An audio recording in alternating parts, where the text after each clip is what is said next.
Perla, please, please, be careful. What's the matter with you? My beloved husband's ashes are in there. No, wait, this one's got hard candy. Goodbye, Blanche's bed. Boy, if beds could talk. That one would have laryngitis. I can't believe it. I mean, we've spent so many wonderful years in this house, and now we're moving. Hey, you kids, get away from that. They want to see the bed. Nights it has known, the loves it has seen. There have been so many. Doctors, lawyers. Indian chiefs. What? You know, doctor, lawyer, Indian chief, rich man, poor man, beggar man, thief. Actually, not an Indian chief, but an Indian rights activist.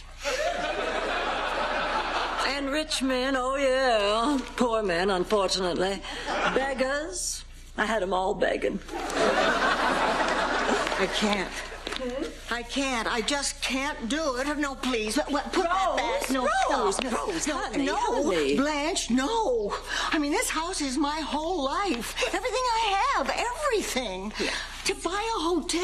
Yeah, come on. Oh, no, I can't. I have nothing else. I mean, I could end up on the street. I can't breathe. I can't get a breath. Sophia, give me a paper bag, quick. What, am I the A&P? Do I have paper bags? That one. Give me that one right there. All right. Now, Rose, I just want you to breathe deeply. Exhale fully. Exhale fully. You're hyperventilating, that's all. I learned this from a psychiatrist who used to hyperventilate in bed. Is that better? I can breathe now. Okay. Can I have a milk dud? There's some in that bag. Rose, now you listen to me. You're just being hysterical and irrational. You're not throwing away your life. You're just changing it. See if there's a toffee in there. You're going to be moving into a lovely place that will run itself. No toffee. She must have inhaled it. But it's a hotel. We don't know how to run a hotel. Well, of course we do, honey. What do you think this place was? A big old house? People coming and going? In your room. I just don't think I can leave. Trust me, honey. You're leaving.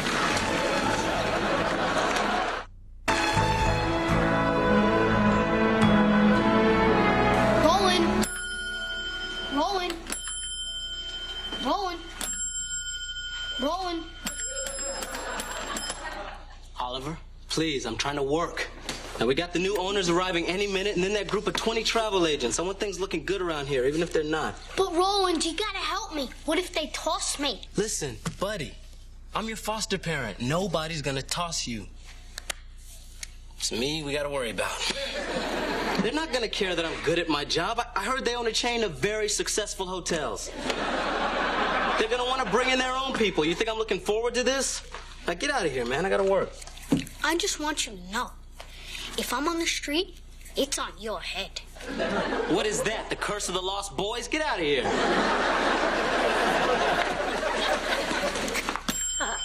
We're here. Well, I'm terribly sorry, ladies. I can only offer you one night. I've got a convention coming in tomorrow. Do you have any idea who we are? The Pointer Sisters. I don't care. I've only got one night. We are the new owners. Of what? This place. And welcome. Welcome. You know, I was just saying to someone how much I was looking forward to meeting you, and look at you. I mean, they told me the new owners were gorgeous, but I had no... Welcome. Yeah.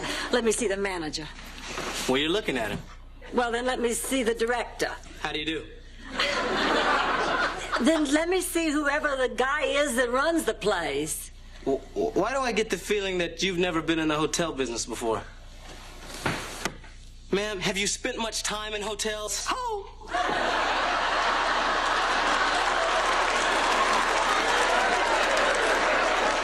Look, you got any experience? Well, how hard can it be? We've run a house. Oh, for 42 people who want their sheets changed every day. Look, we've got 20 travel agents coming in here tomorrow. They can make or break this place. But what am I worried about? I mean, you've had a truly unique experience. You've run a house. Reception. Mr. Sinclair, you still haven't got those towels yet? Well, I'm surprised. I sent somebody up there 10 minutes ago. Yes, a rather charming young black man. Well, why don't you give him another 30 seconds? All right. Excuse me.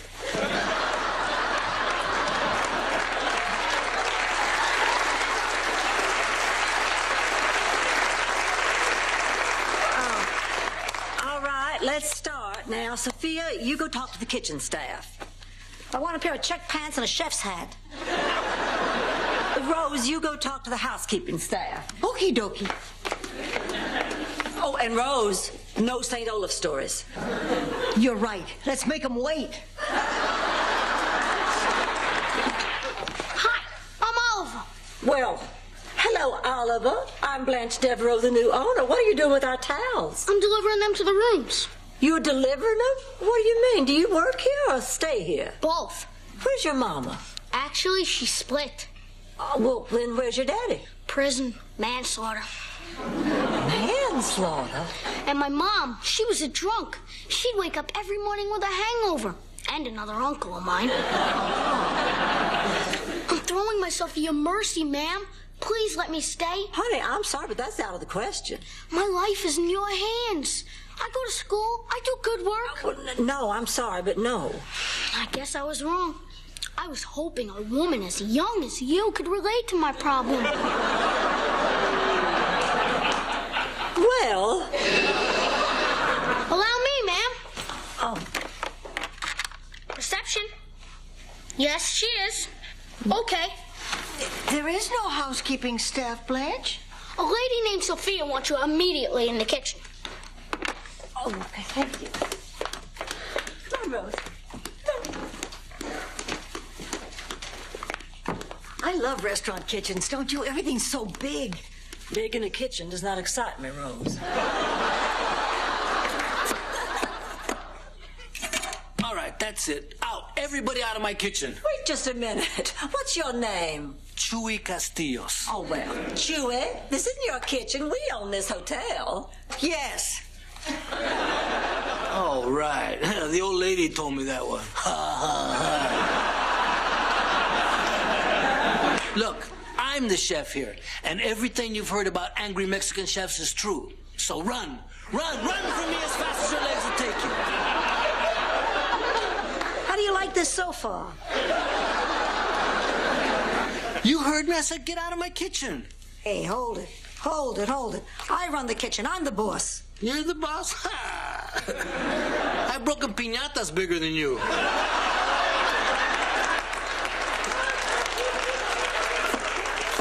Listen, I'm the boss here. Ask Roland, the manager. He made promises to me.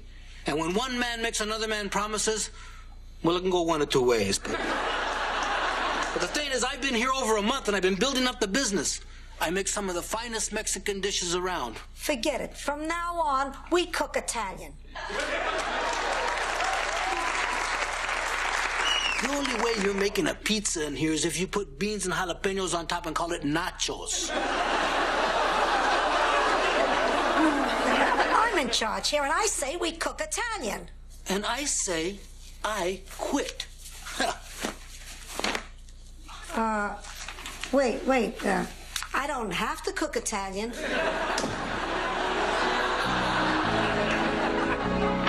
What do you mean you can't get me out of it? You're my lawyer. You got me into it. The 27th? That's in a week.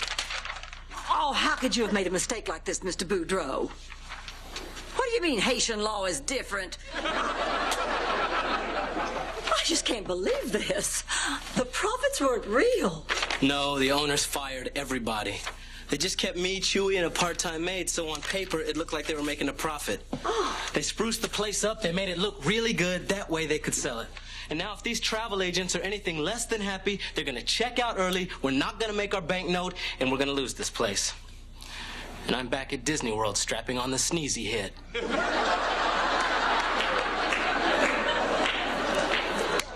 God, now I have to go and break the news to the girls. Oh, they told us you were very successful. They said you were part of a chain.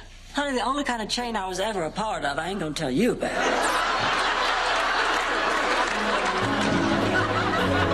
This should be a piece of cannoli. I used to cater the funerals in Sicily. Of course, it wasn't that difficult. A couple of days before you get tipped off, you start cooking. Girls. Oh, I'll just come back later. No, come on in, Blanche. We're making sauce. Well, we have a little problem here. See, except for Roland and that little boy and one part-time maid, we're the only ones here. So we'll hire. Well, we can't. We don't have the money. What do you mean? She means we're up the creek. Mahula. Bust. We have a dog here. Where?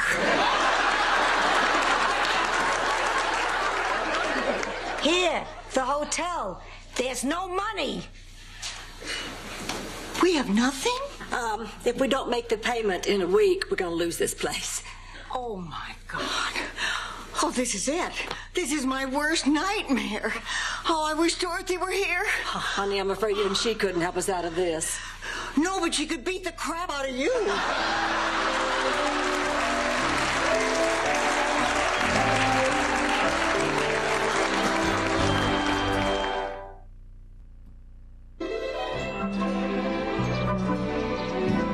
You said, let's buy a hotel, girls. Run a little in. But guests will come from miles around. We'll never be lonely. We'll be rich. We'll be happy. We'll be featured in Travel and Leisure. Now, listen here. We did this together. How could you do this to us? I didn't do it. We all did it. Now, look, I know you're a little angry, but we have no choice. We have to make this work. It's the only chance we have, don't you understand? See, if we can just somehow get through this week, why, we can pay that note and we can get those travel agents to give us recommendations. But we have no employees. Then we'll just have to do all the work, won't we? We're too old. We're too old to work that hard. Oh, I hate you for this, Blanche. I just hate you. Me too, Rose, but we're too old to lose everything, so let's get to work. There, that's the spirit. Oh, you'll see. We'll all band together. We'll be just like the Three Musketeers. By the end of this week, you're going to say, thank God for Blanche Devereaux. This was her wonderful idea. Blanche Devereaux delivered us into this land of glory. Maybe we don't need Dorothy. Maybe the two of us can beat the crap out of her.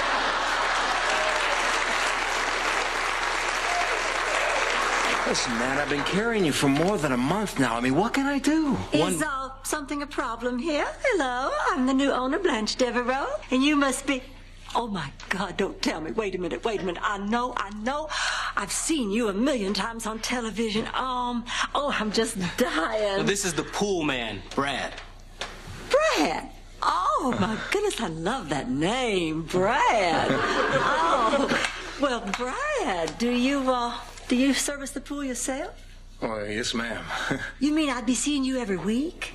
Yes, ma'am. Oh, I'm so glad. Lying tramp.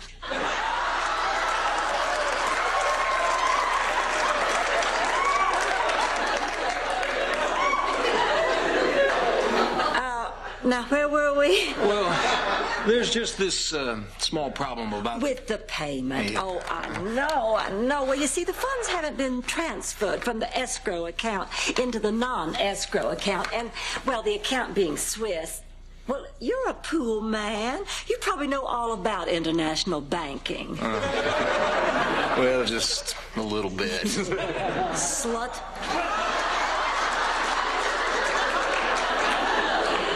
Could you let us have just one more month? I would personally see to it that you're very well taken care of. Well, guess another month wouldn't hurt. Depends on how rough you are, darling.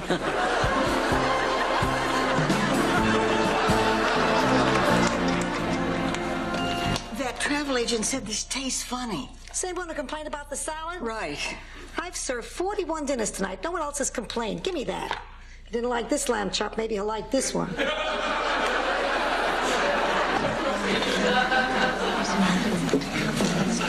I'm the chef. I cannot tell you how embarrassed I am that our new waitress served you that lamb chop. I'm so very, very sorry.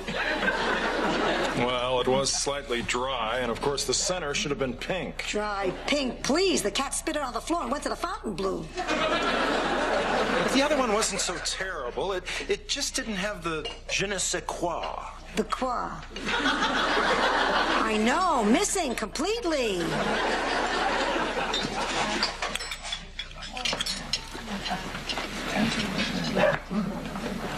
Now this is good.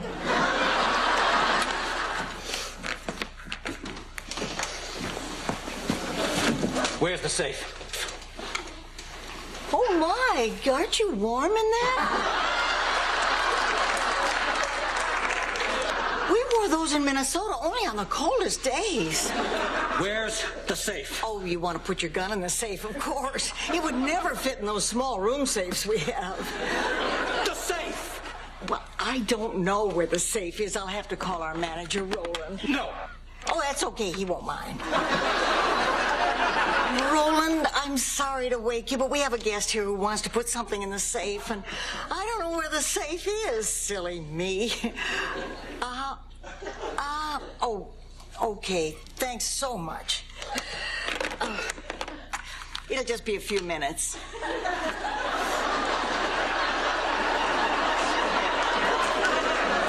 Could I ask you a question? I mean, the mask is a tip-off, but are you a first-time visitor to Miami? What about the safe? Oh, Roland's on his way down. Where are you going? The Carlton. 25 dinners in 3 hours. I need help. I'm back. Dorothy?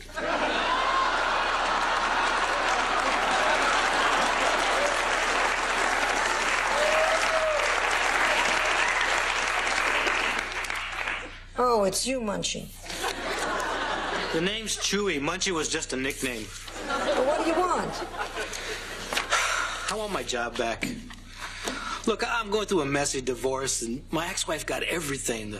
The house, the savings. You're breaking my heart. Come on, please. I'm tired of sleeping in the car. Well, sleeping in it is not that bad. It's entertaining. It's impossible. You're gonna have to do better than that. Well, I don't know how to say this, but I'm attracted to you.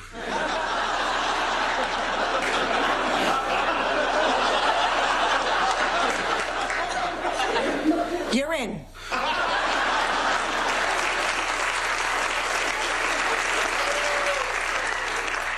We can give you your old salary in a room. I guess we'll cook a little your way and we'll cook a little my way. We'll work something out. But you gotta really pretend you're attracted to me. Oh, you got it, beautiful. You're a really kind lady to take me back. How's everything in here? I feel pretty.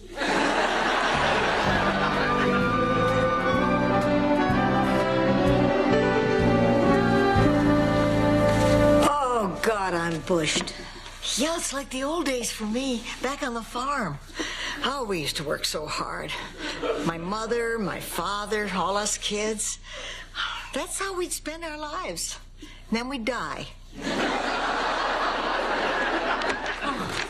Girls, we did it. We paid the debt. We have another month. And we have enough to hire more help. And most of those travel agents said they'd gladly recommend this place. We did it. What, are you still ticked off at me? Oh, for God's sake, will you knock it off? I'm sick and tired of this behavior. You were in this just as much as I was. I saw you. You worked hard. You had fun. You were happy. Come on, admit it. We were. You almost killed me. Nothing could kill you. Well, too much corn. You know what this means? This means we have a new, exciting life ahead of us. I know. Oh, I don't think I've felt this good since before my girls left home. My favorite thing was always turning their bed down at night and tucking them in and making sure they were feeling safe. I turned down 42 beds every night this week. And it was all I could do not to go back and tuck everybody in. I felt like I had a purpose again. Well, I'm 88. And ever since... You're 87. What? You're 87. Okay. I'm 87. Dorothy is gone. My friends are either dead or they fall asleep while we're talking. I haven't digested an onion in 20 years. So I go on. I went on because every morning I happen to wake up alive. Now I wake up because I gotta make ravioli. I'm busy. I got stuff. Yeah, that's it. We all got stuff now, new stuff. Hey, to happiness. To life. To us. Yeah.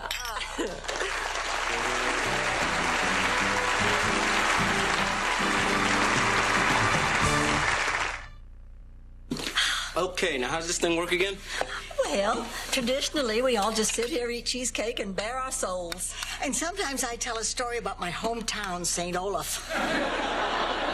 St. Olaf. Sounds fascinating. Tell us about it. Rookies.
Your pitching in like that, as long as it doesn't affect your schoolwork.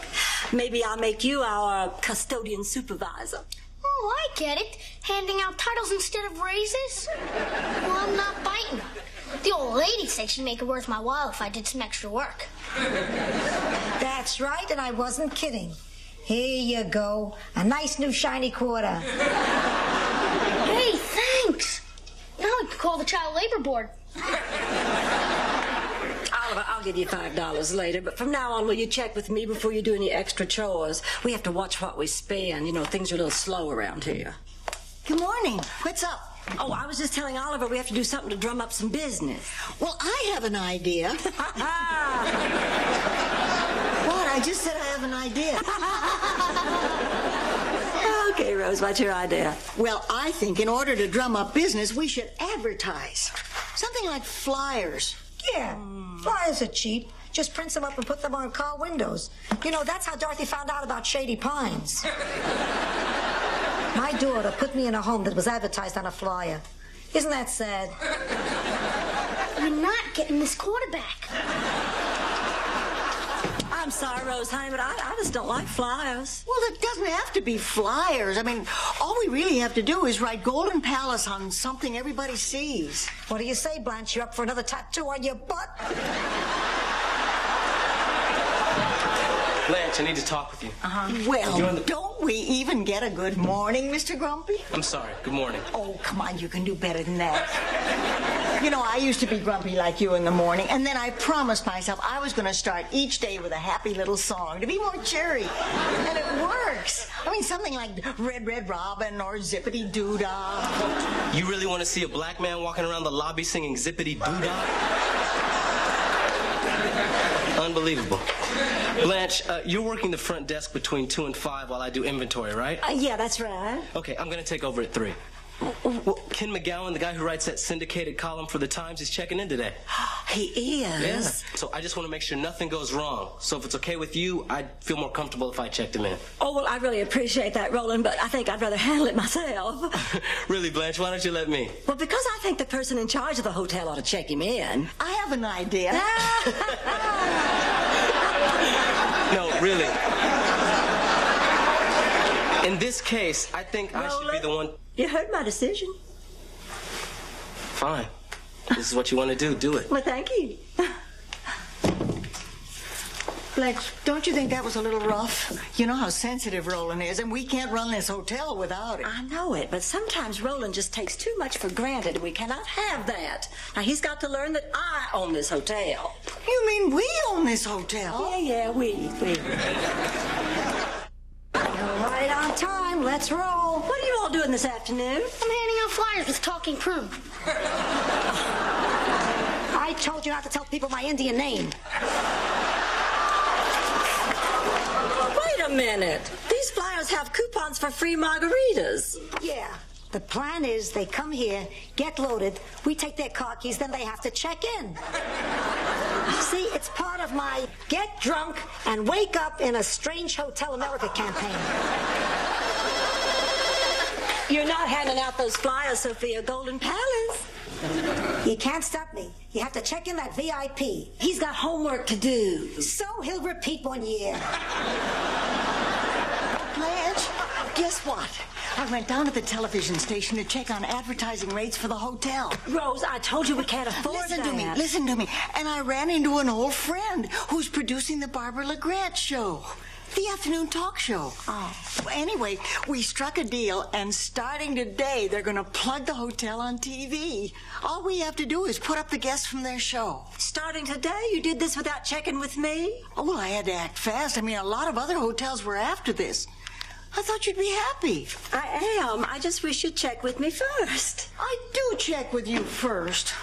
That's why I didn't run right out and buy the hotel mascot. Mascot? For the slogan I came up with. The Golden Palace, not a bad place to stay.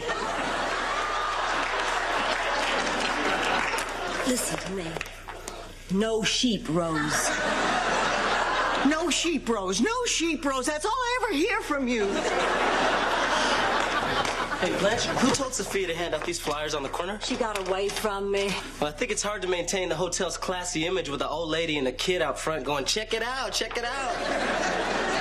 Well, I'll take care of it later. Well, what are you doing here? You're not through with inventory already? Well, you said the person in charge should check in Mr. McGowan, and since you obviously aren't in charge here... Oh, wait a minute. Are you saying that I cannot run a hotel?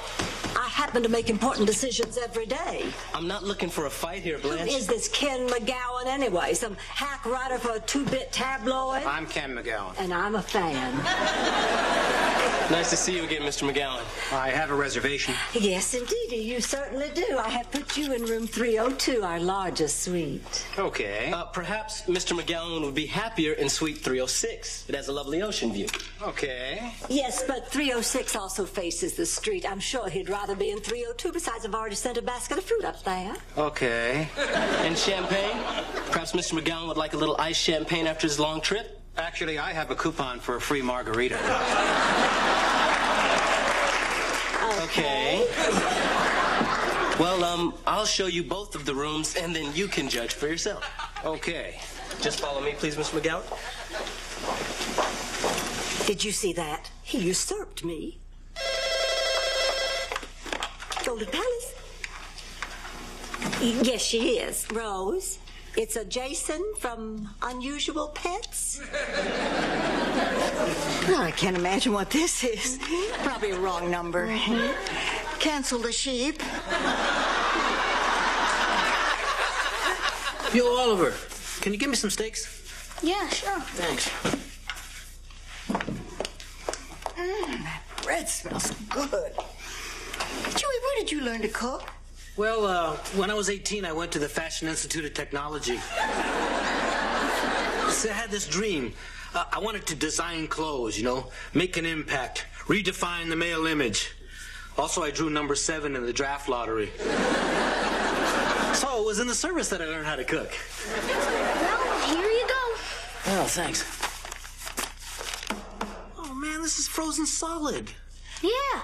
Sophia put all the meat that was in the refrigerator back in the freezer to make room for the margarita mix. She's expecting a rush on it tonight. See you later.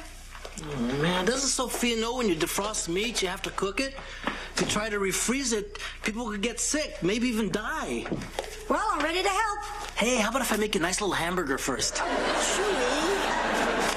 Sophia, all the meat was ruined to make room for your margarita mix. So call up the butcher and order some meat. So call up the butcher and order some meat. Yeah, I could do that. Yo, Jose, it's Chewy down at the Golden Palace. Yeah, I need some meat for tonight. I don't care if it costs extra. I need it for tonight. Hey, what's going on? Look, I don't care about special delivery charges. I need it tonight. Hang up that phone. Wait a minute. The boss is giving me a dirty look. No, not Roland. The lady I told you about.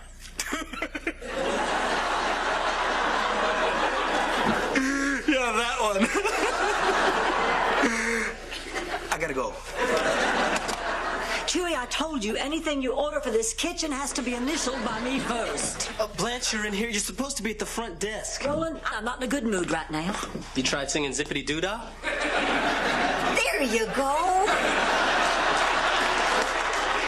Hey, what are you doing here anyway? It isn't even 4:30 yet. My shift isn't over till 5. Oh, it's almost time for our promo on TV. What promo? Oh, I got us a plug on the Barbara LeGrand show. All we have to do is put up our guests. Now, that's a great idea. That's really going to help out business. Well, Blanche didn't think so. She said I should check with her first. Yeah, me too. Me too, man. She said I had to check everything with her first. Man, just go back to the old way of doing things. Hey, that's twice you've usurped me. And if you have any other problems, Chewy, you come to me. Thrice! I got work to do. Roland, I'm talking to you. Will you please listen to me? Roland? Blanche, look. Everyone here is trying to do a job, but you're always on our backs. Just lighten up a little. Well, you seem to be forgetting that I own this hotel. We? Yeah, we. But I am the boss. You do not contradict me. Now, look, before this fight gets any worse, I just want you to go on a break so I can cool off. Blanche, come here. Our promo's on. Oh. Guests of the Barbara LeGrand show stay at the lovely Golden Palace Hotel in Miami. Maybe this wasn't such a bad idea, Rose. Thanks for watching, and tune in tomorrow when our topic is Men Who Kill and Are Set Free. Excuse me?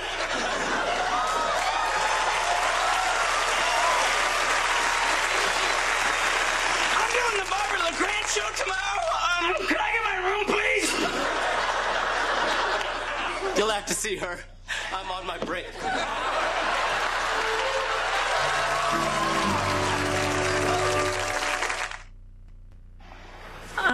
Did you say that you're doing the Barbara LeGrand show tomorrow? Yes, I'm a guest on the show tomorrow, and I'm very nervous about it, so I need a room that's very quiet. Our rooms are quiet. Of course, not so quiet that you wouldn't hear somebody if they scream for help. In that case, give me a room away from people. You see, I'm a loner. Nothing wrong with being a loner, Rose. Why don't you come over here and help me check in, Mr.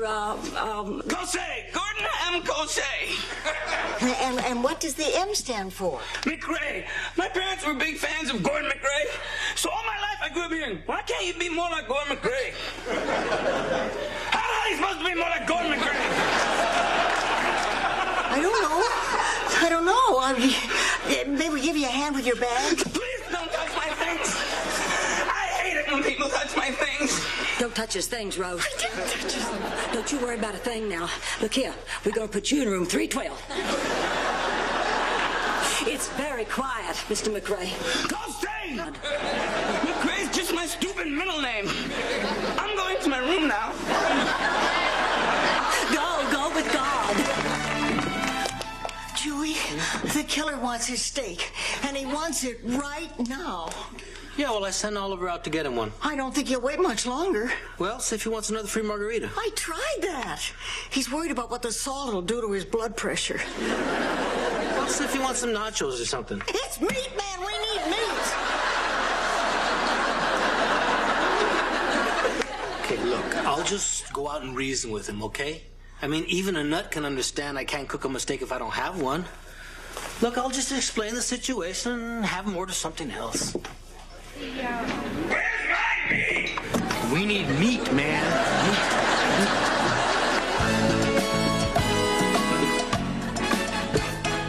I bet 3. You're bluffing, Grandma. I don't see any fruit. All right, a call. Pair of 9s.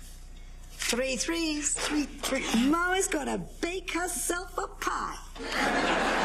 Want another one? Yeah, sure, why not? What's going on down here? Oh, Sophia got my pot. Oh, well, she's a good cook, too. I'm sure she'll use it well. No, not that pot. The other kind. All right, what in the hell is going on here? What? We were playing poker and she won. What'd you think?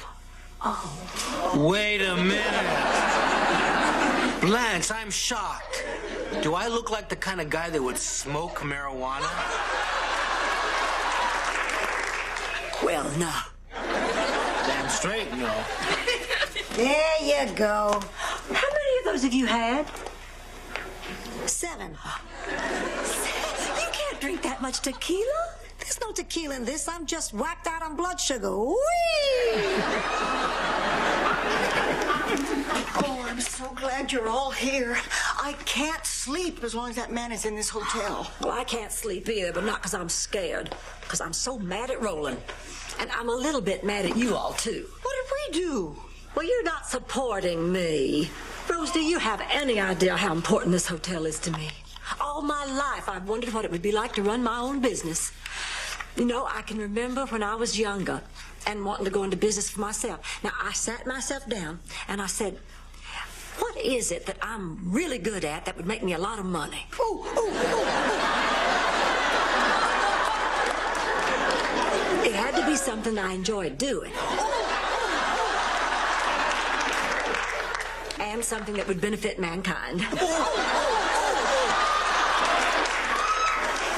And, of course, it had to be something that was legal. Oh. Did you ever go into business, Sophia? Yeah, I ran it out of our apartment in Brooklyn. I put a sign outside that read, "See Dorothy, world's biggest baby, 25 cents. Charlie and I were going to start a business once. We'd been on a trip to Washington, D.C., and we poured every dollar we had into getting the rights to run the gift shop at the White House. The White House belongs to the government. Private citizen can't run a gift shop there. I know. All right, I know.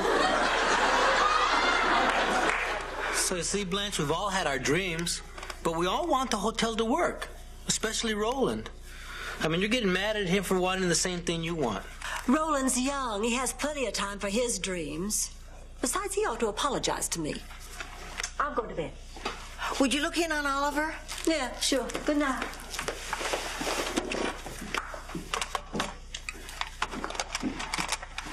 Roland, hi, it's me. Would you check on Oliver and make sure everything's okay? Thanks. What are you doing, Rose? Putting our hotel back together. It's open. Hi. I just came by to say good night, honey. Thanks. Can we talk? Talk? Why, sure. What you want to talk about?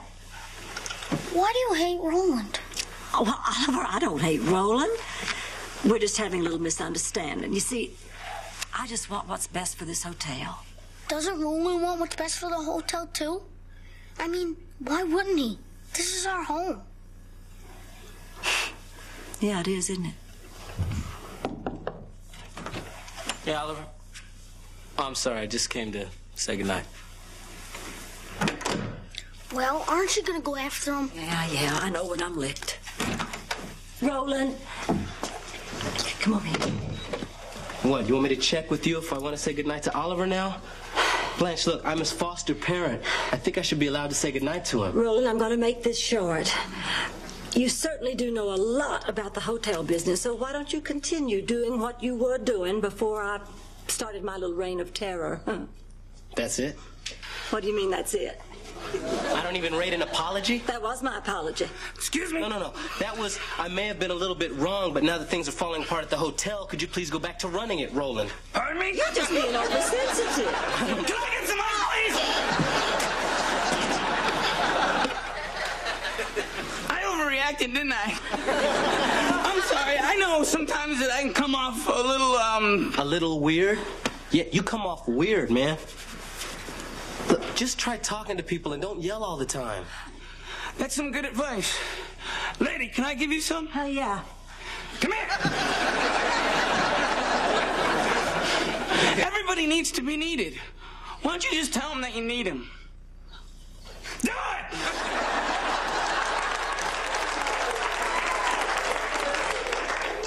I need you. I need you too. Sweet dreams!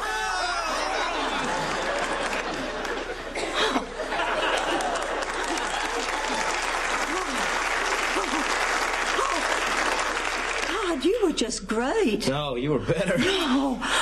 Listen, I meant what I said. I think maybe in my quest to make this hotel work, I sometimes forget to tell the people around me how much I need them. But I do need you, Roland, and I apologize. Well, I accept. Thank you, and I apologize too. Okay. And I'm really glad you stopped by to tell Oliver good night. I have to admit, I was a little scared. Oh, there's nothing to be scared about. I said it! I said it! Run this way. Run!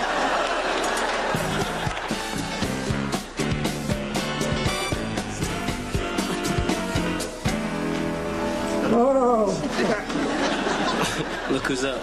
Good afternoon, sleepyhead. How's that sugar hangover? Dry up your round-heeled mattress, queen. What a zippity-doo-dah day. Good afternoon, Sophia. I'm gonna hurl.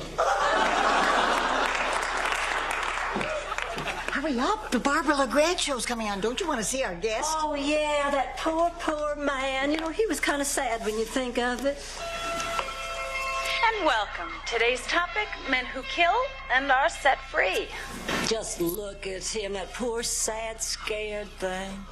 My first guest is from the Gainesville Prison for the Criminally Insane.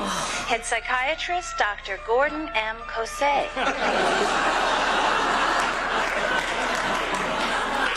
He's a psychiatrist.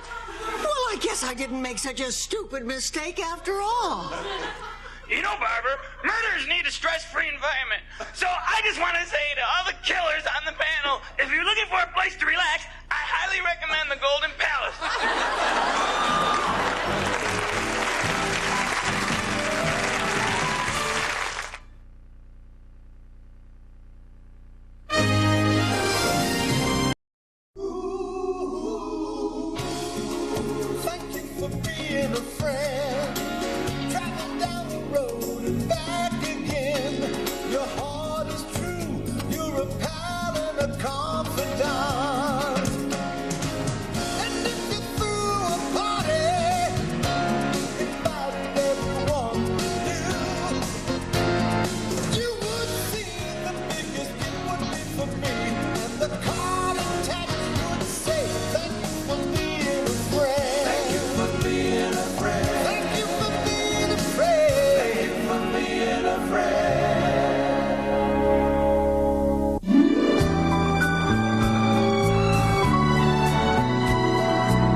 Do the best you can, huh? Bye. Miles didn't cancel your date again, did he? Well, he said he might be able to stop by. He has another meeting. I mean, I understand things come up, but tonight was going to be so romantic. I got candles. I shaved my legs above the knee. I even bought a new teddy. Victoria's Secret? Toys R Us.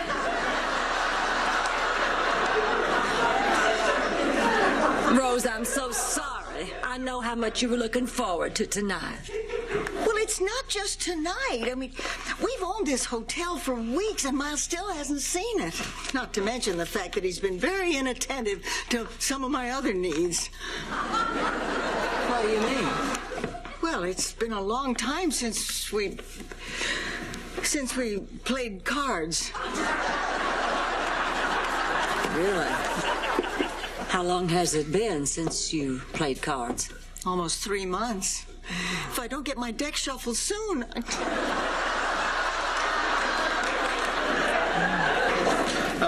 Okay, Blanche, these are the guest registers dating back to 1985. Now, if you want some more, I guess I could go look in the attic and see if we got... Oh, my goodness. What's wrong? This name right here. Jimmy Swaggart? Beneath it. Jimmy Swaggart? Right there. Miles Weber. Oh, so? There it is again. Oh, no. Oh, Miles Weber's all through this book. Yeah, Miles Weber's one of our best customers. Nice-looking older guy. I haven't seen him much lately, though. Well, you know him?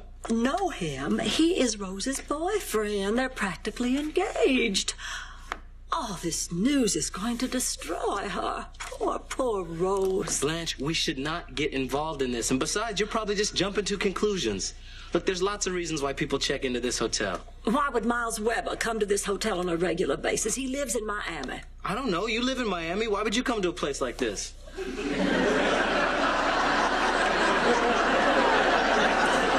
Oh, poor Rose. I still don't understand why we can't serve my lasagna every night. Sophia, I told you, we have to vary the menu. Give the people some choices. They got a choice. They can either eat my lasagna or kiss my butt. Okay, but does your butt come with soup and salad? Oh, what am I gonna do? What's wrong, Blanche? Sophia, I have a big problem and no one to talk to. I just wish Dorothy was here. I need her advice. Why can't you talk to me? Well, no offense, Sophia, but Dorothy gives the best advice. She always knows just what to say. Hey, I always know what to say, you aging drag queen. Now, what's the problem? Well, all right, but this is a really big one.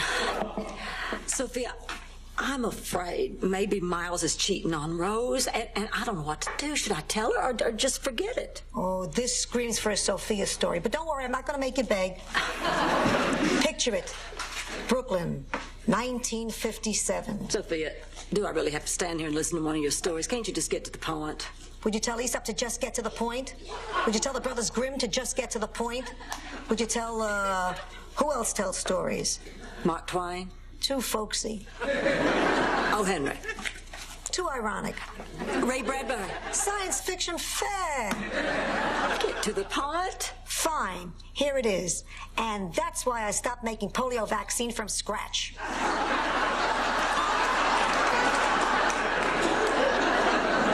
I don't understand. Not my problem. Is get to the point. Well, Blanche, maybe I can be of some assistance. I have a little bit of expertise in the field. You see, somebody cheated on me once. Somebody I loved and trusted. My wife.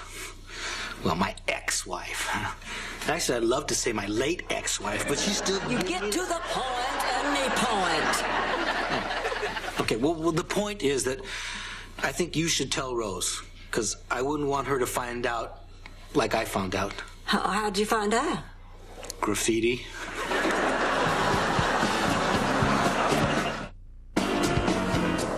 Excuse me, have you found a pair of sunglasses? Are these them? Yes. Lobby tax. Of course. Here's $5. Thank you. This isn't what you think. How can you look me in the eyes? I didn't do anything wrong. I mean, you're just a kid. How come you're as tall as I am?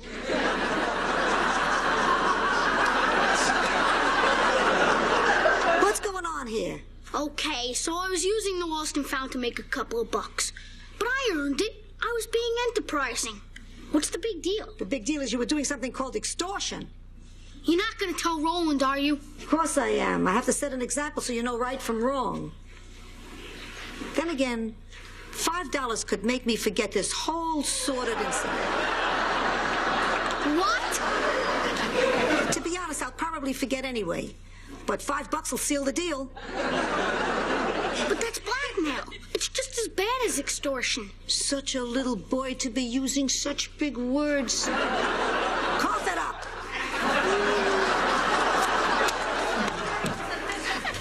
Penny for your thoughts, Sophia. You're stupid, and that's on the house.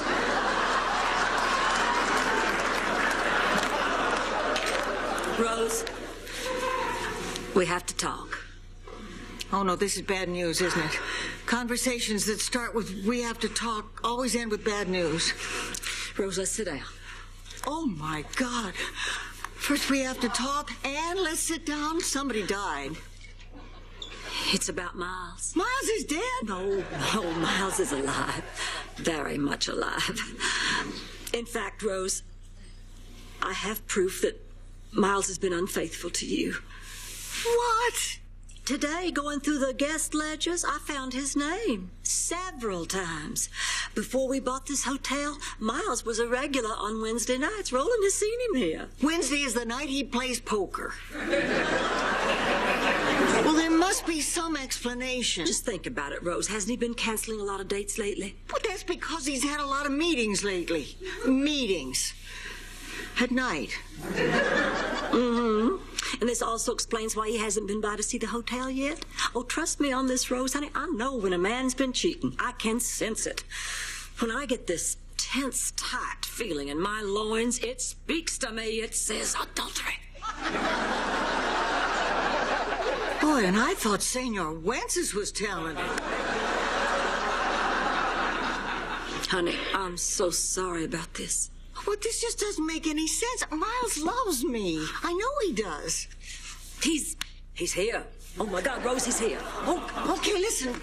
I want us both to act like nothing has happened. I want to give Miles a chance to explain. Hey, will you look at this place, Blanche? Rose, it is beautiful. I'm sorry I'm late, honey. But at least I finally got here. What took you so long, sweetheart? Well, after the meeting, I stopped off, got a sandwich. Oh, sure, a sandwich. That's a good one. Blanche, please, we agreed. What kind of a sandwich, sweetheart? Well, it's tuna fish. Liar!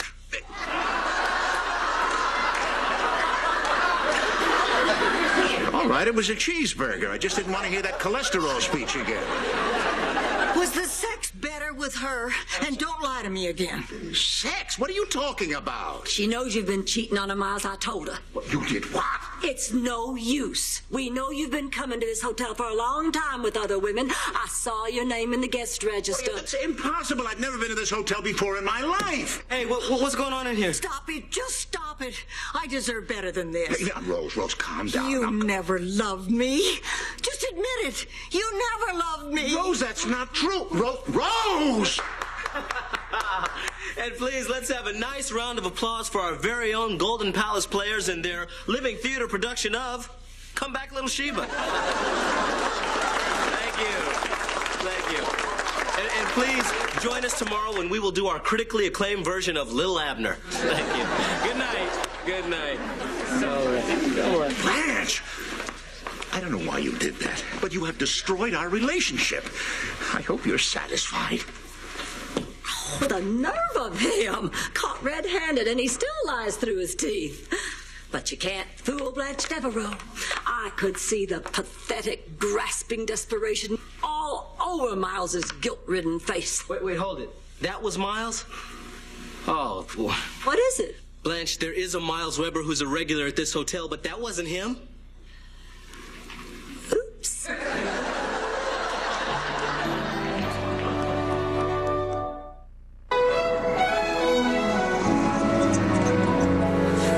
Here, Rose, drink this.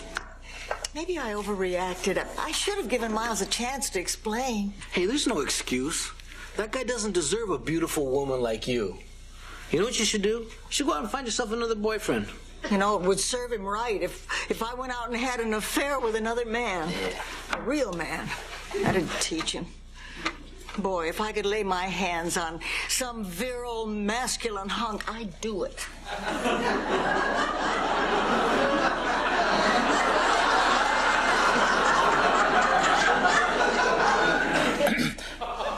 I've worn women's clothing.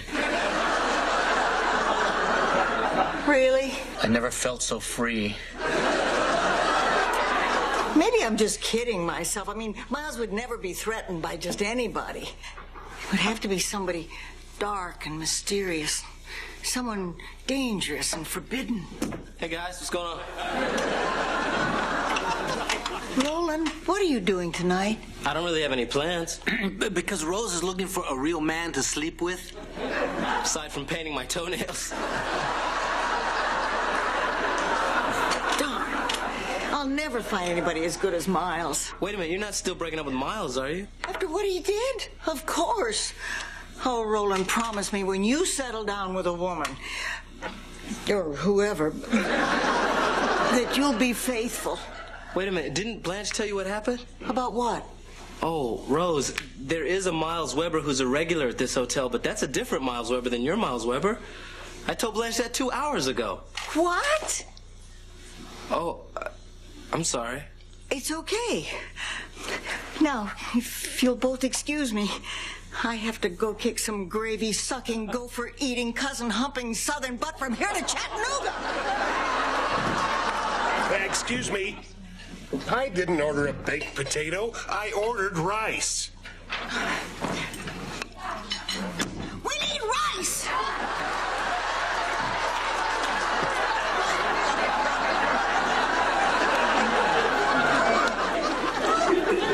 Rose, I have something to tell you. Oh, I bet.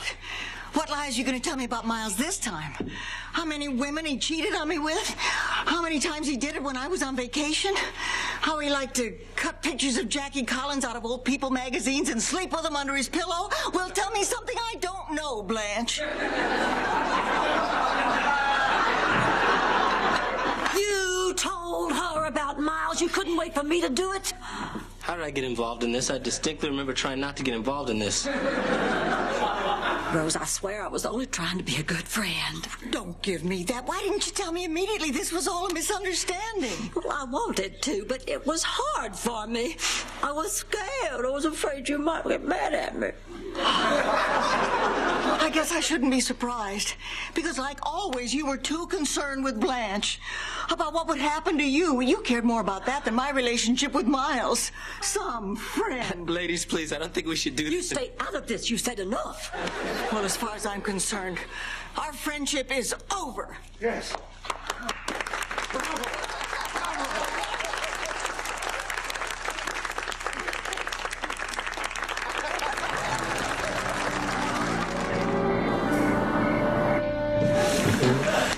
Hey, guys. Rose wanted some decaf. Okay. Whoa. Come here, little man. Sophia tells me you've been using the lost and found to extort money from the guests. Now, you know better than that. I gave her $5 not to tell. Don't interrupt. Chewy? Look, the point is that we all care about you. We want you to grow up knowing right from wrong. You know, we're trying to be role models for you. But she took my $5. Okay, some of us are doing a better job than others. Look, I know what you're trying to do. You're trying to make easy money. I just want you to promise me you won't do it anymore, okay? All right, I promise. Okay. Is there any chance of me getting my $5 back? There just may be $5 waiting for you on your dresser. Really? Great. Why can't I feel guilty? It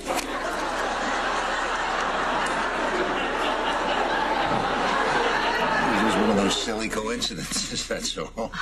Oh, thank you, sweetheart.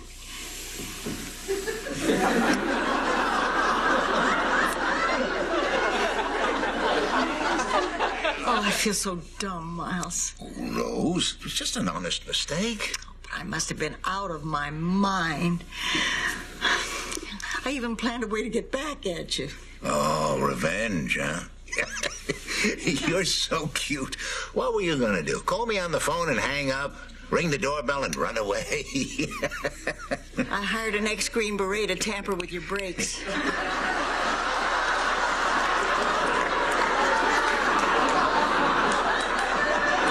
But don't worry, I decided at the last second I couldn't go through with it. You were still my fella. And you will always be. What do you mean at the last second? Oh, I'm so glad this is all behind us.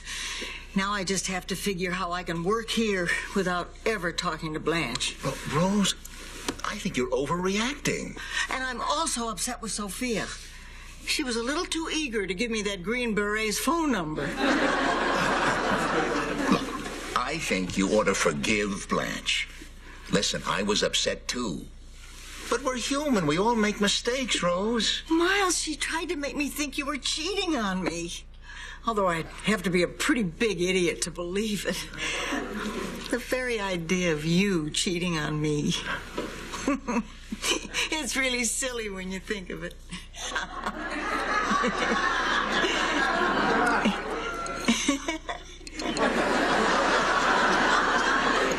Rose, we have to talk. I sure hope you're about to tell me somebody died. About 6 months ago, Rose, I was eating in a restaurant and I met this waitress. Her name is Fern. And we got to talking and, well, her husband had just died. And... Oh, thank God somebody died. No, sweetheart, that's not where I'm going. Oh? Well, we found we had so much in common.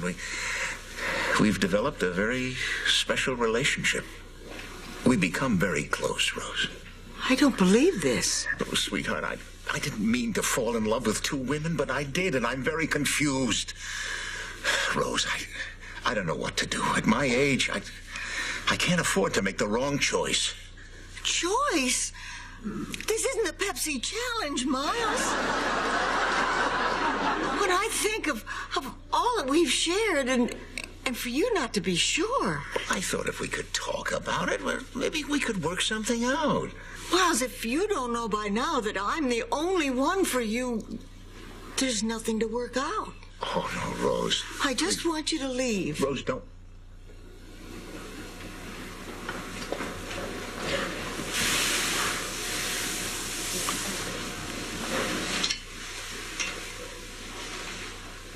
Miles, why did you decide to tell me?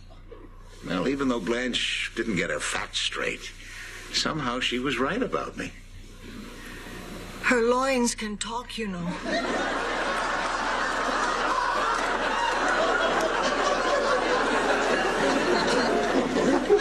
That's nice, Rose.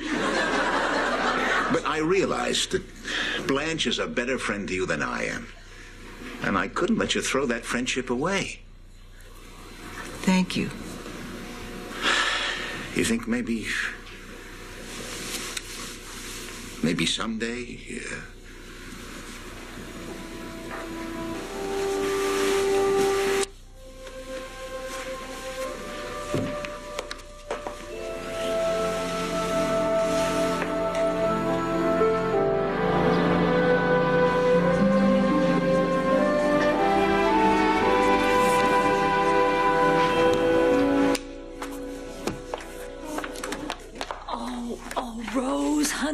Told me about Miles. I am so sorry. I'm so sorry for all the things I said to you. It turns out you were right. Wish I hadn't been. He's gone, Blanche. Miles is gone. Oh, God, what am I supposed to do now? Well, you could try doing what I always do when a relationship ends. Blanche, I'm not going to get naked and call the fire department.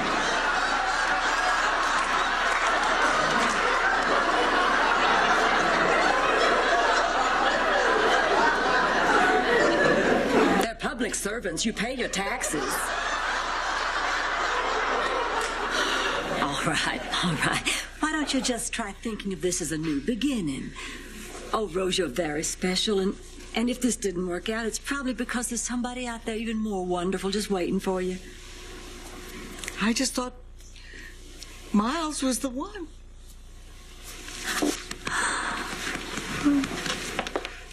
This is without a doubt the worst production of Little Abner I have ever seen.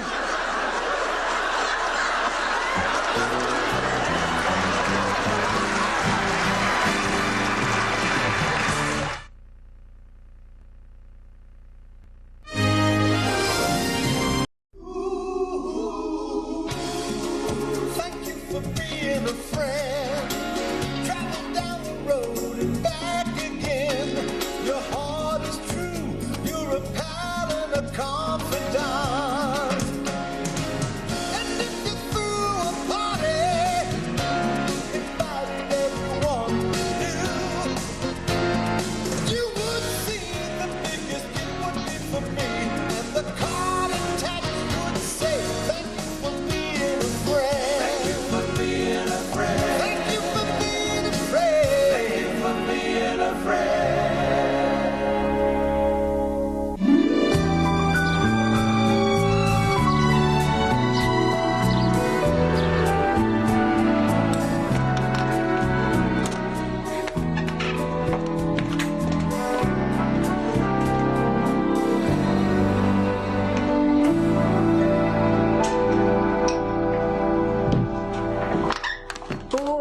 business stinks. Just 3 tables all day, and I've only made $7 in tips.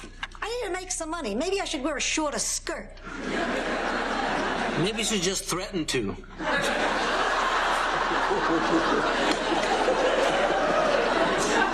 What silly little thing do you need money for now, Sophia?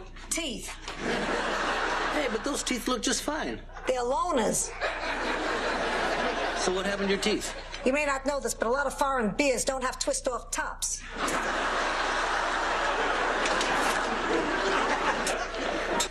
Hey, Chewy, you got any old cans lying around? Yeah, there's some in the recycling bin. Why? Well, I have to raise $50 by Friday. My class is going to Waterworld this weekend, and it costs $25 to get in. Oh. Well, then why do you need 50? Because. Because why? Because. Ooh, someone's got a girlfriend. Hey, cut it out, okay? She's just a friend who happens to be a girl. Ooh, someone's got a girlfriend.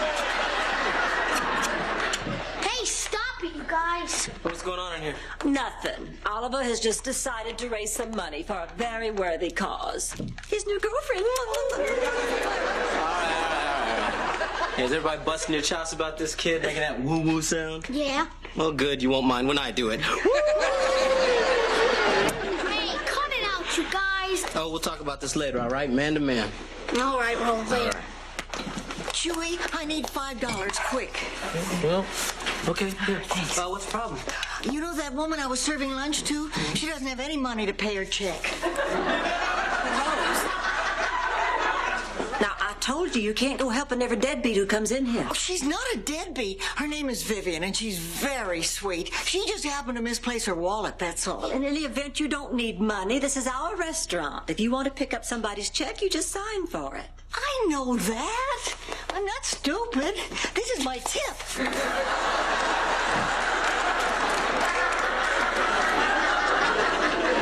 Oh, Roland, I'm here, you know, if you need any help talking to Oliver about dating. Oh, yeah. I guess it is about time I had that little talk with him about, you know. Sex. Well, you can say it. It's not a dirty word. Yeah, go ahead and say it.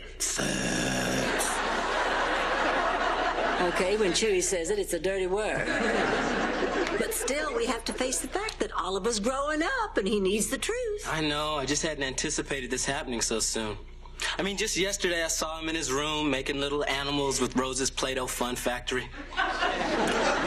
Now I gotta tell him about sex. Man, will you stop saying that? Look, I gotta have this big talk with Oliver. I just wish I knew what to tell him. My mama told me that sex was a woman's duty. That was the word she used, duty. And I guess I've been a proud little soldier ever since. Soldier, you're a 4-star general. I salute you.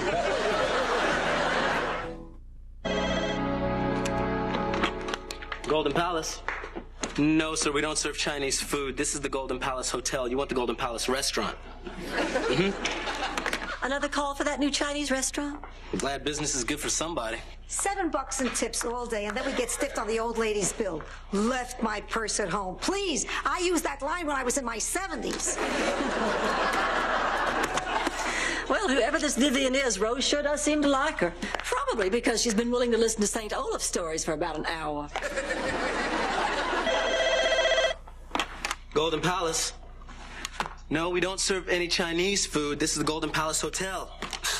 You get a lot of those Chinese restaurant calls? Yeah, at least 20 a day. Really? 20 a day? Ka-ching!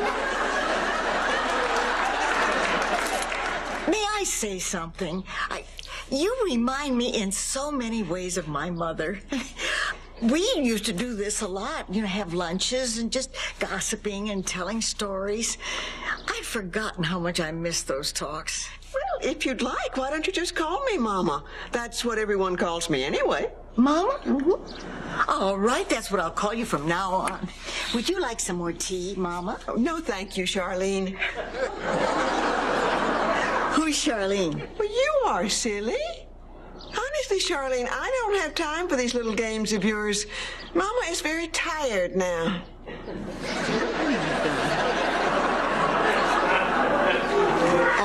Vivian, Mama, do you have a phone number where I could call your husband?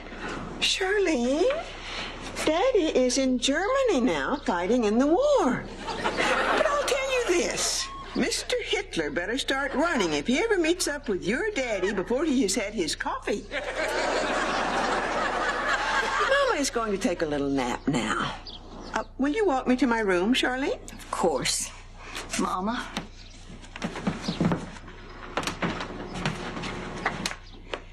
If you'll just wait 1 second. Is that the woman who lost her purse? Among other things. Where's Roland? Oh, he's in the office. Oh, wait, give me a key to an empty room. I'll explain later. You'll explain what later? Oh, my goodness, I know you. Well, I'm Roland Wilson. I'm the manager of this hotel. You don't fool me, Mr. Liberace. Say what? It's nap time. I want to talk to Liberace. Excuse us, ma'am. Rose, I'm a little worried about this. Well, you don't need to be. You don't look a thing like Liberace. Well, except when you walk. Rose, I think your friend has some problems. Roland, she's in trouble. Maybe she was abandoned. I've read about this. I mean, people dump their elderly. It happens all the time. Well, maybe she's just lost. Look, in any event, don't get in over your head, okay? Now, I've got to go to the accountant. I want you to call the police. As of this moment, we are all liable if anything happens to this woman. Okay. Mr. Liberace, will you be playing in town anytime soon? Ma'am, I'm not Liberace. Oh, there's that famous walk again.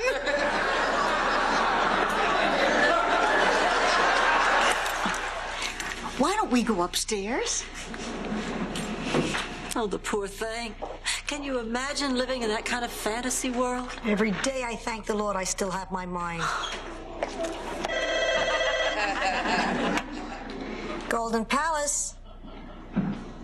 Oh, yeah, we have a Chinese takeout. 3 orders of mugu gai pan, 2 wonton. Your name? Okay. My name? Who, me? Yeah, that's it. Who, me?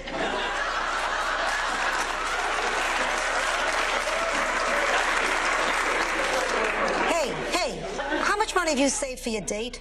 Who, me? That name's already taken. How much? About $30. How would you like to invest it and make some real money fast? Count me in. I'll get my money. Hey, you. Who, me?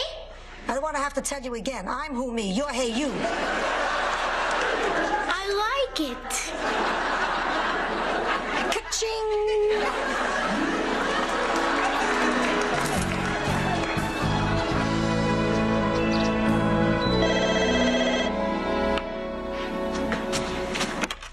Golden Palace. Oh, yes, Mr. Gross. 1 mushu pork and 3 pot stickers. We'll have that to you in less than 30 minutes, or it'll take longer. Rose, hold it right there. Rose, an old woman upstairs just asked me if she could swim in my piano-shaped pool. Who do you suppose that could be? I have no idea. Rose, Vivian is in this hotel. I don't know what you're talking about. Charlene, look, your favorite. Doubles.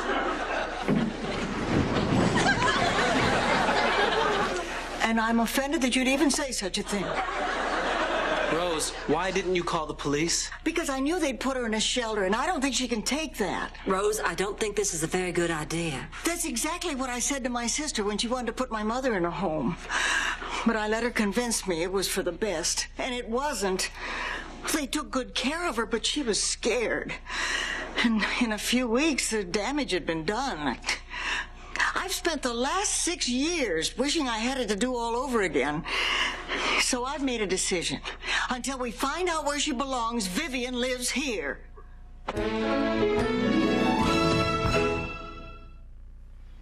Rose, you cannot keep Vivian at this hotel.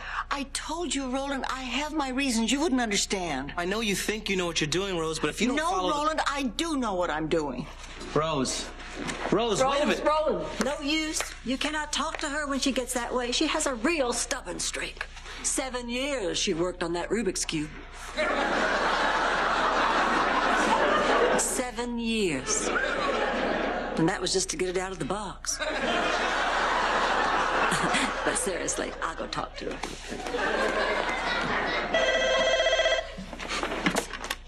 Golden Palace.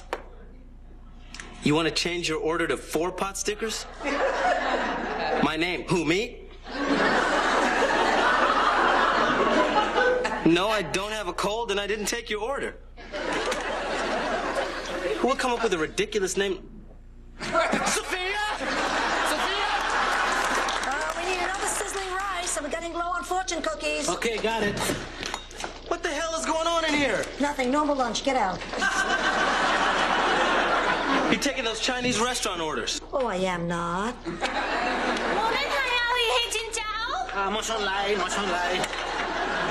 Okay, so I am. Who is she? That's Dr. Fong. She's a friend of mine. She's also one of the best acupuncturists in the country. She also makes a mean butterfly shrimp. Butterfly scene. Look, you can't do this. We're doing this for the kid. He needs to raise some money for his big date. We're just trying to help him out. You know, so maybe after his class trip, he can take her to a movie or something. Oh, well, how much have you raised so far? $1,200. $1,200 for a movie? Popcorn?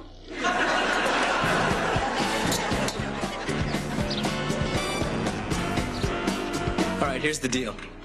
Pay Oliver back his money plus a little profit so we can go on this date.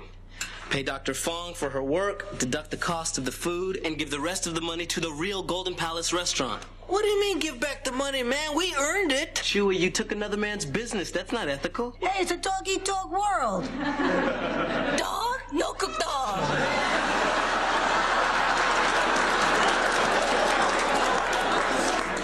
Rose, as for Vivian, you know she can't stay here. Roland, I stayed up all night talking with this woman, and even though I don't know who she is, I know her, and she thinks I'm her daughter. Blanche, what do you think? $1,200 is a lot of money. I think we ought to serve Chinese food all the time.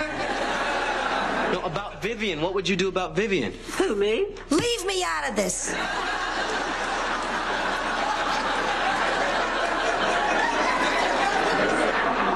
So, you want to know what I think? Vivian really ought to be with her real family right now. Not a fantasy. So if there's a chance they could find her, I think she'd want to take it. I agree. Now, Rose, I understand how hard this is for you, but what if there's someone out there looking for Vivian? I mean, what if they think she's lost to them forever? At least in a home, there's a chance she'll be found. I'll call the police. Excuse me.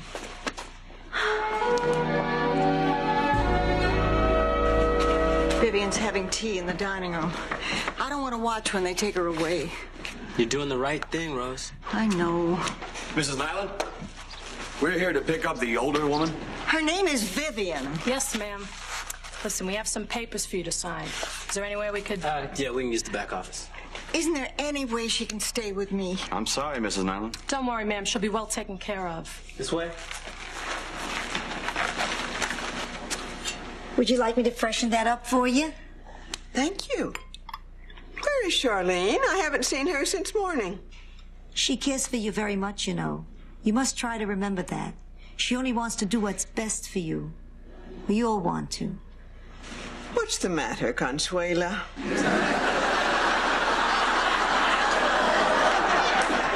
Well, you just relax while I get you a nice glass of juice. Would you like that? Sure, but not apple. I'd like to walk out of here tonight.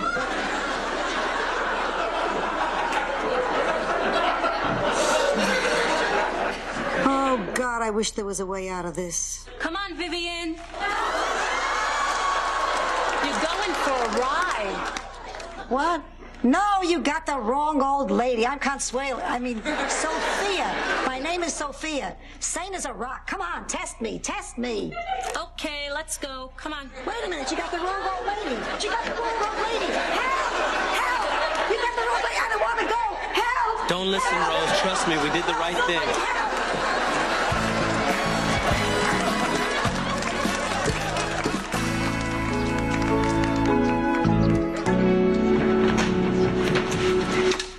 Hey, You ready to tell the kid about all the birdies and the bees? Man, are you kidding? I've read 3 books on psychology, 4 books on biology, and Shelley Winter's autobiography. And might I add, yuck.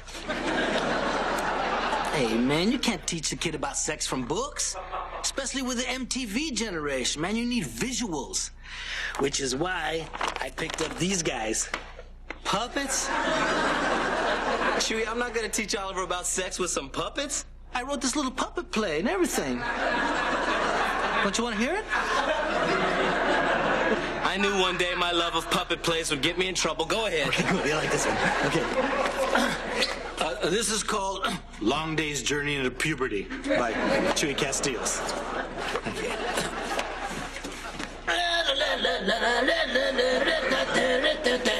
Whoa! Excuse me, lady. You dropped something. My jaw. What's your name? I'm Susie Badgirl. Susie Badgirl. I've heard about you. There's a bunch of things I'm not supposed to do with you. Oh, yeah? Like what? And then it gets real technical. What do you think?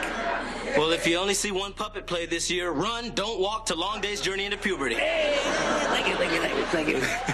Thanks. Look, here comes a kid. Get those away from me. Let me handle this, okay?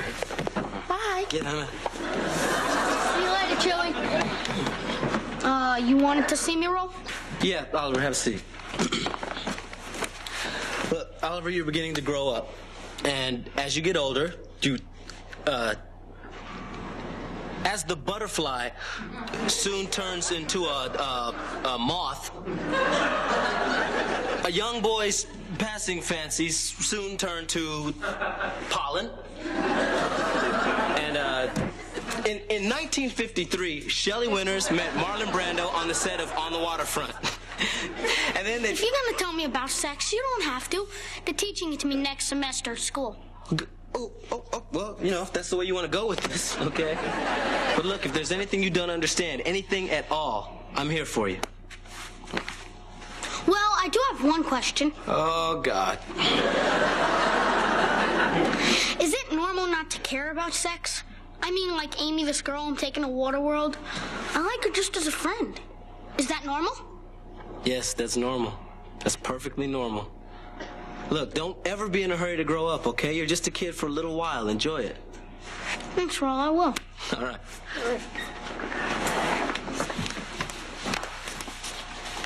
Chewie did his puppet play without me. Who played Susie Badgirl?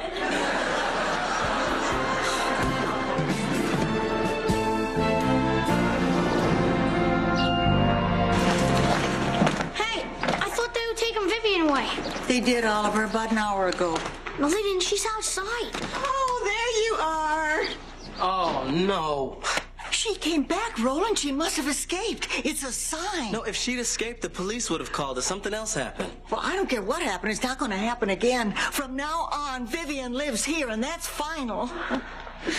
Where's Sophia? You don't think they took Sophia? Oh, we've got to straighten this out. Hey, what's the rush? I'm home. Charlene! You had me so worried. Charlene was looking for her down at the shelter. After an hour, I finally talked these guys into bringing us all down here. Mrs. Petrillo, again, I apologize. And I'm sorry I made you frisk me so many times. And it's not like we're even. Sophia told us what you did. You probably saved Mama's life. I was worried, sick. I've been looking all over for her. Thank you. Oh, no, please. It was a pleasure. Your mother's a wonderful woman. You promise you'll bring Mama back to visit us? We will. Oh, Mr. Liberace! My daughter has never heard you play, and I was wondering... Look, ma'am, really, I can't. Come on, Lee, what do you say? Oh, what the hell?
Sophia, isn't that sauce ready yet? It's coming, it's coming. My God, I haven't cooked this much since I worked in Mussolini's kitchen during World War...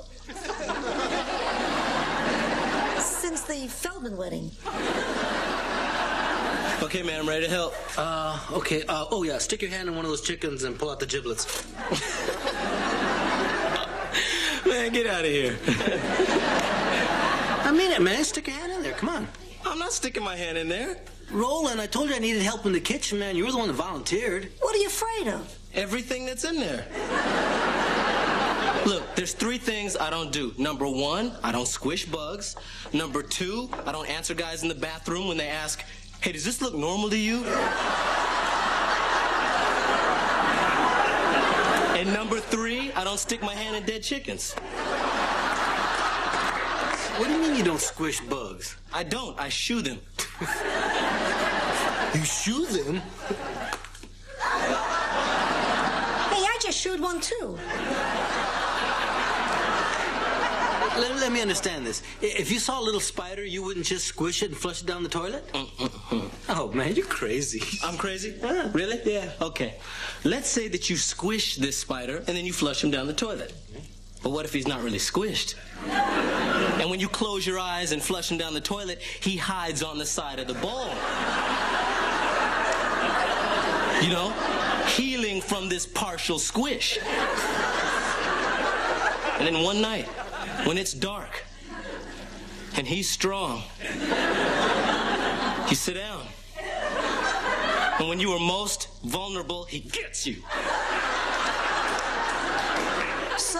So then you're standing in the bathroom asking some guy, hey, does this look normal to you?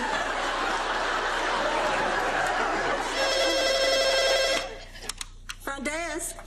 Oh, yes, Mr. Burroughs.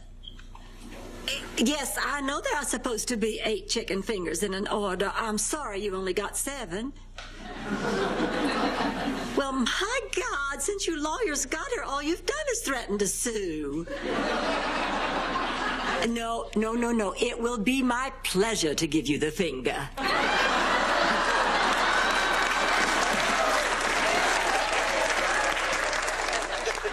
Oliver, run take a chicken finger up to 215. Gotcha. I hope we never have a convention of personal injury lawyers again. They're driving everybody crazy. Thank goodness they're leaving on the 6th. They check out on the 9th. No, the 6th. I wrote it right here in my Scenes from St. Olaf calendar. Isn't that a wonderful picture of the salmon swimming downstream? Rose salmon swim upstream. Oh, dear, they are checking out on the 9th. And look how horny the fish look this way. Well, we have a problem. I just took a reservation from a group of judges from Jacksonville. They arrive on the 8th. Oh, honey, the hotel is sold out. Why, Chewy's been screaming that he needs more help in the kitchen. If those judges come, we'll be overbooked. Well, it's just for one night. There must be something we can do. Rose, we cannot check in one more person. We don't have any rooms. Hello, I understand you're looking for help in the kitchen.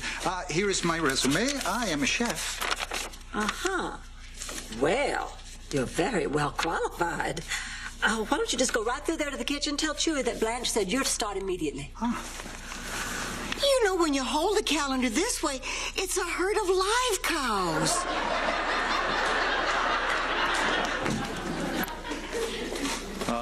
Blanche at the desk said I should come in here to work. Welcome aboard. Stick your hand in a chicken.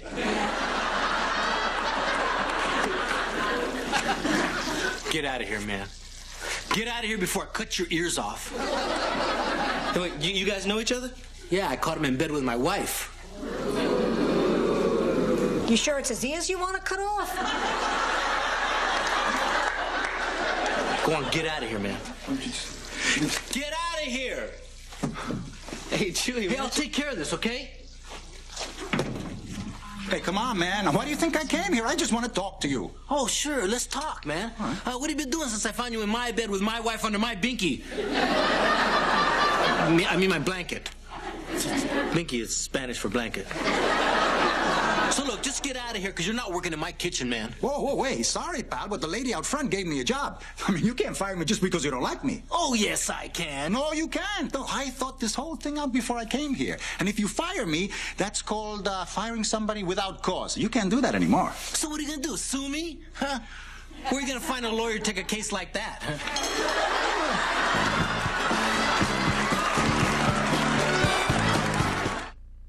Oh, my goodness. What's the matter? Oh, it's from the insurance company. It's the check I sent them, and our policy both marked canceled. I knew it. They canceled our liability insurance. Now, why would they do that? Remember when Rose covered the pool before everybody was out of it? Yeah? Well, apparently this guy's still having bad dreams. The insurance company settled with them out of court, and now they're not going to renew our policy. As far as I'm concerned, we ought to be the ones suing. We're the ones that had to repaint the side of the pool to get out those scratch marks. Look, Blanche, all I'm saying is we got to be careful. I mean, without liability insurance, if we lose a court case, we could lose everything. Okay, let's go. Let's go. Oh, listen, honey, I do hope you call those judges to tell them we don't have any room. I think I figured out how we can fit the judges and the lawyers and keep everybody happy. Really? What's your plan? Oh, it's not really my plan. It's a plan that was devised in St. Olaf during the Big Monkey trial of 1945. The Big Monkey trial? Oh, yes. And it's a good thing we were able to find a jury of his peers, or we would have convicted the wrong big monkey.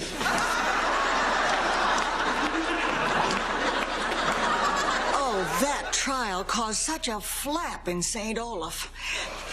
It seems that Mrs. Ingevar's monkey somehow got hold of a typewriter. Anyway, he got a little lucky and he typed out a self-help book called Healing the Monkey Within. Of course, everybody wanted to see that trial. I mean, we were sitting on each other's laps. We had to double up. And soon the verdict was read. What happened to the monkey? Ow. He was found guilty of intelligence. So the townspeople shaved him. It turned out okay, though, because Mrs. Ingevar became rich, passing him off at carnivals as a man from Mars.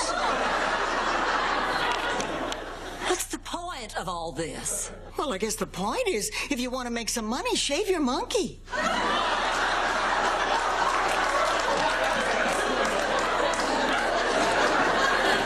How does it help us? You really haven't been listening, have you? We have to double up. Now, if the three of us gals share a room, and if Roland and Chewy and Oliver share a room, we'll only have to have one judge and one lawyer share a room. Fine, do it. Hey, Blanche, wait a minute. I'm not going to let you bring more guests into the hotel when we don't have insurance. Listen, we are finally making some money here. We are booked up. I think it's worth the risk. But don't you think this is a decision that you should make with all your partners? Oh, honey, I would never know how to track them all down. Oh. You mean my hotel partner? Mm-hmm. It's okay. I'm in charge. Hey, you guys, can we get lunch going here or what? He still won't talk to me. Hey, would you talk to a man who had sex with your wife? Chewy, I just want to get the lunch served. I don't care what he does as long as he washes his hands afterwards. Let me ask you, if you found your best friend, someone you grew up with, in bed with someone you love, wouldn't you be mad? Well, it would depend on the circumstances. Maybe they'd been to a dance, and maybe they both had too much to drink, and maybe he just said he was going to show me his appendix scar. Stop judging me. Stop judging me. Chewy, you and Dolores were already separated, man. I mean, I knew how miserable you were feeling. That's why I went over there to talk to her, man, to explain to her what you were feeling. Oh, that makes perfect sense. You wanted to know what I was feeling, so you started feeling my wife, huh? No, man, it wasn't like that. It just happened. So what do you want, Reuben? Huh? You want my blessing? You want me to say you can have Dolores? Well, go ahead. She's all yours. No, I don't want to be with Dolores. I want to be with you. You're the one I love. Now, here's a twist I wasn't expecting. Come on, Blanche, come on. Come on. I miss you, man. I mean, don't you miss us hanging out together? I'm not forgiving you, man. I can't. Come on, Chewy. Ever since we were 6 years old. I mean, you remember when we met in Miss Hernandez's class? I mean, you've been my best friend. Still remember that day you walked in that room? You had a great smile. You're always laughing. You remember that day, man? You stole my crayons. What? That's what I remember. You stole my crayons. First my crayons, now my wife. Everything I ever loved to play with.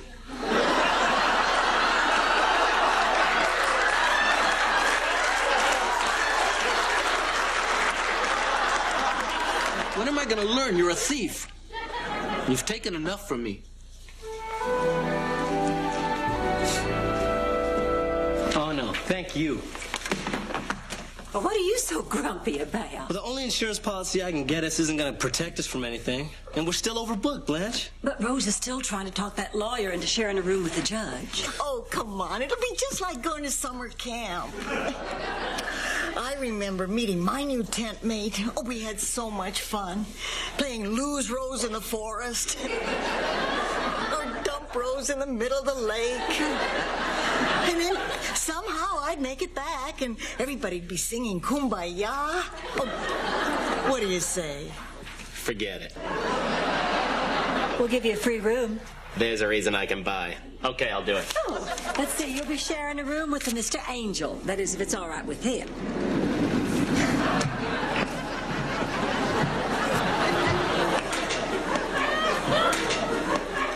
I'm sorry, boys, but we're all booked up. We have reservations. We're the judges of Jacksonville.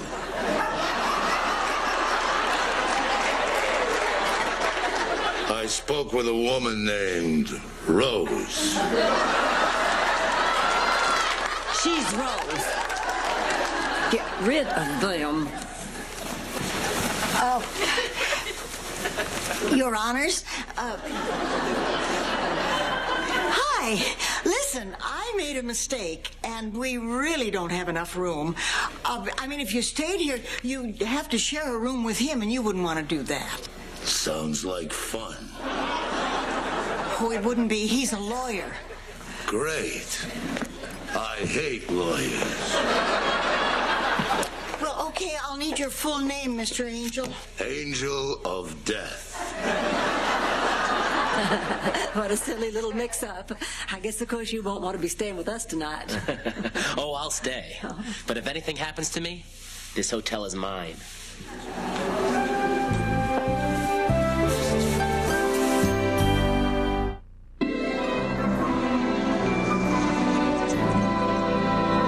Everybody ready for lights out? Yep.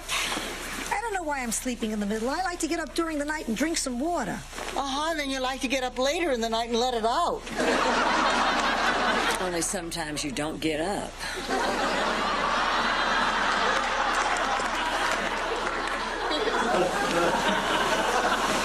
Oh, I hope that lawyer and that biker are okay. It's a shame how society has to kowtow to those hooligans, those no-goods who prey on decent people everywhere. And the bikers are just as bad.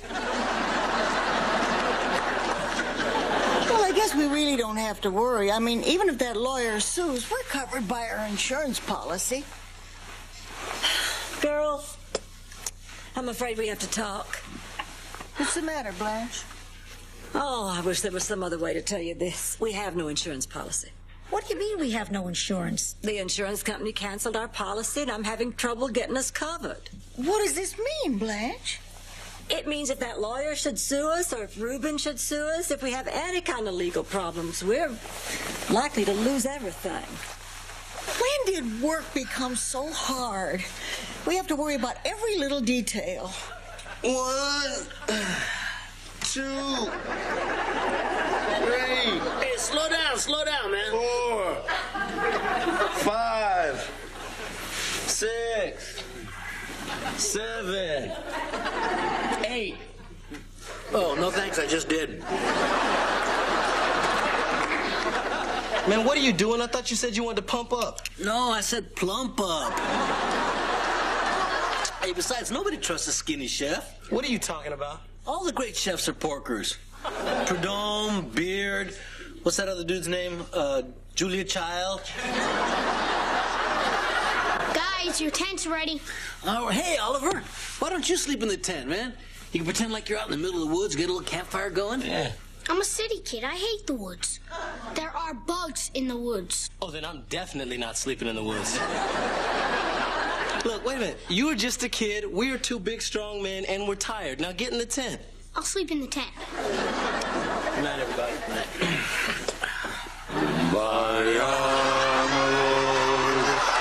Kumbaya.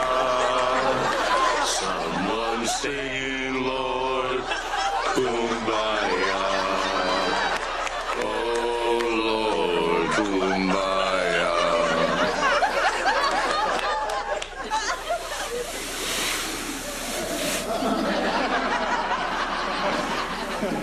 What in hell is that? My feet. Oh, they're freezing. I know, so I figured I'd put them in the hottest place in Miami.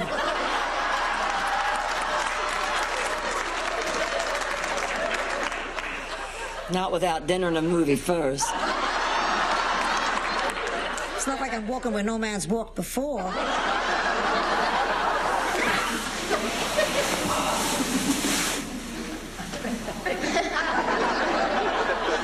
Ooh, I just had my favorite abominable snowman dream. I still feel chills. Those are Sophia's feet. Hi. Well, move 'em, lady. Sorry I woke you. I wasn't really asleep. I was just lying here thinking. You know, in my wildest dreams, I didn't think the hotel business was going to be this hard. Well, actually, in my wildest dreams, I'm carried off through the jungle by a gorgeous man in a leopard skin loincloth. I haven't worked this hard since I was a little girl on my father's dirt farm back in Sicily. What did your father grow? Dirt. What are you doing, Rose? Making a tent. Let's pretend we're in camp. Oh, I'm just not in the mood, Rose. I mean, how many more times in our lives are we going to get a chance to play camp? Okay, Rose. Although it would be more fun if we had a boys' camp across the lake we could paddle to. Don't worry, I have some great new scary stories for you. Oh, we're too old for scary stories. This one is called The Day Dorothy Quit Smoking.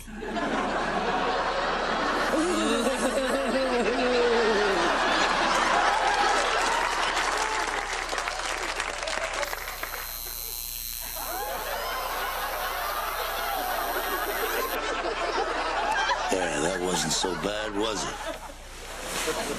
I love it. Born to litigate.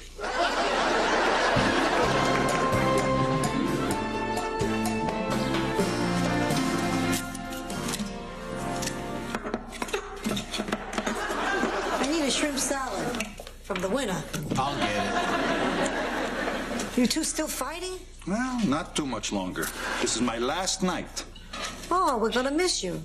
You seem like a nice person, except for that sleeping with the best friend's wife thing. Kumbaya, Lord, kumbaya. So you're gonna go, huh? Why not? You're not gonna talk to me. Look, Chewy, man. I'm not perfect, man. And I'm really sorry about what happened. Look, man, for what it's worth,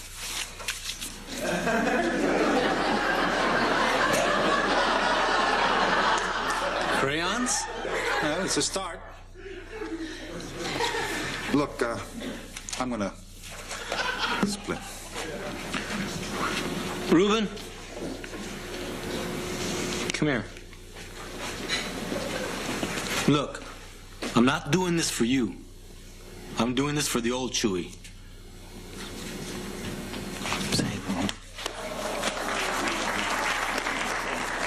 You're forgiving him? Oh, well, in my day, if a man caught his wife in the embrace of another man, he would never forgive him.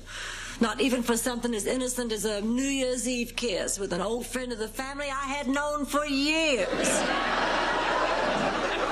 Stop judging me. I'm not a tramp. I'm not a tramp.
Shorty. Hey, Wrinkly.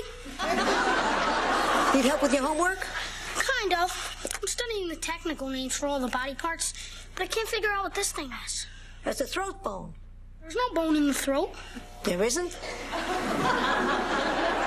Hey, I'm choking. Sophia. Hey, Roland, can you help me with my homework? Yeah, kid, set up in the office. I'll be right there. Oh, Roland, you don't have to be here. I gave you the night off. No, I kind of want to stay in for Oliver. It's okay. I don't mind. I'm a workaholic. Oh, my God, he's been drinking workahol?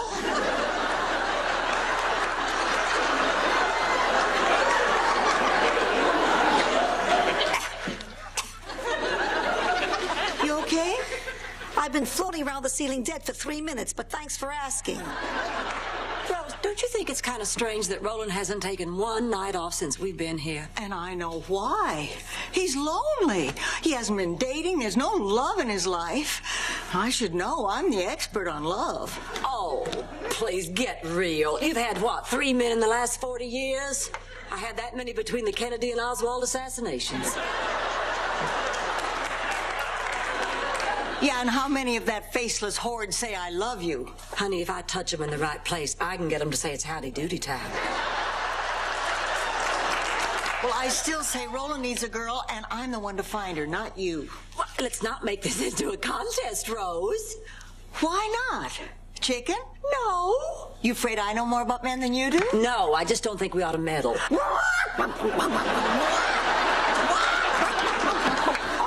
Don't you dare cluck at me, Rose Nyland. Look, I would accept your challenge, but it just wouldn't be fair. And even if you did, you'd both lose. I think there's a very simple reason Roland doesn't date women. Why? Because they're not men.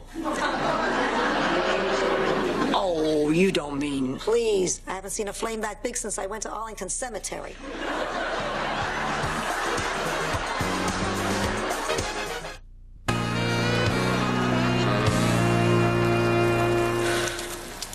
Terrible. To make a good marinara sauce, you have to simmer it at least 24 hours. That's clam chowder. Perfect. Where did I put my glasses? Hey, everybody, listen. The TV station called and they want our chef to do a cooking segment on Good Morning Miami. All right, I'll do it, but this is the last time. Oh, please. We have a great chance to promote the hotel on television, and I'm going to let you go on and blurt something out? What do you mean, blurt something out, you silly posturepedic with a face? Look, Sophia, I know that you're a better chef, but I have TV experience. Really? Oh, yeah, Super Bowl 21. That was me behind Brent Musburger, remember? You know, it's a tough choice, but I think Chewy should go. Sophia, don't take it personally. It's just that Chewy... Well, honey, Chewy can see. Keep talking, Blanche. Keep talking, because I'm zoning in. Keep talking, Blanche. She went this way. Roland, shouldn't you be out on the desk? Yeah, back to work. Well, that's the last time Roland will be single, because in about 5 minutes, a beautiful woman is going to walk into his life, and I'll win the bet, and you'll be the loser. Now, wait a minute. I thought we decided we weren't going to go through with that silly competition. Part of the secret of winning is knowing the game has begun. Now, if you'll excuse me, I have to go meet the future Mrs. Roland Wilson out front. No fair! No fair! No fair! No fair! The mating call of the loser. Rose Nyland is not going to beat me at matchmaking. Now, where can I find some delicate young creature that would appeal to Roland? Delivery.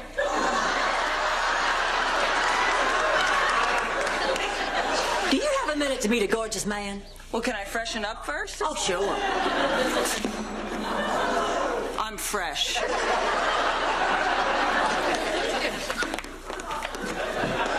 Fix your hair, fix your hair. Wet your lips. No, sir, the Golden Palace doesn't offer that service. No, if you leave your shoes outside your room, they won't be shined, they'll be gone. Roland. Yeah,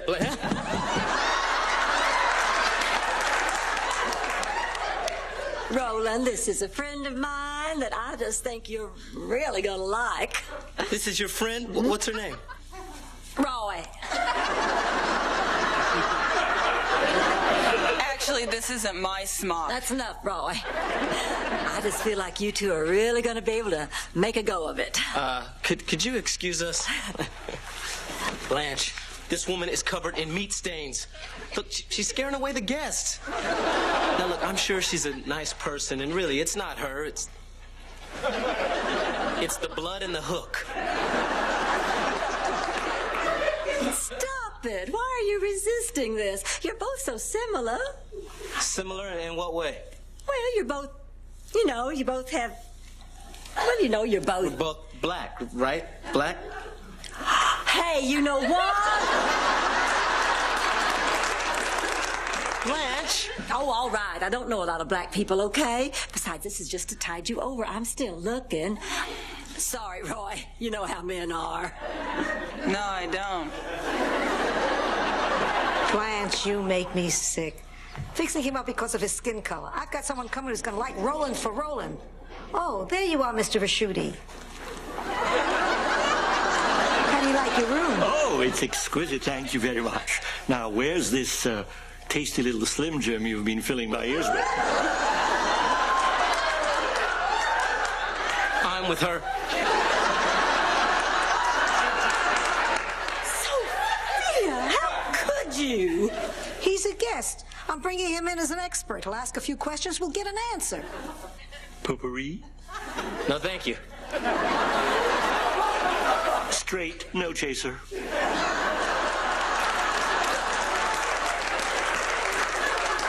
Now, you see that, Blanche? I don't need your help with my personal life. Now, I don't want you meddling anymore, and I don't want to meet any of your friends. Roland, this is Joanne. So this is the last time I'm going to do this for you. Hi, I'm Roland Wilson, raging heterosexual. So nice to meet you. It's nice to meet you. Oh. I win. Roland wins. It's a win-win situation.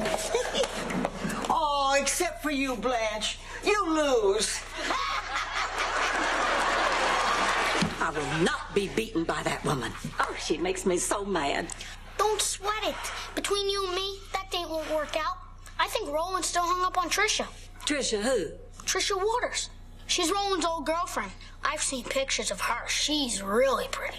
Oh, well, why did they break up? I don't know. I guess because she moved back to Atlanta. Atlanta, huh? Well, I don't think this contest is quite over yet. Hey! What'd you just do? Nothing. You just put that whole box of sugar in the soup. Oh, I did not. You've been trying to ruin my food, huh? You want to make me look bad so you can go on TV. That really hurts me. I'm a wounded bird. Oh, I'm sorry, Sophia. I was acting, you idiot. I was born to be on TV.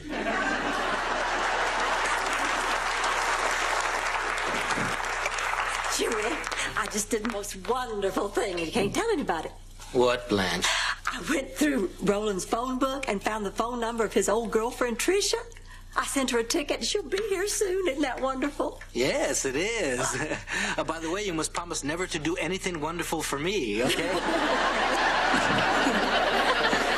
So, Roland, how was your lunch with Joanne? Oh, it was great. Incredible. This girl is great. Really? Yeah. Yeah, I just didn't think she was quite right for you. Of course, I don't know any of the other women you've gone out with, but is there anyone you just can't seem to forget? Well, only one, actually. Trisha. Trisha? Yeah. God, what a miserable experience that was. Why? Well, wasn't she pretty? Oh, yeah, she was beautiful, but she just suffocated me. And she was so possessive and clingy. She always had to have her hands on me. And, she had this game called Mr. Walking Fingers. I can't talk about this, Blanche. Oh, God, what a nightmare. How'd you get rid of her? I told a widow why. Roland, I need to talk to you now. I'm on the phone. Yeah. Yeah. Yeah, Joanne, I had a great time at lunch, too. It'll just take a minute. Uh-huh. Well, I'm going to look forward to that. Okay, I'll talk to you there. Bye.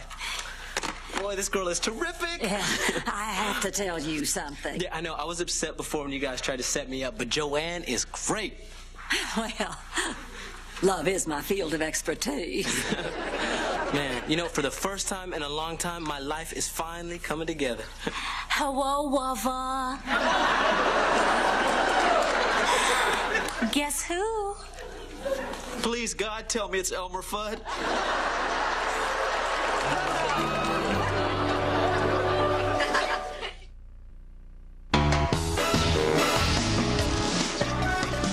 Oh, Roland, I was just stunned when I got your telegram. And you didn't need to send the plane ticket. I would have been more than happy to pay for it myself. Now you tell me. What? Now you tell me her name. See, this is where you introduce us. Oh, Blanche, this is Tricia. She's an old friend. Oh, well, Tricia, it's a pleasure to meet you. Actually, Roland isn't quite telling the truth. See, I'm more than just an old friend. I'm an old girlfriend. We used to date right up until the time he entered the priesthood.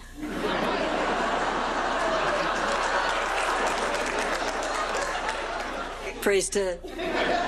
Yes, Tricia was the last girl I dated before I tried my hand at priesting. I can't believe this. Tricia has called down 25 times today. I tell her I'm busy, but she just won't leave me alone. And look at this. She had a pot roast delivered. Now, God only knows what this means. Oh, wait, this is from Roy. Terrific women to choose from, but I still cast my vote for Tricia. Haven't you heard a word I've said, Blanche? I don't want Tricia. I can't keep running from her. Oh, look, you guys probably don't want to talk about my personal life. Yes, we do. Sit down. Look, I know what you guys do.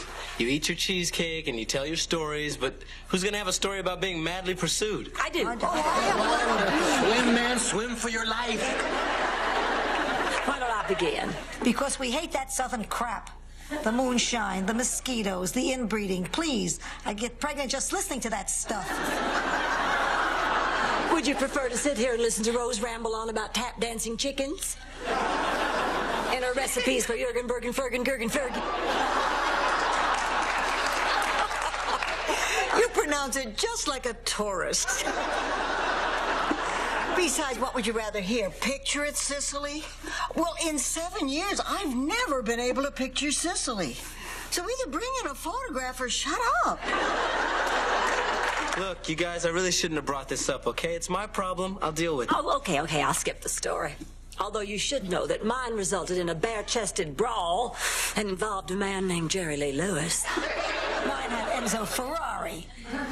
Mayor McCheese. Can I just ask you a simple question? Why'd you lie to her? Come on, Blanche, you've met her? I mean, she just cares about me so much I didn't think that she could take the rejection. I'm just gonna have to figure out some way to get rid of her, but this is my problem. I'll deal with it. But, you know, thanks for talking, for being friends. I just wish I knew what sick, twisted mind could concoct such a hurtful scheme. Maybe one of your friends could help you. Roland, there's something I want to say, friend. Well, what is it, pal? I'm the one who sent for her, buddy. You did what? Dead woman? Yeah, I sent for Tricia. I guess I just got competitive with Rose, and I lost. You lost, and I won. I kicked your rump. That's enough, you chucklehead. I just wanted to make you happy. How, by reuniting me with a woman that I can't stand? Yeah, I know it doesn't look very good right now, but see, love is my field of expertise. Yeah, well, as far as I'm concerned, Blanche, you really crossed the line this time.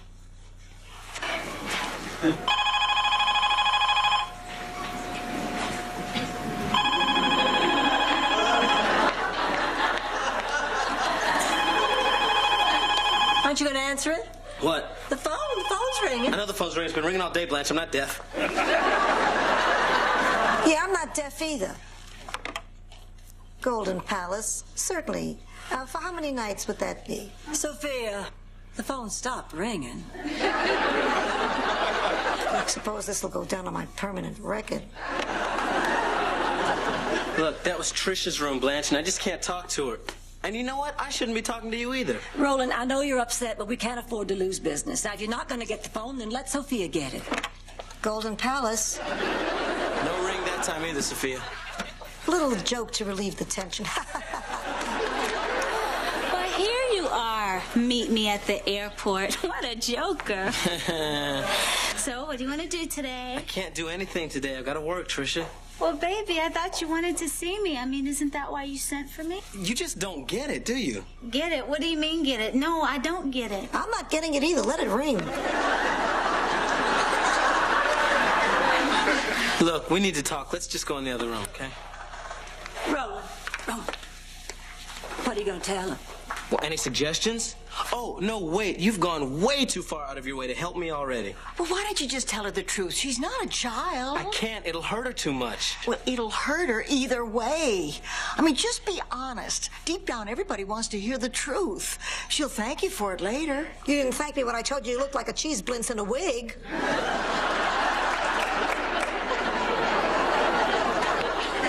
Trish, just... Look, this is very difficult for me, but if we don't have honesty in this friendship, then we don't have anything at all. So please understand what I'm about to tell you is the truth and nothing but. My mother was kidnapped by Afghani rebels, and I must go to...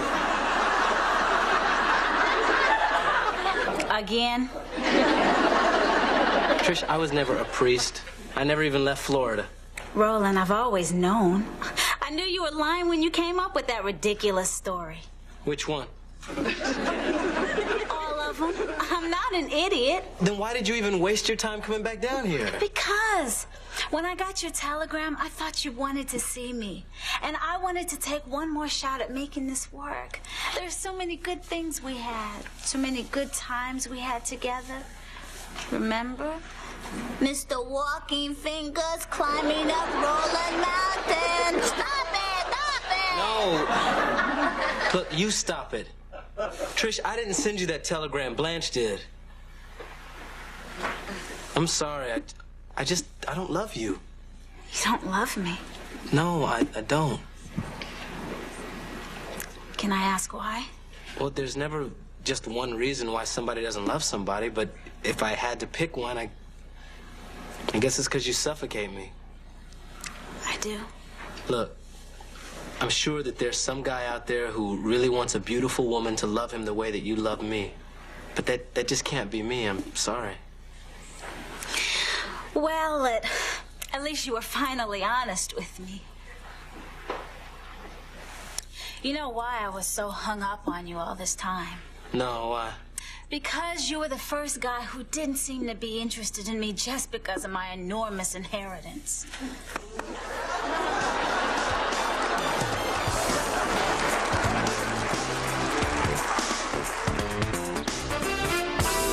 Chewy, how did the TV taping go?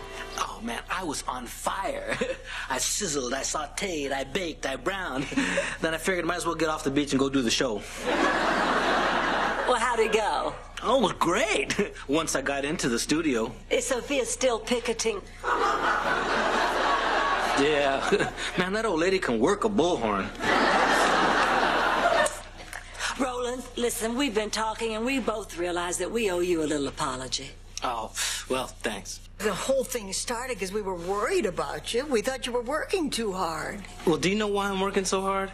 I'm trying to teach you three ladies the hotel business. I mean, you guys are new at this. I can't trust you alone at the hotel yet. Well, we're not going to do anything to hurt our own business. Boy, it's hot out there. Do you mind if I pick it around the desk? Roland, I think it's really sweet that you worry about us, but, honey, you have to understand now, we worry about you, too. We can't help it. You're family now. You consider me family? Come on. Well, for heaven's sake, we work together, we live together. You're like a son to us.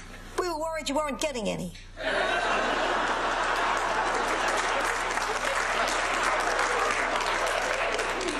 Well, I'm really fond of you guys, too. But in the future, please don't go messing around in my love life.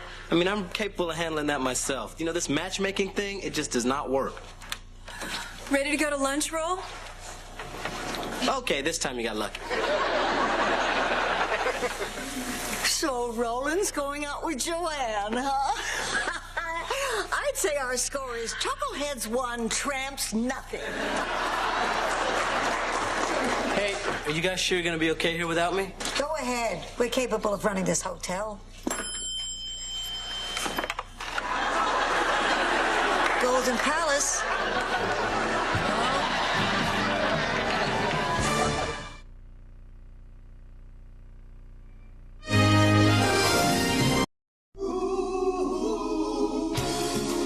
Thank you for being a friend. Travel down the road and back again. Your heart is true. You're a pal and a confidant. And if you threw a party, invited everyone you knew, you would see the biggest gift would be for me. And the card and text would say, thank you for being a friend. Thank you for being a friend. Thank you for being a friend. Thank you for being a friend.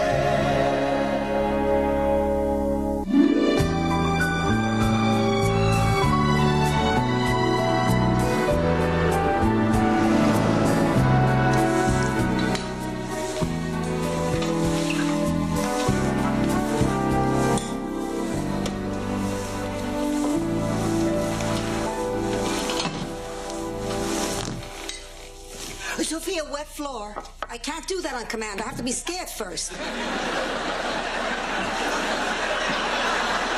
Chewy, wet floor. What, somebody scared Sophia?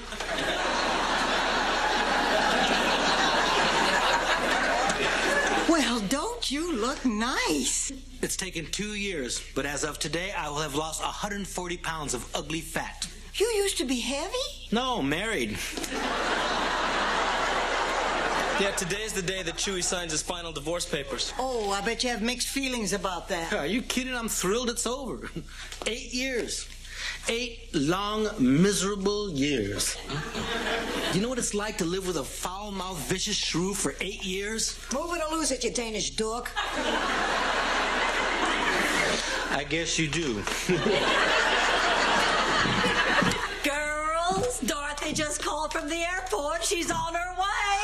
Can you believe it? Our little family's gonna be together again. Isn't it wonderful? Oh, I can't wait for her to see the hotel. Oh, Sophia, you must be so excited. Absolutely. I haven't seen my baby in 4 months. I'm living for the moment when I can see her and kiss her and hold her in my arms. I can hardly think of anything else. She's not staying in my room, is she? Sophia, the hotel's booked solid for the next 2 days. Honey, I'd let her bunk with me, but I have a big date tonight, and you know how Dorothy suffers from motion sickness. Oh, look, I'm as thrilled as anyone that Dorothy's coming, but please don't make me share a bed with her again. You remember what happened the last time? You mean when she mistook you for her pillow?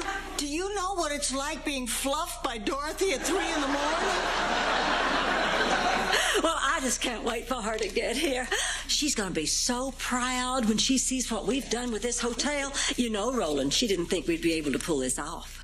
She thought we were too old and inexperienced to run a hotel this big. You know, this is just a stab in the dark, but was Dorothy the smart one in your group?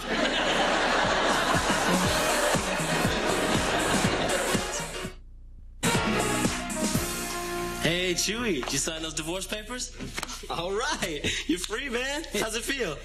I don't know. You know, when I left the courthouse, I was feeling great, man. I was whistling. I threw my hat up in the air just like Mary Tyler Moore. I even started running down the street like that girl. I started belly dancing like I Dream of Jeannie. Yeah. And then it hit me. You need some male role models? No, it hit me that I really am alone. It's over. And Dolores is gone forever. Oh, come on, Chewy. Dolores isn't the only woman out there for you. How do you know? Maybe she is. Man, maybe nobody will ever be interested in me. Man, what you need is a date. Now, look, this is what I want you to do. The next woman you see, I want you to walk up to her and talk to her and just ask her out. I don't know, man. I'm really rusty. No. Trust me, man. Just be aggressive. What's the worst thing she could do? Say no? No, I mean it, Chewy. The next woman. Next woman. Okay, next woman. Walk up to her and say, hey. The next woman.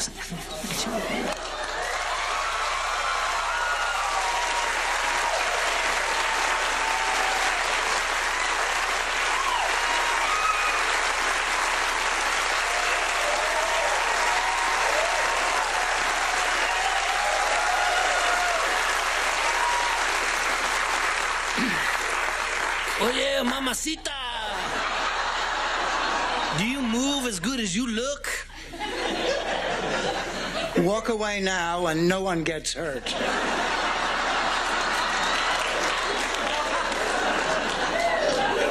You must be Dorothy. I've heard a lot about you. I'm Chewy. Oh, hello. Nice to meet you. Nice to meet you, too. Welcome to the hotel. Yes, ma'am. May I help you? I certainly hope so. I'm looking for the people who run this. I was just counting this fare. I think you forgot to add a tip. A tip? A tip. Let's review your performance, shall we? Let's say you backed over my luggage, took the causeway during rush hour, stopped the car twice to sell fruit out of your trunk. A tip? Walk away now and no one gets hurt. You must be Dorothy. So nice to meet you. I'm Roland Wilson. Oh, how do you do? How Boy, do you do? You are nothing at all like I pictured you. Well, what do you mean? Well, it's just that from everything that Blanche and Sophia and Rose told me about you, I'd expected you to be, taller. Well, how much taller? About 5 feet taller, actually. Dorothy! Oh, I can't believe you're really here. Oh, Look at you. You never look more beautiful. Oh, God, I missed you guys. Oh, we've been looking forward to this for so long. It's going to be the best 3 days ever. Yes, the Three Musketeers together again. Oh. The Four Musketeers. Oh, Sophia, look, Dorothy's here. Ma. Pussycat. Ma, I'm over here. Get the hell away from me. Pussycat.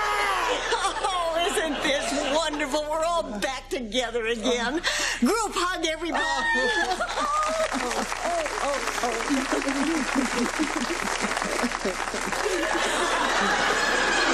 I've never really been as into this as they are. I gotta get back.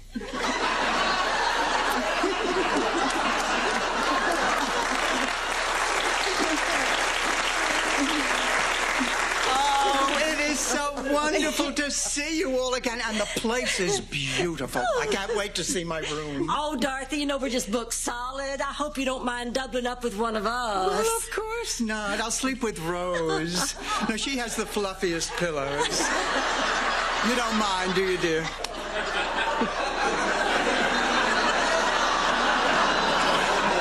Oh, that's fine. Well, great. Well, let's show you the rest of the hotel. Oh, another group hug! Oh, wait a minute.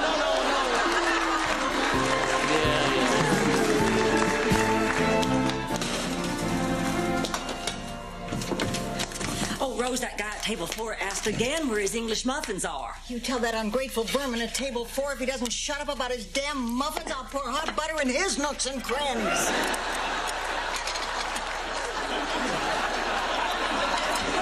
Oh, Roland, thank God you're here. That dining room is packed, and Chewy hasn't shown up for work yet this morning.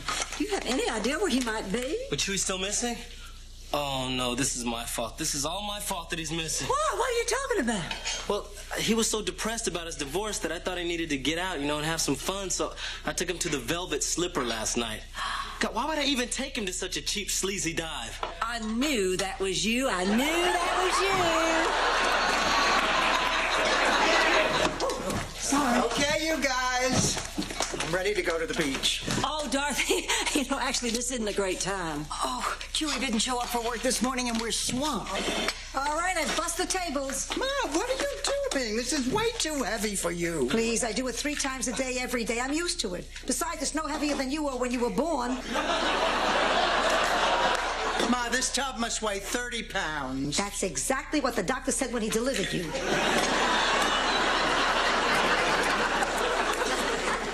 Oh, Dorothy, this is not what we had planned for this weekend, but would you mind if we asked you to give us a hand today? Well, honey, of course not. As a matter of fact, I have had a little experience with this. Really? Sure. When I was a little girl, I used to love to pretend I was a waitress. You know, Ma would play along with me, pretend to be my customer. I'd serve her dinner, and she'd complain about the service and threaten not to tip. We sure had fun. But after a while, she had me playing waitress all the time. You know, when she had a dinner party, when her bridge club came over. I mean, I enjoyed it because I thought it was a game. I mean, what reason did a 5-year-old have for not trusting her own mother? Here we go again. You used me. It was our quality time. Quality time? You referred to me as the help. It was a nickname. On Thursdays, you lent me out to the neighbors. So you learned a trade. Ingratitude, that's all I've gotten from any of my employees. Kids, my kids.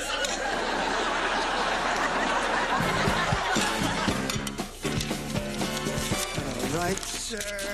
Here you go. Excuse me. Aren't you forgetting something? Like what? Aren't you going to say have a nice day? No. Look, in the 45 minutes that I served you, you complained about the food, the coffee, the service, and said that in my case, a sprinkle a day wasn't quite doing the trick. I don't care if you have a pulse, much less a nice day.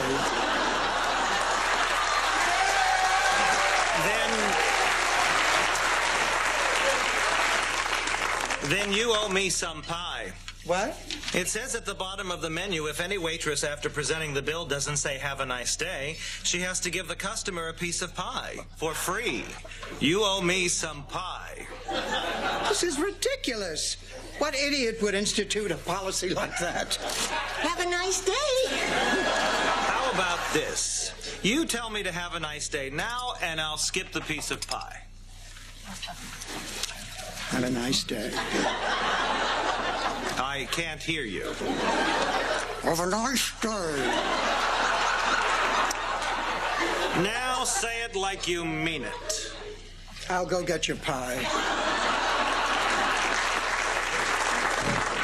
Rose, do we have anything that gets out stains? No, I don't think we do. Why do you ask? Hey, this is my best suit! I spilled something. This is the last box of tomatoes. Oh, I'll tell Roland to put it on the order list. Whew. Ma, what's the matter? What's wrong? Nothing, I'm just catching my breath. Well, look, I've seen what's been going on around here. Rose and Blanche are working you too hard. Look at you, you're white as a sheet. That's because I'm in between heartbeats. Come back in 15 minutes, I look like the last of the Mohicans.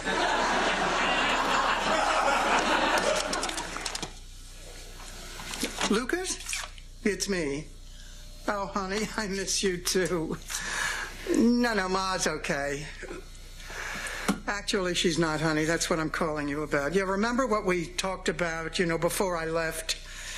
Well, after seeing what's going on around here, I think the best thing for Ma is if she comes home to live with us.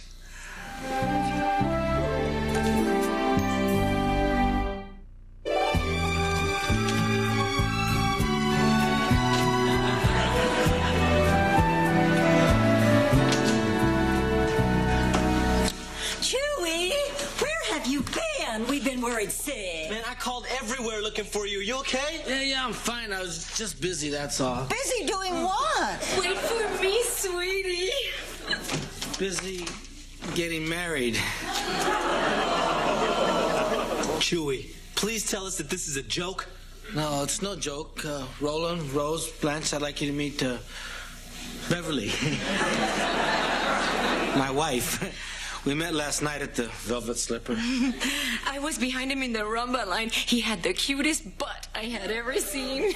Oh, please. Is that any reason to marry a man? Yeah, Blanche is right. How could you be so shallow? What about the chest? What about the shoulders?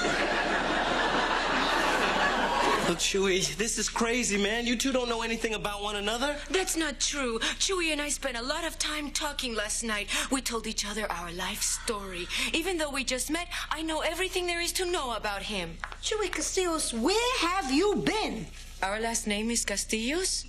Hey, look, can we all talk about this later, okay? Oh, you stay right there, sweetie. I'll go get the bags. You already have luggage with this woman. Hey, look, I just got married. Can you guys be a little bit happy for me? Oh, we're sorry, Chewy. So, was it a nice wedding? I guess so. I don't remember too much about it. Just we used the tequila worm as a witness. Look, that is it.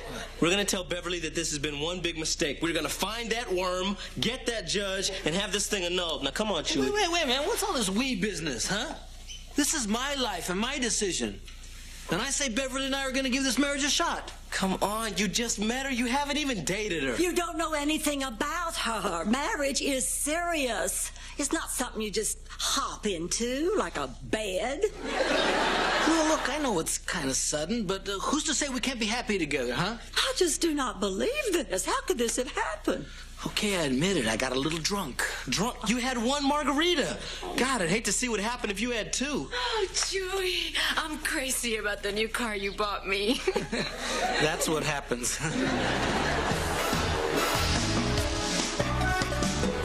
Oh, good. You're all here.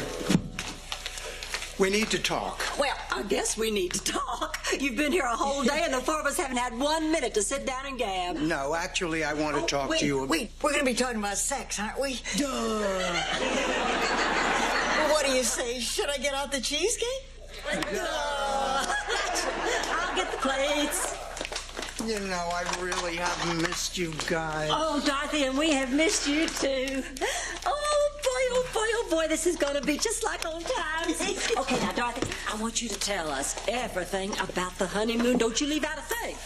Well, we got to the airport late, but Lucas managed to find a sky cat. Yeah, who cares? How was the sex?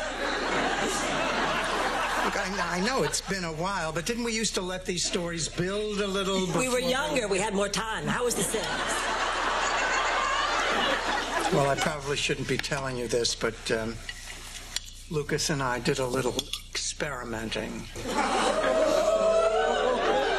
And? Well, I tell you, it was amazing.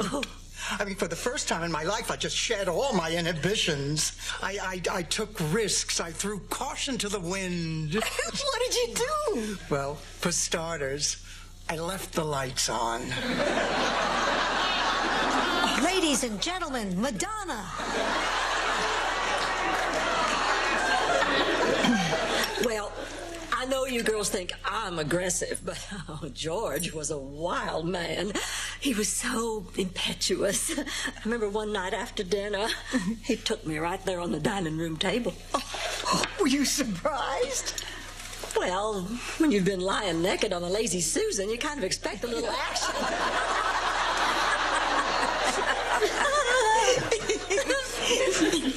Dorothy, you okay? I'm fine.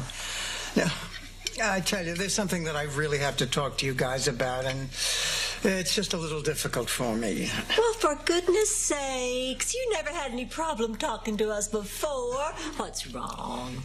Well, first of all, let me tell you that I know how difficult this business has been for you, and I think you've just done a terrific job, but, well, it's an awful lot of work. Yeah? So what are you getting at?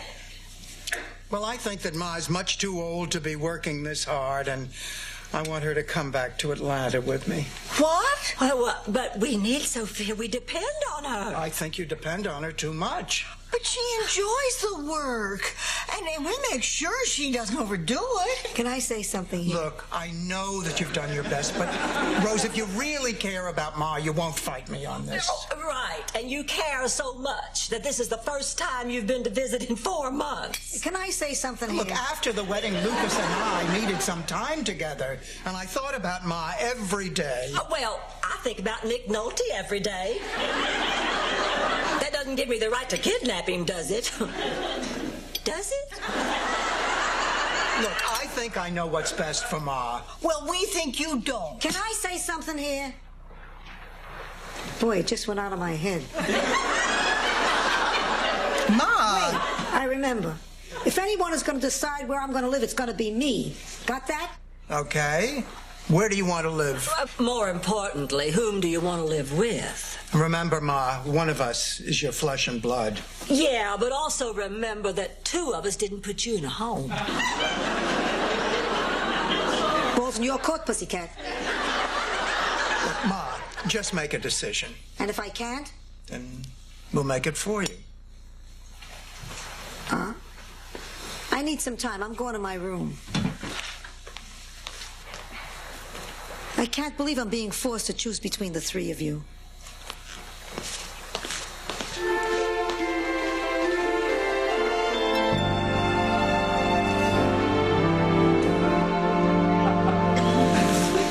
Hey, morning, Rose. Oh, morning, Chewy. Oh, Rose, I want to thank you for yesterday. You know, you were the only one that didn't give me any grief about marrying Beverly. Well, I just figure it's your life. I mean, if you want to throw it away marrying some cheap tart and a drunken stupor, who might object? You're a good friend.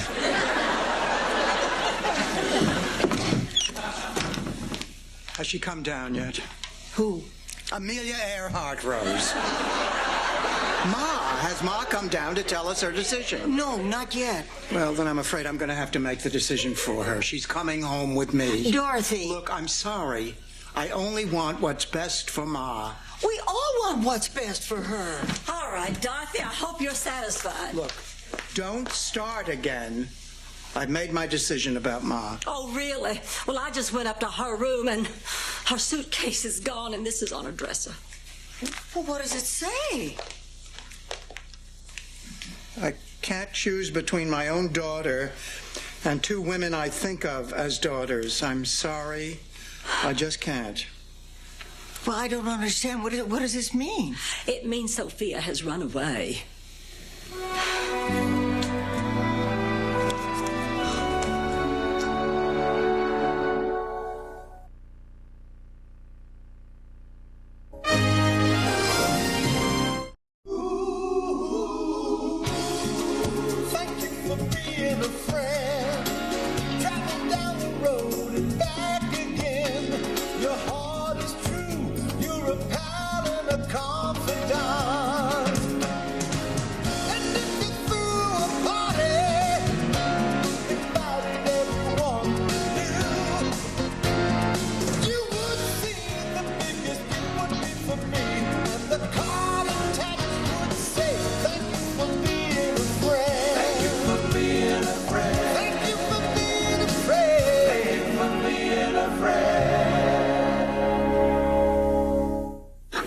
Episode of the Golden Palace. Girls, Dorothy just called from the airport. She's on her way. Group hug, everybody. Well, I think that Ma's much too old to be working this hard, and I want her to come back to Atlanta with me. What? Oh, Rose, I want to thank you for yesterday. You know, you were the only one that didn't give me any grief about marrying Beverly. Well, I just figure it's your life. I mean, if you want to throw it away marrying some cheap tart and a drunken stupor, who might object? I can't choose between my own daughter and two women I think of as daughters. I'm sorry. I just can't. Well, I don't understand. What does this mean? It means Sophia has run away.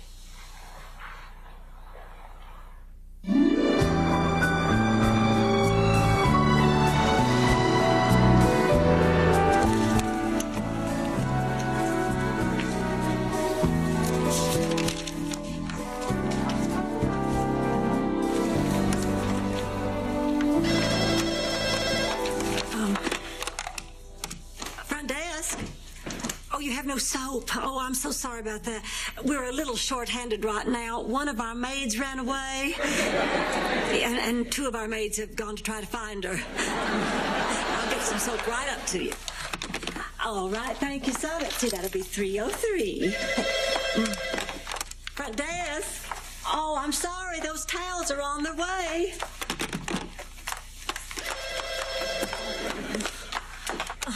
Front desk. Look, I don't have time for this right now. You're going to have to try me again later. Oh, I'm sorry. I thought this was an obscene phone call. Oh, what's wrong with your meatloaf? Oh, Oh, well, fine. I'll get another one up to you right away. And call me later. Roland, Mr. Marshall got a dry piece of meatloaf. Yeah, I know. Chewy, what is the #1 rule of hotel cooking? If it doesn't look right, cover it with parsley. No, there's another rule. No amount of parsley can cover up dry meatloaf. So you want to explain that chia pet that you sent up to Mr. Marshall?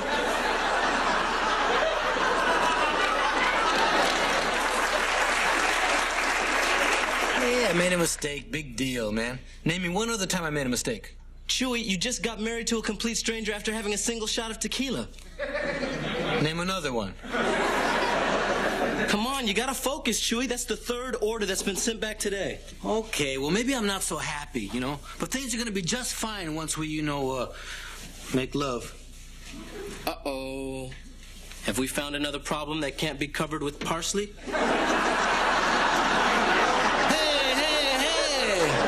Hey, it's her, man. Oh. She says just because we're married doesn't mean she has to act like a tramp.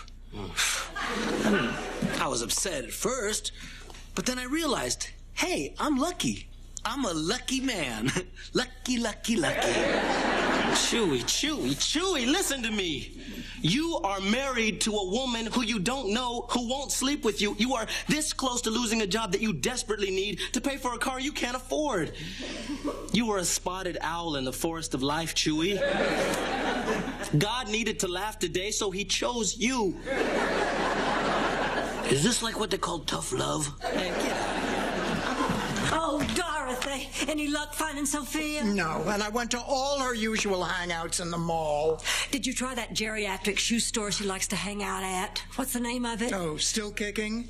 Haven't seen her since last week. Well, did you try the police? Yes, but they told me not to expect much because her description fits half the women in Miami and a quarter of the men. Oh, this is ridiculous. We're never going to find her. Now, don't you lose heart. Rose hasn't checked in yet, and she's a good little detective. Well, she's not at Kittyland. Rose, what would she be doing at Kittyland? Well, I usually go on the little boats. So, did you win any prizes today? A plastic monkey. You're making fun of me, aren't you? Oh, girls, let's not be mean to each other. Now, that won't solve anything. Well, there wouldn't be anything to solve if you would let me take Ma home like I wanted to. Since when is this my fault? Since you started forcing my mother to do hard labor. I don't believe you said that. Oh, if I were a lady, I'd deck you. You try it, I'll have you on your back so fast you'll think you're out on a date.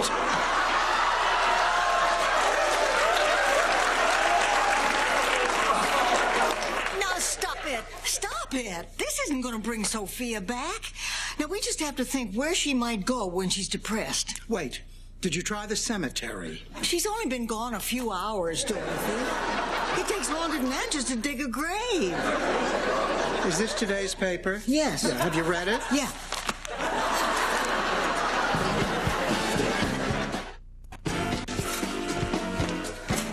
Oh, Chewy, any news of Sophia? Nothing yet. Oh, don't put away that cheesecake. This is an emergency. I think I'll join you. Dorothy's just going to kill us. Well, I don't care. I am just so mad at Dorothy for telling us that we work Sophia too hard. Why, she's got a lot of nerve. Yeah. I still think Dorothy's full of beans, and I'm not scared to say it right to her face. Say what to my face? I think you look good in jeans.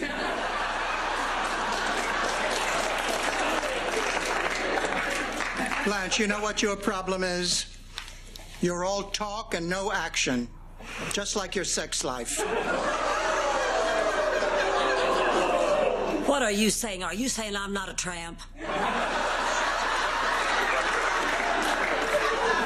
Then why do you think they called me the female Ted Kennedy? Because you look like him. Now, if you'll excuse me, I have to go find my mother. Oh, Dorothy, sit down. We're just running around in circles. Have some cheesecake. I don't want any damn cheesecake. I want my mother. Or are you all too thick to understand that? All right, Dorothy, that's enough. Ever since Sophia ran away, you've screamed and yelled and in general acted like a monster to me and to Blanche, and I'm telling you right now to cut it out. Or what? Or this.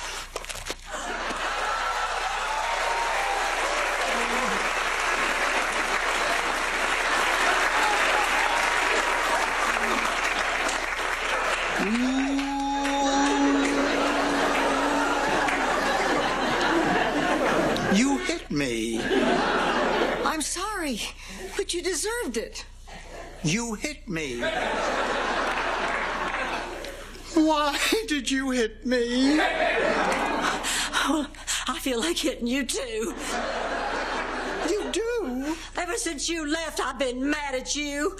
You just deserted us, and that hurt. You broke up our family. You left us out here all alone? For 7 years, we turned to you for everything. And then one day, you're just gone. Well, what about you? I wasn't out of that house 2 months before you bought this hotel. Did you ever once ask for my help? No. You just went out and did it. I thought you didn't need me anymore. We didn't want to bother you. Bother me? How could you bother me? You're my two best friends. We are. You are. I'm sorry. I'm sorry. Oh, I'm sorry.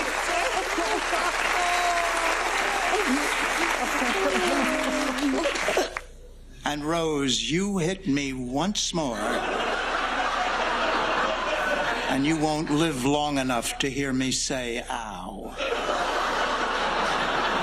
Oh, God, I've missed you.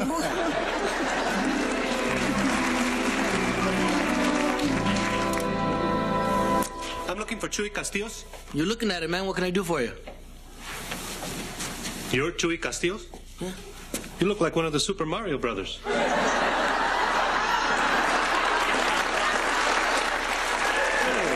Who are you? I'm Ramon. She never told you about me? I'm the man who went steady with her, went to the prom with her, and have been in love with her since we were both 14. Oh, well, I'm the guy who just skipped all that and married her after a shot of tequila. Well, you're a lucky man. She's a wonderful, beautiful woman. I'm here to congratulate you. Hey, thanks. And just to let you know that if you ever do anything at all to hurt her, I'll kill you. I really will. Look, she's coming right down. Why don't you talk to her, man? No, I cannot interfere with her life. I don't want her to see me. I don't know why she's chosen you, but she has. So, once again, congratulations, kill. Oh, Chewy, did you just break it off with Beverly? No, I didn't. Oh, Rose. Hold me, Rose. Oh, there, baby. When did Rose become the strong one? I don't know. I'm looking for the manager. That purse? Where'd you get that purse? Some old lady left it in the back of my cab this morning. Looks like Ma's. Let's see. Bingo cards, brass knuckles, pocket edition of 101 Jokes for the John. Yes, this is Ma's. Where did you take her? Well, got the log sheet right here. Let me check. Let's see. Picked her up, Golden Palace 705. Dropped her off at a place called Shady Pines.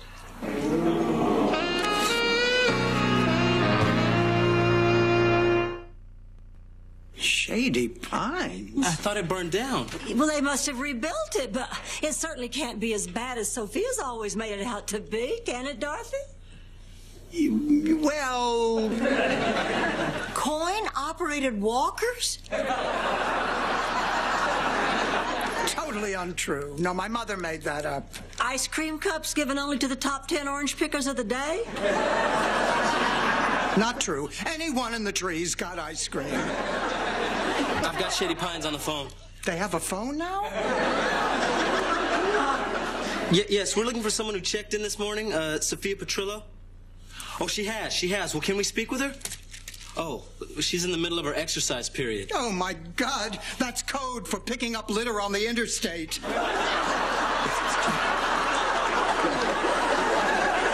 Ma? Yeah, it's me. Yeah, Honey, what are you doing? You sound out of breath.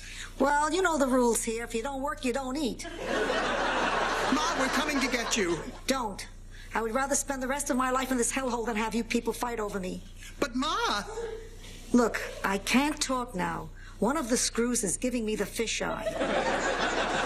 Goodbye, Dorothy. Whatever you do, don't come pick me up. Let me die in peace. Don't come pick me up. Ma! Oh, he's coming this way. I gotta go. Oh, no. He saw me. It's too late. It's too late. Is it too late for my massage?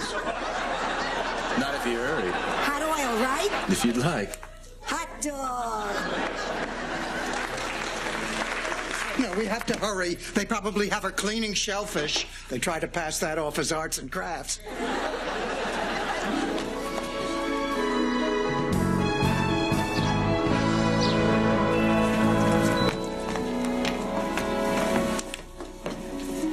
Oh, my God.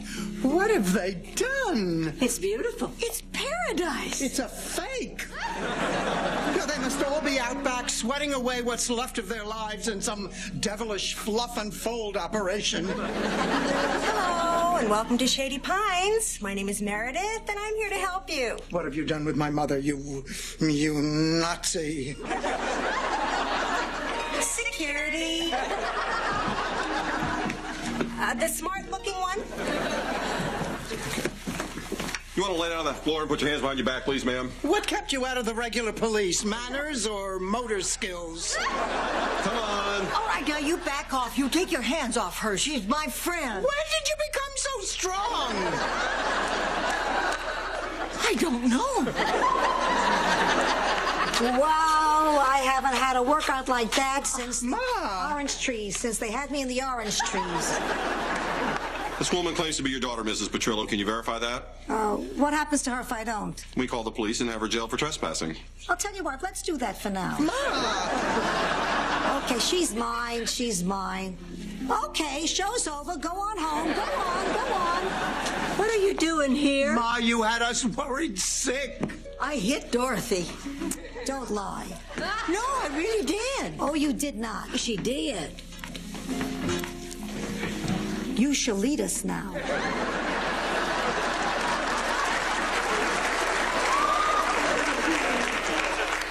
Sophia, we have to talk. You got 5 minutes, then I have a tennis lesson. Ma, this is ridiculous. You can't stay here. I have to. This is where I lived before I moved in with you three. If I stay here, you all might be mad at me, but you won't be mad at each other. And I won't be responsible for ruining your friendship. You are not going to ruin our friendship. Ma, it's that I love you and I want you to live with me. We love you too, and we want you to be happy. And whatever you decide is okay. You're doing it again. You're forcing me to make a choice I can't make. Sophia Petrillo is just going to have to take care of herself. Oh, and how are you going to pay for all this? With a little something I like to call your money. Ma, forget it. All right, then. Girls, I'm afraid I'm going to have to take out all the money I put into the hotel. Oh, the only thing you actually put into the hotel was that candy dish in the lobby, honey. Keep it. Ma, look, Shady Pines might have a new coat of paint, but they can't take care of you the way I can. Sushi? Thank you. Look at that tush.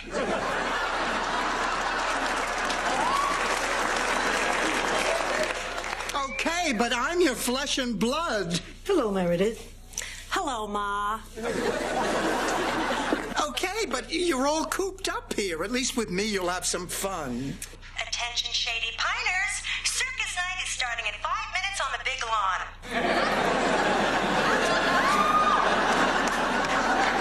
The circus. Pussycat, couldn't this wait till later? No, it can't. You have to come back to the hotel with us so we can talk about this. That's right. We're obviously not going to solve anything here. That's fair. Okay, I'll go pay the bill.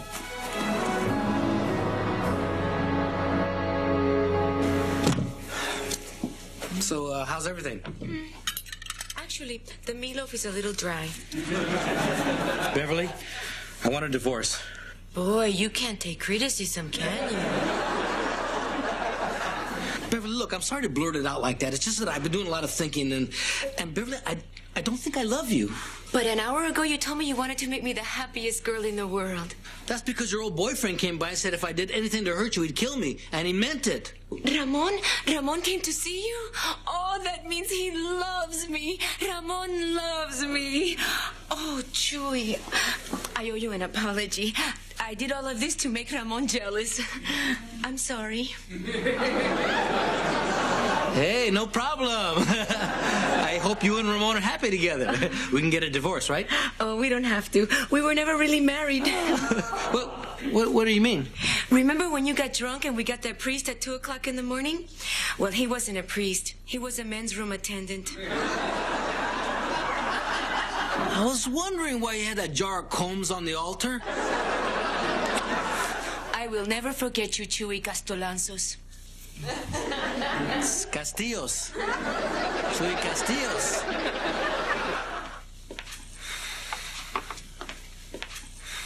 Dorothy, we just don't want you to leave like this. No, wait. Ma and I have been talking, and we both agree it's better if she stays here. You really mean that? We don't want to lose your friendship. No. I really mean it. I really didn't think you'd be able to run this hotel, and I thought that you, Blanche, would lose interest, and you, Rose, would marry Miles, and then Ma would come home, but I forgot what special people you are, and I apologize for not having enough faith in you, and I just want you to know I'm very, very proud of all of you. You don't know what it means to me to hear you say that. Oh, me too. Me too. Listen, Rose and I, well, we have this little present for you. We made it. A lifetime pass to the Golden Palace. Read the back. This card entitles Dorothy Zbornak Hollingsworth to stay in any room in the Golden Palace and eat cheesecake, tell dirty jokes, and have at least 2 friends who will listen to her cry, complain, and laugh for the rest of her life. Thank you.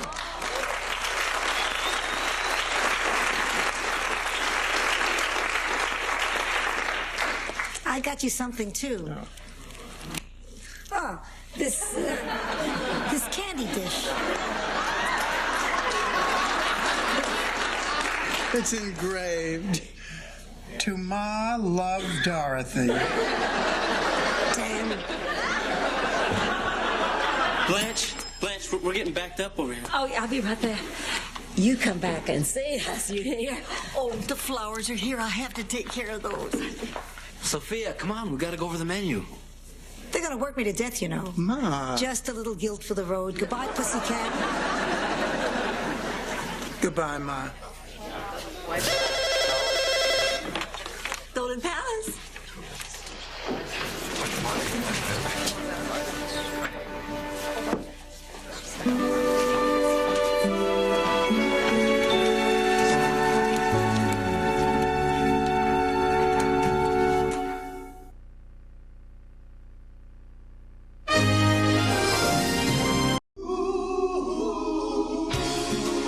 Thank you for being a friend. Traveling down the road and back again. Your heart is true. You're a pal and a confidant.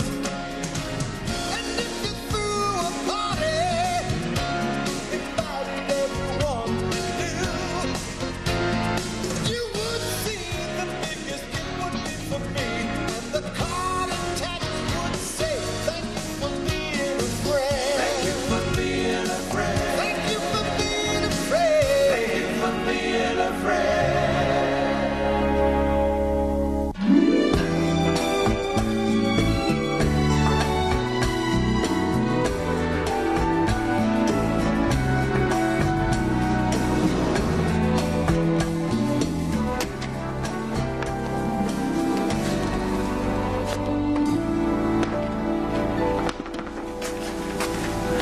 Hey, what's this?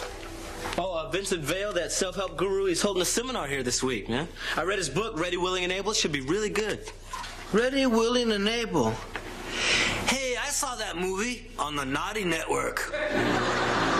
It's about this cheerleader, see? She gets separated from the team. She has to work her way across country by doing... Yes, well, the book is different. Has a lot of good advice in it. You know, it inspires you to get things done on your own. Yeah, in a strange way, so did the movie. Oh, this guy wrote Ready, Willing, and Able? The book, Blanche. Book? How'd they do the U-Haul scene? The book is different. It's one of those self-help books. Oh, you know, I took a self-improvement course once, but I dropped out. Really? Why? Well, when you have as much going for you as I do, if you just keep improving, it gets obnoxious. Boy, you got out just in time.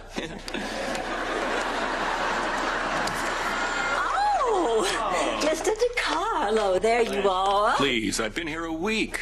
Call me Nick. Oh, all right, Nick. And you can call me anytime. I mean that. Well, thank you.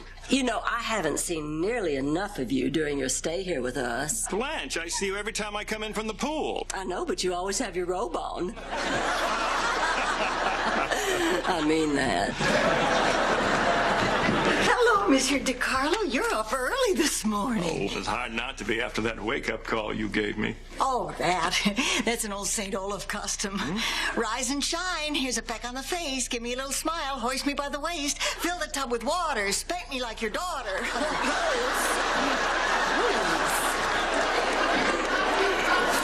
You're embarrassing the man. Oh, no, it takes a lot more than that to embarrass me. Can I feel your bottom?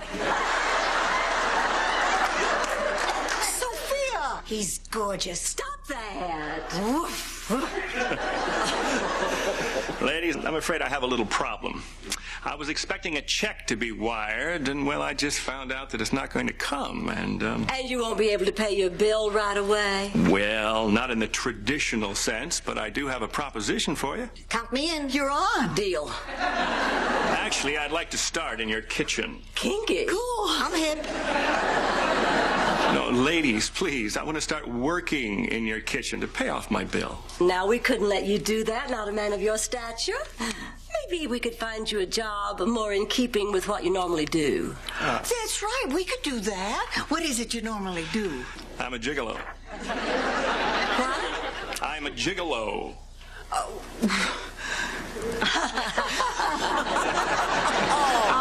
you had us going there for a minute.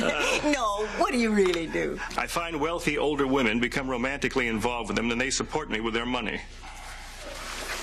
I got 20 shares in Nabisco. What would that get me? Well, you ought to be ashamed of yourself, Mr. DiCarlo. You're nothing like I thought. That's right. And it looks like we will be putting you to work in our kitchen, doing dishes. And because we despise you so much, you'll have to do it without your shirt. Why not? We own him. You know, I've been thinking about switching careers. What do you have to do to become a gigolo? Well, first you have to look good in suits. I can do that. Second, you have to be courteous and complimentary. Yeah, I can do that. But most important, you have to be able to have sex with women you aren't attracted to. Wow. I've been training for this job my whole life.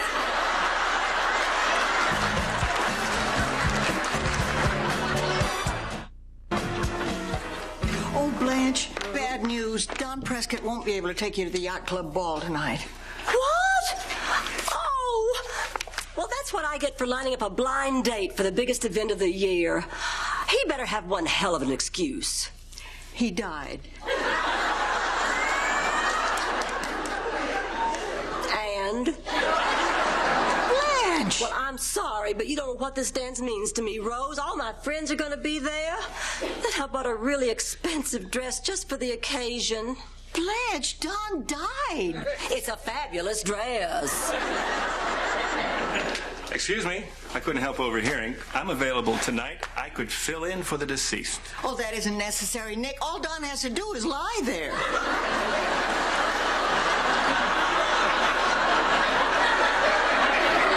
I meant escorting Blanche to the dance tonight, if she'll let me.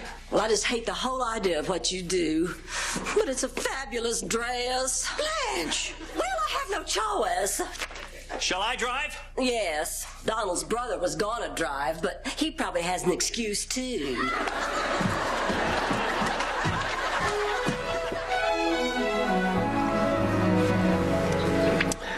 I can't believe I let you talk me into this, man.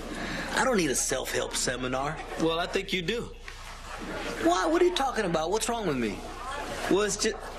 No, man, just forget I mentioned it. No, I really want to know. Well, I think that your personality is flawed. I think there's an aspect to the persona that you project which puts people off and manifests itself in the way you dress and the way you talk. It's all terrible. Hello, positive people.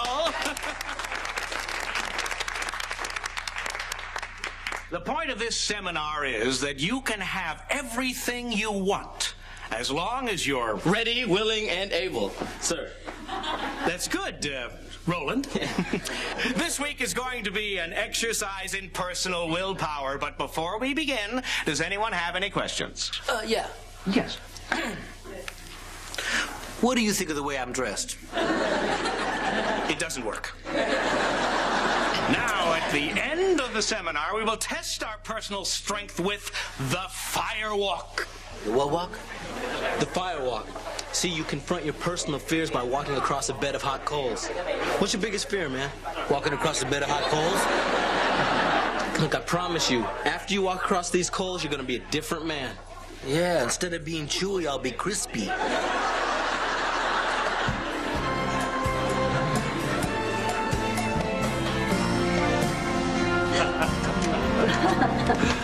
Well, I just want you to know I had a really good time. Oh, well, so did I. You know what I was thinking at the dance tonight? I don't think I've ever met anyone as self-absorbed as I am. I was thinking the very same thing about me. Oh, Nick, I don't think it would be wise for us to take this any further. What's wrong? You can't possibly find me unattractive. No, of course not. It's just that, well, you are a Golden Palace employee now, and I don't want to be accused of sexual harassment again. Again? You lick one gardener on the back of the neck, all of a sudden it's a federal offense.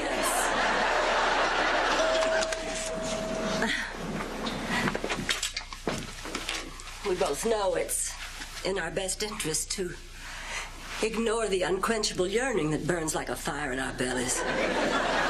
Absolutely.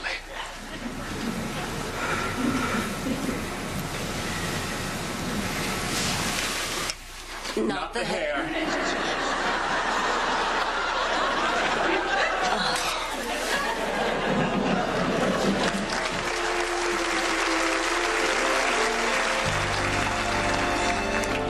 Well, as of today, I'm all paid up.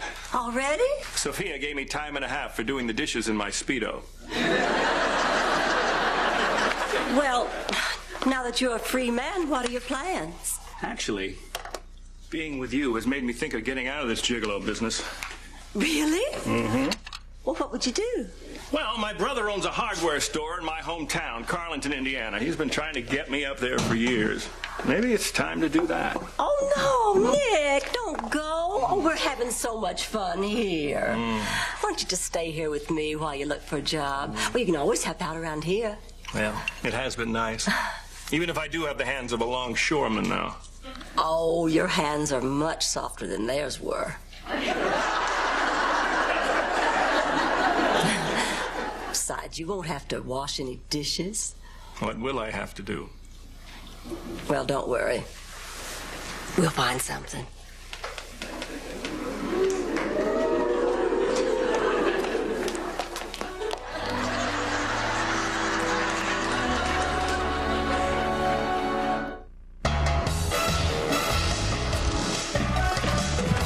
Hey, Roland, you still got that book ready, willing, and able? All right, Chewy, I'm proud of you. Actually, I want 2 copies. Really? Why? Yeah, so I can strap them to my feet while I walk across those stupid coals. Come on, man. Roland, don't Don't hate me because I'm flammable. Yeah. Oh, hey, Blanche, I just saw Nick by the pool. Now, I thought he was leaving. No, he'll be staying at the hotel for a while. Oh, Blanche. Oh, it's okay. Nick's given up the gigolo trade. Really? How's he gonna make a living? Well, I'll be taking care of his needs. Gee, I hope he can adjust. It's not like that. Nick has turned over a new leaf. He's a changed man. And I'm sure that in a little while, everybody's going to forget all about his shady past. Hey, Blanche, where's the hooker? Look, I don't care what anybody thinks. I have found a man I really like. You know, it's been a long time since I went out with anybody this handsome, and you just don't know what it's done for me. So what if I have to take care of him? I like buying him things. And ultimately, it's none of your business. No, Blanche, it is my business. I mean, this guy takes advantage of women. Older women who give him everything they have for a few cheap moments of tawdry sex. I don't want you on that list. That's just sheer jealousy, and I'm not going to listen to another word. Whoa, there's a list?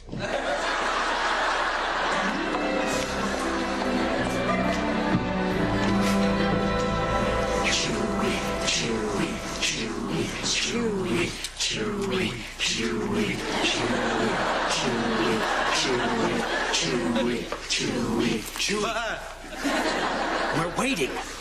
Chewy, now you can do this, man. Your mind is more powerful than your fear. You just have to keep saying to yourself, cool, cool, cool. You'll be fine. Go ahead. Chewy, chewy, chewy, chewy, chewy, chewy. Cool, cool, cool. Hey, cool!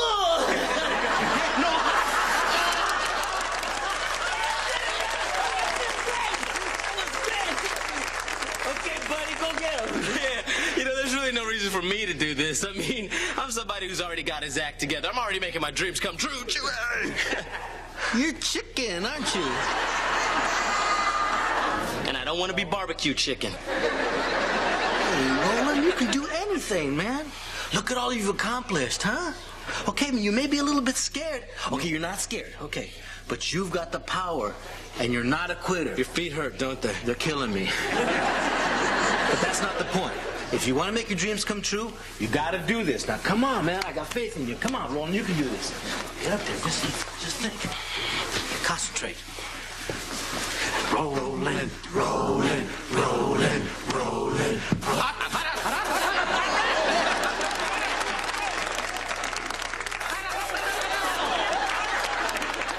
It takes a brave man to do what you just did, man. Yeah. Tell Nick I'll be at the pool.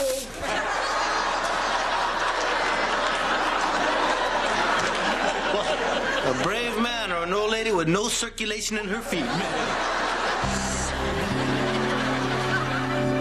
Teeth as white as ivory, skin as smooth as marble, lips as succulent as fresh fruit. That's beautiful. Now let me tell you some of the things I like about me. Breasts as pert and bouncy as Mary Lou Retton on a trampoline. You really are a very special lady, Blanche. Oh, I think you're pretty special, too. I just wish... Oh, never mind. What? What is it? Well, Blanche, now that I've turned over a new leaf, it just bothers me that you pay for everything. Oh. Why am I letting you do it? I hate myself for that. Oh, you pay for my room, my food, my suits, my shoes. I didn't tell you to buy new shoes. Well, I picked them up when I got the suit. I just feel it's time for me to make a change. So, I want to propose something to you. Oh, Nick, what are you suggesting? That we get married? Oh, no, Blanche, I wasn't going to ask you to marry me. I was going to propose that I go back to Indiana. You what? Oh, I love you, Blanche. You're everything to me, and I want to prove my love to you by... Raisin? No, thank you. You sure? I'm fine. Because it's amazing how something so wrinkly can be so tasty.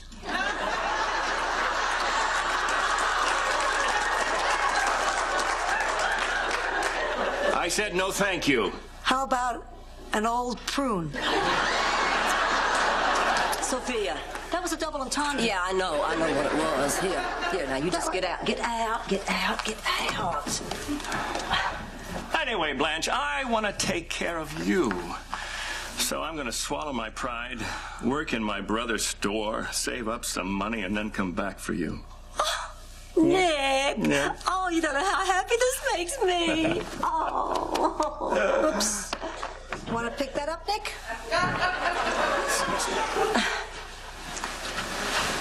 Wonderful.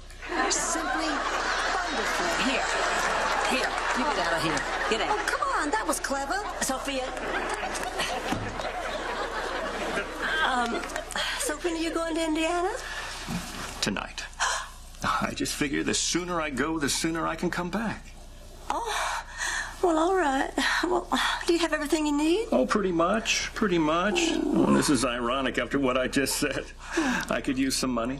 Oh, well, yeah, sure. How much you need? Oh, I was thinking a couple of thousand. That much? I don't want my brother to think I've come crawling back. 1,500? Yeah, sure. I'll write you a check. Oh, no. Oh, no. Oh, no. Yeah, no. I insist. No. Okay. I'll go get some champagne and we'll celebrate. Oh, okay. I just wish I knew what I did to deserve a woman like you.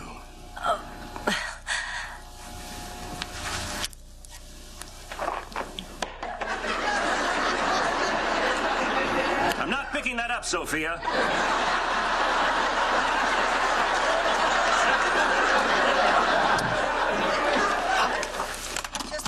To see. Come have a seat, Nick. I'm afraid I can't. Rose Blanche and I are in the middle of dinner. Oh, she won't mind. Come on, sit down. I made some calls, and I found out there's no such place as Carlington, Indiana. Your hometown doesn't exist. How do you explain that? Okay, it doesn't exist. You're not a gigolo, Nick. You're a con artist.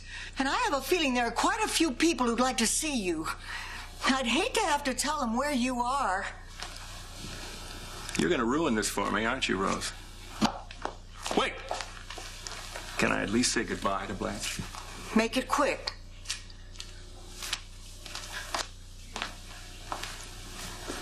I did make her happy, you know. I know. I have to compliment you, Rose. You're smarter than you look. I wish I could believe that.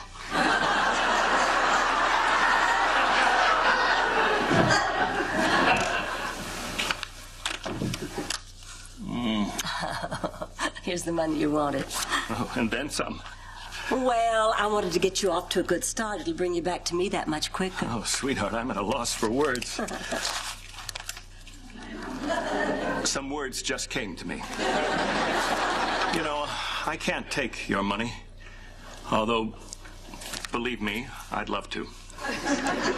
But if I'm going to prove to you that I can make it on my own, then I'd better get going. So I'm going to leave behind everything you bought me. Even the shoes? Surely you can take the shoes. No, I really can't. Well, I certainly do admire your determination. Wait. I'm going to need more than these to tide me over.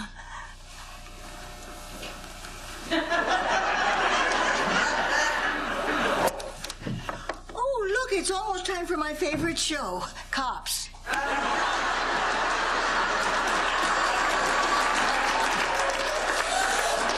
Gotta go. I'll just slip out the back. See you soon. Yeah. Did I interrupt something? Nick's going home to Indiana to work in his brother's hardware store. Well, that's a surprise. He's coming back for me when he's saved up enough money, and I really love him. I just hope he'll be all right. He has no money, he has no shoes. Oh, he'll be just fine, Blanche. Hot. Just fine.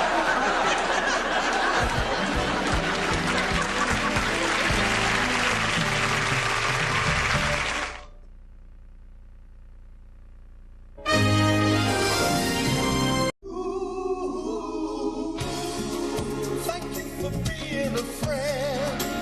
Travel down the road and back again. Your heart is true, you're a pal and a confidant. And if you threw a party, invited everyone new, you would see the biggest gift would be for me. And the card attached would say, thank you for being a friend. Thank you for being a friend. Thank you for being a friend. Thank you for being a friend.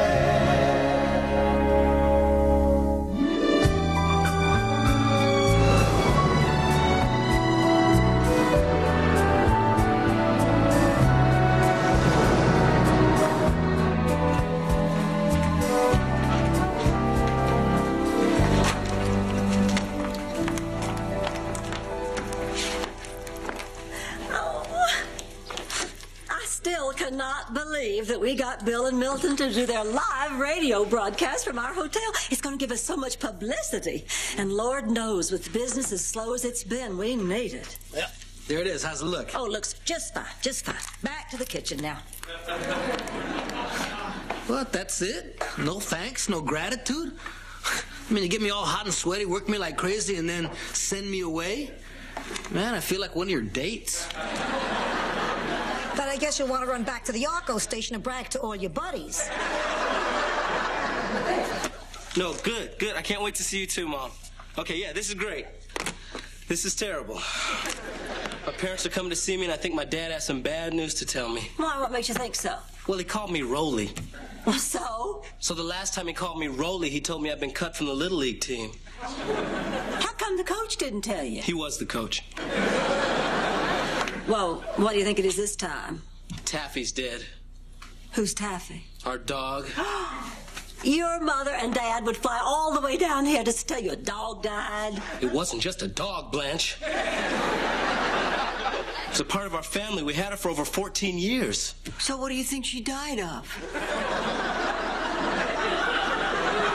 She was a smoker, Rose. Old age. I just said we had her for over 14 years. Sarcasm, Rolly? Maybe that's why Daddy didn't want you on the team.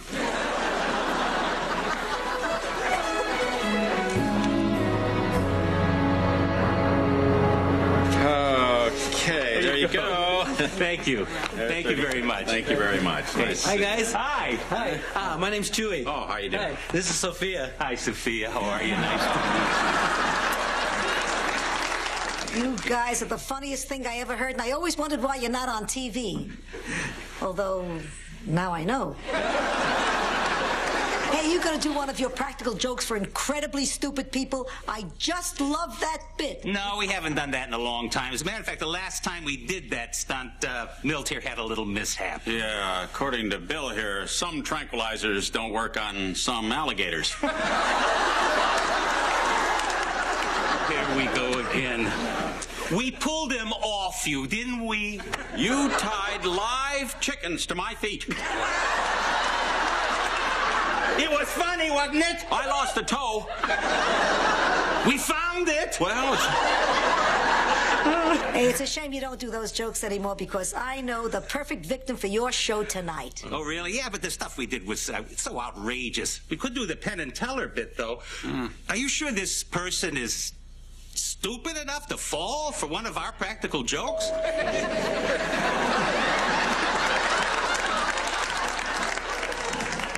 Oh, no!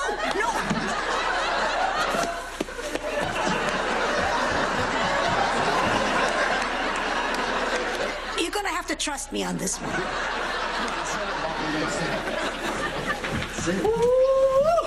Roland, the hotel is beautiful. Son, I'm impressed. Well, I've tried to create an atmosphere of class and dignity. I hope I succeeded. Hold that elevator, please. No! Oh!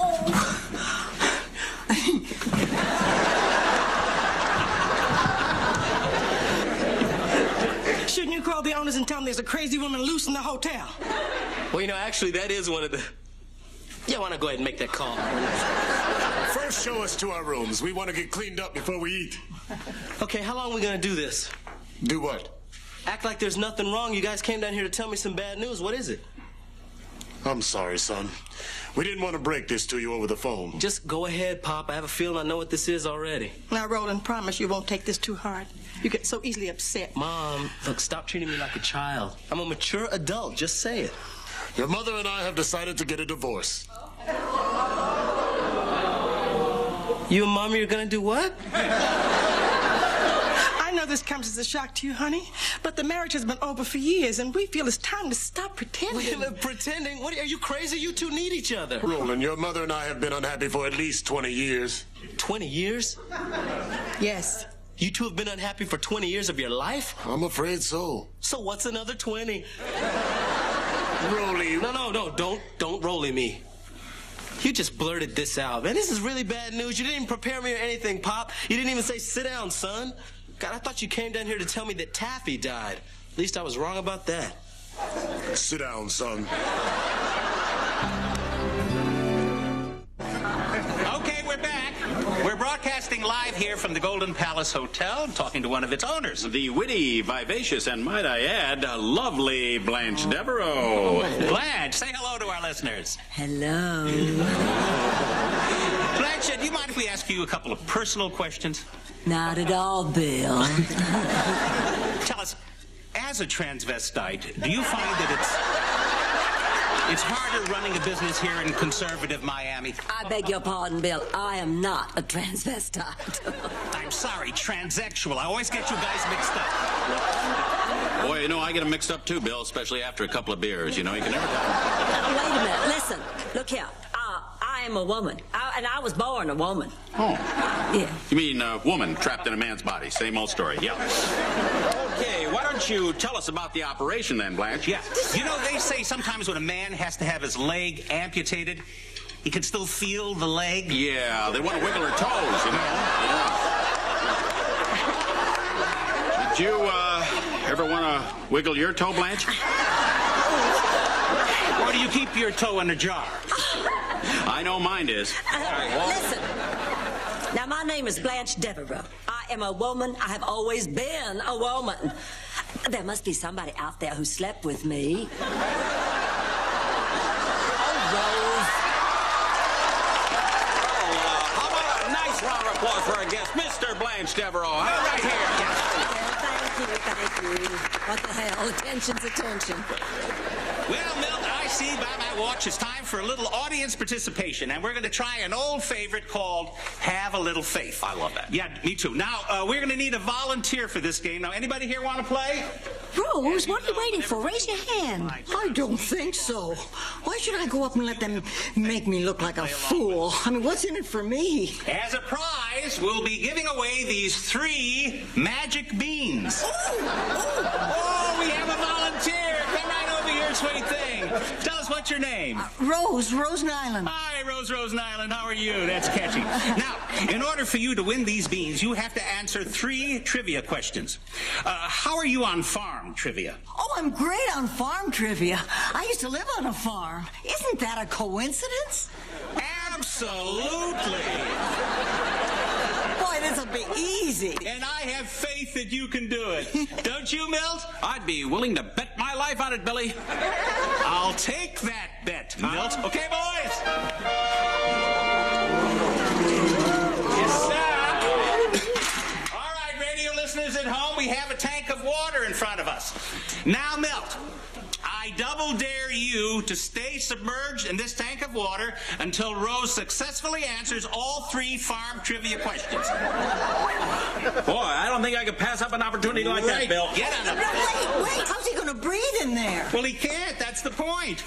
We're depending on you. We have faith in you that you'll get him out in time. What's more important than faith? Air. Air's more important. You know, Billy, the lady may be right on that air theory. I just... get in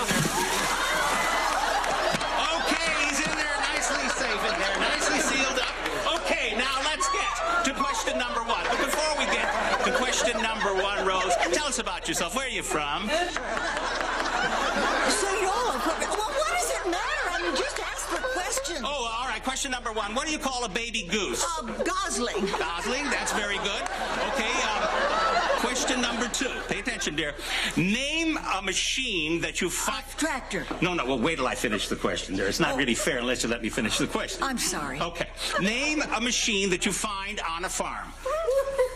A tractor? Yes, very good. You're doing so well, and this is only your first time. Ladies and gentlemen, she's terrific. Before we get to question 3, let's have a small commercial break. Oh, okay, the third question. Question number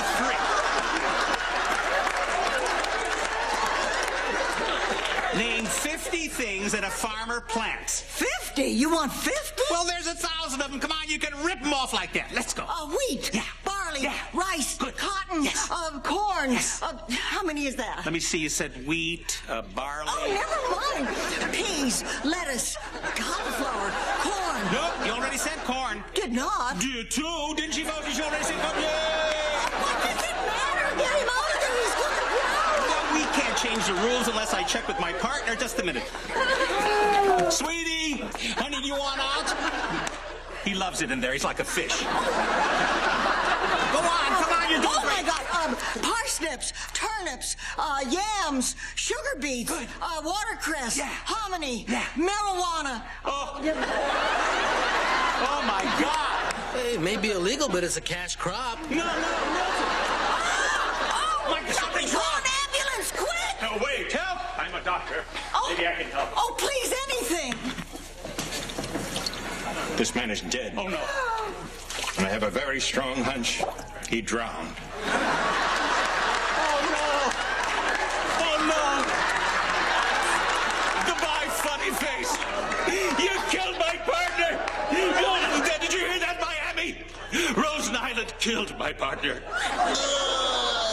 And now listen to Rick James singing Super Freak. Yeah.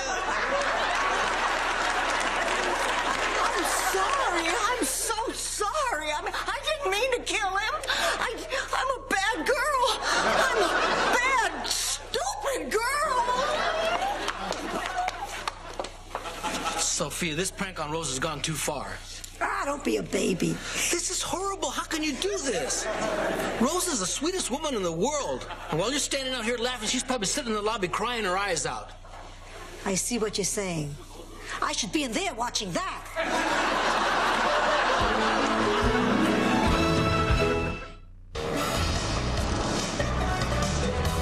Sophia, I know why you did this to Rose. You did it because you're jealous of her. And you're jealous of her because you're a mean old woman. Ooh, gee. When do they start teaching psychology at Hamburger U? Sophia, I'm serious. You gotta tell her the truth. Oh, come on. It's her own fault. Even a chimpanzee would know it was a practical joke. Sophia, I think we all agree that the noble chimp has a leg up on Rose. But that's not what we're talking about here. Oh, hi, Rose. What do you got? A moth. I found it in my room. I just want to be sure it gets outside safely. From now on, I'm dedicating myself to preserving life. Fly, little moth. Be free and live.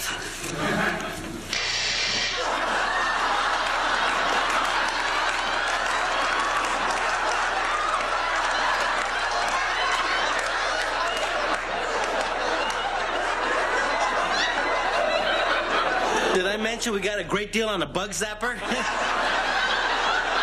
Excuse me. Well, she's 2 for 2. All right, that's it. Either you tell her or I'll tell her. Okay. I thought this kind of practical joke would make me laugh, but it hasn't. It's affected me in ways I didn't think possible. Yeah, it's made you feel ashamed, hasn't it? No, it excited me sexually. Sophia?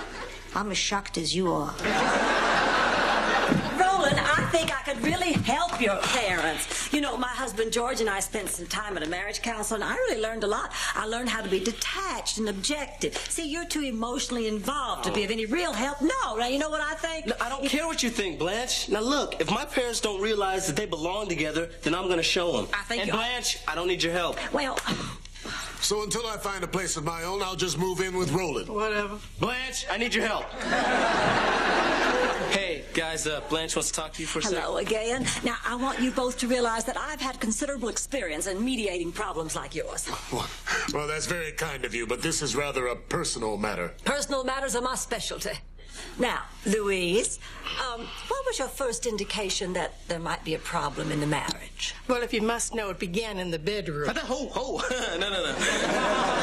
I don't want to hear them talk about this. Well, fine. Go in the other room. What was it, honey? Too little? Too much? I'm not afraid of details. Maybe if you'd been more passionate, I wouldn't have had guys over to watch sports all the time. How could I be more passionate in a room full of men? Actually... Blanche!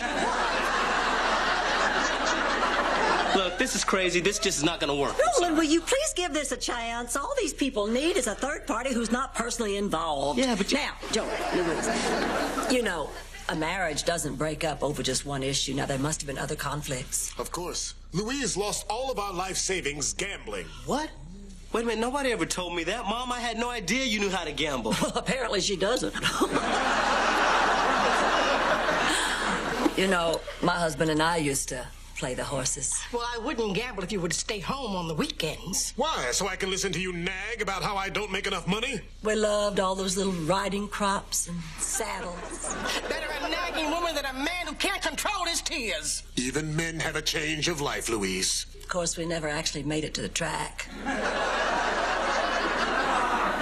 He was a lusty man. Lusty, zesty man. Lusty, zesty cowboy who liked to ride all night. Blanche! Will you stop talking about yourself? My God, my parents have problems. They have very serious problems. Honey, that's what we've been trying to tell you. This hasn't been easy for us either, son. But it's time we got on with our lives, and you too. Well, guess it's time I accepted this. I mean, I'm not gonna like it, but if a divorce is what you guys want, then I'm not gonna stand in your way. Thank you, baby. You're welcome. Not you. Go on, Sophia. Go on. Tell her right now. Rose, I have something to tell you, and it's very difficult for me. Oh, no, more bad news. Don't tell me the magic beans weren't really magic. Come on, she's so easy. Tell her now, old woman. All right. There's something I haven't been totally honest with you about.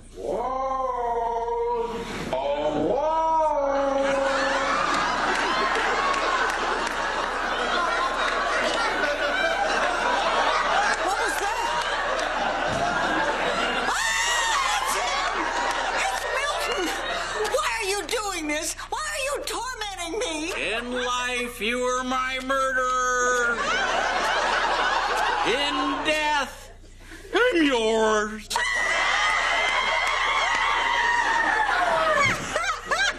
it! Now you're killing me! Wait a minute, I got a big finish. Yeah. Come on, Rose! It's time to come with me, Rose!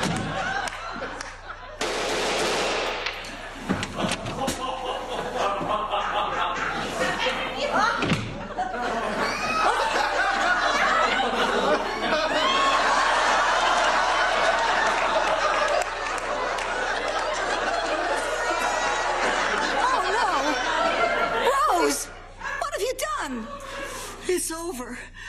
I sent him back to hell where he belongs.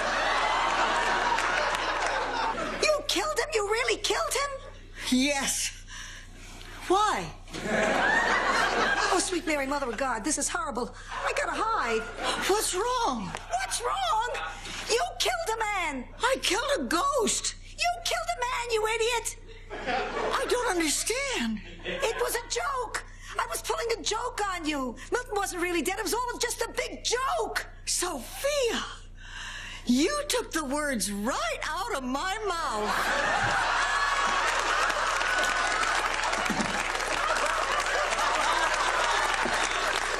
And so ends another practical joke on an incredibly stupid person.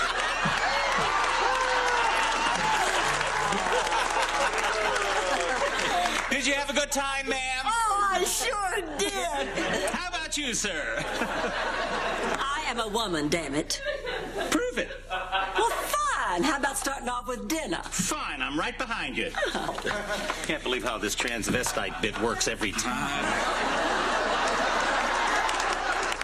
I can't believe how this dinner and I'll prove it to you bit works every time.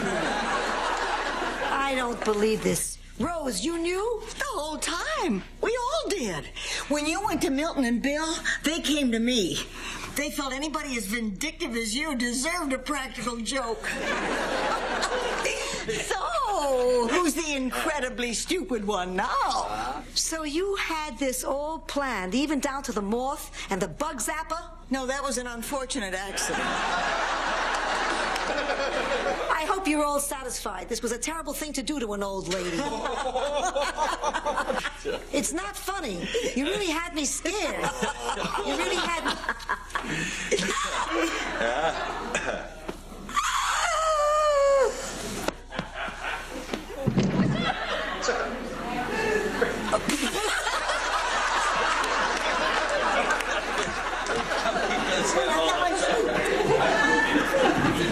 Well, they didn't buy the heart attack.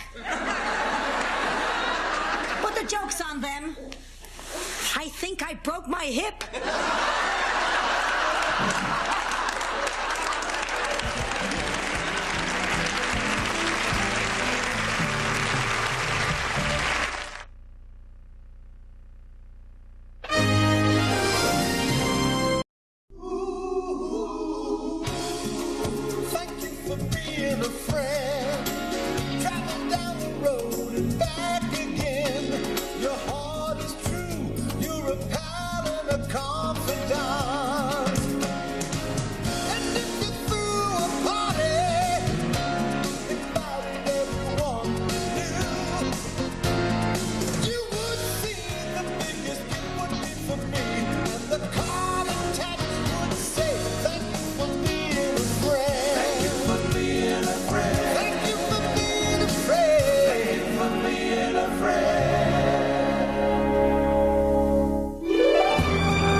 Remember, everything's got to be just right today. A very important group is checking in. The daughters of the traditional South. And I want dinner to be perfect. What do you want me to do? Cook a possum or something?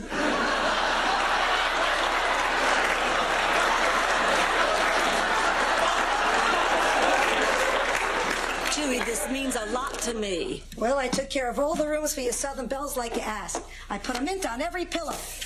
Sophia, you put a Phenamint on every pillow. Oh, I guess then around 2 a.m. the South will rise again.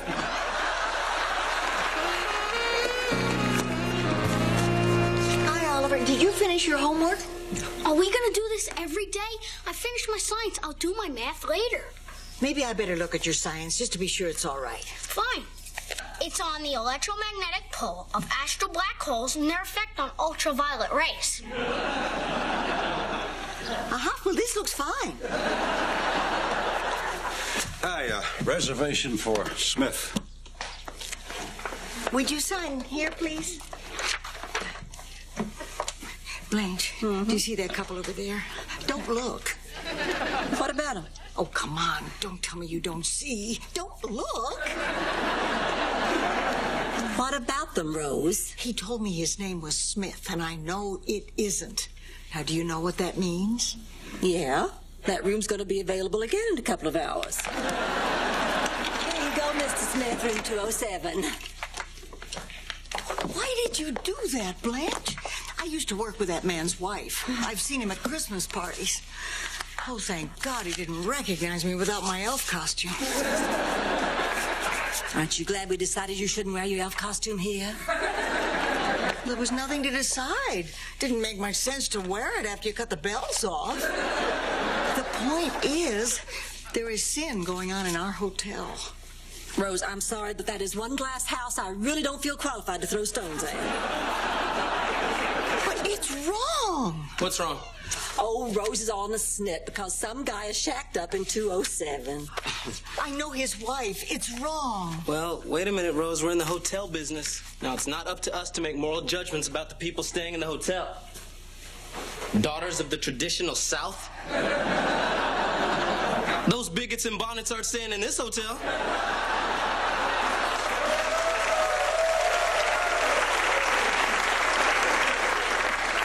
Roland, there is nothing wrong with the daughters of the traditional South. Oh, I see. When they put those sheets on over their heads, it must be some kind of salute to Casper the Friendly Ghost. Oh, when is that? Roland, this is not that kind of organization. Are you telling me you really don't see who these women are? I am telling you that I see 10 rooms in our hotel rented for 3 nights at a time when we desperately need the business. You are overreacting. This is just a bunch of harmless little old ladies who like to get together and put on white gloves and have tea. And as you said, it's not our business to pass judgment on our guests. We're here to make people feel welcome. Fine. Where are you going? Oh, to get my jockey suit and lantern. I'm gonna go stand on the front lawn, make them feel right at home.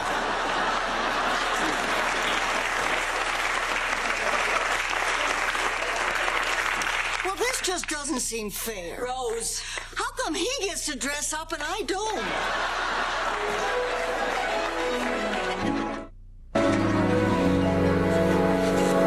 Rose, take table 5. Oh, no, not them. Do you know what they're doing here? I have a pretty good idea. I haven't seen drooling like that since they sat me at the zombie table at Shady Pines.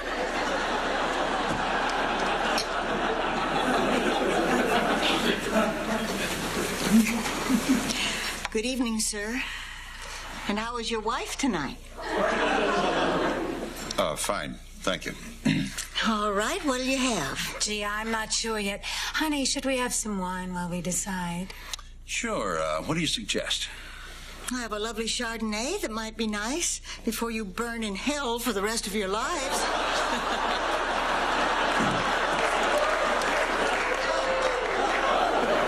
Rose, honey, as a general rule, don't damn the guests.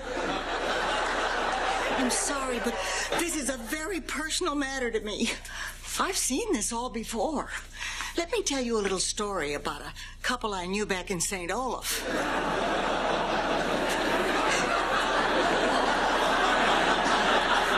He was strong and she was docile, almost contented, you might say. And they were married in a pasture where they used to graze. It was a lovely... Wait. Graze? Oh, yes, they were cows. But anyway, a few moments after the ceremony ended, when they were leading the bride back to the barn to cut her out of her dress, the unspeakable happened. The unspeakable? Yes. Yes, another cow, Floozy. A shameless, painted cow who'd let anybody milk her. Well, she began to make eyes at Tim. Tim? Who's Tim? The bull. Roland, stay with me on this. Anyway, all I know is that wedding ring wasn't in Tim's nose 5 minutes before he caught Floozy's eye. Oh, sure, we all turned our backs and tried to pretend we couldn't hear what was going on, but how can you not hear the cowbells? Oh, those bells. Those awful, awful bells. I can still hear them clanging. Not so cute when she's telling the cow story, is she? Oh, wait up. You're not hanging that flag in here. Well, of course I am. Blanche, do you know what this flag represents? This flag belonged to Big Granddaddy Hollingsworth. He used to bring it to all our fine old Southern family picnics where all the cousins would gather. Everybody was courteous and mannerly, and gentlemen would ask ladies for the favor of a dance. And Cousin Rex would be home on vacation from Colonel Bob's school for bad boys. And he'd ask me for the favor other than the dancing favor. And we'd... Oh, it's a grand old flag. Wait a minute, now I get it. This is just good old-fashioned fun.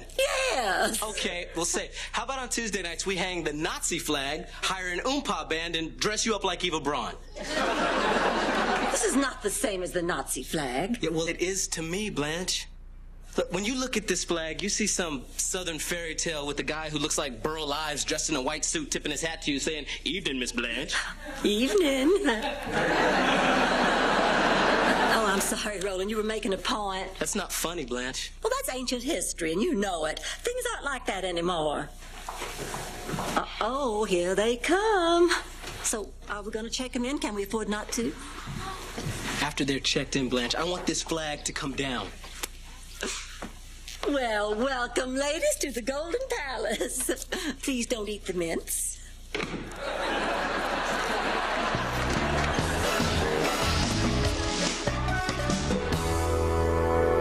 What's doing, Rose? Oh, it's pretty quiet.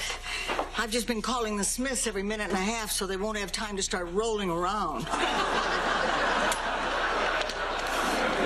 That's great. I did the same thing on Dorothy and Stan's honeymoon. Drove them crazy. You might want to try it with a German accent.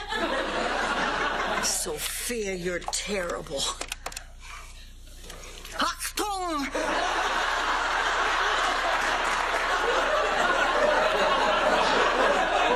Your strudel is ready and... I'm sorry, wrong number. They sounded scared. May I help you? Yes, a reservation for Mr. and Mrs. Smith. I see. Mr. and Mrs. Smith. Mr. and Mrs. Smith are here. That's right. Mr. Old enough to be her father, Smith. And the lovely Mrs. This sure beats doing it on the floor at the office, Smith. First of all, you can kiss Employee of the Month goodbye. Again? Look, Rose, I know these people. They're regular customers. They really are the Smiths. Oh, my gosh. Achtung! I'm an exchange student. Wait a minute, why is that flag still there? I guess Blanche didn't get to it yet. Oh, I see. Hey, what are you doing? I don't want this here, Blanche. Well, I swear, if you're not making such a thing. You know, I remember once when Big Granddaddy Hollingsworth took... Just stop it. This flag, Mrs. Devereaux, is not about college football games or quilting bees or fried chicken on Sunday. It's about colleges that won't let me in. It's about companies that won't hire me. It is about crosses being burnt on people's lawns today. Not in the evil past, Blanche, today. And not just in the South, all over. The North is just as bad. Damn Yankees.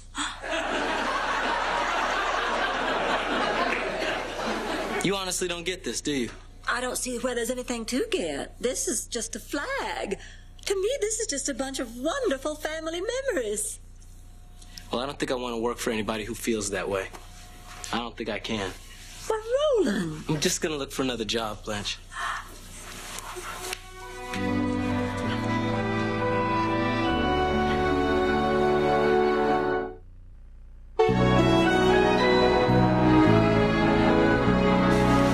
Hey, Chewy, what's this on tomorrow's lunch menu?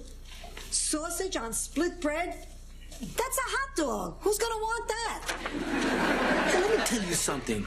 I have seen people, lots of people, like thousands of people line up for a little piece of sausage. And they do it because it's the only food available. And they suffer in silence as they inch up towards the head of the line with the rain beating down on them. So don't tell me I don't know what people want. Was that bad in the barrio? No, it was last Sunday at the Dolphins game. Listen, do you think I'm wrong? Yes.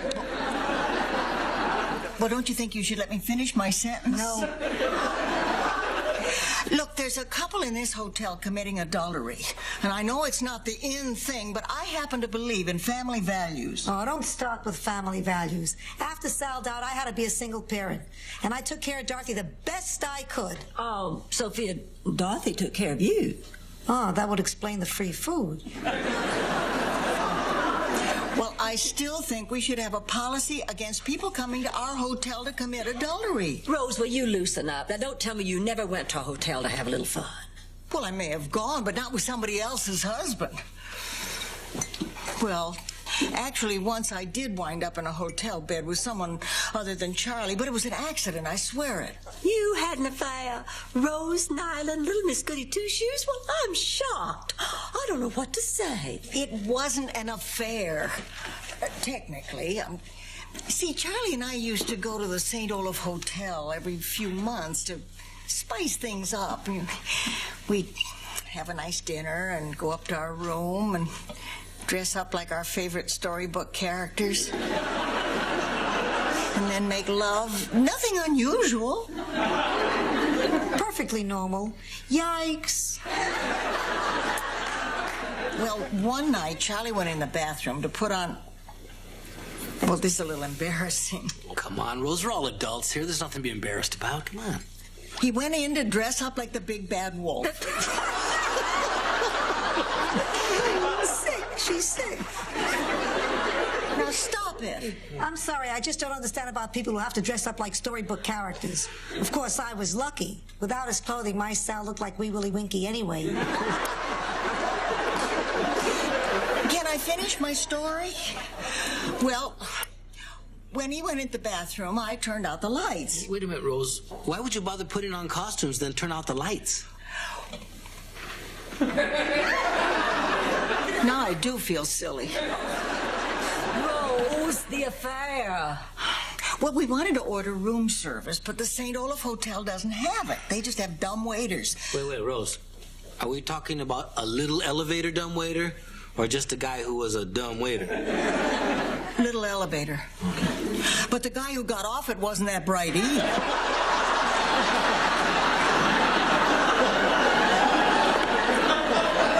He saw me in bed and he crawled in. Well, I thought it was Charlie. So I said, Grandma, what big eyes you have. And he said, the better to see you with, my dear.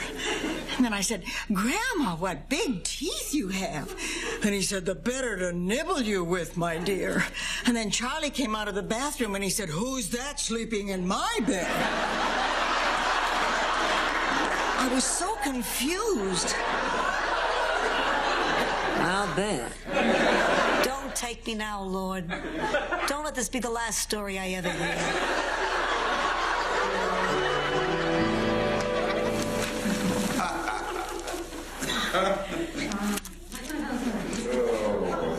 No, I'm going to be more tolerant. Oh, Harry.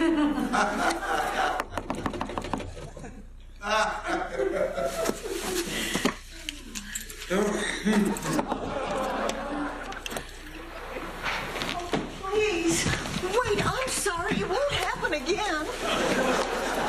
We're checking out at 207. Was something wrong? Yeah, this woman's what's wrong. Rose, what'd you do? Nothing. She completely invaded our privacy. Oh, come on.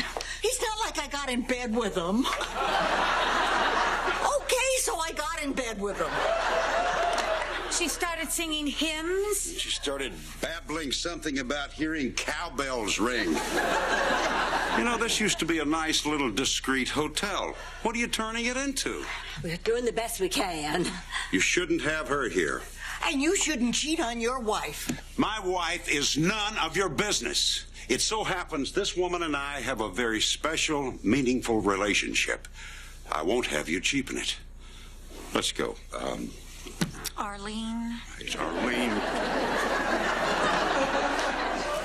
How could you? I'm sorry. Rose, we're barely making ends meet. We cannot afford to offend any guests. I said I'm sorry. You did the right thing, Rose. I did? I did the right thing. I did? Yeah. Sometimes what you believe is more important than business. Although what some people believe is unbelievable. Now, Roland, I am not some kind of bigot because I love this flag and I resent that implication. You just stop that right now. Oh, yes, ma'am, Miss Devereaux. Oh, Roland don't want to cause you no trouble at all. You hold on to that one. He's a good one. What did you say? He's a good one. Roland, wait. Hey, Roland, I don't feel like that woman in there. I don't feel that way at all. But can't you see, Blanche, that flag ties what you believe and what she believes together. Look, I'm telling you, the legacy of that flag is alive every time I walk down the street with a group of my friends and I see a white person cross over to the other side because they're afraid. Or look, when I'm in the elevator with somebody like you and you're all huddled over in the corner wondering what I'm gonna do, sometimes I just want to go, oh. Just to break the tension. So please don't tell me about that flag. I've battled that flag all my life. Look, Roland, I'm sorry. I'm sorry for everything you have been through, but what am I supposed to do? What am I supposed to think about all my family, all my friends? All right, when I was in school, maybe I was a little less sensitive than I could have been. Yeah, but I was just doing what all my friends were doing. They were my friends, and we were just acting like everybody we knew acted. Oh. And then when I had my first baby, well, the hospital was packed, and I had to share a room with a young black woman. George made a big stink about the accommodation. She had to have heard him. And I know her baby was every bit as cute as mine. Cuter, in fact. Rebecca was an ugly baby. Turned out fine. Ugly baby. You can get an idea of how she looked if you catch Sophia some morning with her teeth out.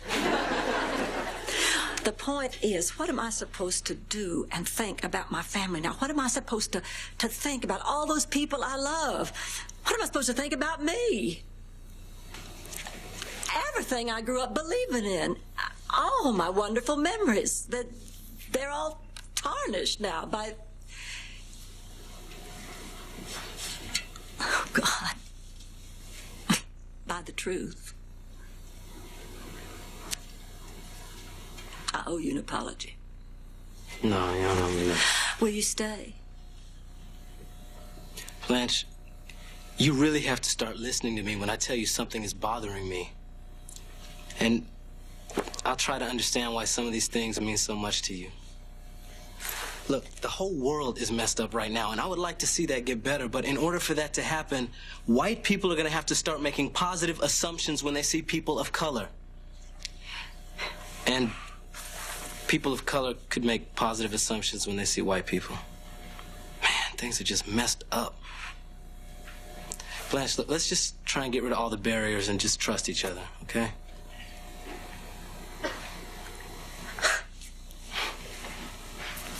Right on.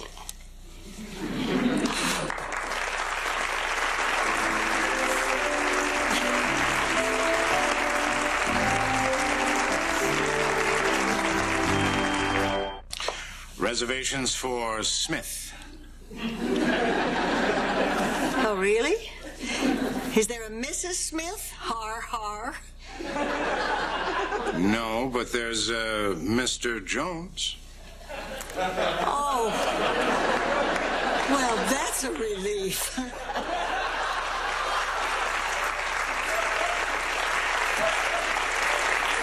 You just won't believe what goes on in the hotel business.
We've outdone ourselves. I mean, this is shaping up to be the best Christmas ever. What do you say, Sophia? Christmas, schmissmas. What's that supposed to mean? Nothing. I'm just proud with these teeth I can still say it. I just think it's wonderful that because of this hotel, we're able to open ourselves up to strangers in the spirit of love. Yeah, and it'll save you travel time from one hotel to another. Chewy, you've been out in that kitchen all day. What delicious surprise have you prepared for tonight's Christmas dinner? Enchiladas rancheros. Oh, Chewy, it's Christmas Eve. You're going to have to do better than that. Hey, if you think I'm going to stay in that kitchen roasting my chestnuts anymore, you're crazy. Actually, Christmas isn't exactly my favorite time of year. Yeah, Christmas, schmissmas. Hey, that's pretty good with those teeth. Not really. The upper just slipped. I'll tell you why I don't love Christmas. I got drafted on Christmas. I got divorced on Christmas. But there's one thing that's worse than any of those. El queque Navidad de los Castillos. What's that? The Castillo's walking Christmas cake. It ruined Christmas for me forever. It was this promotional idea my dad came up with to get people into the restaurant on Christmas. I had to dress up as a layer cake and walk amongst the customers. Then I had this big headdress made out of whipped cream and spoons, and people would pick bites off me. I felt like Tippi Hedren and the Birds. Boy, whatever happened to normal Christmas traditions? I know. That reminds me, I have to melt cheese on my pillow, or Santa won't fill my stocking with stew.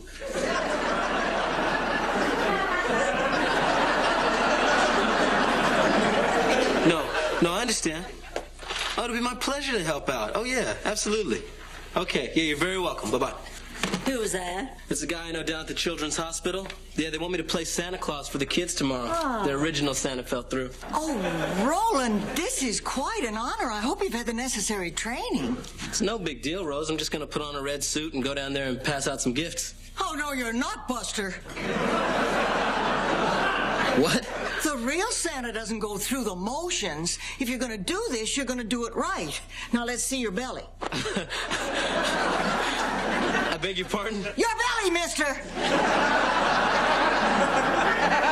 I hope you can make it shake like a bowl full of jelly. Show him, Blanche.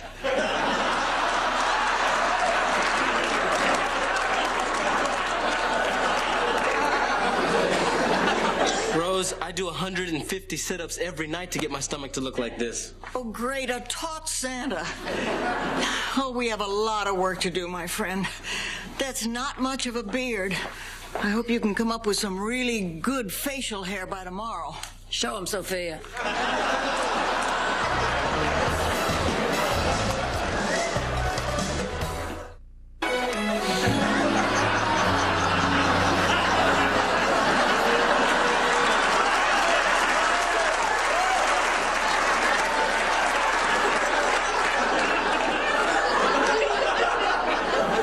Santa. Hey, well, I'm warning you, little girl, you pinch Santa there again, he's gonna wing your little neck.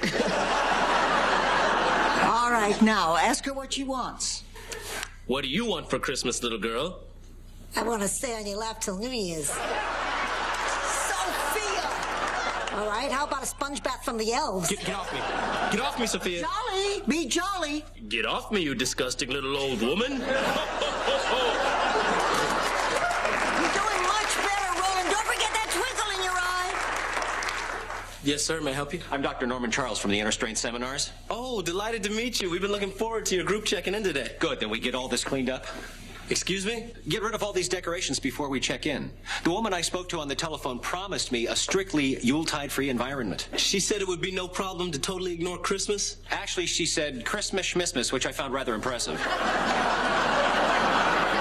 Wait a minute. I don't understand. Who doesn't like Christmas? This is a group of recently divorced people bitter over having their hopes and dreams shattered. The basis of my whole therapy is to take people who are traumatized over Christmas and put them in a bland, non-festive environment. Yeah, but a couple of wreaths ain't gonna hurt anybody. Perhaps we should cancel our 15 rooms. What is a wreath, anyway? I mean, some people say it's a symbol of hope. I say it's a fire hazard with holly. And that's the way it is. Any signs of Christmas whatsoever, and these people are going to check out. Well, that's just rotten. Sophia, I hope you're satisfied. You've just ruined Christmas for all of us. I can't believe you'd do something so stupid and careless. What do you have to say for yourself? God bless us, everyone. What's that supposed to mean? Nothing. I'm just trying to get out of it by being cute. Look, we're just going to have to make the best of this, okay? Now, we're all responsible adults. We can handle it. Get home with boughs of holly. We need to talk, Rose. Oh, Rose isn't here. I'm Nicodemus, Santa's #1 helper-in-chief. Rose, honey, we've got some bad news now. There's been a terrible mix-up. We cannot mention Christmas in front of this group of guests we got coming. What? So, of course, that means the costumes got to go. No way. I'm going to wear my elf costume or I'm going to walk around naked. I know, I've said the same thing myself many times. But, honey, try to understand. They'll check out if they see or hear anything that has to do with Christmas. Well, can't we secretly celebrate in one of our rooms? No. Look, if they hear a Christmas carol or laughter or merriment of any kind, they're just going to leave. Oh, but it's Christmas. Oh, that's right. And we're all going to be so disappointed if we can't have Christmas. Well, the tree's in the dumpster, and I feel like $1 million. This is going to be the best Christmas ever, huh? No caroling, no gifts, no dinner to clean up afterwards, no reminders of Christmas whatsoever. Excuse me, didn't you forget to say bah humbug? So I did. Bah humbug. Bah humbug. Chewie, every time you say bah humbug, an elf cries. Rose, the elves are crying because they're lonely little men whose dating pool consists of reindeer and each other. Look, I'm sorry. We just obviously have very different ideas about Christmas. I mean, I don't think people should go in to hawk up their ears to buy gifts for people who are just going to leave them and desert them anyways. Christmas, who needs it? Bah humbug. Oh, how can anybody be so cruel on Christmas Eve? Let's fire it.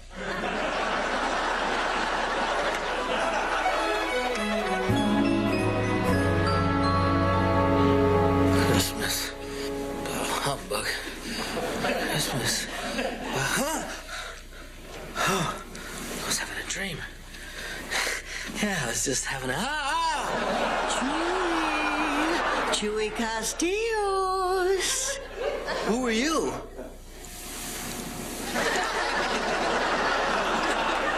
Rose? What are you doing in my bedroom? I am the ghost of Christmas past. What? Why am I wearing this goofy hat? Haven't you ever had a Christmas dream before? Never. They only come to those who wait. No, that's something else. You're not really here. You're just something I ate at Woodstock. Chewy Castillos, you have neglected the spirit of Christmas and the welfare of your fellow man. I am going to take you back to your childhood. Okay. But can we skip junior high? I had zits and no friends. Save it for the shrink. Come with me. Come with me. Come with me. Come with me. Come with me. My mistake. My mistake. My mistake. My mistake.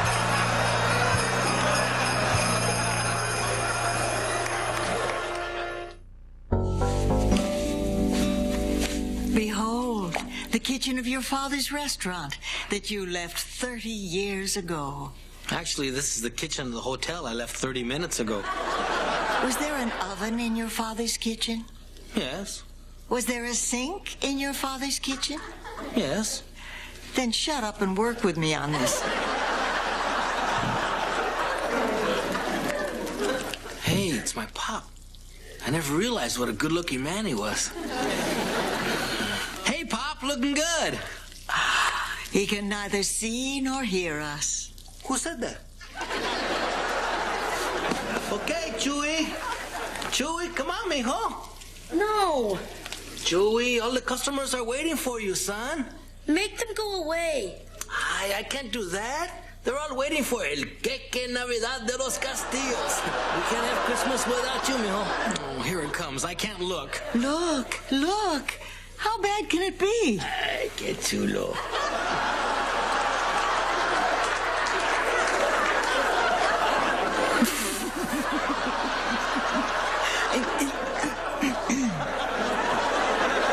I feel stupid. You tell him, kid. Stupid? The most important member of our family? You have been given a great honor. You are the one that gets to walk into the room with dignity, carrying 12 generations of Castillo tradition with you. So stand tall. You are the chosen one. Now come here, I gotta fill up that hat.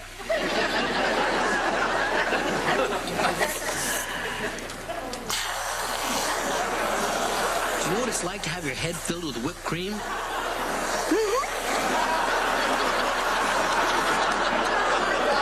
Now tell me again, why am I reliving this humiliation? Chewy Castillos, your father was trying to teach you a valuable lesson, but because of your embarrassment, you didn't listen. Now remember, Chewy, the reason we open our restaurant on Christmas is so that people without a loving family like ours can have a nice, warm, friendly place to celebrate the holidays. This is what Christmas is all about, the joy of giving, huh? I know that, Papa. But why do I have to wear the costume? Because you can't charge a 2-drink minimum without a floor show. Come on. I don't know about you, but I was touched. Okay, Ghost of Christmas past. Where'd you go? Whoa.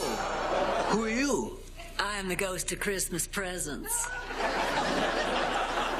The ghost of Christmas presents? Now, I have come to find out what presents you bought. For who? Why, for that young fella and those 2 older ladies and that gorgeous young southern girl. I didn't get them anything. It's not like they're family. Really? I wonder if they feel the same way about you. Come and look.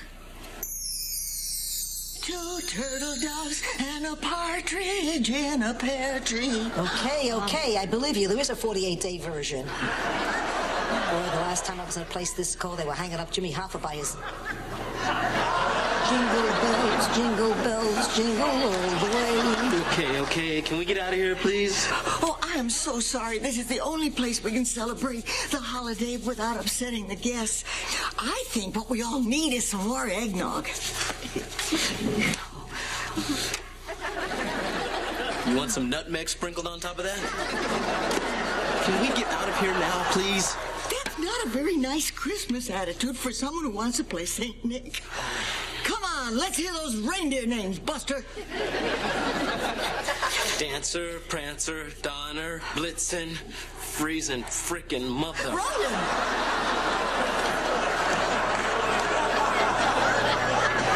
Look, we're all cold. We can't leave until we open our presents. Oh, no. Can't open our presents yet. Chewy's not here. He's still in his room. Oh. Probably wrapping all our gifts. Oops. Well, we can't open our presents till Chewy gets here. Now, he's part of the family. You squirming yet? Yeah, I'm squirming. Boy, it's cold. I'm frozen stiff. All I can move is my mouth. There's a no-win situation. I never thought I'd say this, but this has really been a wonderful Christmas. It's brought us all closer together. Yeah. I mean, we may not have the trimmings, but we got each other.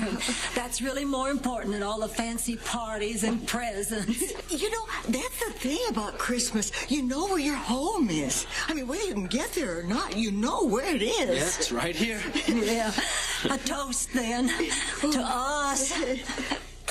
Yeah. And Chewy. Yeah. My absent friend. Yeah. Merry Christmas. Yeah, Merry Christmas. Oh, Merry Christmas. I love you. So how do you feel? About this big. Yeah. I'm cold, too. Let's get out of here. What a nightmare. You know Andy Garcia yourself. Who are you? Topper. I'm the ghost of Christmas yet to come. You're not much for picking up on a pattern, are you? Look at the TV. Hey, it's me. That's right, it's your future. How far in the future are we? It's an all-gay army now. They haven't won any wars, but the parades are fabulous.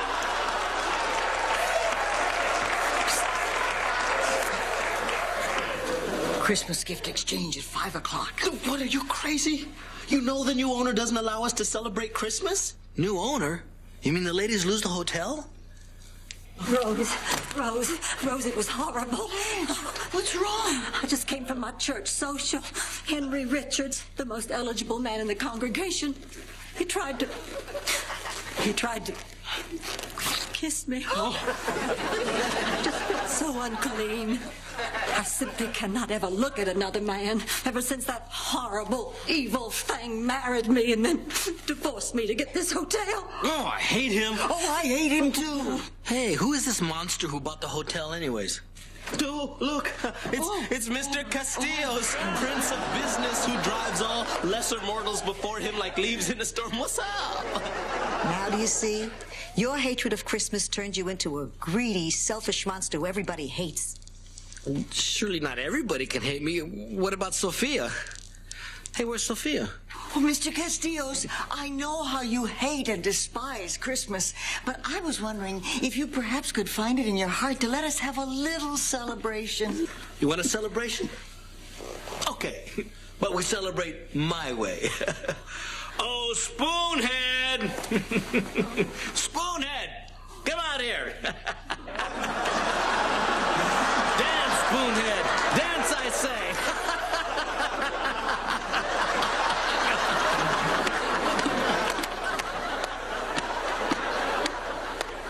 This is terrible. Isn't there anything I can do to stop this from happening? Of course you can stop it. Change your ways or you change the future. I gotta go now. Oh, man, what a dream. It's still Christmas. I haven't missed it.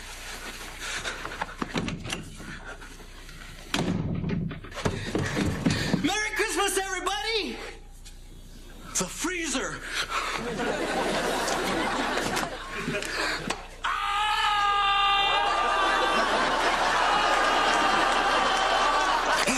Oh, man. Talk about gilding the lily. All right, I get it. No more goofy cap. I am awake. And I still do have time. And thanks to Inner Strength seminars, my horrible memories of that so-called holiday are almost completely gone.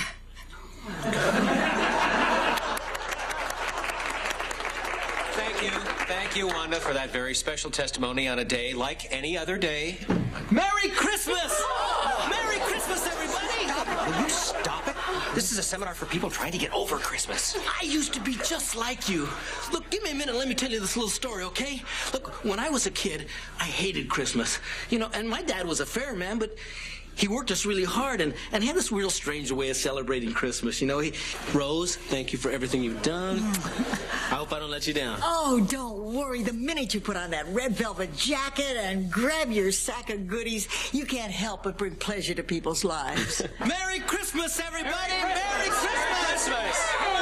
Hey, wait a minute. What is this? I thought you people hated Christmas. Well, we did, but Chewy told us about this really amazing dream that he had, and after checking his blood alcohol level, it really got us to thinking. Chewy's right. Christmas isn't a time to be self-involved. It's a time for sharing your life with others. Maybe if I was a licensed therapist, I'd have known that. Oh, now this is what I call a real Christmas celebration. Everybody talking and sharing and acting jolly. Did somebody say jolly? Look at you and you're so authentic. What do you say, Blanche? Hey, those are my boots. You know what would be fun? Let's sing some Christmas carols. Oh, I don't know if this group is ready for carols yet. Oh, come on, let's give it a shot. Oh, come all ye faithful, joyful. Oh, come ye to Bethlehem. Sophia, you're being awful quiet through all of this. Don't you have have something to say? Actually, I do.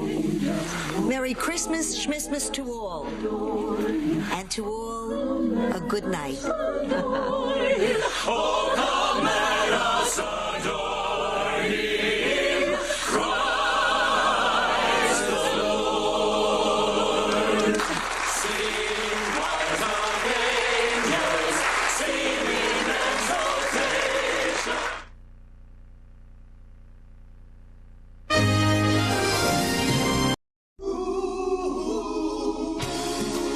Thank you for being a friend. Travel down the road and back again. Your heart is true. You're a pal and a confidant. And if you threw a party, invited everyone you would see the biggest it would be for me.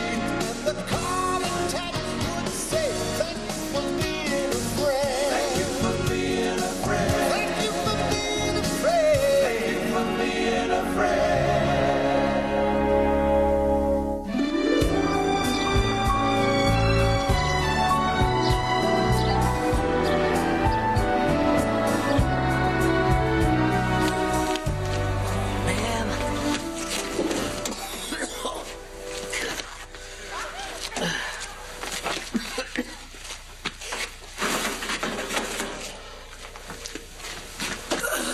Chihuahua. Sophia, what does this look like to you? George Hamilton in 5 years. No, Sophia, I think you overcooked this. No, I didn't. Oh, really? Have you ever seen a duck this black and smoky? I have. Daffy. But only after Bugs Bunny gives him a dynamite cigar. Why doesn't that duck ever learn? He can't, Rose. He doesn't have a brain. Sound familiar? Oh, I'm the dumb one? You're the one who's overcooked 3 meals today.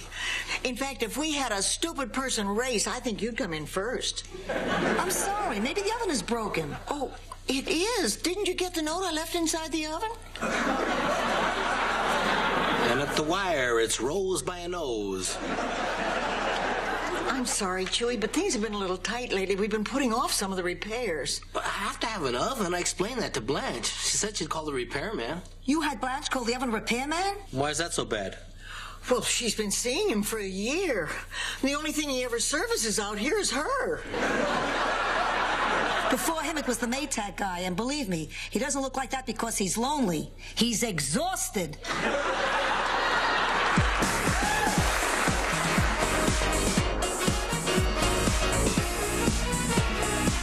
Rose, I don't know whether you want it or not, but there's another message. Miles again. Yep, 3rd time he's called today. He says he really has to talk to you. I bet that woman he's been seeing dumped him. I bet she broke his heart and reduced him to a pile of groveling rubble, wiping out every last ounce of his self-esteem. Why do you suppose Miles keeps calling? My guess is he wants to get back together. But you're not considering it. Oh, I don't know. I'm so confused. I want to make an intelligent decision. Half of me misses him terribly. Half of me wants to get on with my life. And the other half of me wants to take an axe and hitchhike around the Midwest looking for guys who look like Miles. Okay, let the evil Rose go to sleep. I want to talk to the good Rose now. Coming up.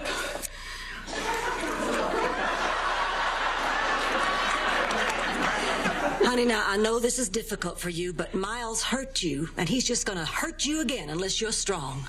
Darn it, you're right. I mean, I should stop letting Miles come and go as he pleases. But what should I do? I'll tell you what you're going to do. You're going to go out there and start dating again. Maybe you're right. I should meet some new men. There you go. I mean, I don't need Miles in my life. Tell it, sister. I get along just fine without him. Now you're talking. Can I sleep in your room tonight?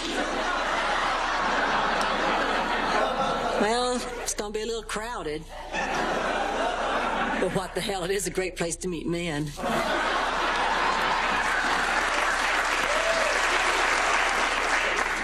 You're not finished going over the books yet? No, there's $300 I can't account for, and it's driving me crazy. Oh, well, just do what I do when my checkbook won't balance. Just take the $300 and put it in the whoopsie column. There must be something wrong with this ledger. I can't find any whoopsie column. Now, don't get sarcastic. I learned that system from a guy who owned a savings and loan. It's perfectly legal. Look, this is more than whoopsie money, Blanche. There's a pattern going on here. I think somebody's stealing. Oh, well, then the thief has to be caught. I will not allow thievery in my hotel. Oh, whoever this gutter snipe is, I'll snatch him. You'd be surprised how good I am at getting people to expose themselves. Okay, well, look, I hope I'm wrong about this, but until we're sure, let's just watch what we spend, and we don't want to arouse any unnecessary suspicions, so whatever you do, don't tell anybody we got money problems. My lips are sealed. Did you enjoy your stay at the Golden Palace? Well, actually, no. No? You see, I came down here to visit my Aunt Edna in the hospital. She's the only family I have left, and the doctor says it doesn't look very good. When she's gone, I'll be all alone. Well, when you come back for the funeral, I hope you think of us. Blanche! I can't believe you. Well, I'm sorry, but if we keep losing money like this, we'll all be out walking the streets. Well, at least you'll have a job.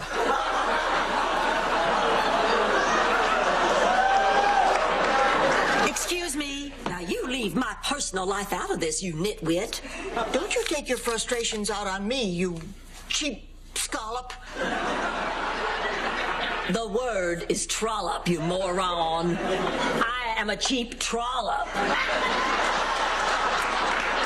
Excuse me, I'm looking for a friendly, relaxed place to hold my wedding. Well, you certainly came to the right place. We're wedding specialists. Oh, for the right price, we can do anything. I can give you ice sculptures, champagne fountains, a string quartet. We're getting married in 2 days. Crepe paper and pudding pops, take it or leave it.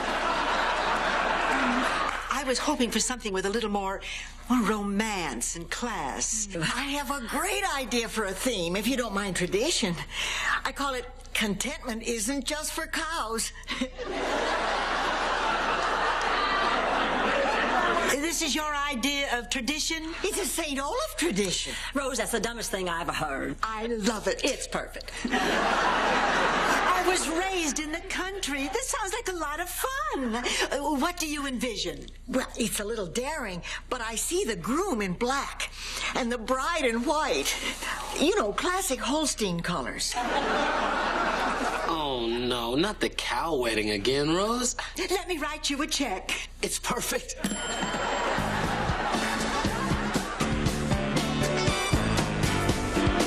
There's another $200 missing. Another $200? Did you check? Yeah, even check the whoopsie column. Okay, that's it. No more stalling. We gotta find out who that thief is. It's somebody at this hotel, somebody who works here. They're probably doing something to throw us off the track. I tell you, whoever it is just playing dumb. May I help you?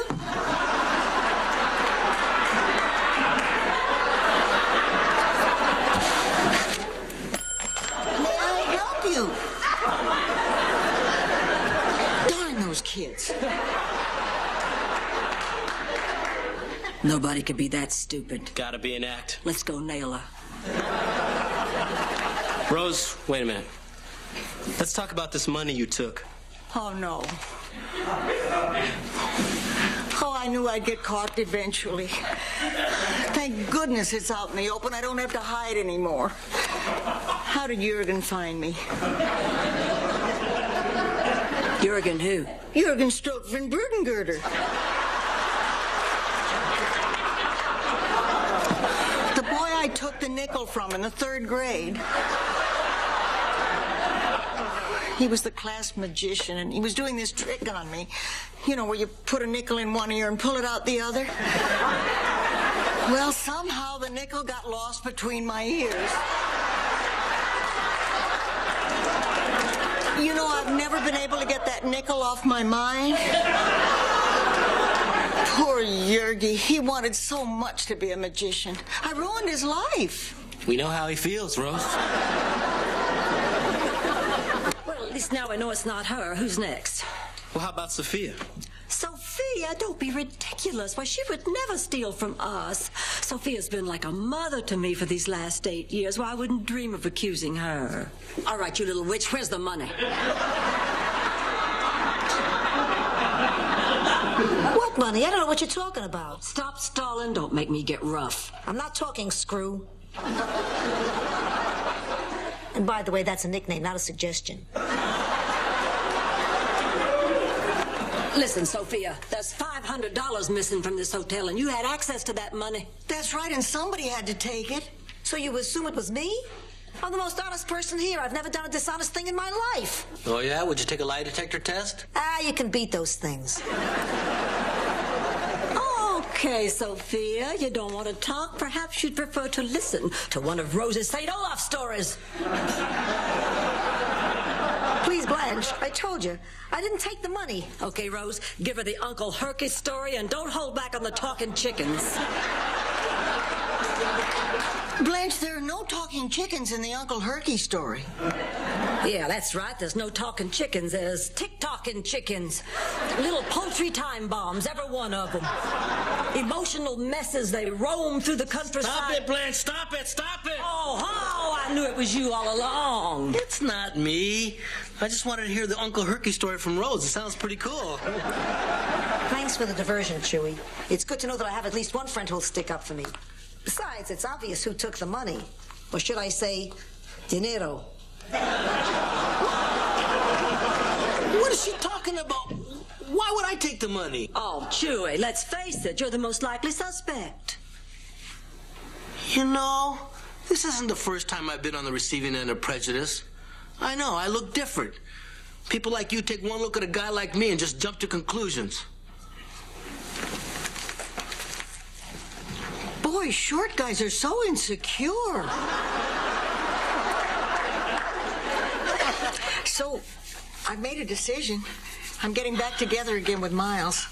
What? Oh, don't try to talk me out of it. I've given this a lot of thought. I'm going to make him suffer a little bit. I'm going to make him plead with me. But I'm going to give in. But why, honey? You were doing so well on your own. Oh, Blanche, I'm not doing that well. It took me 10 years to get over Charlie, and I don't have that kind of time again.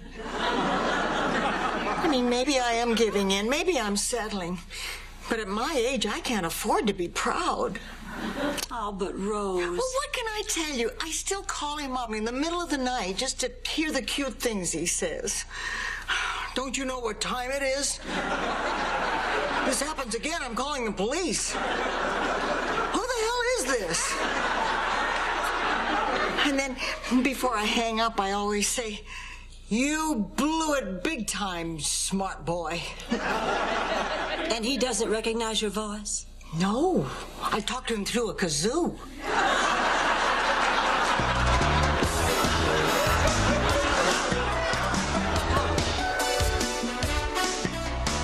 And after the kiss, you and your new husband will head back up the aisle. Your bridesmaids will move. And that will be that. Oh, it's beautiful. Oh, it's the wedding I never had. My husband, Charlie, wouldn't allow me to have a dairy theme at ours. He was proud, lactose intolerant. Well, I hope you get your wish someday. Who knows? Maybe I will. I'm having my old boyfriend over today. He wants me back. I'm sure you're going to make him very happy. I'm going to make him crawl. Boy, I'm glad I'm out of the dating scene. My man problems are over forever. Oh, Fern. Miles. You know him? Oh, yes, this is the man I'm getting back together with. Do you know him? This is the man I'm going to marry. This is the man who's my secret lover.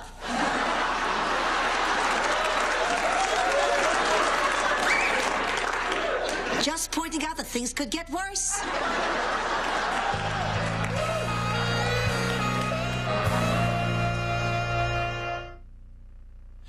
This is the man you're going to marry? Miles? My Miles? You were planning on getting back together again with this woman? No, I just came down here to talk to Rose. You came down here to cheat on Fern. No, I'm not cheating on Fern. So would you like to explain why you showed up here to beg me to take you back? Rose, I'm here to tell you I am getting married. You call that begging? This is horrible. Rose, I'm sorry. Well, so wait a minute, Miles. You didn't know that Fern was planning on having the wedding here? Oh, I had no idea. I didn't tell you because I wanted to surprise you with the cow theme. We're having a cow thing? I know. Isn't that like the craziest thing you've ever heard of? Well, I've heard of it, but I never dreamed I'd be lucky enough to have one. So whose idea do you think it was? How many times have you and I talked about this very thing? Look, Rose, sweetheart. Don't sweetheart me.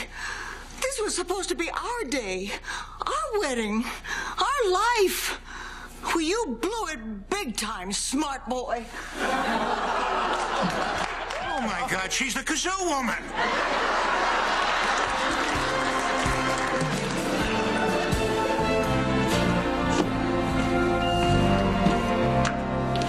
You're up late. What choice do I have? Have to go through all my cookbooks just to find a clue as to what a cow wedding might be. It's not like there's a lot written about it, you know. So what are you going to make?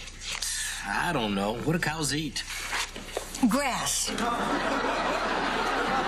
Hey, there's an idea. You know, I could bake some of those brownies I used to make in the 60s. Never mind. Can't sleep, Sophia. No. I'm still upset about that inquisition Blanche put me through. Stealing. She accused me of stealing. That's my purse, Sophia. Oh, Rose, there you are. Listen, I can't sleep because of this wedding. You know, the business is not that important. If you don't want to have the wedding here, let's call it off. No, it's okay. I mean, we need the business. I just feel so stupid thinking Miles was coming here to apologize. You're doing the right thing, Rose. You should always place your business first. In fact, I have a little story about that. Really? Picture it. An old Italian lady tells a story to two other old ladies and a cook. No, that's what's going on here. I gotta go further back.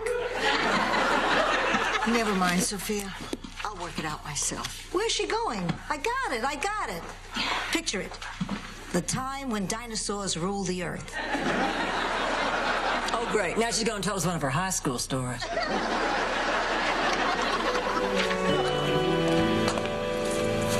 Rose, can I talk to you for a second? I'm pretty busy right now, Miles.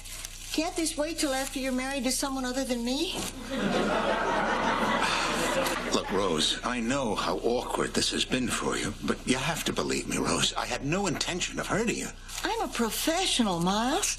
I would never let my personal feelings for you keep me from planning the best wedding I can. Well, I'm glad to hear that, Rose. Hey, what are these stones for? I thought we'd throw them instead of rice.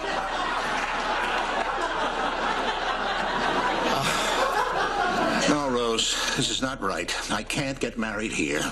No, damn it, you can't do this to me. You have to get married here. Miles, don't you understand? It's not the business. It's not the money. It's me. I have to see you get married. I need to know that our relationship is over. I want to get on with my life, too. I understand.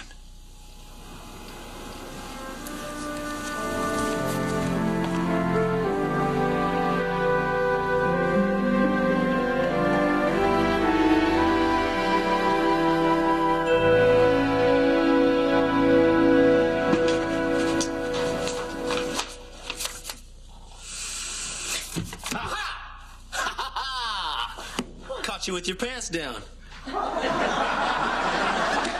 It's not exactly like being first man on the moon. I can't believe this, Blanche. You're the embezzler. I'm not embezzling. I'm just taking some money. Yeah, and Mickey Rooney's not short. He's just a couple of blocks away.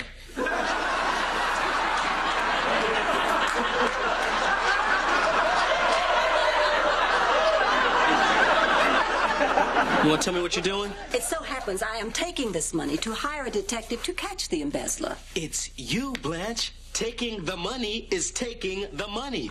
You're embezzling. No, this is for business expenses. Well, did you put a receipt in the cash drawer? Now, why would I put a receipt in the cash drawer? It's my money. Blanche, the cash drawer is not your cookie jar. That's the business's money. What you're doing is embezzling. Whoopsie! Silly me, I do this all the time. I guess we don't need to hire a detective after all. No, wait a minute. That's it? You stir up all these accusations and mistrust, and now you're just going to walk away? You are right. I owe you all more than that. Thank you. I'm going to buy a new dress to look pretty for you.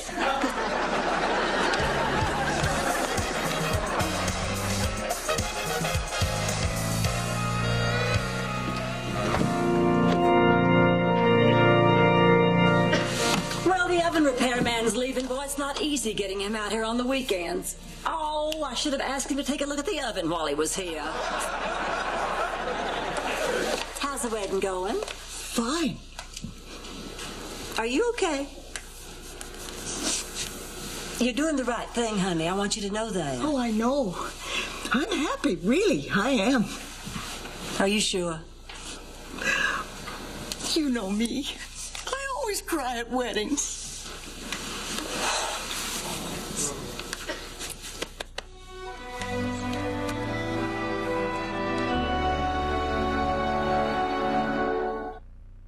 Well, look, I can't figure this out. I just checked the book again, and there's still $100 missing. Well, it wasn't me this time. Now, you keep looking for that. If we don't find it, heads will roll. Man, I gotta get lucky.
Sicilian sign has been a hit.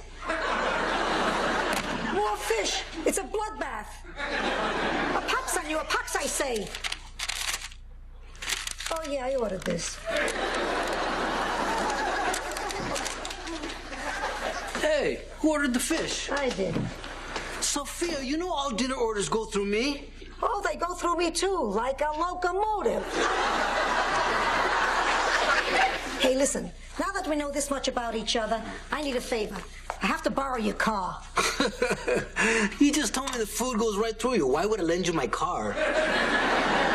Come on, I want to go downtown, get my feet scraped, maybe get a yogurt, live. Can't do it. You're an old lady who'll leave the blinker on all the time. Pox on you. What? A pox on you. It's my new thing. Isn't it a giggle? Yes, it is. It's a giggle. A pox on you. Hey, tell it to all your friends on the bus. Oh, how about a ride downtown, Blanche? Mama needs a new pair of feet. Now, Sophia, you know I have this Sweet 16 party to plan. It's our banker's daughter, and I want it to go off without a hitch. So lend me your car. Honey, you're too old to drive. I know what this is about. This is about the ding I put in your car the last time I borrowed it. Ding? The paramedics had to get you out of there with the jaws of life. Hey, they screwed up your door, not me. I'm sorry, the answer's no. I smite you. I smite you with the strength of 1,000 suns. What? A pox on you. Oh, you're cursing me. Oh, I get you. Boy, if it ain't broke, don't fix it. Blanche, where are all the pens? Oh, I threw them out. I ordered personalized ones that say compliments of the Golden Palace. I thought it was classier. Blanche, I don't know why you're wasting your time with pens. I mean, we've got the Sweet 16 coming up for our banker's daughter, and he holds the note on this hotel. Now, if this party fails, the onus is on all of us. Wait, what'd you just say? Onus. Oh, never mind. You're eating another sandwich? I haven't been eating that much. As per your orders, Blanche, I'm keeping the meatball subs coming. Oh, all right, then I'm eating. Well, I'm frustrated. That's what I'm saying. We need to talk about this. I'm sexually frustrated. I don't want to talk about this. It's a fact. You know, I think I replaced my sex drive with a food drive. Oh, yeah? Maybe tonight you'd like to try a little Mexican? Are you coming on to me? It's just a diversion. We're running low on meatballs. Poor thing, he doesn't have a prayer. Because tonight I have a date with the most wonderful man who has ever come into my life. His name is Ernie Niles. Ernie, oh. Tonight, but we're auditioning entertainers for the party. This is important, Blanche. Oh, honey, I'll do it tomorrow, but I need this tonight, please. He is such a charming man, and he's so witty and bright, and he is really cute. Ernie, oh. This is nauseating. I can't stand here and listen to this. He's cute. Blanche, I've never met a cute man. Men are not cute. If you want cute, you date Winnie the Pooh. Winnie, oh.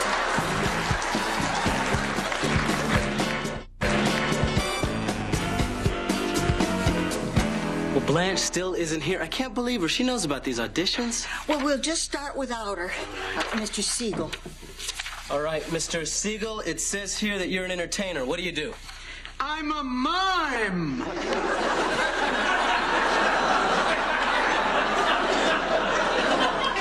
Are you perhaps an escaped mime?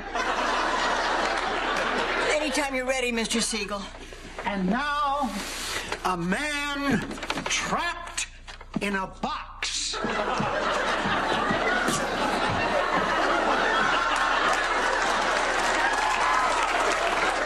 mime who uses props. That's unusual. I'm trapped in a box. I had a mime at my 16th birthday party back in St. Olaf. Well, it wasn't actually a mime. It was a neighbor boy who had been struck by lightning. Mr. Siegel, if you don't mind me asking, what made you want to become a mime? I like to see the smiles on people's faces. Are you smiling? Hello, this is Roland. Can I help you? It's a guy from the Department of Social Services. They're checking up on Oliver. Oh. Hey there, hi there, ho there. Yeah, could you speak up? I can hardly hear you over the Pat Boone in the background.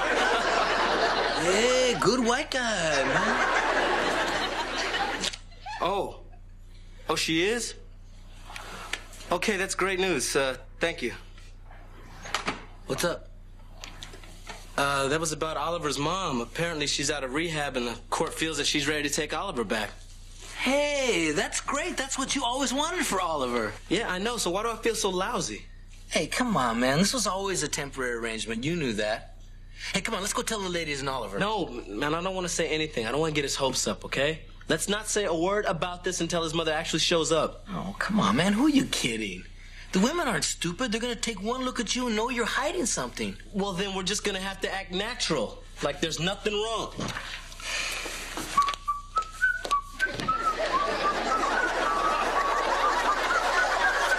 Wait a minute. What is this? Oh, yeah, Yankee Doodle.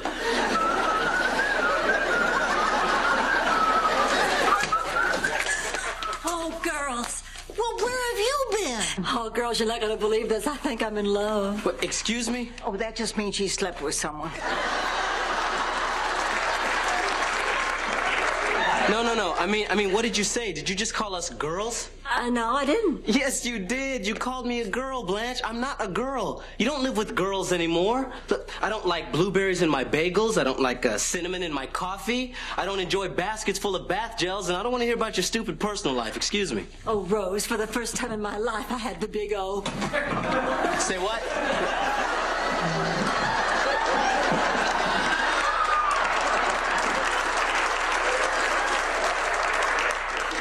First time in your life ever? Yeah, I thought I'd had it before, but I was wrong. Oh, boy, was I wrong. Wait a minute. I mean, not that I care, but how is it possible after all your bragging that this is your first time? I don't understand it either. I think maybe it's because, well, you see, I've always thought of myself as sort of a white Tina Turner. Really? In what way? Her skin is lighter. Oh, well, anyway, I'm seeing him again tonight. Blanche, the party is in 2 days. Now, we've been handling your auditions, but the printer's called twice about approving the copy on those hotel pins. You mean another date? I will get my chores done, but I have to do this. Oh, please, I have to do this tonight. I need this. I need this. I need this. Okay, that time I was just practicing.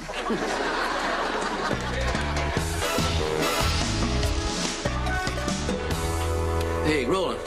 Boy, that Oliver is something, man. He's on me again to take him to a wrestling match. This time, he wants to see something called Mud Wrestling Mamas. Can you imagine? No, I think that's totally inappropriate. That's exactly what I said. It's totally inappropriate. Good. Totally inappropriate. And I'm out $50. She's gone. Blanche is gone again. The minute a man comes along, Blanche can't work anymore. Well, you know, I don't know a lot about Blanche's personal life, but so what if she likes to date, Rose? Well, I used to think that till this Ernie came along. But this is the hump that broke the camel's back. I think that's the straw that broke the camel's back. Well, you don't know much about her personal life, do you? Rose, I still think you're overreacting to this. Well, that's not all. You remember those pens she ordered and she was too busy to check? Well, they came. Rose, oh, my pens got here. Oh, good. Now, Rose, isn't it classier to say pen as compliments from us to you? Oh, real classy, except they left out the space between pen and is. What a funny little typo. It's more than a funny little typo. There are 32 guests in the hotel who have pins on their dressers that say penis compliments. From us to you. From us to them, Blanche? See, it's supposed to say pen. I know it's supposed to say pen is. We got 10 gross of these things. And we're going to have to collect them all, and you're going to have to call the printer. Oh, no, honey, I can't. I have a lunch date with Ernie. Ooh. Lunch? Blanche, we have a Sweet 16 party tonight. Now, that banker's carried us for over 3 months. You've got a responsibility here.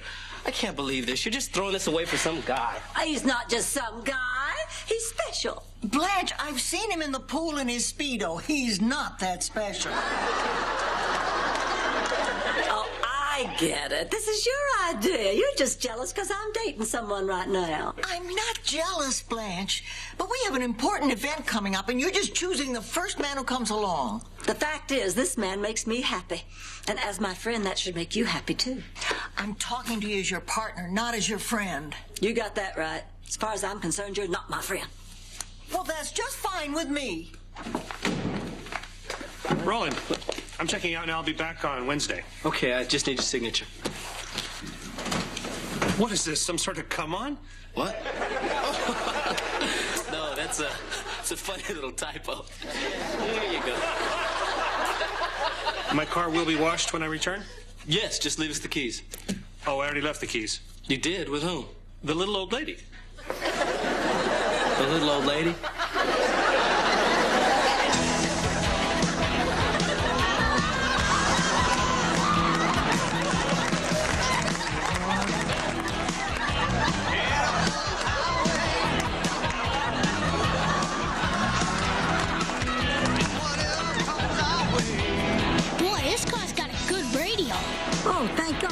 it too?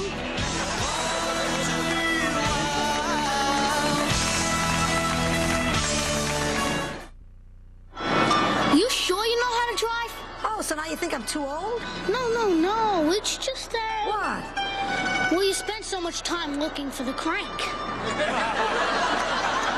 Ah, that was just shtick. So, what do you want to do? Hey, I'm doing this for you. I want you to be free. I want you to see the highway, touch the city, smell the land. Are we ever going to turn left?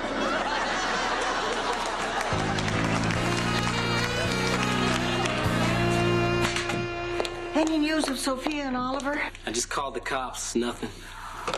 Hey, you guys got nothing to worry about. Man, when I was a kid in East LA, we used to go joyriding all the time. I remember we'd get a bunch of guys in the car, we'd go down to Tijuana, man, we would... Maybe it wouldn't be a bad idea if you got a number of a good bail bondsman. I just called the boys' club in the senior center. They're not there.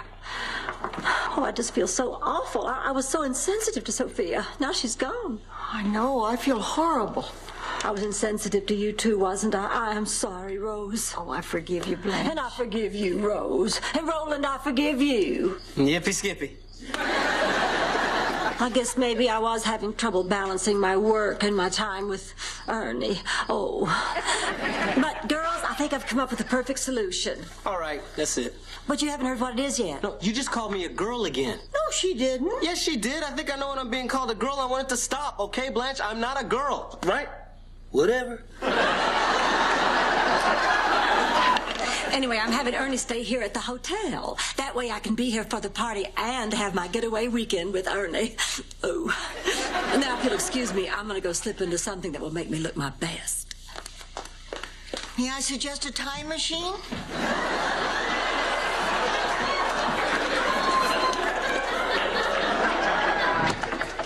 Hello. Yes, can I help you? Hi. Roland. I'm Paula Webb, Oliver's mother. Oh, you're Oliver's mother. It's nice to meet you. This is Chewy. Hi, I'm Chewy. Hi. I've heard a lot about you. I'm glad that you're, doing better. I'm doing great. I was lucky to find such a good hospital. And I gotta say, I was lucky that Oliver found you. He's written to me all about you. Oh, well, we're really close. So is Chewy. So, where is he now? Where's who? Oliver. Oh, where's Oliver? I thought you meant where's Chewy? Me too. I thought you meant where's Chewy? Well, where is he? He's right there. Yeah. I'm Chewy. I wanted to surprise him. That's why I came in the back door. Oh, you wanted to surprise him. She wanted to surprise you. Boy, I can see why Oliver likes it here so much. Yeah. So really, where is he? Well, actually, right now, he's out with one of his foster grandmas. Okay, I'll come back later. Okay. His grandmother. I mean, she's okay, isn't she? Oh, yes, and we feel that she is a really strong role model for the child, and by spending time together, she's showing the boy a real healthy respect for authority. Ma'am, do you have any idea how slow you were going? Bite me.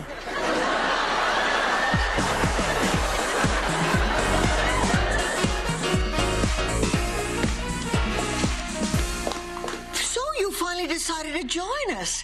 Well, we have a lot of setting up to do. I'm sorry, Rose, but you'll just have to deal with it. Ernie got us tickets to an evening cruise, and I just can't refuse. Now, hold it, Blanche. You're the one who brought this party here, and now you're dumping it on us. Well, you know what I think? Yes, I do. You think I run after the first man that comes along, but I don't care what you think. You can't stop me. I'm not stopping you. I'm telling you not to come back. Not come back? This isn't about Ernie. You're running away from this hotel. You can't handle the responsibility. You're scared. She's right. Oh, yeah, well, I don't care what you think. And hey, maybe I just won't come back. Because I don't need you. I don't need anyone. I don't need anything. Golden Palace. Remember, kid, we're in this together. You better believe it. Excuse me, folks. These people tell me they belong to you. Sophia! Oliver, where have you two been? Kidnapped. The boy kidnapped me. It was a nightmare. Normally I take them downtown, but they asked to be placed in your custody, what, with their ages and all? Their ages? I'm a child. I was scared. He almost peed. I'm 100. I am scared. I am peeing.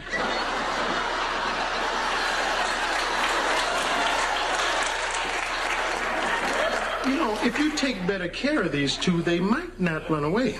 Oh, I'm gonna take care of them. Now listen, I don't want to know whose idea it was. It was hers. It doesn't matter whose idea it was. From now on, if you want to go somewhere, you ask one of us and we'll take you. Now you gotta promise, no more joyriding. We promise. Thank you. Am I grounded? No, just the ringleader. Hey, look who's back. Did you tell him the good news yet? No, tonight, man. I'll tell him tonight. Oh, okay. Well, I learned my lesson. Yeah, me too. Excuse me, is anyone on duty? I got my motorcycle and sidecar out in front. I need to park it.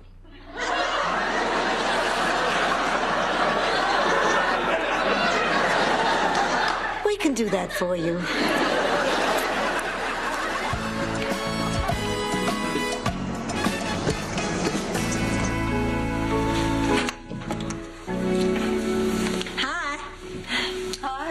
I'm back. I can see that. I thought you were going on a cruise. Well, it just didn't work out with Ernie.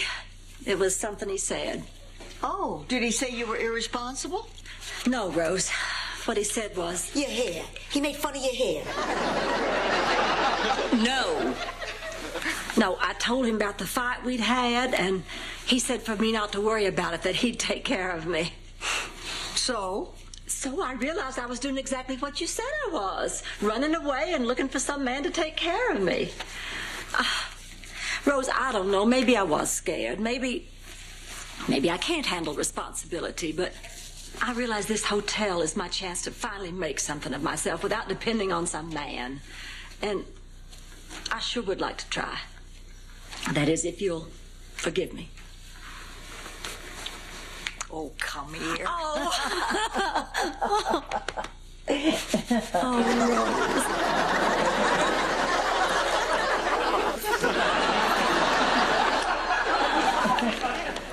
It is so good to be back with you all. Hey, where's Oliver?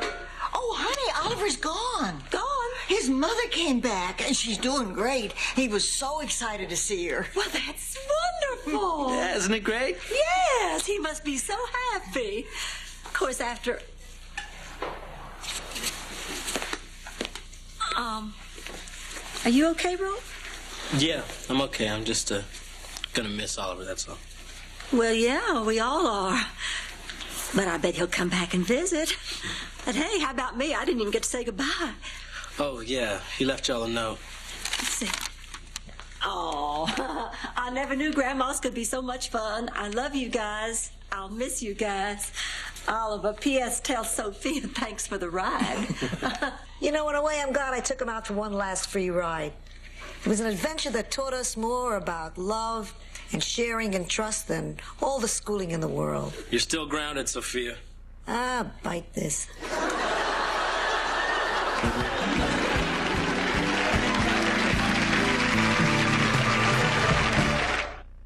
What do you say?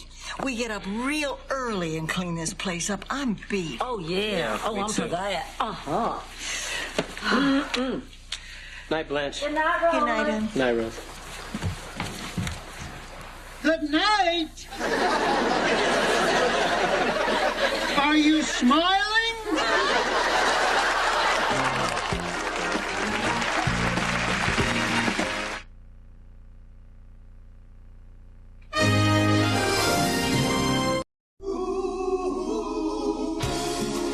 Thank you for being a friend. Travel down the road and back again. Your heart is true. You're a pal and a confidant. And if you're through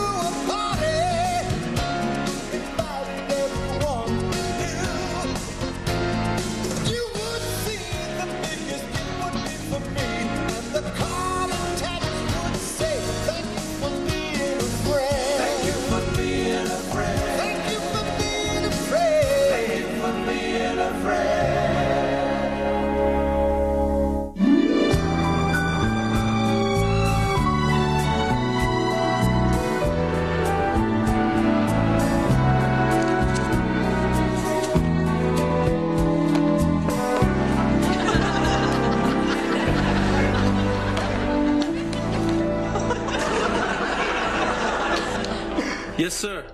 Yes, the Golden Palace Romantic Getaway Weekend does come with a lot of extras. Complimentary bottle of champagne, candlelight dinner, black satin sheets. Tell them about the coloring books. Tell them about the coloring books. Okay, great. Yeah, I'll go ahead and enter your reservation. All right, thank you. I can't believe this, Rose. We're almost booked solid. Oh, I know. You should trust my instincts more often. Yeah, but how did you know that this romantic getaway was going to be so popular? I remembered something my minister told me when I was a little girl. What's that? He said Moses parting the Red Sea is a nice story, but Mary Magdalene really packs a pew. What does that mean? Sex sells, baby. Hey, Sophia, where does this thing go? Over there. To be honest, this is why everybody's coming. Getting Dr. Ursula to give us one of her lecture weekends was a real coup. Really? I'll have to take your word for it. I've never even heard of her before this. Of course you have. She's the love doctor. She's on all the talk shows. She writes all those controversial books on sex. I think Dr. Ursula is great. I just took one of her books out of the library last week. It's called New Sexual Positions for the Senior Citizen. And? Art Linkletter will be selling a lot of adjustable beds this year. Well, this sounds awesome. I'm there. I haven't told you, but I've been having some problems with my sexual partners lately. Such as? I don't have any. Well, Sophia, don't give up hope. All you have to do is find a man you're sexually compatible with.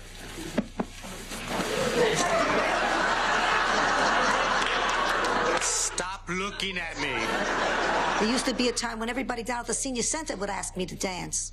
I didn't know you liked to dance. Oh, please, I love disco night at the center. The music, the mingling. I'm not crazy about the strobe lights, but it does make us look like we're moving. Well, why doesn't anybody ask you to dance anymore? I think I've lost my sex appeal.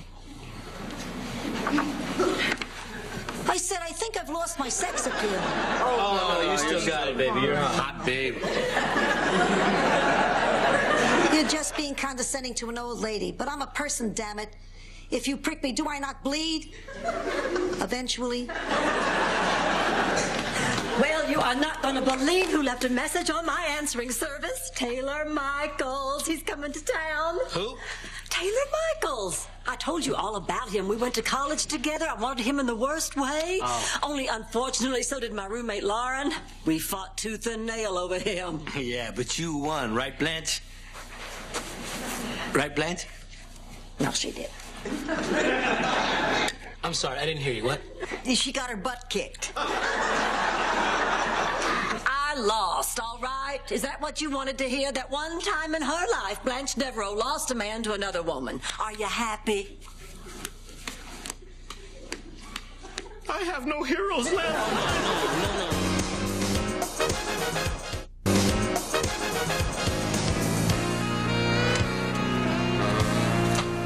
Hello. Hello, may I help you? Yes, I'd like a room, please. All righty. I have one with a beautiful ocean view. Well, if it's half as beautiful as the view in front of me right now, I think that would be perfect. Oh, wait. Do you mean me or the mail slots? No. You, of course. Goody. Blanche Hollingsworth? It's me, Taylor Michaels. Oh, Taylor! Oh, I do not believe this. Just look at you. Would you just look at him? I'm looking. Oh, you look exactly the same. I know. And you, I could just eat you with a spoon. Rose will get me a spoon. Rose? Oh, is that what this delightful young lady's name is? Oh, yes, I'm sorry, Taylor. This is my business associate, Rose Nyland. Rose, what a beautiful name. You should see the flower.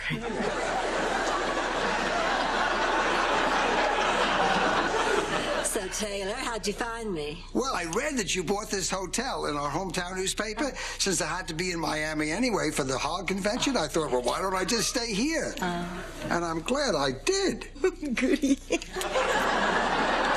So, Taylor, do you have any plans while you're in town? Well, I hope so.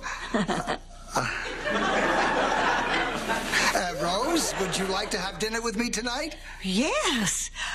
I mean, I'll have to check my schedule first. Excuse us for a moment.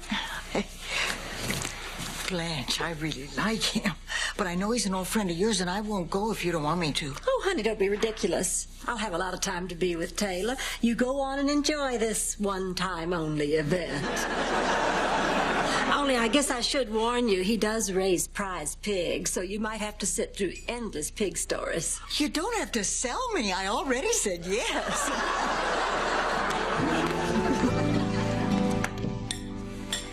Well, I signed up for the Love Doctor's class. I can't wait to go. I thought that thing was couples only. You can forget that. I've seen that look in your eye before. That's the same look you had when you asked me to fix your shower. What was wrong with that? You were using it at the time? I can't believe you're still whining about that. I had a shower cap on. Look, I really don't want to go to this class with you. I think that people's personal lives should be a private matter. I noticed. I tried asking you about your last date. You refused to talk about it. You asked me if I got any. Well, did you?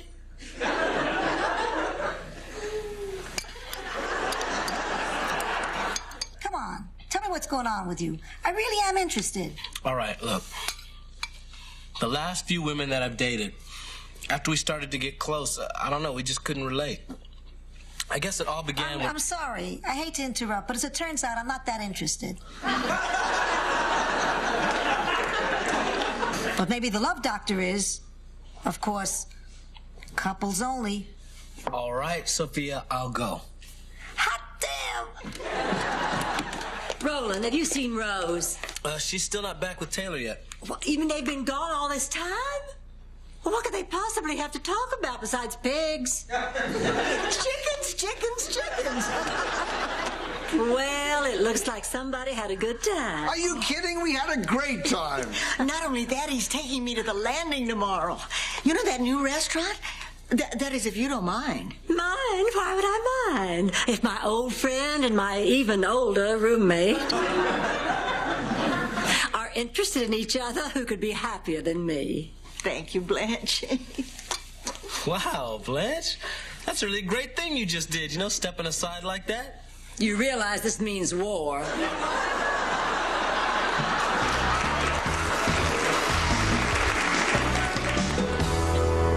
I'm sorry about the inconvenience, sir. The maid should have stocked your bathroom. We'll send somebody up right away. All right. Well, we're off to dinner. Wait, Rose, wait. Did you forget the toilet paper? It's a nice restaurant. I'm sure they'll have some. And I guess better safe than sorry. No, Rose, wait. We've been getting a lot of complaints. Nobody on the second floor has gotten their towels or their toilet paper or their soap. I did all those rooms hours ago. There must be some mistake. Well, would you mind checking into it, please? But that'll take an hour. We'll lose our reservations. No, that's all right. I'll wait here and we'll go somewhere else later. The Love Doctor. Couples only. Yeah, I'm going with Sophia. Okay, Taylor, let's go. I just ran into Rose. She doesn't want those reservations to go to waste, so she asked me to go in her place. But she said... No buts. This is what Rose wants. Come on, let's go. Front desk. Yes, sir. She's on her way up right now. I'm sorry about the inconvenience. All right. Roland, I need the key to the supply closet. Where's Taylor? He just left with Blanche. They went to dinner. She said you didn't want those reservations wasted. But I never talked to Blanche. Will you look at all the toilet paper I found in the freezer? How many times do I have to tell Blanche, please don't freeze the Charmin? Chewy. I mean, who's gonna want to use frozen toilet paper? At my age, any thrill will do.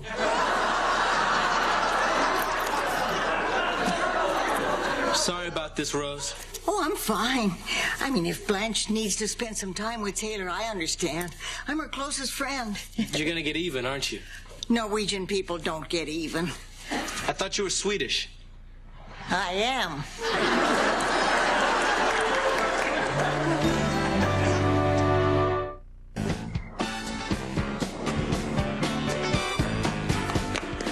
Where's the fire?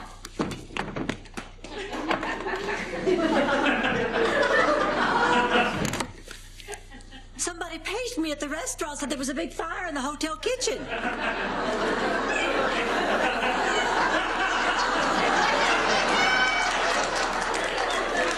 Don't worry, Blanche. I was able to put that fire out with all the cold toilet paper in the freezer. I don't have the faintest idea what you're prattling on about. You sabotaged my date. Did you think I was too dumb to figure it out? Frankly, yes. Admit it. It's just driving you crazy that Taylor likes me better than you. That's why you're being so competitive. I don't need to be competitive with you. This is not some kind of race. Ladies? Is everything all right? Oh, it was just a stupid false alarm, Taylor, that ruined a perfectly good evening. But what do you say we try it again tomorrow night, this time with no interruptions? That won't be possible. We've already made plans to have dinner alone tomorrow night. I'm sure Taylor would rather spend the evening with me. I think Taylor can make his own decisions. Well, I think Taylor ought to speak... Well, look. Why don't all three of us have dinner tomorrow night here together? Oh, that's a splendid suggestion. Fine with me. Oh, that's wonderful. Well, I'm going to go to bed now.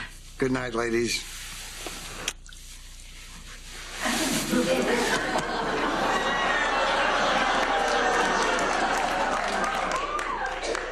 Oh, honey, I bet that hurt. Good.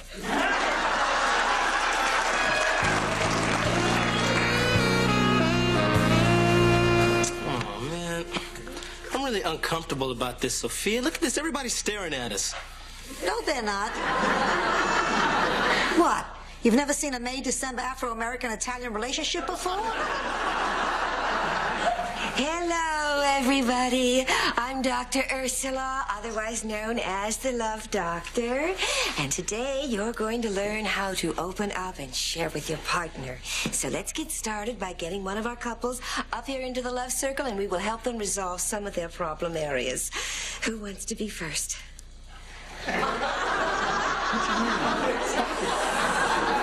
This looks like fertile ground. We don't have a problem. Yes, we do. Help us, Dr. Love. Sign here. What's this? It's a release form. You two are definitely in my next brochure. All right, if you'll just come up here in the love circle, please. No, over here, please. Thank you. Well, then, what's your problem, sweetheart? I want sex. Well, that seems like a simple enough request. Then you do it.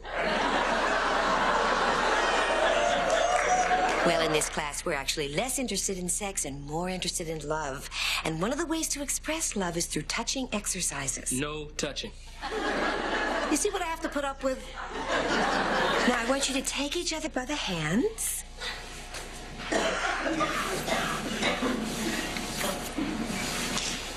Now, look deeply into your partner's eyes.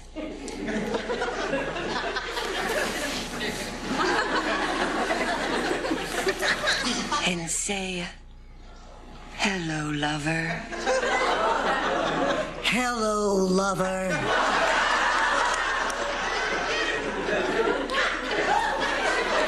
Roland's not getting out of the love circle until he says this. Hello. Hello. Hell will freeze over before I say hello, lover, to this woman. Roland. Look, I'm sorry. I just can't say... It's not Sophia. It's me. I'm sorry. Oh, Roland, the first step in overcoming your fear of intimacy is being able to say I love you to anyone. So try telling Sophia you love her. Just try, Roland. I love you, Sophia. Very good, Roland. Big step for you. All right. Yeah, that wasn't so bad. Maybe that did help. Now then, Sophia, what's your problem? I don't have a problem. I just wanted to get the kid in here so he could work out his problem. You did all this for me? Well, not just for you. I still want somebody to dance with. Well, still, that was very nice of you, Sophia. You must really care for Roland. He's all right. All right? I like him. Like him? What the hell? I love you, Roland. Oh. Come on, you little sea monkey. I'm taking you dancing. We're so happy.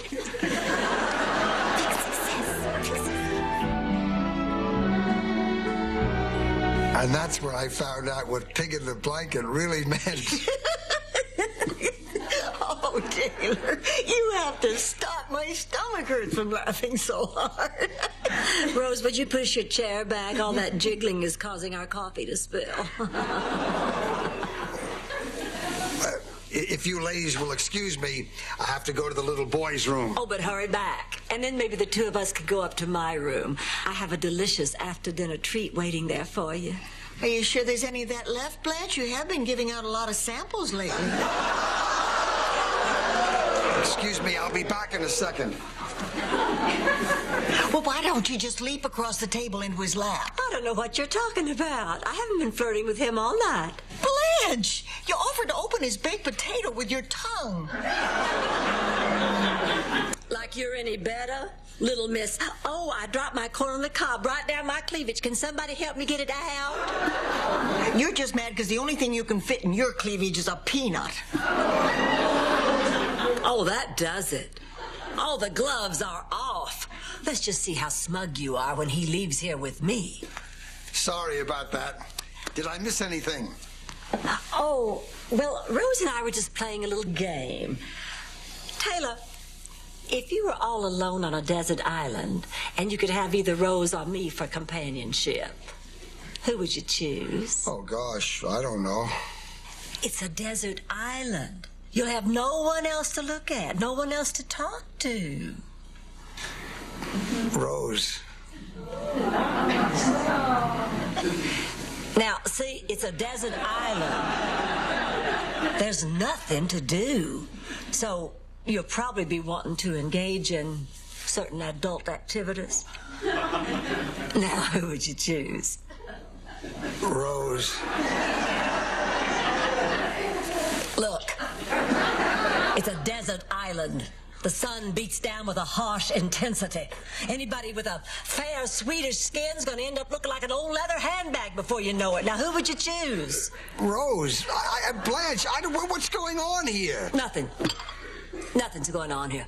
Nothing has ever been going on here. Not between you and me. Not 40 years ago, not now, not ever. For what it's worth, I would bring sunblock.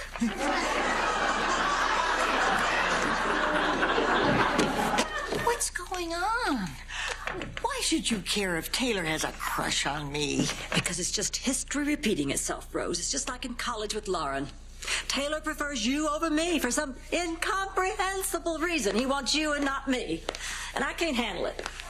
Don't you see, if I can't attract a man, what's the point? Blanche, you can't base your self-worth on whether men find you attractive or not. I most certainly can. Doesn't every woman? No! Gosh, if I did that, well, actually, right now I'd be flying pretty high. The truth is, when it comes to men, you just can't control yourself. That's not true. How many good women friends have you driven away with your competitiveness? All of them. My God, you're right. All of them, Rose.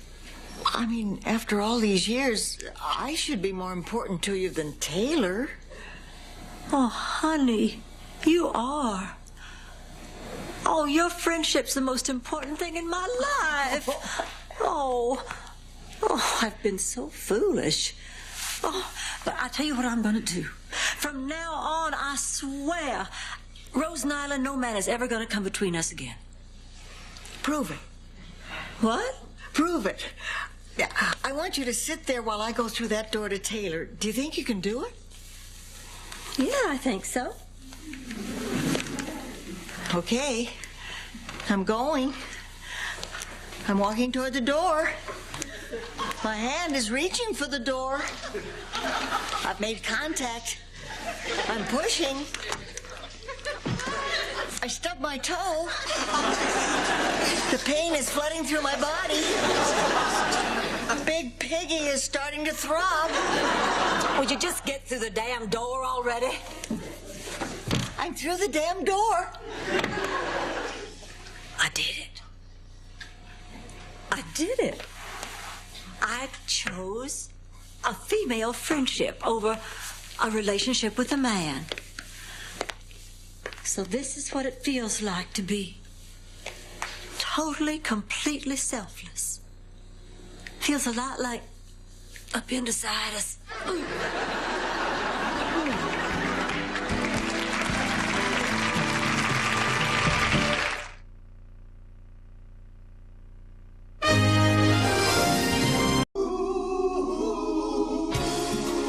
Thank you for being a friend. Travel down the road and back again. Your heart is true. You're a pal and a confidant. And if you threw a party, invited everyone new, you would see the biggest it would be for me. And the card and text would say, thank you for being a friend. Thank you for being a friend. Thank you for being a friend. Thank you for being a friend.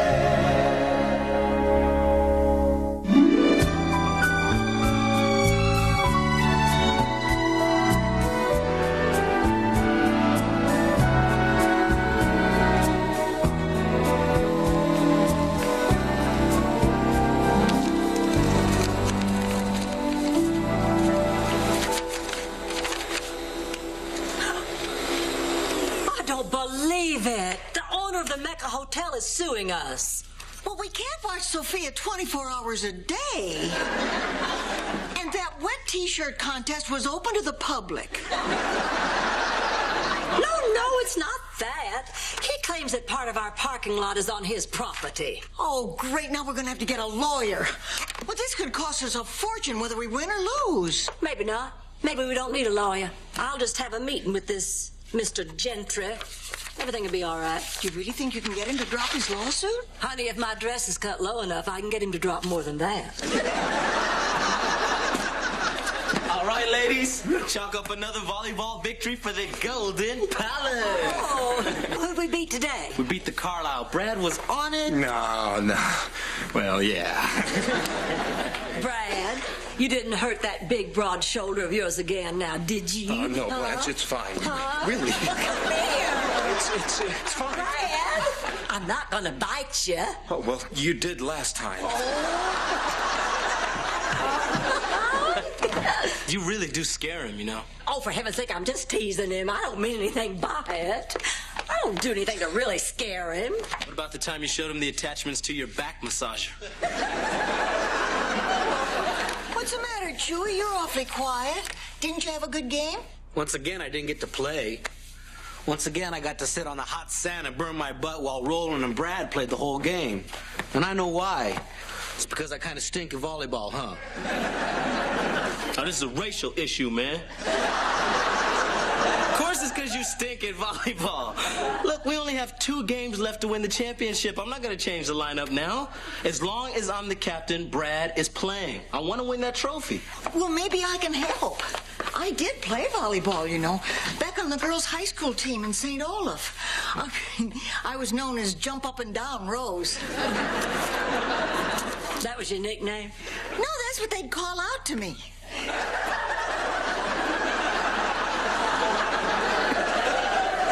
Boys can be so cruel.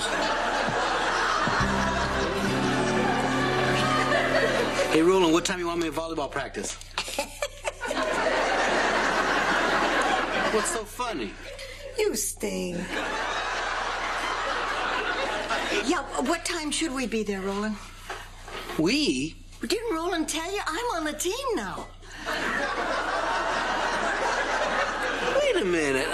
I come out all season waiting for a chance to play, and Rose comes along and tells one St. Olaf story about jumping up and down, and she's in? No, it wasn't like that, Chewy. Now, Rose and I went out on the beach, and she showed me what she could do. And she's good? Well, she's no Chewy Castillos. So, yeah, she's good. Well, you will not believe what happened to me today. I was at a business meeting down at the bank trying to get our line of credit increased. So I'm sitting there across the room from this Mr. Reynolds, a vice president, mind you, and oh, he said the most upsetting thing to me. Don't come back until you're wearing underwear.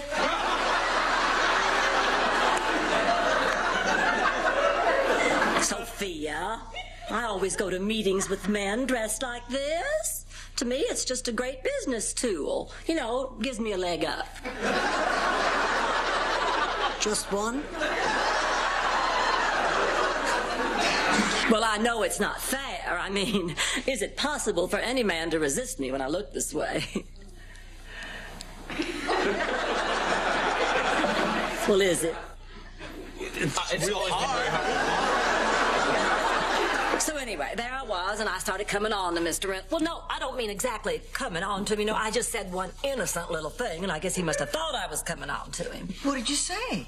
Well, I said I'd like to put him in a hot tub and drink him like soup. Well, don't you get mad at me. He threw me out of the office. I guess he's just a guy who doesn't respond to a totally sexual human being. Look, Blanche, you came onto a man in a business situation. Well, that's practically sexual harassment. Yeah, but I'm not going to file any charges.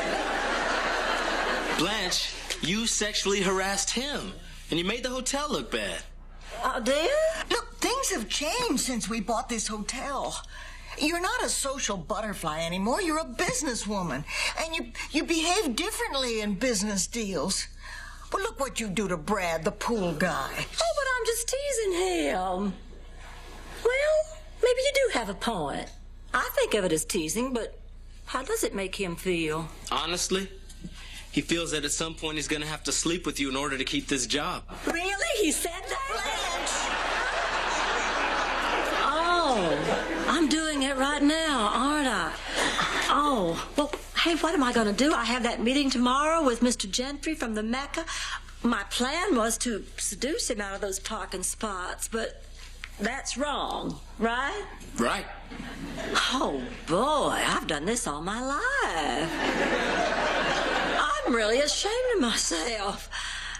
Well, I guess I'll just have to change my ways. And I will, too. From now on, Blanche Devereaux is a new person. I will never again throw myself at any man I'm doing business with. Well, there goes our free cable.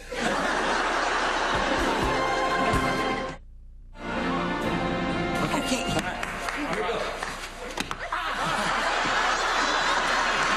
All right, side out. That's okay, we'll get it back. Yeah. Here we go. Come on, you guys, get it back. Come on, Rosie. Here we go. All right, come on, guys. 5:14.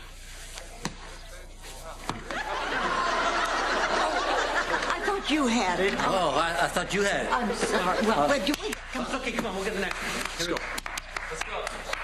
6:14. I thought you had it. I thought you had it. Okay, now I've had it. Look, one of you has to call for the ball so the other one knows who has it.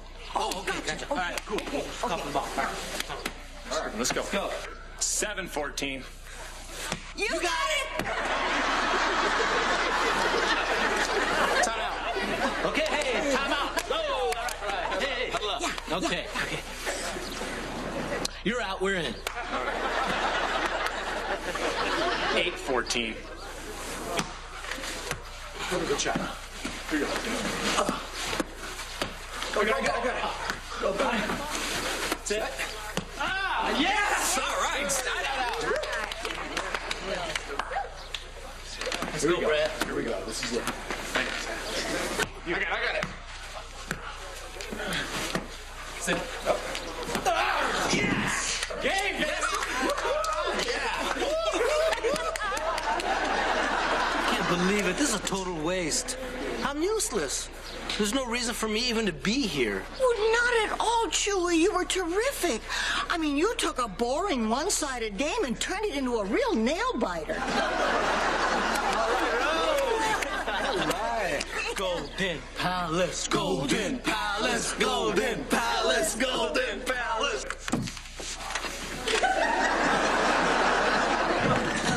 I'm ready for Mr. Gentry. Who are you supposed to be? Dr. Quinn? Medicine slug? From now on, I'm not going to let my sexuality interfere in my business relationship with the man. I just couldn't respect myself if I did. I have changed. From now on, I'm Blanche Devereaux, businesswoman. Excuse me, I'm looking for Miss Blanche Devereaux. I'm Blanche Devereaux. I am Lawrence Gentry, and may I say, what a pleasure it is to meet such a beautiful woman. I'll be right back, Mr. Gentry. I just want to change into something not so hot.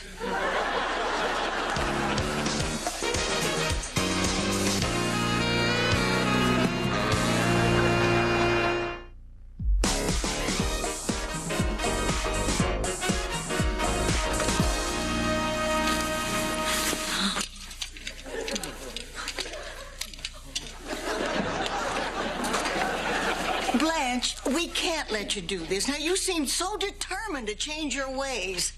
You're afraid to use your brain instead of your body. Now, don't be ridiculous. Why should I use my brain when I can have these proud beauties stand up for me? I got news for you. They're falling down on the job a little. See, I always knew Blanche acts the way she does because she suffers from sturgeon yanking. Oh. Now, do we have to listen to this? I have to. I can't run as fast as I used to. When I was young, Dr. Sigmund Sturgeon, St. Olaf's most controversial psychologist, was called in when all the girls in town became... How can I put this? Oh, what the heck? We're all adults. Became like you, Blanche. His theory was if you pulled out a girl's front teeth, it made her less attractive. And that solved the promiscuous problem. You want my opinion? Keep your body out of it and just use your mind. Is that really possible? You want to be a professional? Okay. All right. I'll try this. Atta girl, Blanche. But I have to tell you, it feels very unnatural. If it gets too tough, there is help. As we say in St. Olaf, men don't chase toothless women. Well, not until last call.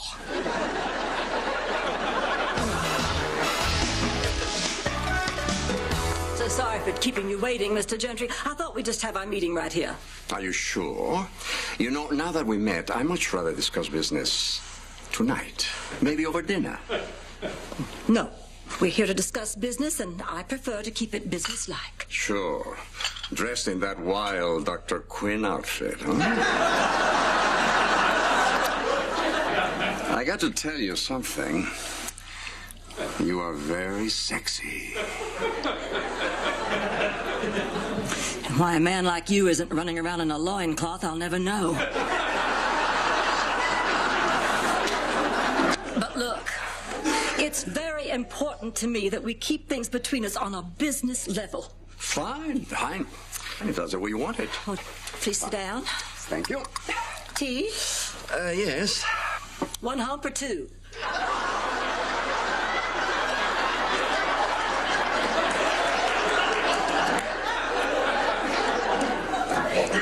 I guess I can try too. Now, just what seems to be the problem with the parking lot? Well, as you know, land down here is at a premium. And our hotels are so close. I mean, we're so close. We're practically on top of each other. Sounds good to me. Now, we're here to talk about business, so here are some of my ideas about the parking places. You have those lunches for businessmen? And you have fabulous eyes. Which are undressing you at this very minute. No, we've got to stop this. Can't you just relate to me as a human being and not some fabulously luscious boy toy? But you are, Blanche. You are. Maybe it's time to leave the business to those who can do it best, and you should concern yourself with what you do best, huh? No, damn it. Look, when I bought this hotel, I did it as a challenge to myself. Well, this new way of doing business is just another challenge. Of course, with a person like you, it may be the greatest challenge, but I can do it because I have to. Now, will you please pay close attention, because here's what we're going to do to solve the parking spaces problem. You and I have very different clientele. Oh, yes, we do. So we're going to interface our computers and study the traffic flow, determine who gets the spaces at peak occupancy, and then just share them equally without interfering with any of our guests. Well, do you agree? Well, I underestimated you, Miss Devereaux. That's a very impressive solution. So it's settled. And maybe, once in a while, we could have lunch together. Just to see how we're doing. With business? Oh, of course. Well, I'd like that. Good. Well, so, very nice doing business with you, Mr. Gentry? Well, it's very nice doing business with you, Miss Devereaux. You know, you really do have a scintillating mind. You are a fascinatingly intelligent woman.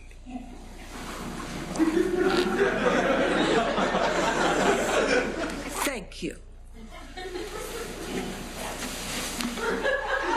Oh, by the way, I do own a loincloth.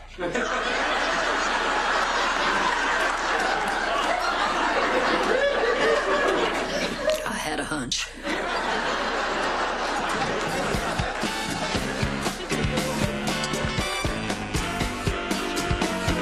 Set.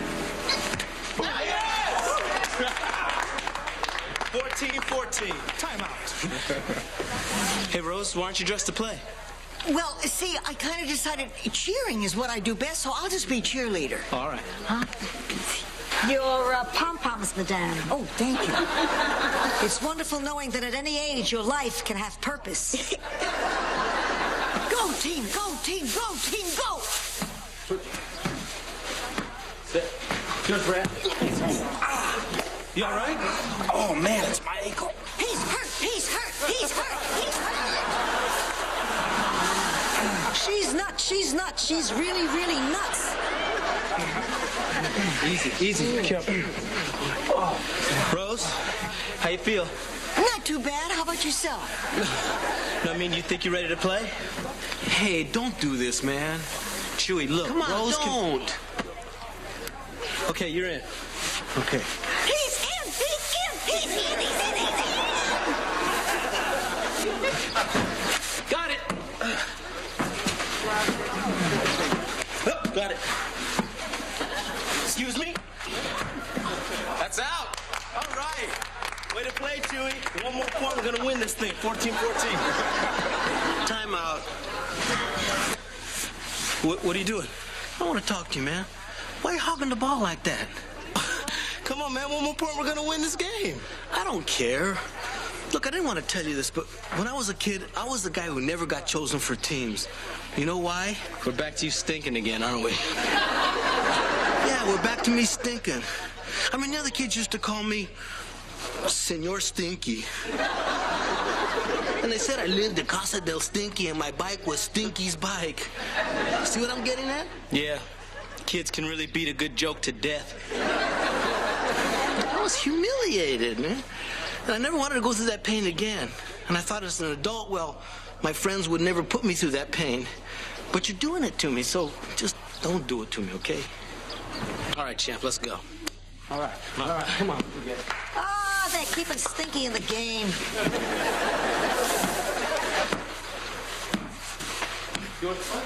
Yes, side out. We stink. Game point.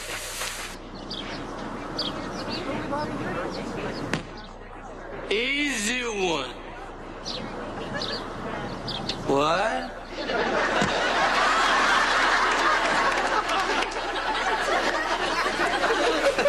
Yes! That's game! What are you doing, Chewy? Well, you distracted me, man. You're gonna blame this on me? You are unbelievable, man. You really are Señor Stinky. You're the worst, Chewy.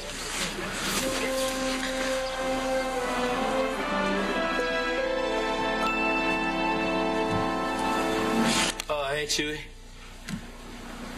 Hey, wait up, my man. Hey, my main man. My main man. Chewy. Main.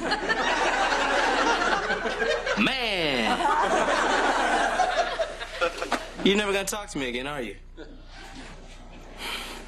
All right, I understand. I just came over here to apologize. Look, I thought about this all last night, and I was trying to rationalize by telling myself that I always play to win, but I lost. You don't have to remind me. I'm not talking about the game. I'm gonna get over the game, you know, someday. Evidently, I'm losing you.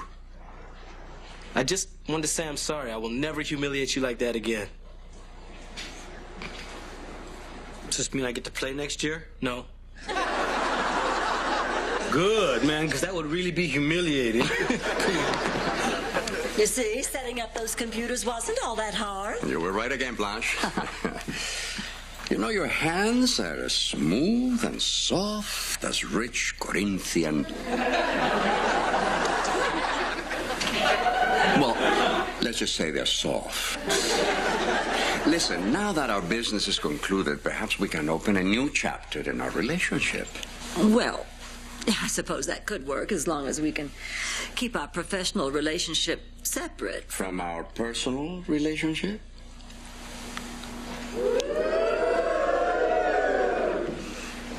Yes, if we can do that, why not open a new chapter? What do you say we start tonight? I say great. Your hotel or mine? Mine, they know me at yours.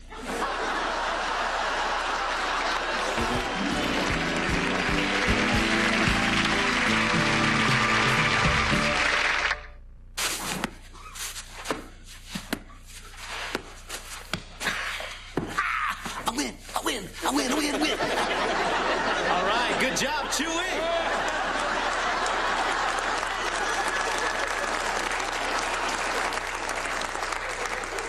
Now, let's try the next one without the blindfold, okay? No.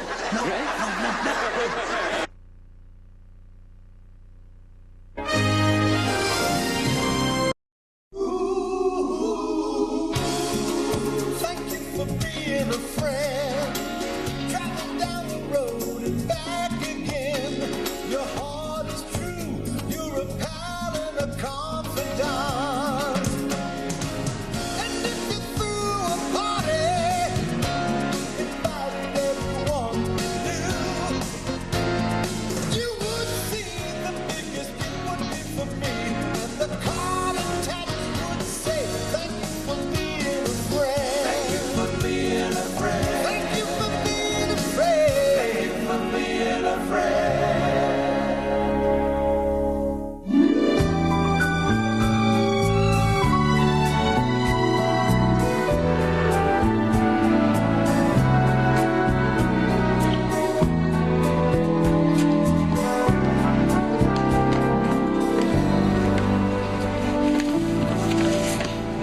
Hey, Chewy, man, you should check out the stage in the ballroom. It's really starting to look like a comedy club, man. We're gonna make a lot of money on this thing. Yeah, it's a great idea. Oh, by the way, I have an application for somebody who wants to enter the comedy competition. You're kidding, right? No. Corny Castillos? Yeah, do you love it? See, I was trying to come up with a stage name that was funny, and since the funniest word in the world is corn... Corn! Hey, what could be funnier than corny Castillos?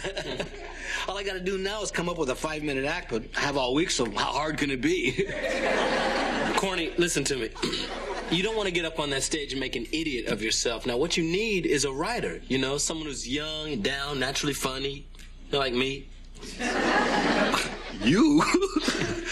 No offense, brother, but you're about as funny as a lima bean. Hey, can anyone join this comedy competition? Oh, not you too, Sophia. What's your stage name, Mom's Petrillo? Boy, you make one adult party record in the 50s and it haunts you all your life. No, I was thinking of a guy I knew back in the old neighborhood. An older guy. Older than you? He was part of a comedy team, Williams and Brown, or Brown and Williams, or Williams and Williams. Funny guy. Look, doesn't matter what his name is. Anybody older than you can make it on the stage, I'll put him on. Hey, you know, this is shaping up to be quite a weekend. I just learned my son Matthew's going to come for a visit, and the comedy show's almost sold out. Oh, yeah, speaking of which, Chewy wants to enter. Oh. And Sophia. Oh, don't let Sophia enter. Have you heard her party record? It's filthy. Hello. My name is Bill Douglas. I have a reservation. Oh, yes, Mr. Douglas. Yes, I have you right here. You know, you look very familiar to me. Oh. Where do I know you from? What do you do for a living? Well, I own a mattress factory. Maybe you've heard about our line. Douglas Mattresses, the mattress that will last a lifetime. Yes, I've had 3 of those. Well, I hope you enjoy your stay here at the Golden Palace. Thank you, yes. We do everything we can to make our guests feel like they're very special. Thank you, thank you.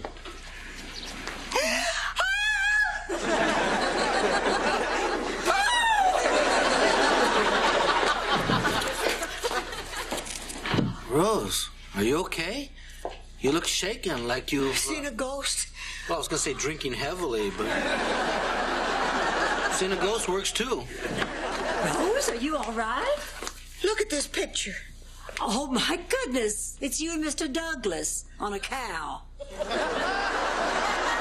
No, that's me with Charlie. Mr. Douglas looks exactly like my husband, Charlie. Oh, well, no wonder he looks so familiar. Oh, and I made such a fool of myself.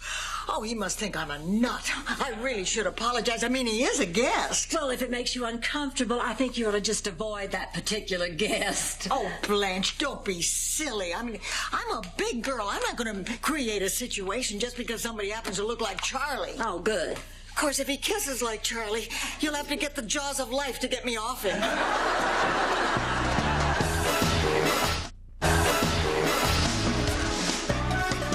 Read this joke. Read this one. Yeah, you're gonna love it. Too bad Al Gore's not a waiter because he married a good tipper. I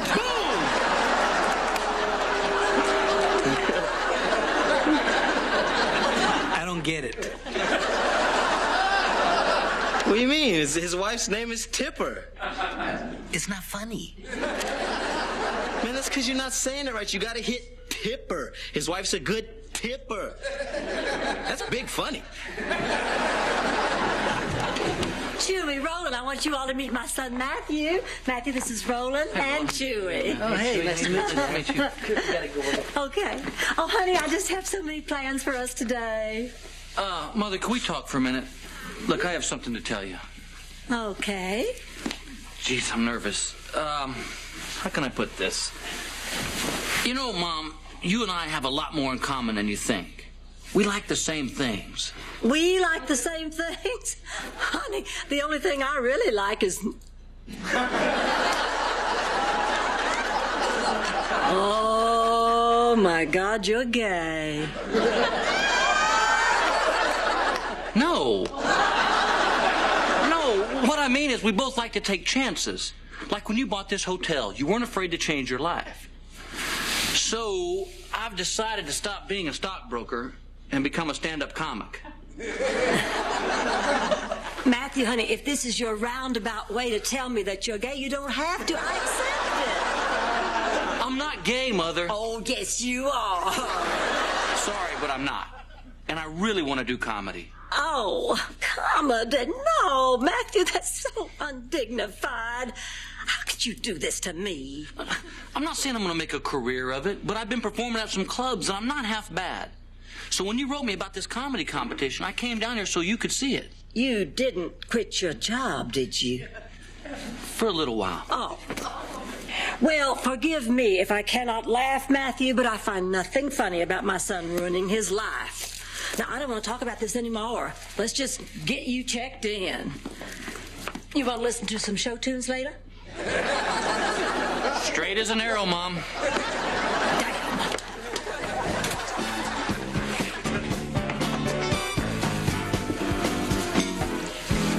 Hello. Oh, hello. You're probably wondering why I screamed and ran away from you this morning. I'm used to that. I used to sell Amway. Please. My name is Bill Douglas. Rose Nyland. The reason I reacted the way I did was well, just before I saw you, I remembered I forgot to unplug the iron back at the house. Oh. Is everything all right? I don't know. I sold the house in 1976. I guess I would have heard something by now. Where did you live? Oh, in a beautiful little town in Minnesota called St. Olaf. Have you ever been there? My wife and I honeymooned there. Oh. Will your wife be joining you here? Oh, no. She passed away a few years ago. Oh, that must have been hard. Yes, it was. Would you like to have dinner with me tonight? Yes. What time? 7 o'clock? In the lobby? Oh, I'm sorry. We don't serve dinner in the lobby. Well, why don't you and I just meet in the lobby, and then we will go out to a restaurant? Great! See you at 7. Yeah. Wow. And smart, too.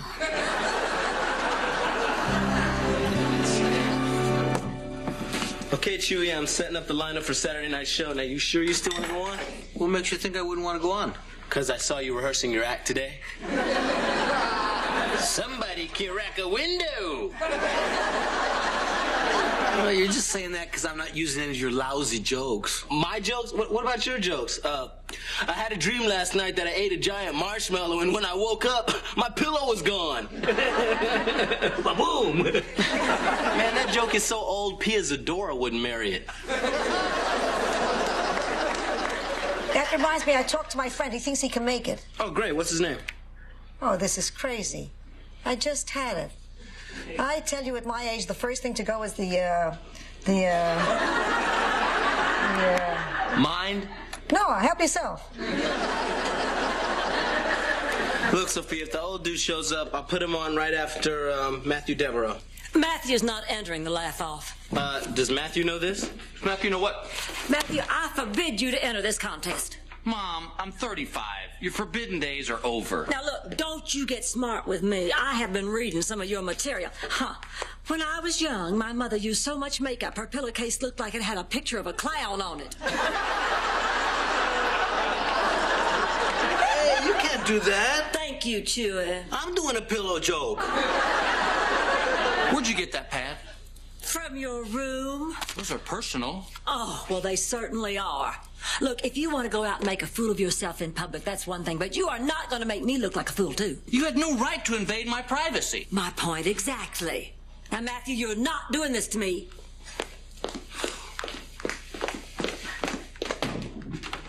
Maybe I should talk to Matthew. You think you can help? I know I can help. I have over 1,000 Blanche slut jokes.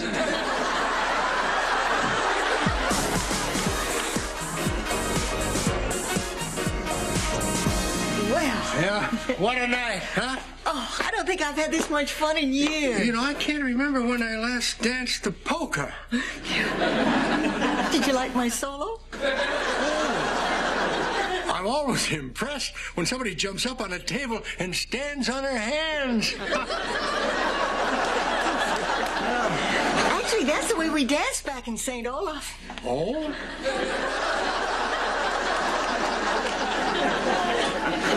Bill, there's something I have to tell you. Can I tell you something first? That I have been alone for 7 years. I tried dating. I know what you mean. Oh, yes. But you're very different. When I'm with you, I feel comfortable. Just comfortable. No, don't underrate that.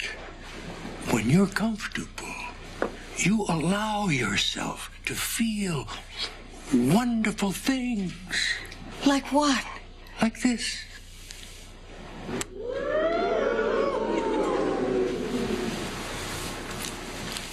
Or this.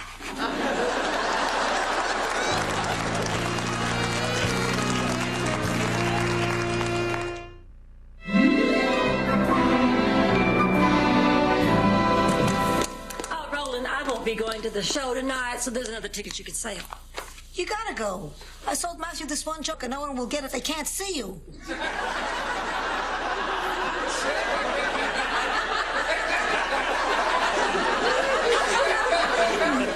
I mean, he's your son. Yeah, Blanche, you have to go. This is a big night for the hotel. I'm not going if Matthew's going on. He used to be so responsible, and then last night he told me that he just wasn't happy anymore being a stockbroker. All I could think of was how hard his daddy worked giving him an education so he could have some security. Now he's just going to throw it all away? I think you're behaving ridiculously. You should talk. You're the one who went out with a guy who looks like Charlie. How would you like me to iron those wrinkles out of your face, you little snitch? Oh, I'd love that. Rose, you didn't. It was no big deal. He asked me out, and we danced a little, and he gave me a tiny kiss, and we laughed and cried, and I stood on my hands. God, I think I love him. Did you tell him about Charlie? Well? Oh, Rose. Rose, honey, you don't even know this man. You just think you do, and this isn't being fair to him. I know, you're right. I have to tell him. But you know, you're lucky, Blanche. I'm lucky. Well, if you want to see George, you don't have to look any further than Matthew. She's right. How many times have you told us that Matthew acts like George, thinks like George, that Matthew is exactly like his father? Would you excuse me? I think I want to talk to my son. You know, every once in a while I remember how much I need that male voice in my life, too. You want me to get Dorothy on the phone for you? Would you, darling? Matthew, may I speak to you a minute? Don't worry, I'm not going on tonight.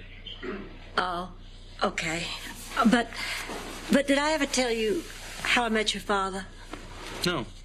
He was a barker at a carnival, putting himself through college. Dad was a carnival barker? I didn't know that. Oh, yeah. He used to sell these dice from Paris, France. They were just like regular dice until you held them up to the light. I do remember him doing that. Yeah. That's how you met Dad? Hell, I bought 6 pairs. Then after he became a lawyer, he used to do it at parties and charity events, and then I guess he just became too successful, and it wasn't dignified anymore for him to put on that straw hat and do his little pitch. But Lord, how that man loved to make a fool of himself. What are you saying? Oh, I'm saying go out there and make a fool of yourself. It'd make your father proud of you. What about you? I'm proud of you, whatever you do.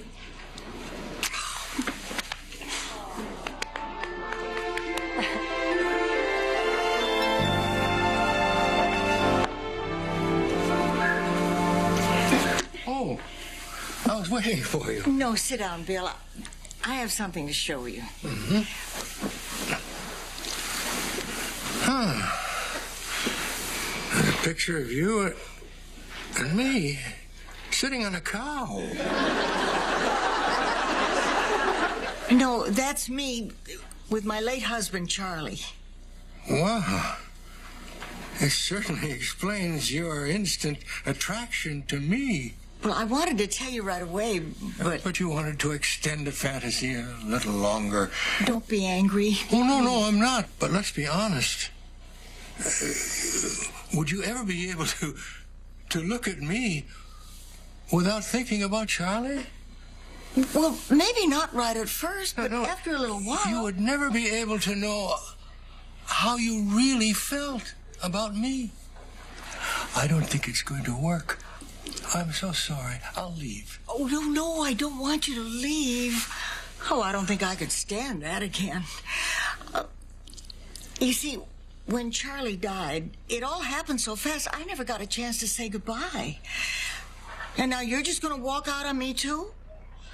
If you could say goodbye to Charlie right now, what would you say? What would I say? What would you say to Charlie? Charlie, the 30 years that we spent together seemed like a day. When you died, part of me died too. I love you, and I miss you.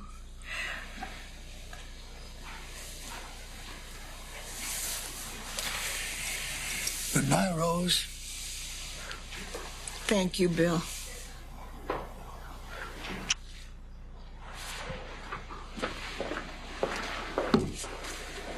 How you feeling, kiddo? Not so good. Hey, remember my friend, the comic I told you about? Well, he's here. That's nice. Why don't you come with me and meet him? I'm telling you, the guy's a hoot. Sophia, I really don't feel like hooting right now. Come on, it'll do you some good. Come on. Rose, Sophia told me to cheer you up. So I will. Here's a cigar.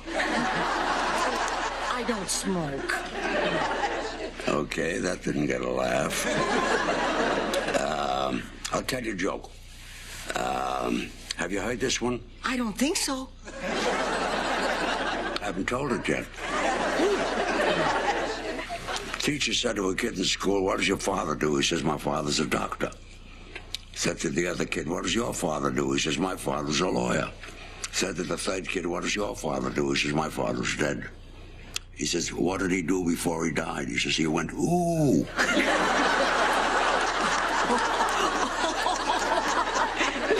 Here's a cigar.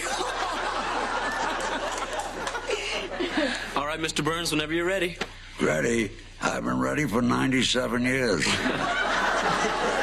Let's take a walk. Okay.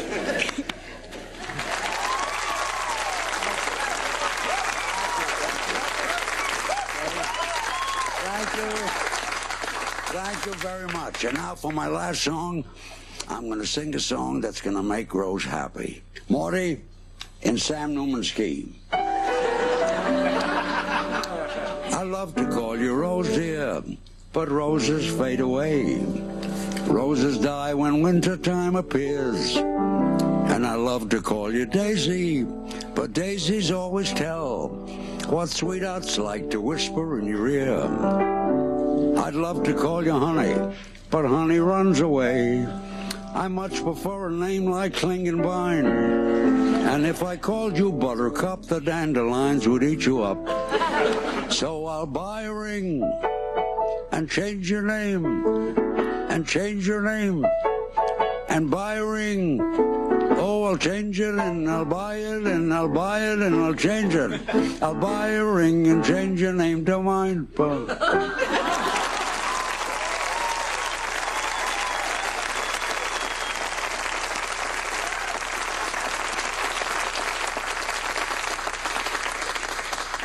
That, Rosie? Oh, I sure did, Sam. My name isn't Sam. It's Williams of Brown and Williams.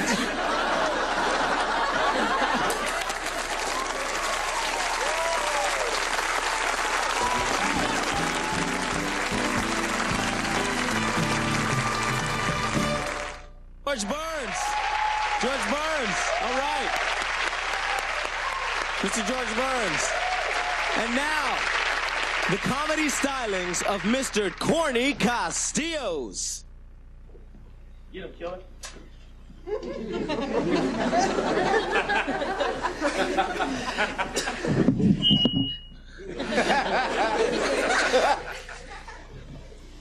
Excuse me.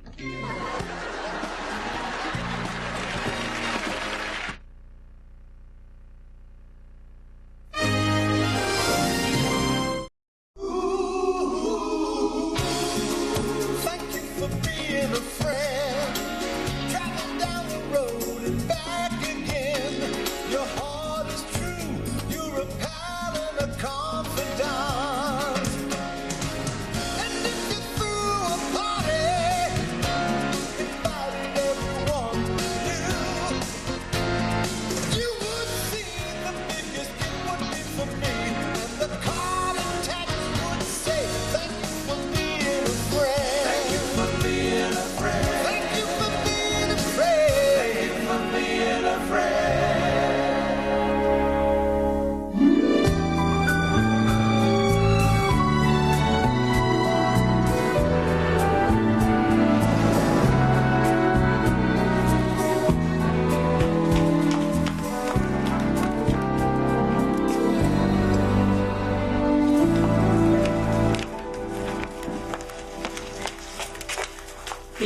just can't believe that it took us 7 months to come up with this grand reopening party. Oh, it's going to be such a big weekend for us. Man, I'm going to scrub that kitchen from top to bottom. It'll be so clean you'll be able to eat off the kitchen floor. No. I want to sit at a table. I want to sit at a table. Sorry, Shady Pines flashback. Hey, I'm not taking any chances. I even got rat poison for out by the dumpster. Very nice. Very nice. It's good to see everybody just standing around. We got this news crew coming for this reopening. We got to pull together here, work as a team. Well, sign me up. What can I do to help? Lock yourself in your room till Monday. Oh, I get it. Everybody thinks that dumb Rose is going to do something stupid and mess up our opening. Don't think I don't know what my nickname is around here, and it really hurts. Oh, look, Gilligan has feelings. Well, what would you say if I told you that I got Gerald Davenport, Florida's most acclaimed restaurant critic, to come here tomorrow night? What would you say to little Gilligan then? Well, I'd say good work, little buddy. Oh, no, not Gerald the Finer Diner Davenport. Well, I didn't catch his middle name, but he is a restaurant critic. No, Rose, the Finer Diner's the name of his column. Davenport, I hate that little runt. He gave me the worst review of my life. What'd he say? Well, he said my cooking was banal. And when I looked it up, boy, was I mad. Well, I'm sorry, Julie. I would never have invited the man here if I had known. Hey, don't sweat it. You know, some guys get real macho about these things, but hey, I'm over it. If he thinks my salads are banal, then my salads are banal. Who cares? Yeah, you know, I always did think the salads around here were kind of plain. I'll cut you, man.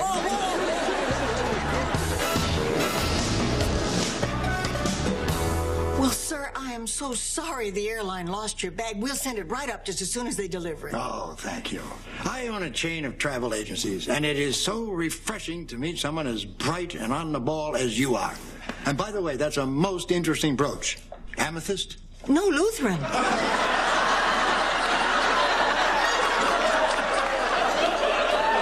Of course, the pin has no religious significance. It's just a little duck. Oh, yes, well, it's right up those stairs. And I'm really nervous about this food critic coming here. Oh, we all are, Chewy. Look at Sophia. She's a basket case.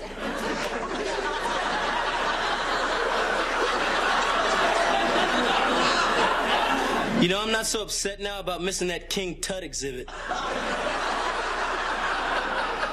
Chewy, that negative review was a long time ago. He's written thousands since. Probably didn't even remember you. Good evening.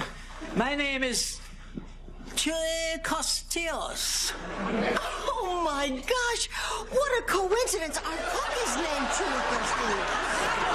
Isn't that simple? Hey, Davenport, it's been a long time. I still remember your last meal vividly. Didn't you get that postcard from my colon? Wish you were here.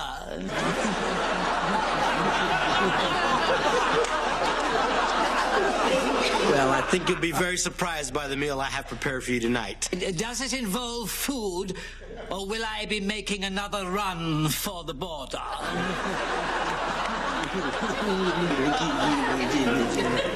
Why, that cranky little stuck-up troll. I think I'm in love.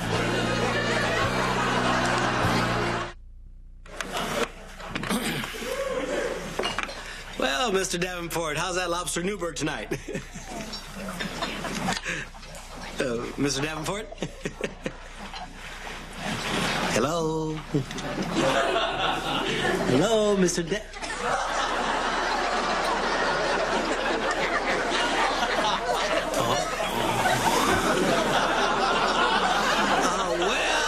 I guess that meal's pretty good then, huh?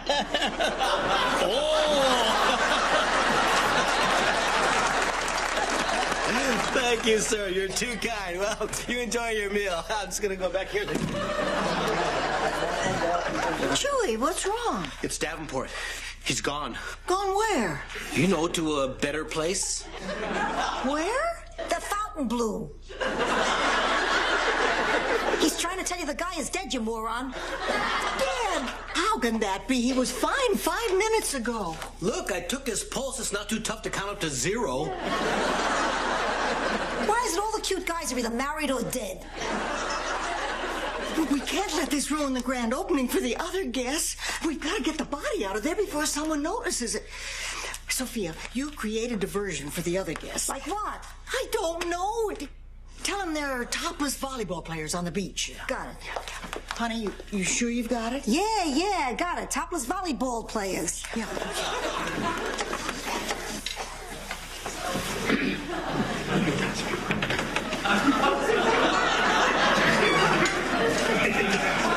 Hey, look! Out on the beach, a dead body. No.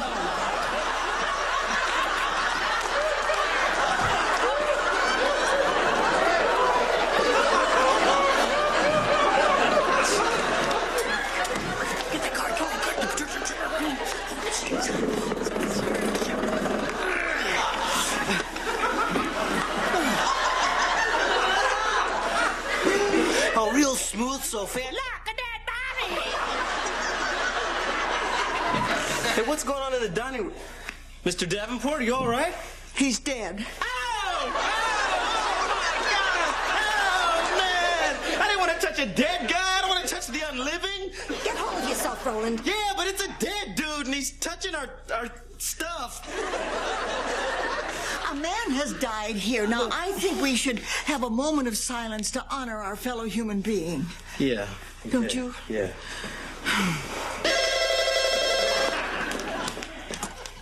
Golden Palace?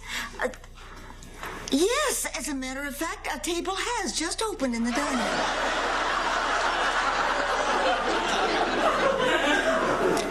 Well, at least I never call your food banal again. Hey, look, I want you to really know I had nothing to do with this. There's nothing wrong with my lobster Newburg. I make it the way I always make it. Look. Cream, sherry, rat poison. Oh, my God. It was a mistake. It looks just like cornstarch. Oh, my God. I've killed a man. I killed Davenport. I must have subconsciously wanted him dead. No, Chewy, look, don't jump to conclusions, all right? Now, this is a very old man. Look, I know somebody at the coroner's office. I'm just going to run upstairs and call him. Maybe we can keep this thing quiet. And I better tell Blanche. Boy, it's sad. You work hard all your life, and for what? It's times like this that make you stop and ponder. Wow, nice Rolex. Here's another of our owners, Rose Nyland. Rose, this is the Channel 3 news team here to cover our reopening. Now, Rose here was single-handedly responsible for getting that highly acclaimed restaurant critic, Mr. Gerald Davenport, here to the hotel. Impressive. Oh, it was nothing really. Don't mention it. Please, don't mention it. She's just being modest. Hey, I don't see Mr. Gerald Davenport around anywhere. Did he like his food? 2 bites and he was in heaven.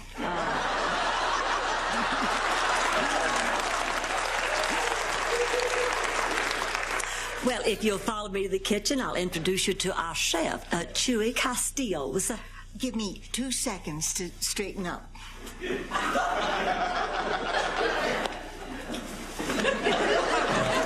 Quick, get Tommy toe tag into the freezer. The joint's lousy with newsies.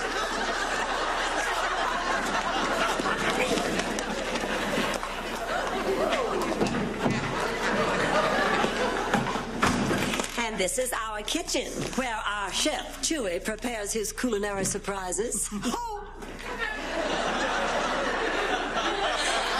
In the 7 months we've been here, there's been only one complaint.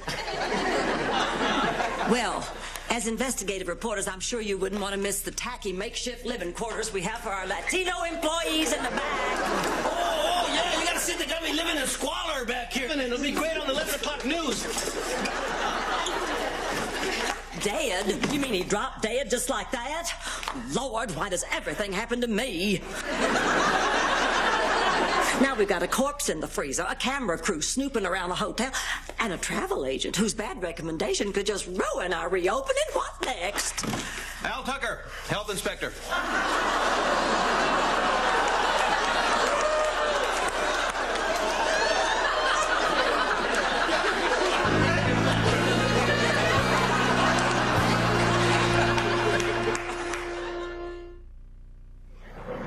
for your quarterly inspection. You know, check the refrigerators, freezers. Rose, did you hear that? Health inspector wants to check the freezer. I'm way ahead of you. Can I get you something before we begin, Mr. Tucker? Coffee, tea? No, thanks. I just need to check your walk-in. Oh, well, I'm not at all surprised. If there's one thing men like to check, it's my walk-in. Not to mention my talk-in. And my love-in. I meant your walk-in freezer. Well, I know what you meant, but I can't let you do that. Well, you're gonna have to, or I'll be forced to write up a violation, close down the restaurant. Oh, now, Mr. Tucker, please don't put me in this position. And that's not something you'll hear Blanche say every day. Well, I guess I could start with the refrigerator. Yeah, oh, why don't you just get yourself a nice glass of fresh orange juice? You know, it's so nice how fresh juice tastes so sensual without being caloric. Yeah, like bananas. A healthy romp through the world of fruit without the hangover of candied snacks. Or how about a cheese ball? Wait, Mister, I'm gonna level with you. I'm a lusty woman. A lusty, busty, zesty cowgirl that likes to ride all night.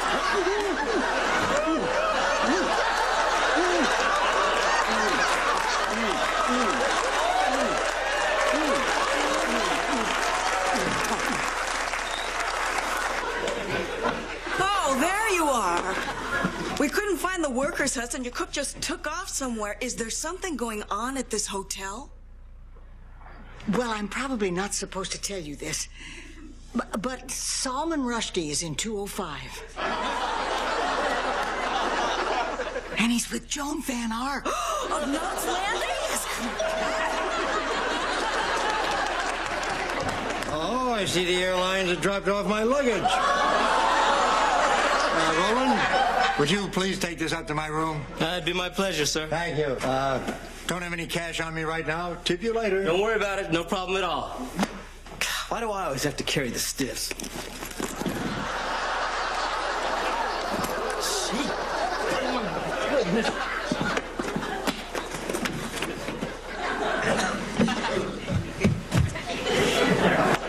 Oh, no. Where is it? Where'd it go? Blanche, I lost it. I lost the suitcase. What? Oh, no! Well, we got the media roaming the hotel, a health inspector in the kitchen. Now you tell me you lost the body, Rose. That's terrible. What are we going to do? Well, you know, maybe we should just try to have fun with this. Mr. Mitchelson? Oh, look, I can't do this. Hey, we gotta get that suitcase back. Listen, ever since I was a kid, I've had this thing about death, okay? I can't take it. People, animals, insects. Once when I was 5, my pet hamster, Marvin, got out of... Roland, as much as we love a good childhood story, honey. Save it for your shrink cycle. We've got work to do. Oh, he's in the shower. Oh, that's perfect. You know how men are. They just take forever.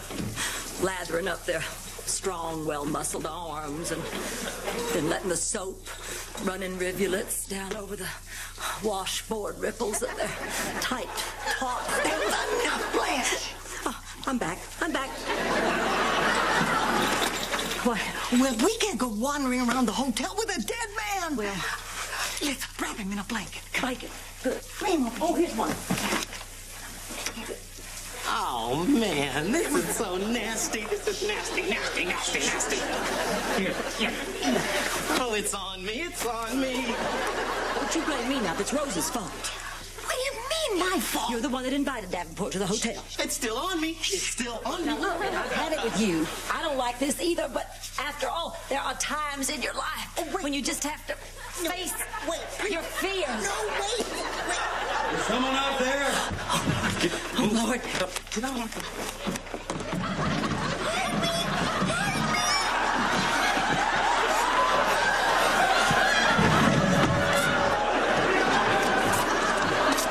What's going on out here?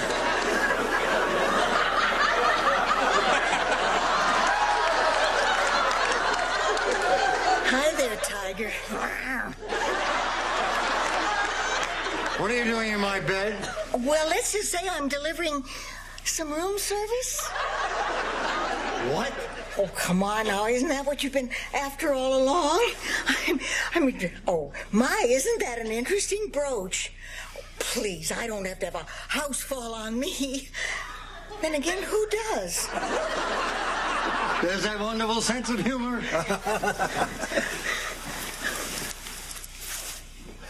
Oh, your hand is so smooth and cool. Here, let me warm it up for you. Hey, nice Rolex.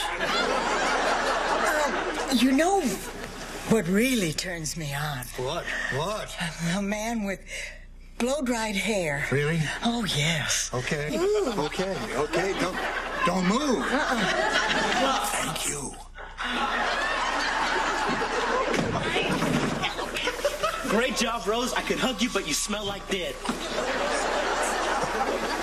Come here. Oh, you're right. This way. This way.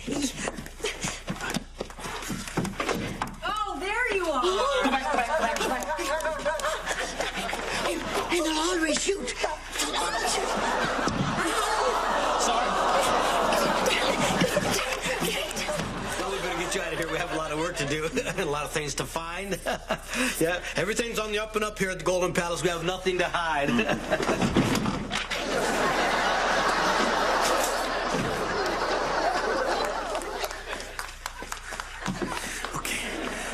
We're gonna need a diversion for the guests. Don't worry, this time I got it. Topless volleyball players out on the beach.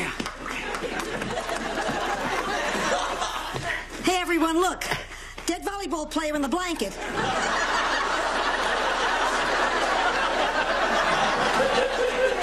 I did it again, didn't I?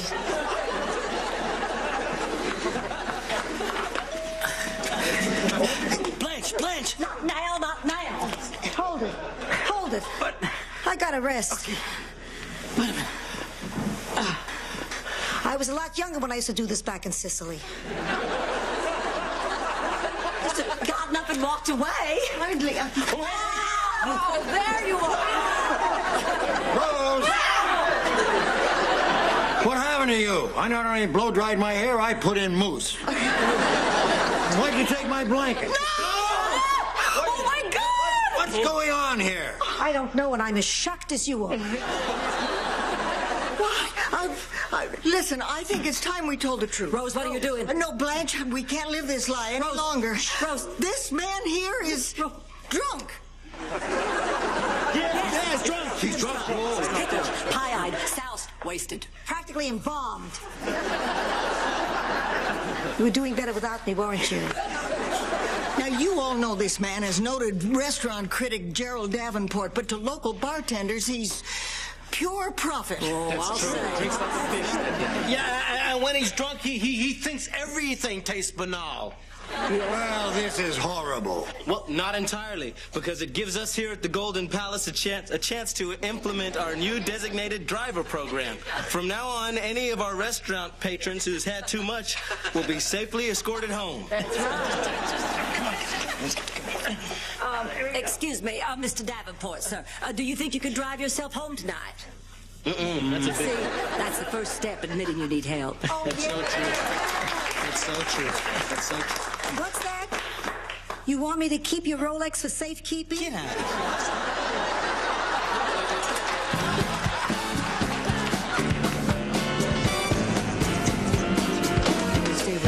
And Chewie, where have you been?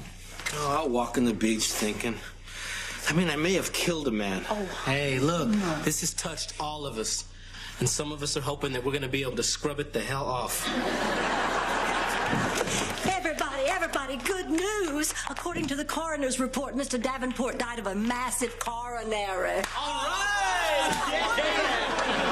That's great. So Chewie didn't kill anybody. Yeah. They tested the food. There was not a trace of rat poison whatsoever. Oh, that's wonderful, wonderful. Seems like everything ended up working out okay. Oh, I'll say it did. I mean, and because of our designated driver program, Mr. Mitchelson said he's going to recommend our hotel to all his travel agents. Yeah, and the health inspector said that we passed with flying colors. Really? Yeah. I guess everybody got something out of this. You're telling me. Ask me what time it is. Ask me what time it is.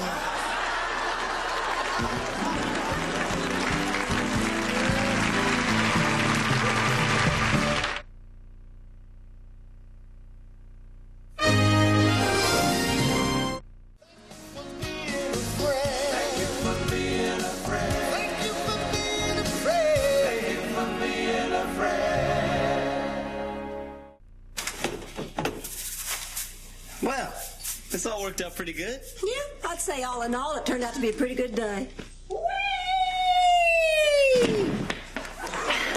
All right, Sophia, that's enough.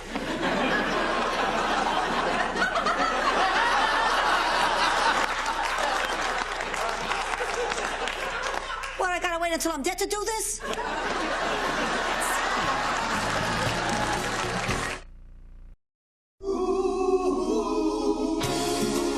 Thank you for being a friend. Travel down the road and back again. Your heart is true. You're a pal and a confidant.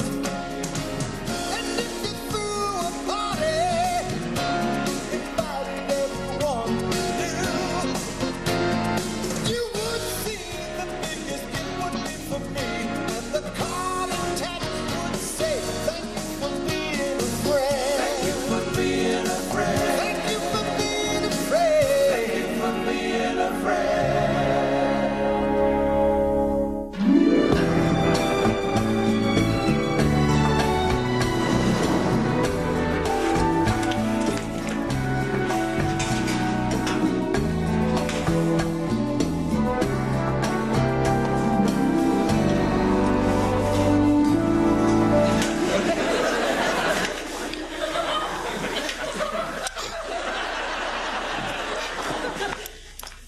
Oh, Sophia, honey, I'm afraid I have some bad news. Gladys Goldfine called. She broke her hip, so she wants you to take her tickets to The Price is Right. Bad news? What are you, nuts? This is wonderful news. For who could this be bad news? Gladys Goldfine. I don't follow. Sophia, the woman broke her hip. Oh, boo-hoo. She took the risks, and now she's paying the price. Risk? What was she doing when it happened? Getting out of bed. Everyone is a daredevil. Sophia, not to burst your bubble, but The Price is Right is in 2 days. Now, if Bob Barker should choose you to be a contestant, how are you going to pay for a plane ticket to L.A.? Don't you worry about me. I have a plan. And a hostage. Stop it. Look, Sophia, in the first place, you're lousy at The Price is Right. I am not. And in the second place, do you know how much a round-trip ticket to L.A. costs with 2 days' notice? $40, Bob. Sophia, you're not going. I'm going. Well, in that case, good luck. Yeah, break a leg. Break a leg, $300.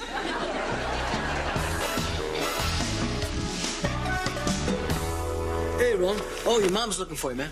Oh, yeah, we're supposed to spend the day together. You know, I've been kind of worried about her ever since that divorce. You know, she's been really lonely, but at least I can be there for her, to support her, you know, comfort her, stay by her side. Oh, by the way, Camille Jenkins' call says she's free tonight. But now the time has come for Mom to stand on her own 2 feet. Wow, I can't believe this. I've been trying to get a date with this girl for months. I've been sending her a box of candy every week just to get her to say yes. So what does she look like? Oh, well, when I met her, she was fine. But if she's been eating all that candy... Oh, no, what have I done, man? Well, hello there. Checking in? I sure am. Oh, Mr. Sardisco, this is Blanche Devereaux. She's one of the owners of the hotel. Oh, well, you've got a lovely place here. Well, thank you. Rose, I can take over now. But beat it, Rose. Well, Mr. Sardisco, I see you're in room 214. You're traveling alone? Well, I've got my darling Flo out in the van. Oh, married. Take it, Rose. No, I'm not married. Darling Flo is my greyhound. Oh, well, why didn't you say so? Beat it, Rose. So, what brings you to town? Well, I'm racing my greyhound to the dog track this Wednesday. Wow, you must be fast. Would you mind if I went out to the van to say hello to her? I adore dogs. They're so affectionate and lovable. And smart, too. They play poker. I've seen the pictures.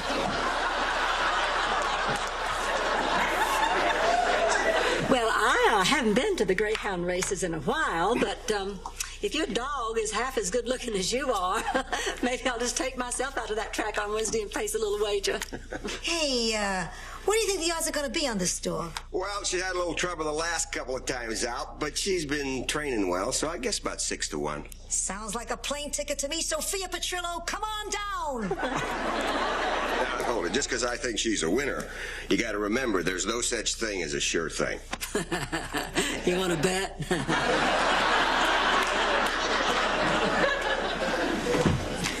Has anybody seen Roland? Oh, hey, Mom. Honey, what do you say we take a drive to the marina today? And then I was thinking we'd try that new Italian place for dinner tonight. Oh, Mom, listen, about tonight, I'm not going to be able to make it. The hotel is just way too busy.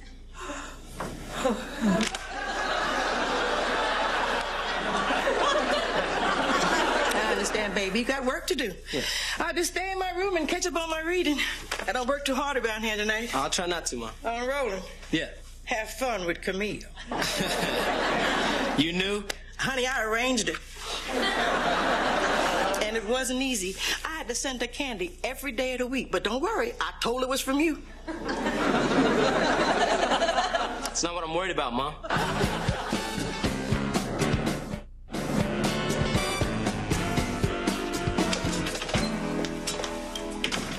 Hi, Sophia. Now look what you did. You made me lose track. Oh, well, I'll either be up all night or I'll see you on Thursday. I've been out keeping darling Flo company. Will you stop bothering that dog? She has to psych herself up for the race tomorrow. I'm counting on her to win me enough money so I can get me a handful of Bob Barker. Oh, Roland, are you back from your date already? Yeah, what are you guys still doing up? It's 8:30. Did you and Camille hit it off? I repeat, it's 8:30. It's early, big deal. Doesn't mean we didn't have a good time. Look, I'm gonna go on upstairs. Rose, thanks a lot for keeping an eye on my mom for me tonight. Oh, don't thank me. No, I really appreciate it. No, I mean, I didn't have to keep an eye on her. She went out to lunch with Chewy, and we haven't seen her since. Wait a minute. Chewy and my mom spent the whole day together? But it's late. Still 8:30. Thank you, Sophia. No, you didn't. I swear to God. Well, look who's back. Mom and Chewy. Chewy and Mom. That's so weird, isn't it? It's like two words that don't even belong together. You know? So where you two been? Oh, listen to me like it's any of my business. So where you two been? Well, Chewy was kind enough to take me down to the mall this afternoon, and then we had lunch, and then we talked, and then we took a drive and talked some more. Yeah, I guess we just lost track of time, man. Besides, it's not that late. What are you doing home from your date with Camille? It's not that early either, man. I mean, it's already 8:30.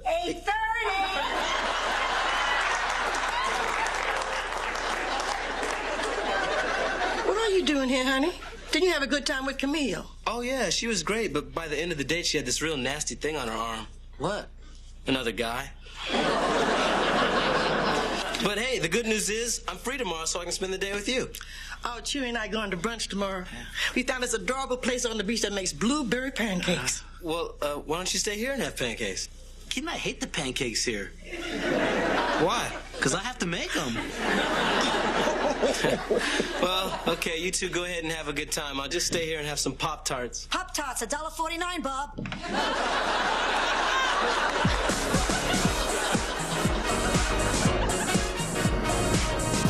Oh, Roland, I was looking for your mother. I wanted to invite her to go to the dog track with us today. Mom's not here right now. She and Chewy went to brunch. Oh, well, that's nice. What's that supposed to mean? It's not like they're dating. They just went out to brunch together, that's all. I mean, can't two people go eat a lousy pancake without you thinking that they're dating? Because they're not dating. They're not. Why didn't you tell me Chewy and Roland's mother were dating? Oh, here's my baby. Oh, and here's my baby.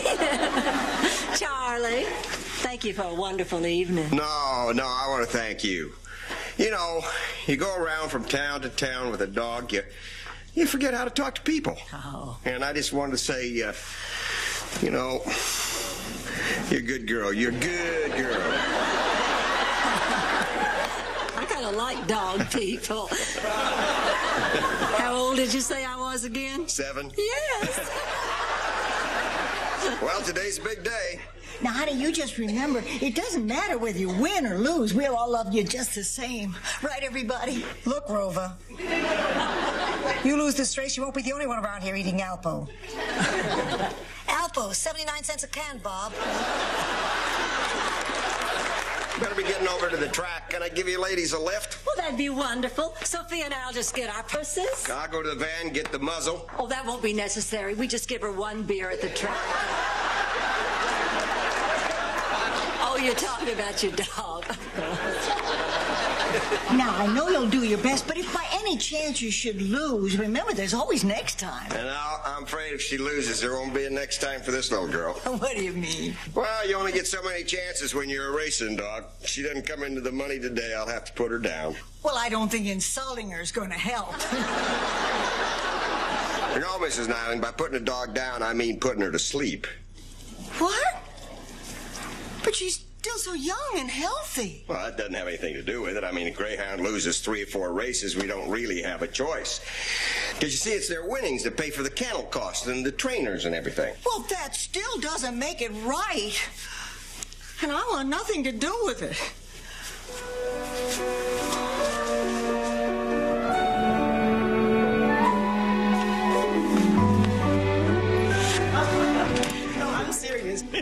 I think I gained 10 pounds this morning. Oh, get out of here. You got a great figure. Oh, you're too sweet. I better go find Roland and let him know I'm back. And thanks for brunch. Hey. My pleasure. Oh, bye. All right, see you later. Hey, Ro, what's happening? Wow, that's cool, man. How'd you get that big vein in your head to bulge out like that?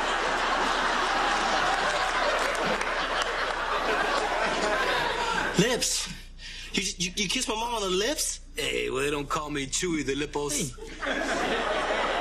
Hey, man, it was just an innocent little peck. Chewy, my mom is going through a messy divorce right now, okay? She's very vulnerable. The last thing she needs is you giving her little innocent pecks. Hey, well, I got news for you, pal. I mean, your mother could do a lot worse than to hang out with one of the top chefs in Miami. Well, I wouldn't mind that, man. I just don't want her dating you.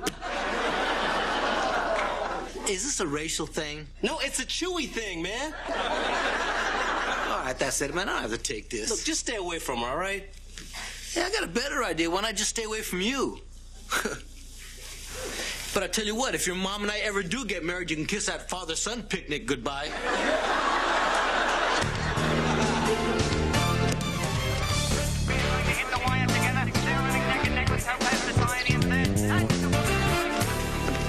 Boy, they rent these things for $5. What a ripoff. You can hardly see it.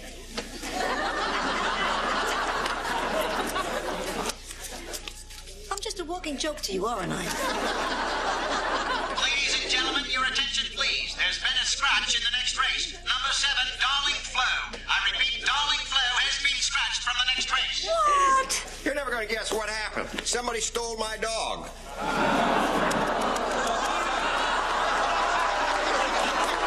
Okay. Sit, Spot. Sit. Now, from now on, you're a Dalmatian fire dog. Would you like a dog, Yummy?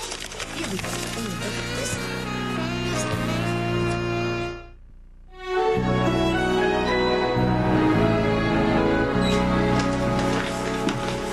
Rose? Well, what are you doing back so soon? You are not going to believe what happened at the track today. Get out of here. I didn't tell you what happened yet. Oh, I know. I was just talking to the devil. You were saying? Oh, somebody stole Mr. Sardisco's dog right before the race. You're kidding me. Oh. Hey, I love this. No, Sophia, I wouldn't. Boy, this brings back memories. Of what? This is the same trail mix they used to service at Shady Pines. Woof, that's good.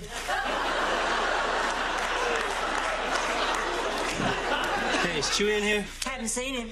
Good. Have you two had a little tiff? I'm a grown man. We don't have tiffs, all right? We had a fight, an out-and-out fight. Well, who threw the first punch? Well, we had a tiff. Rose, cheesecake. Oh, get over here and tell us what happened now, honey. What is it? Well, look, Chewy and my mother they're seeing each other. Yeah, well, that's great. But wait a minute. If Chewy should marry your mom, that would make you... A convicted killer. Oh, Roland, I think I know why you're upset, honey.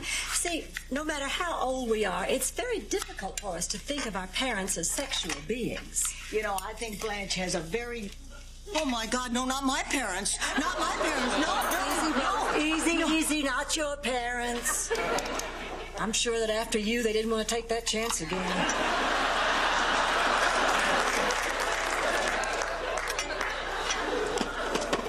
Well, you know, I'm just worried about my mom. I mean, she's an old woman. She's practically 50.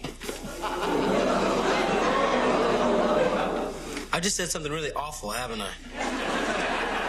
Look, Roland, your mother's life didn't end just because her marriage did. You ought to be glad she's out there living instead of just sitting watching it pass by. Yeah, but why Chewy? Well, so she's saying Chewy. If he makes her happy, that's all that counts. I guess. Look, I gotta go take a walk. I got a lot to think about. Look, Roland, I know what you're going through, but just remember, things could be worse. I mean, your mother could start dating Chewy.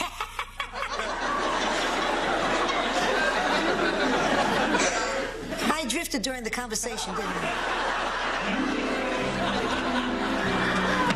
Blanche? Hey, did you find out who stole your dog? Yeah, I sure did. She's sitting right here. I have no idea what you're talking about. Oh, cut the dumb act. Believe me, it's no act. Look, now, don't deny it. You knew what had happened to that dog if it lost. And one of the trainers said they saw a blonde sneaking around the training room. Believe me, she's no blonde. Charlie, now look here. If Rose says she didn't take your dog, then she didn't take your dog, and I would bet my reputation on it. Oh, well, no big loss. Oh, look! It's Spot, the dieting fire dog. Charlie, I'm really so sorry about this. I had no idea. But you're not going to press charges, are you? No, I just want my dog back.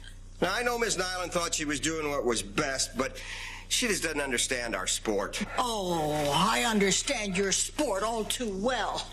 I made some calls, and frankly, I think your sport stinks. Rose! They kill these greyhounds, Blanche. According to the Humane Society, they kill 50,000 of them a year. What? Well, if this dog loses 2 or 3 races, they consider it useless, and they kill it. Now, wait a minute. Look, my friends and I, we take care of our dogs. They eat good, they get plenty of exercise, they lead a good life. Compared to what? And for how long? I just don't understand how people can keep letting this go on. I mean, something outlives its usefulness and you destroy it? Well, Sophia can't work as hard as she used to.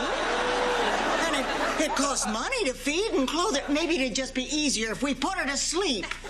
Tell him, Rose. She is just trying to prove a point, isn't she? Well, I can see you're one of those people, so there's no sense in trying to get through to you. If by one of those people you mean somebody who thinks killing 50,000 dogs a year is horrible, well, yes, then I guess I am. Look, I've got Darling Flo entered in the second race tomorrow. Blanche, you want me to stop by? No, thank you. I'm one of those people, too. Mrs. Petrello, what about you? I think she's got a good chance. Never. I don't want to be on The Price is Right that badly. Suit yourself. No, wait, Flo. Blanche. I know, but, honey, it's his dog.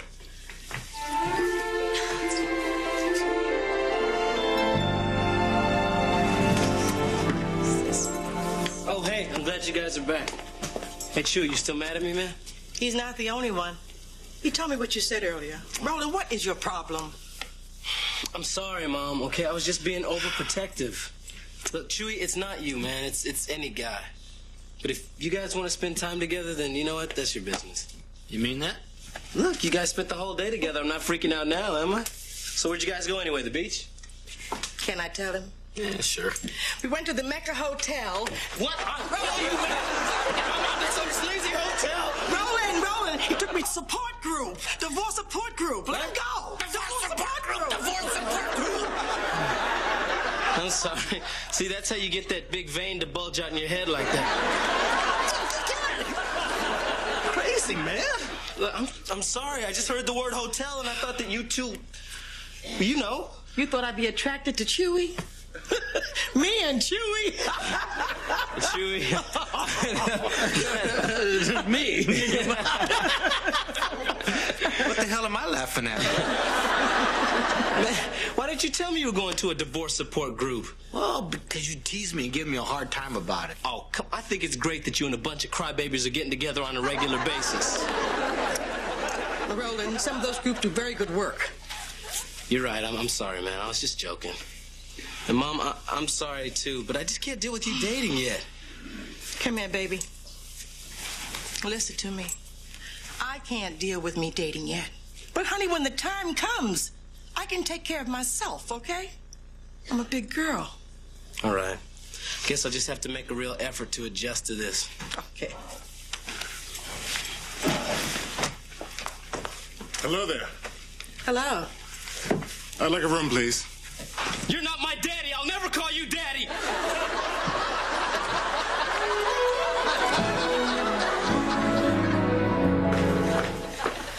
How did Darling Flo do? Ran a good race. How did she do? Came in 5th. So, where is she now? Out in the van. Mr. Sardisco, I'd like to take her. What? You gonna have a dog running around the hotel? Oh, I only wish I could, but there's no room here for her to run or play. No, so what are you gonna do with her? Well, I called around, and there's this National Greyhound Adoption Program. They help you find homes for retired greyhounds. So I'll just keep her till I find someone. If it were only that easy.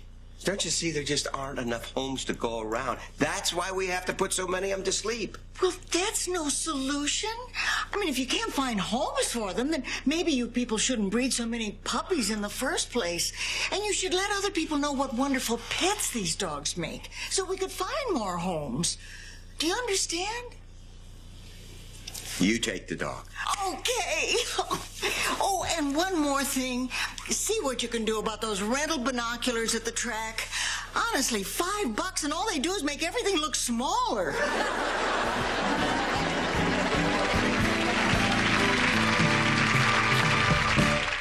I'm terribly sorry, ma'am. It won't happen again. All right? I'll take care of it. Rose, can I talk to you for a minute? The neighbors just complained again. Your little friend's at it again. Oh, really? What's the matter? Well, this time she stole the newspaper, she trampled the flowers, she knocked that woman's husband down and then licked his face. Okay. It's my responsibility. I'll take care of it.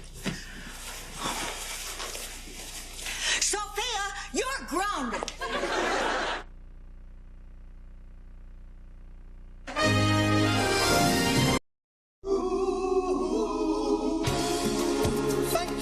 Being a friend, travel down the road and back again.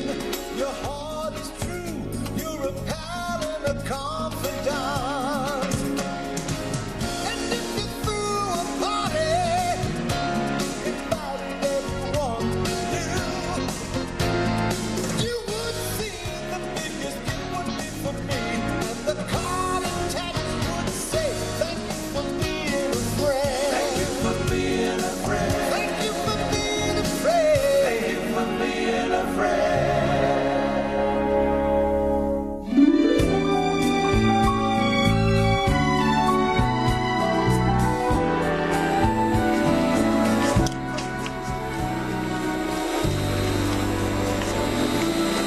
Blanche, help me. I'm looking for a vacation spot for Sophia. Oh, good. She might as well go on vacation. She doesn't do anything around here.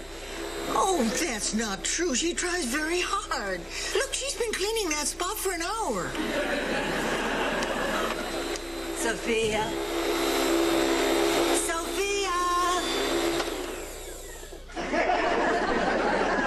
Sophia. What? Honey, why don't you go on up to your room if you're going to sleep? I'm not sleeping, I'm taking a nap. What's the difference? Big difference. You never hear anyone say she went peacefully in her nap. Come here. You sit down right here. How does this sound? Lie down on the peaceful shores of Lake Michigan. Quiet surroundings, tree-lined walkways. It was just a nap. I don't need a burial plot. I'm alive. I'm alive. We're not going to bury you. We just want you to take vacation. Oh, forget it. I remember my last vacation. Dorothy said we were going to Club Med. Turns out she was taking me to Shady Pines. Club Dead. Blanche and I have already talked about this. Now, the hotel is pretty quiet this week. Rose is right, darling. You've been awful tired lately. This way you'll come back rejuvenated. I don't need a rest. Will you stop treating me like an old woman? Do I treat you like a deluded middle-aged tart? Yes. All right, then carry on. Honey, the rest of us can easily split up the little bit of work you do around here. Little bit of work? I hardly have enough fingers to count all the things I do around here. Really? Why don't you give it a try? I pick up all the spare change in the couch. I think we'll manage.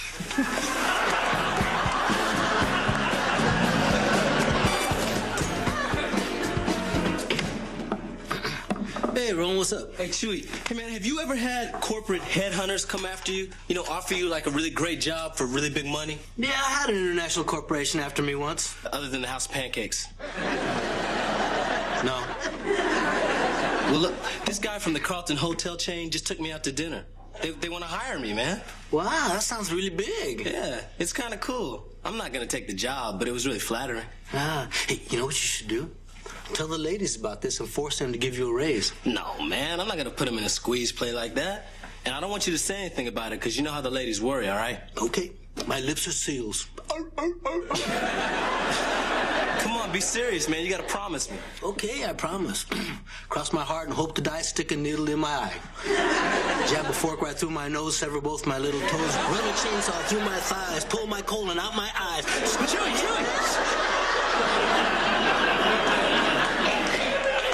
I'll do my best.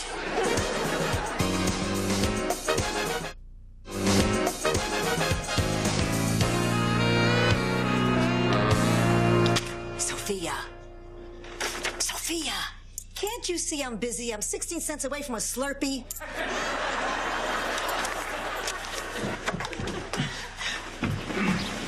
What is it, Rose? She's trying to tell us something. What is it, girl? Timmy is stuck in a well? We are in big trouble. I was just downtown, and I saw Roland having lunch with the owner of the Carlton Hotel. So? Blanche, Roland's going to leave us. Oh, he is not. Well, why else would he be having lunch with that man? Chewy, do you know anything about this? Well, I promised I wouldn't say anything. All right, I guess I can give you guys one clue. Roland's been offered a job at a really good hotel. Oh, we're never going to guess this.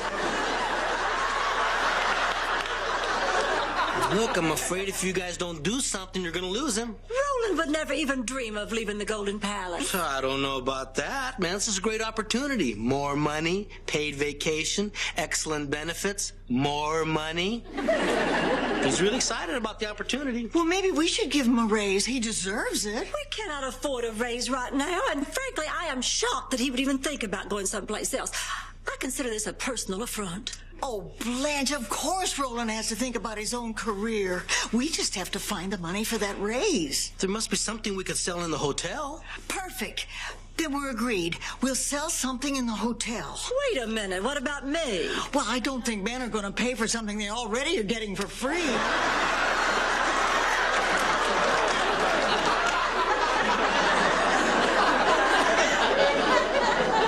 Rose, I meant, what about asking my opinion? Oh, I'm sorry. Well, of course. Blanche, do you honestly think anybody'd pay to sleep with you?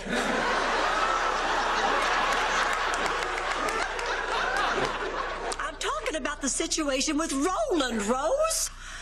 We can't afford to keep him just by selling some furniture. There must be something we're spending money on here that we don't need.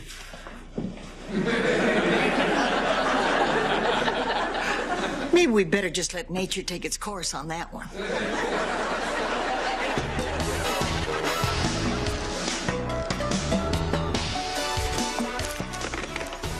Oh, Sophia, have you looked into making airline reservations for your vacation? Forget it, I'm not going. Besides, I saw that movie Alive. My plane goes down, I'm brunch.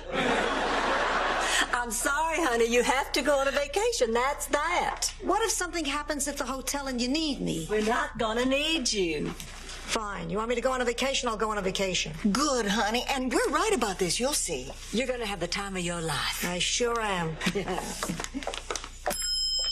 Checking in. What? Come on, move it. I want to get out to the pool. I'm losing the sun. You're staying here? You said I had to go on vacation. You didn't say where. Now give me a key. Sophia, you already have a key to your room. I'm not staying in that hole. I want the penthouse. And a video of Don Amici in Cocoon. Mama wants some eye candy. Now this is terrible. Well, it is her vacation. If she wants to spend it here, it's her decision. Oh, it's not that. Don't you remember what happened the last time she went into the pool? Oh, it wasn't that bad. She made a game out of diving for her teeth. Those kids had a good time. Besides, they brush regularly now. Hey, ladies. Here's Roland. Remember you said you wanted to talk to him? Oh, yes, Chewy. As a matter of fact, we did. Roland, you've been working really hard lately. Yes, he has, and it's very good of you to notice. Hey, excuse me, Chewy. I hope this isn't about what we were discussing yesterday. What? I don't know what you're talking about. I don't either. I don't know anything. Well, there's a tattoo for your forehead.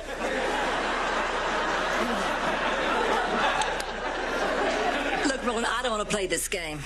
Game? Chewy told us about your job offer. Chewy did what? He also told us you went out to lunch with those people from the Carlton. Oh, man, you promised me.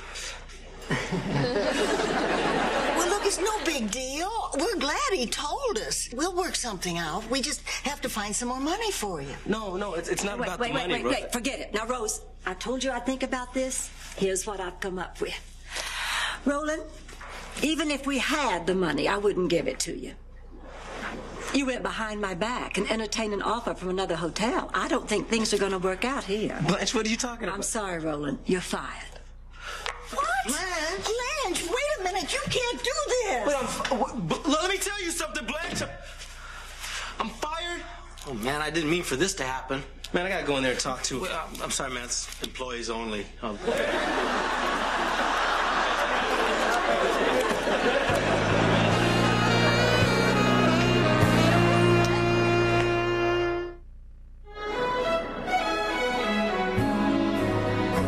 Thank you, Mr. Farrell. We'll let you know.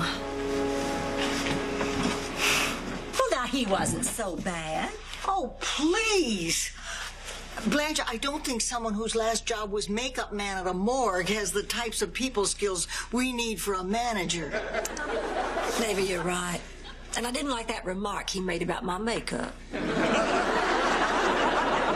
You said your makeup was perfect. I know. Ooh. We have interviewed 16 people to replace somebody we never should have lost in the first place. Please don't start again. I could just strangle you for firing Roland. That's all water under the bridge, Rose. Now let's see this last applicant. Next. Hi, Chewy Castillos, managerial candidate number 17. You can't be the manager. You're our chef. Hey, I don't want to be stuck in the kitchen all my life. I have goals. I have ambitions. Like what? Well, on a personal level, I like to date that girl from the Crying Game. Oh, I didn't get her name. I left early, but boy, was she hot. All right, let's get this over with. Oh. Says here you're a brown man. Actually, I prefer Chicano, but yes, I am a brown man. No, it says here you went to Brown University in September of '73. Oh, yeah, I did. That doesn't say when you left. 2 a.m. the next morning. She had an early class. And I had I'm sorry, Chewy, you're just not the right person for this job. No, I'm not. Roland was the right person, but he's not here, is he? Oh, man, how can this day possibly get any worse? Well, if you need me, I'll be catching the end of the Crying Game. Boy, that girl had it all. Oh. You know, I never thought I'd say this, but we could sure use Sophia's help. Maybe we could get her to cut her vacation short. I mean, Miami isn't that big a city. How long could she possibly keep herself amused?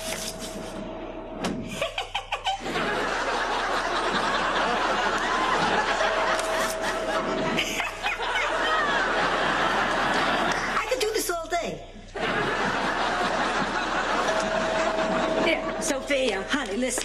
We've been taken by surprise. We have too many guests and not enough help. I'm on vacation. I know, but we're in deep trouble. Rooms need cleaning, meals need fixing. We need your help. Oh, now you need me. What happened to... Oh, Sophia, we can get along without you. Well, obviously, we didn't count on Roland leaving and being so busy. Will you help us? Well, maybe if you show me how much it really means to you, I'll consider it. Well, what do we have to do? Beg. All right, Okay, I'm begging. please, we please, really need you, please. Sophia. Kiss my hand. Okay. Now, a dance. Sophia. Go to hell. I'm on vacation. I'm staying on vacation. And I want my room cleaned. We cleaned your room twice today. When did you get so picky? When I started paying for the room. And Rose, did you get the smudge off my window? I scrubbed and scrubbed.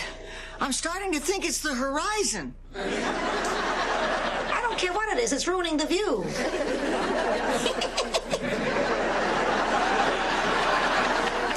We wouldn't be in this mess if you hadn't fired Roland.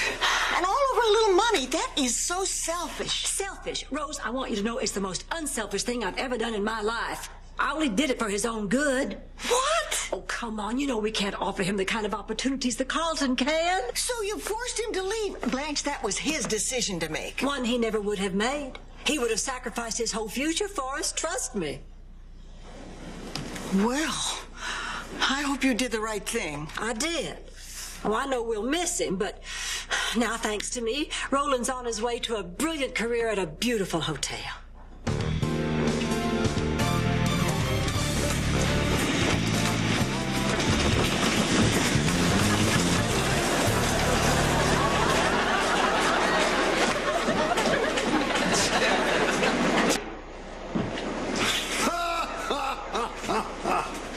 Well, the Carlton Hotel wouldn't take you. So now you're right back where you started 10 years ago, working for me. Pick up those bikes.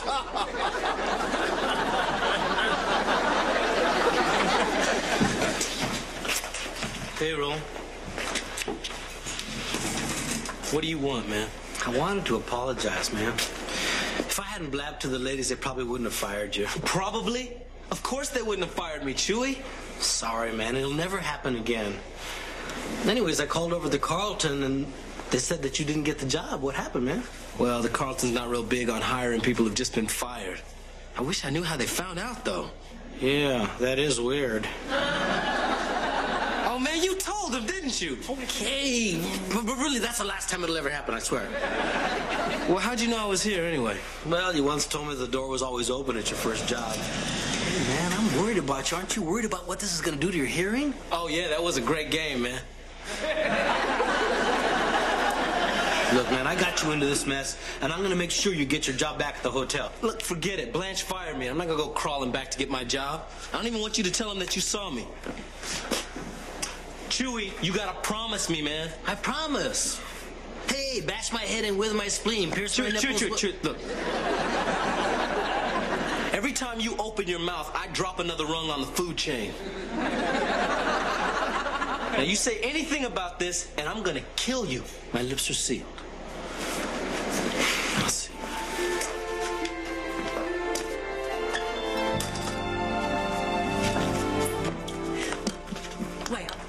Well, what? Did you see Roland? I can't say. Oh, come on now. We know you saw him. What's his job like? Is the hotel beautiful? I'm sworn to secrecy. Is he wearing a beautiful suit?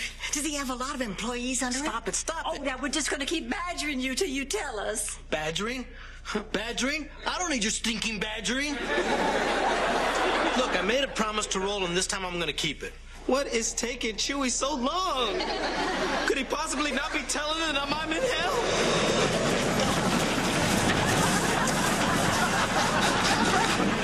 I'm sorry, ladies. I learned my lesson. This safe cannot be cracked. Well, all I can say is I sure miss the little sweetheart. Oh, boy, me too. You know, you just never know how much you're going to miss somebody till they're gone. Hey, you can say that again. Oh, what the hell. Good news, everybody. I'm back from vacation. Yeah, that's nice. Have no fear. Petrillo is here. Good to hear. She's tan. She's rested. She's ready to crack wise. Who you say? Sophia. That's who. thought you said you missed me. What do I have to do to get some attention around here? A cartwheel? Okay, here goes. But I should warn you, I'm not wearing underwear. Sophia, we weren't talking about you. Can't you see we're a little depressed? You're depressed. I think Roland feels. Working at the bike shack at the airport's no day at the beach. What? Oops. But you said he was at the Carlton. Well, they didn't hire him because you fired him. I only fired him so they'd hire him. Oh, Rose, Chewy, come on. We got to get down there quick. My gosh. Go ahead, the hotel is in good hands. I'll man the desk.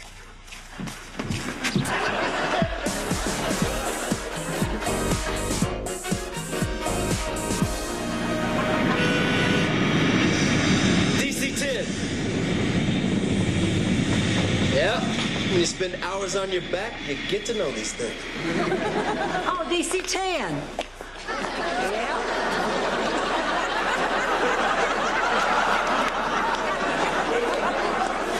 Hi, Roland? Rose, Blanche, how'd you guys know I was here? I told him. The man is a sieve. Oh, Roland, I think he prefers Chicano. Roland, look, the only reason I fired you is because I didn't want to stand in the way of your career at the Carlton. So you can't be mad at me because I was only trying to help. Oh, so it's okay to destroy my life and totally humiliate me as long as you have good intentions. Is that it? Well, yeah, isn't that what I just said? So will you come back? No, I don't know. I kind of like it here. I mean, this is, a great job. Oh, come on, man. Don't you think spending all day in this little shack might make you stir crazy from lack of human contact? Not at all. Hey, don't lean on Tanya. Come on. Oh, Roland, I really am sorry. You gotta believe that. I would do anything to get you back. Anything? Anything. Beg me. Okay, please come back. Sure do need you. Kiss my hand. And now, the funky chicken. Get out. Roland.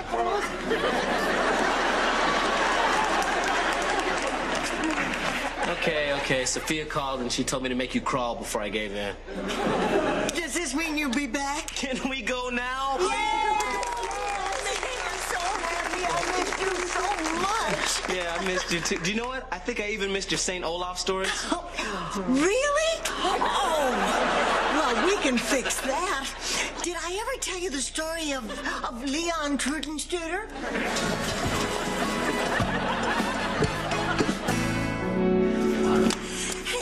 Good news, everybody. I think I found a way to make more money for the hotel. Hey, that's great. Yeah, and if it all works out, why, Roland can have that raise. Wait, how did you do that? Oh, Roland, you're underestimating this girl. Blanche is a shrewd investor, has a brilliant financial mind. Actually, I found it in the sofa. No, I just found some ways to cut corners. Oh, man, you guys are too much. Well, I'm glad if you're happy, because I didn't want you throwing away a good opportunity to come back here. Oh, no, not at all. In fact, I've already implemented a few ideas I picked up over there.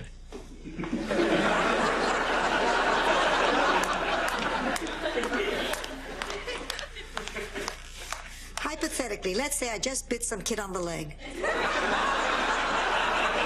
Could they sue?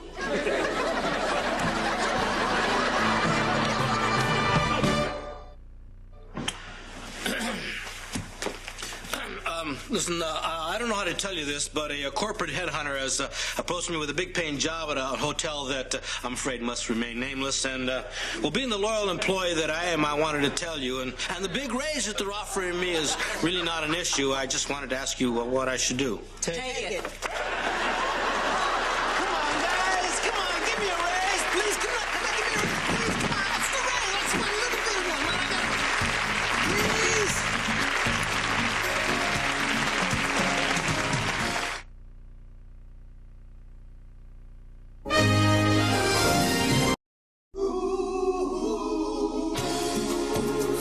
For being a friend.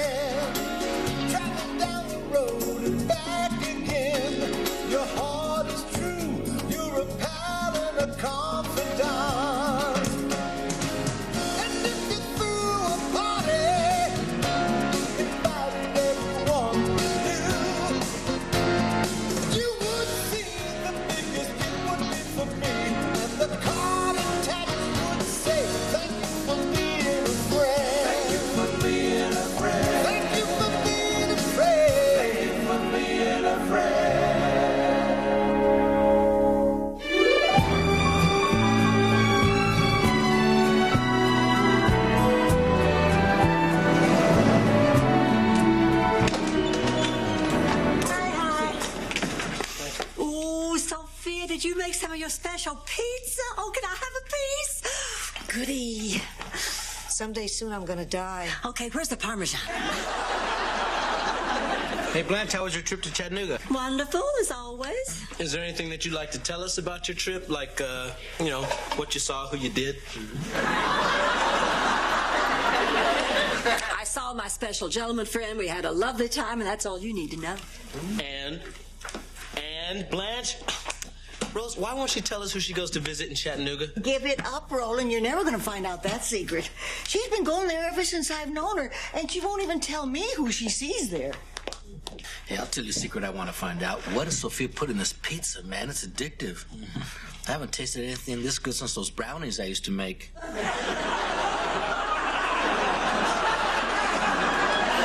Come to think of it, those were addictive, too. Anyways, man, this pizza's fantastic, you know? And I'd be willing to bet there's a lot of people who think the same way I do. What are you talking about? Look, me and you were always talking about how there's not a good pizza place around here. Huh? We could make a fortune with this. Yeah, but it's not our recipe. Don't you think she would give it to us? Chewy, Sophia is Sicilian. Do you honestly think she's gonna betray her own family? What if I give her $100? That'd do it.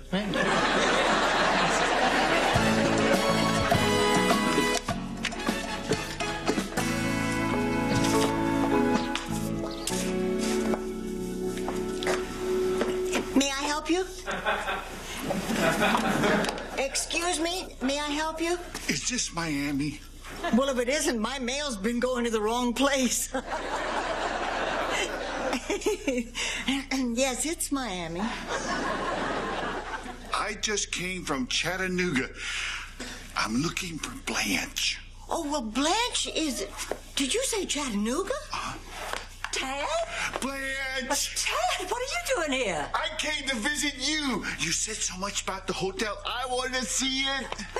How'd you get here? A nice man drove me in a big yellow car. A big yellow...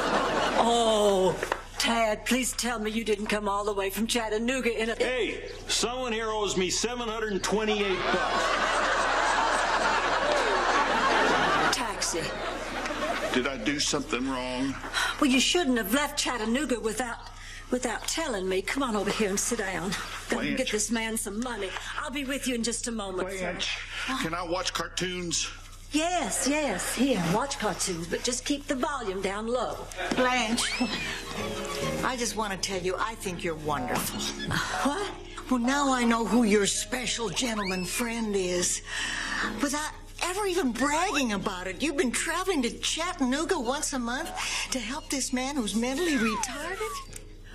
You know something, Blanche? He is lucky to have a friend like you. Rosie's not my friend. He's my brother.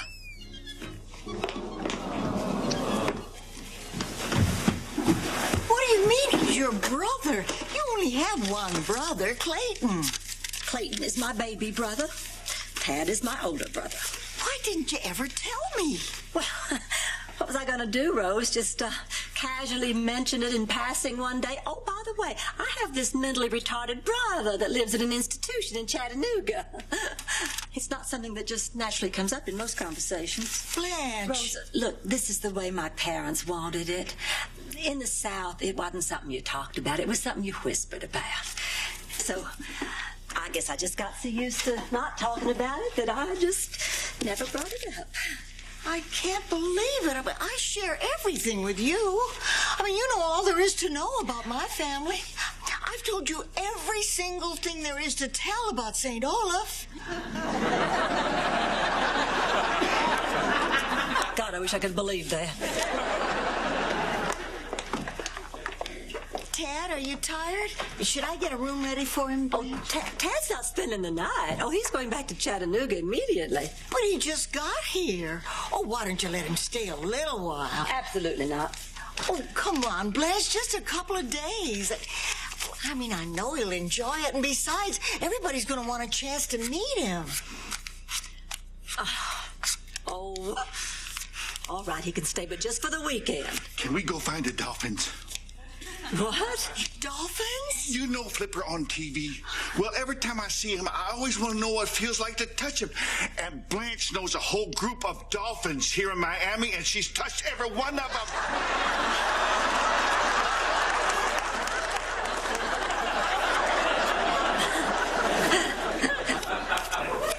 I'll just go call Chattanooga and tell them what's going on. Do you know what a dolphin feels like? No. But my room is right next to Blanche's. I know what they sound like.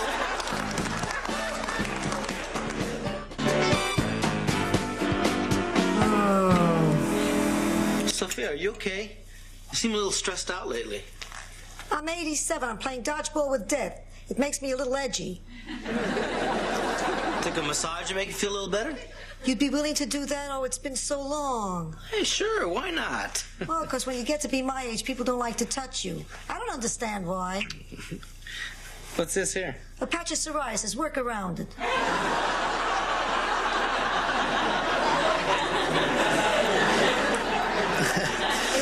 Hey, you know, Sophia, I think it's really awful of Dorothy not to come down here to get your pizza recipe.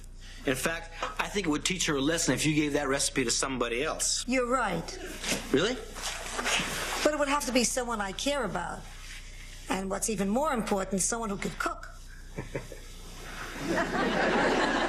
You know somebody?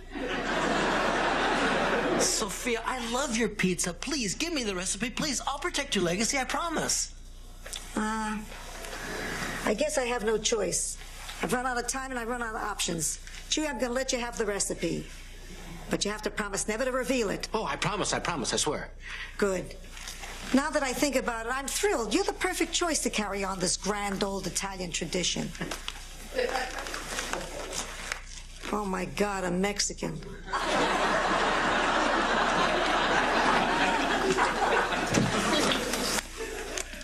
Blanche, did I do something wrong? No, sweetheart, of course not. I just think you'd be happier in here, you know, away from all those guests.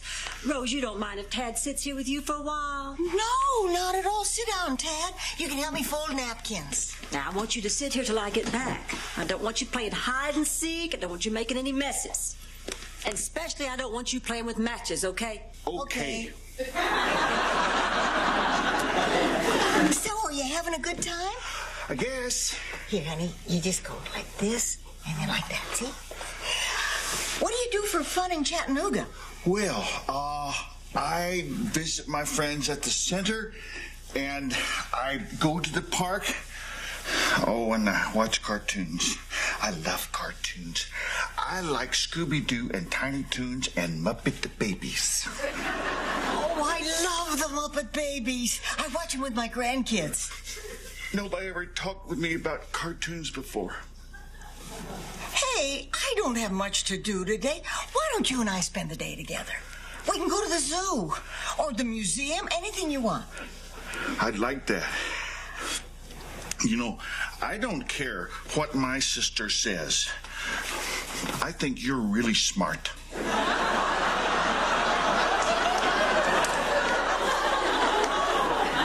Thank you.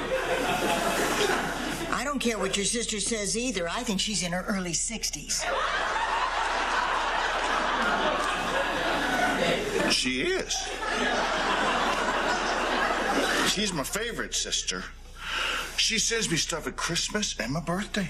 You know, Ted, you're very lucky to have Blanche for a sister. I know.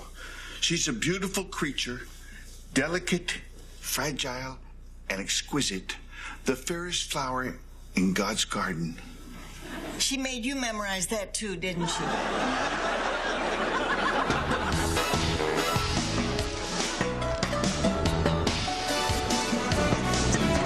So did you have a fun day today? I really did. Roland played checkers with me. He's funny. Mm-hmm. And Sophia made me spaghetti. Mm-hmm. And you know, Chewie taught me how to make funny noises under my arm.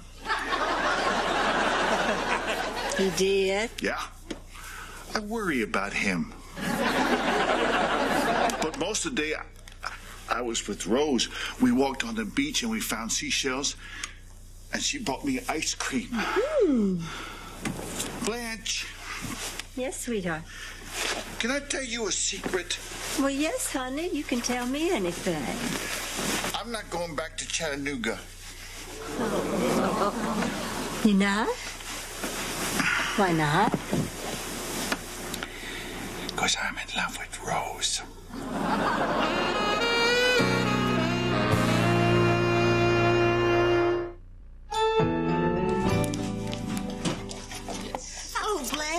Want some cheesecake? Not so fast, Rose.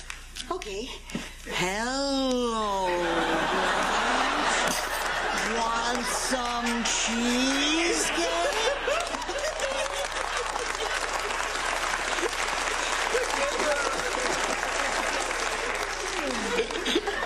Rose, Tad just told me he's not going back to Chattanooga because he's in love with you. Oh, no. Oh, yeah. I knew I should not have let him stay here. I knew it. I just knew something like this was going to happen. It's not that big a deal. So he's got a little crush on me. I'll talk to him. No, you won't. You'll just make it worse. You stay away from him. Well, I think you're being a little overprotective here. Well, maybe so, but it's only because I care so much about him. Blanche, if you care about your brother so much, why didn't you ever tell us about him? Why is everybody on my back about that? Well, it's not like I'm the only person in this room with a secret. What am I? Chewy. What? You just hold it right there. Spill it.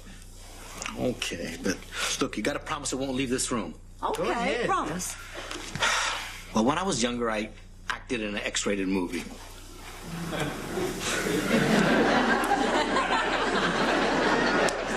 Get out of here. I didn't take my clothes off or anything. As a matter of fact, I didn't even know it was a dirty movie. I mean, this guy just wanted me to play the part of a bellboy, and he just said, open the door to this room and react. It wasn't until I rented the video that I found out what I was reacting to. I just wish I'd have watched it before I sent a copy to my folks. All right, Roland. What are you hiding? Okay, I'm a big fan of Helen Reddy's. How big? Well, you know that part at the end of the performance when she says she wants to thank her fans, whether they be white, black, Chinese, Mexican? Yeah. I'm the black one. When I was pregnant with Dorothy, the doctor came to me my 5th month and he said, "Congratulations, Mrs. Petrillo, you're having twins." Well, I was ecstatic. Soon the big day came. It was a hard labor. But finally, Dorothy appeared. And then the doctor prepared for the second baby. And we waited, and we waited. And the doctor finally said, "There is no other baby." Oh. That is very strange. What do you think happened?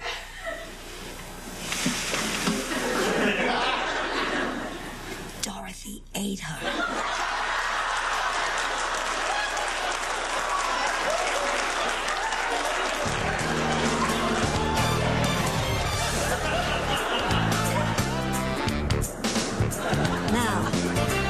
From the plate of the dead. What is this? The bones of my father. No, really, what are these? Ginger snaps? Yeah. Ginger snaps. Okay, now the last thing, and the most important. You take a little vino, and you sprinkle it on top of the pizza. And that's it. Now you know the recipe. Guard it with your life. I will. I know you will. You're a good son. Sophia, wait. I really feel ashamed of myself. I only wanted your pizza recipe because I was going to use it to make money. But now you've made me feel like I'm a part of your family, so I don't want to be the one to break tradition. You are part of my family now. You mind if I call you Pussycat? I'd like that. You tell anybody this recipe, you'll be neutered, Pussycat.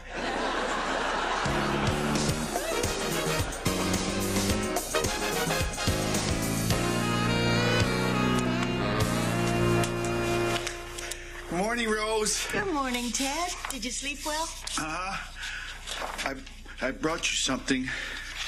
It's a rose because your name is Rose.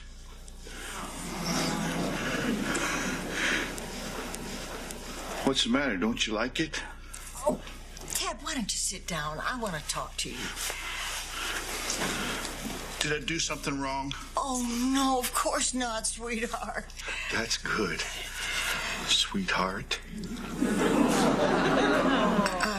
Ted, have you ever had a girlfriend before? Sure. A couple of girls at the center, but they're not like you, Rose. They are not like you at all. What is that? Rose, I thought I told you to stay away from him. I just thought it'd be easier if I told him. Told me what? How dare you go against my wishes like this? Blanche, please. Told me what? Oh, Ted, I don't quite know how to say Oh, for this. heaven, what she's trying to say is that she doesn't love you and we're going to stop pretending that she does. Blanche! I didn't do anything wrong. Oh, You Ted, said I Ted, didn't do anything let wrong. me explain. I did. You said it. Sure. I heard you, and Calm I down. didn't do anything wrong. Well, I yes, didn't. you did. I didn't do anything What's wrong. going on? I didn't. Tad, it's okay. You want to come in here with me and Chewy and help us make some breakfast? You want to do that? I didn't do anything wrong. I know. That's okay. Come on. Come on, right here. If you had just let me handle Don't this. you dare point your finger at me, Rose Nylund. This is all your fault. Tad has never acted like that with me before. And look where we are. What if some of the guests were here to see that? Yes. Your brother just had his heart broken, and all you can think about are the guests?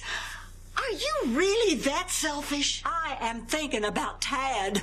I do not want him subjected to the cruel stares of strangers. You're the one who doesn't want to be subjected to those stares. How can you say that?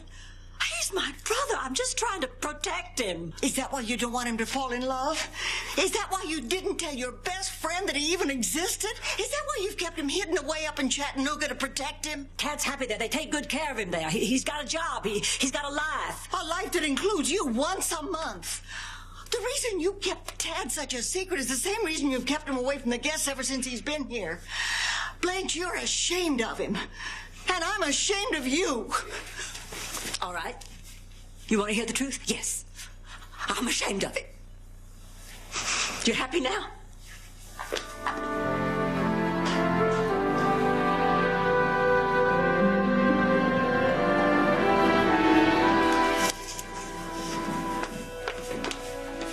Roland, I'll be taking Tad to the bus station in a little while. You can handle things while I'm gone. Yeah. How's he doing? Oh, he's still a little bit mad at me, but he'll get over that. Tad, say goodbye to Roland. Goodbye, Roland. All right, Tad. We'll see you on your next trip, okay? You take care. Can I at least say goodbye to him? Go ahead. Tad, I'm sorry we can't be boyfriend and girlfriend, but I found something we can be. Something better.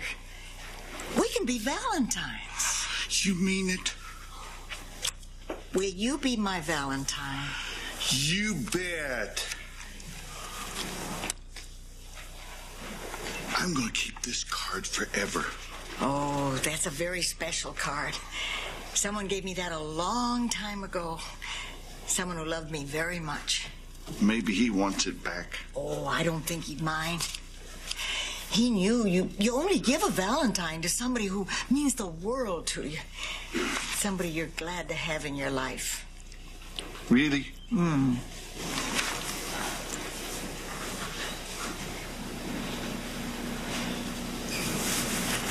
Would you be my Valentine?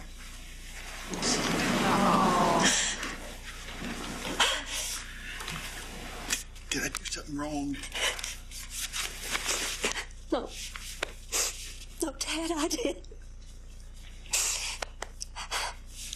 Hey, Tad, how would you like to come stay at the Golden Palace a lot more often? I'd like that. Good, because I think it's very important that people see what a wonderful brother I have.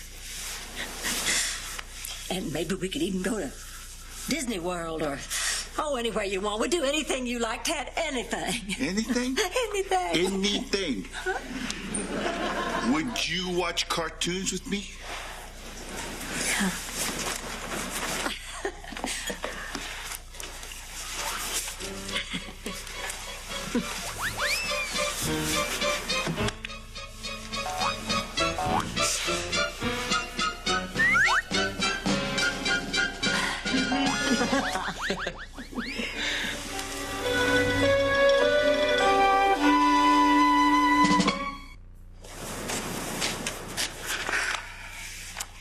Something wrong, Rose? Oh, I'm a little depressed. I've been trying to think of some secret I've been hiding, and I can't. Well, not everybody has to have some big secret. Oh, but I feel so ordinary and boring. I guess I'll just have to face the fact that I have nothing to hide. Boy, these tabloids are the worst. Listen to this. Space aliens found living in Miami. Zerk, Crip, Krulek.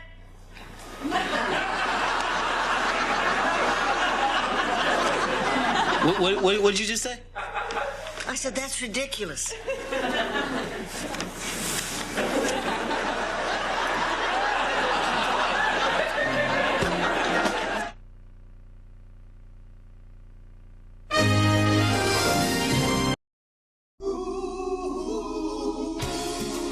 Thank you for being a friend.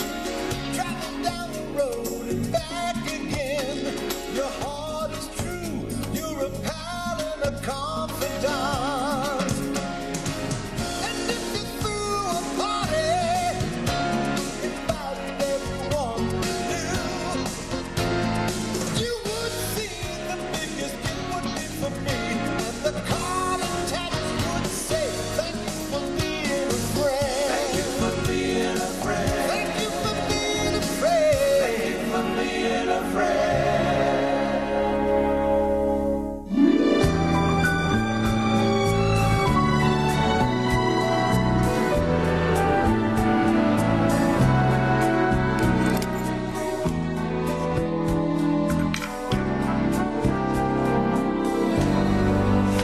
Congratulate me, Sophia. I finally finished that jigsaw puzzle. Big deal. It took you 6 months. On the box, it said 2 to 4 years.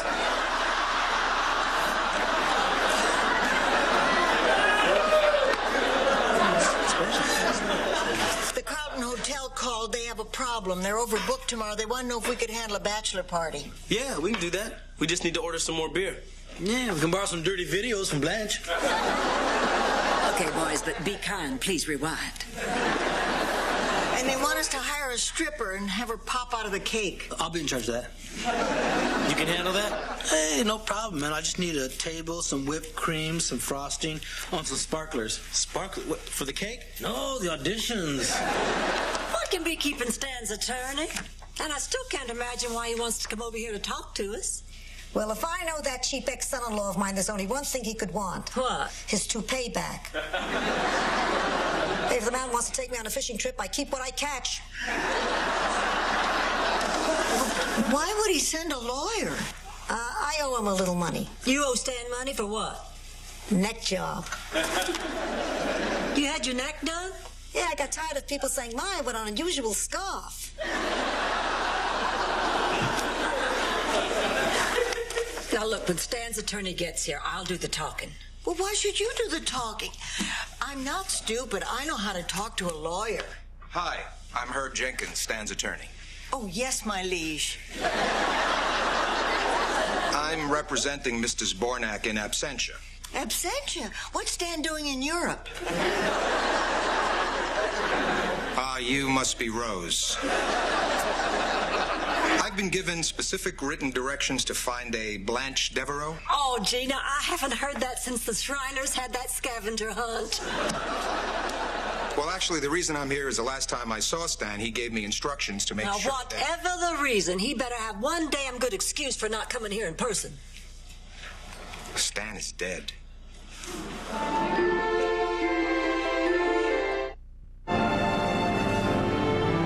I just can't believe Stan is dead. Of a young man like that in the prime of his life. Yeah. Have you ever noticed how as we get older, the prime keeps moving back? I know. My father was just 85 when he died. A baby. So how are we going to tell Sophia? We'll break it to her gently tonight just before we put her to bed. Guess who I just ran into? Not Stan. He's dead.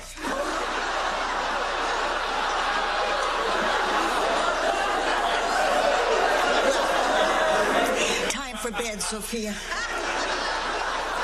What did she say? Sophia, Stan is dead. Oh. Are you okay, honey? I don't know what to say. Well, what can you say about a man who's always been a burden and now is finally gone? A man who never lived up to his responsibilities, who ran out on your daughter, who never thought of anybody but himself. I'd say I'll miss him. Me too. I guess as much as the two of us are going to miss him, you'll miss him even more, Sophia. Well, he was part of my family for over 40 years. So, how did it happen? Well, apparently he died while making love. Oh, poor Stan. There's nothing worse than dying alone.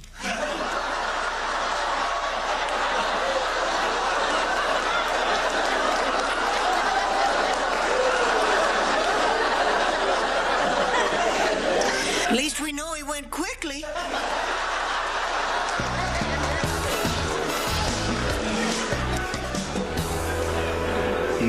Okay, thank you very much. I'll see you then. The stripper is all set. And I got a great deal. How much? 100% off.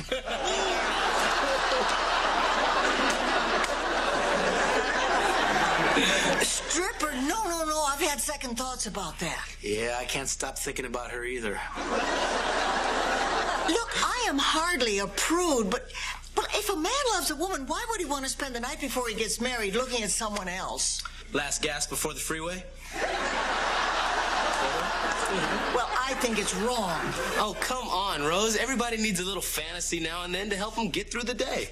When I attract a man, it's because of my brains. Now, you see there?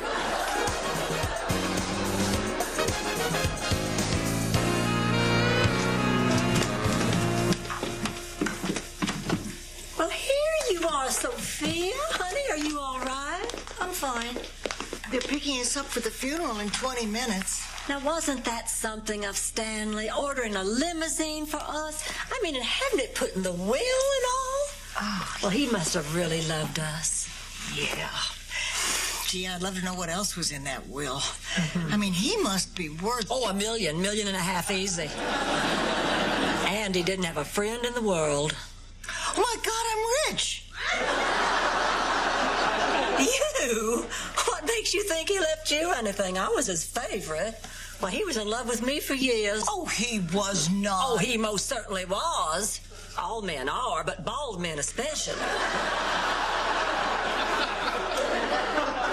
Bald men have always found me very attractive. Why, I can't tell you how many times I've looked down and thought I had 3 boobs.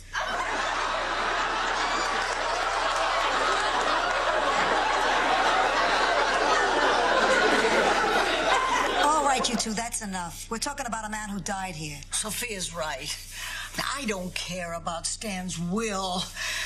I just wish he was still here to talk to. Yeah, me too. Well, we better be on our way. Yeah.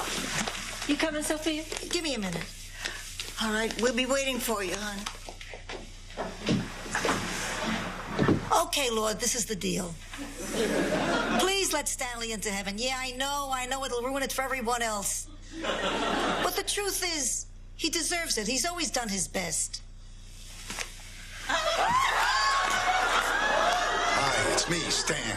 Not now yet, I'm praying.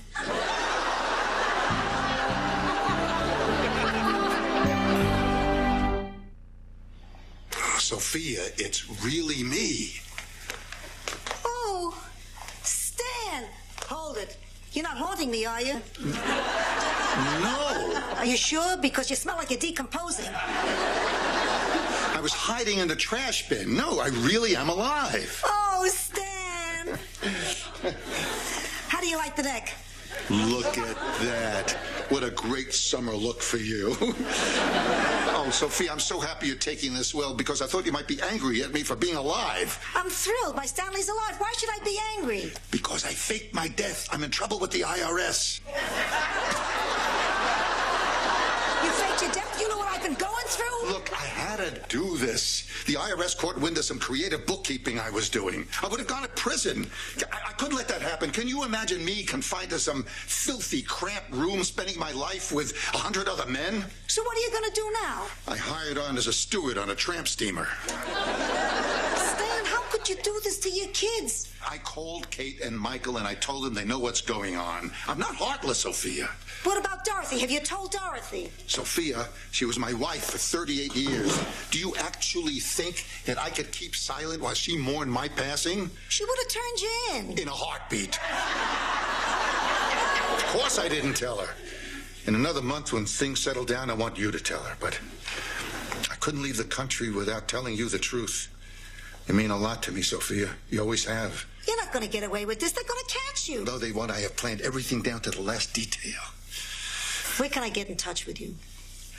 I wish I could tell you, but the less you know, the better. Well, I'm off to Madrid.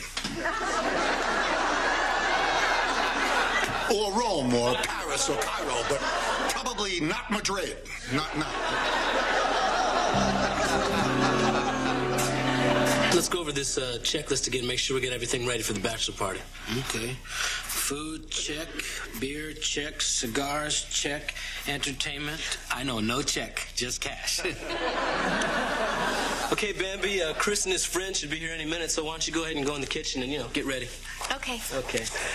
Boom, bum, ba, boom, bum, ba, boom, bum, ba. I love this job. Can I help you, ladies? I hope so, sweet cheeks. We're here for my friend Chris's bachelorette party. You're Chris. Bachelorette party. Yeah, I arranged it on the phone with someone named Rose. Is there a problem? Yes, but we think it's neurological. Why don't you ladies go ahead and get comfortable, and we're gonna go get the Parcheesi board and get the punch out of the fridge. Tell you what, this is her last night as a free woman, so why don't you just pop open the Jim Beam, crank up the Rolling Stones, and drop your pants, Butterbuns. We paid for a stripper, and we want to see someone shake their booty. We're just gonna be over this. Boom, bada, boom, bada, boom, bada.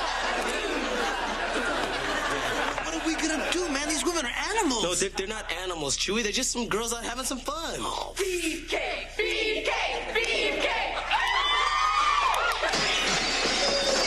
I'm so very scared. I'm not going out there. I'm not going out there either. Look, somebody's got to get in the cake. Odds. Come on, try to 3, man. Get in the cake, Butterbuns. I don't feel right about this. Boom, bada. Hey, man. Wow, would you look at the size of this crowd that showed up for Stan's funeral? Hey, you give the people what they want, they always show up. Sophia, it's not nice to speak ill of the dead. Believe me, I'm not. Hello, so nice to see you. Well, Rose, what do you know about that? A bald man was glad to see me. Well, I want to thank you all for coming. Stanley Zabornak meant a great deal to all of us. But before I bring a few of his friends up here to honor him, I'd like to show you a few minutes of a videotape that Stan himself made just weeks before his tragic and unexpected death. Lights!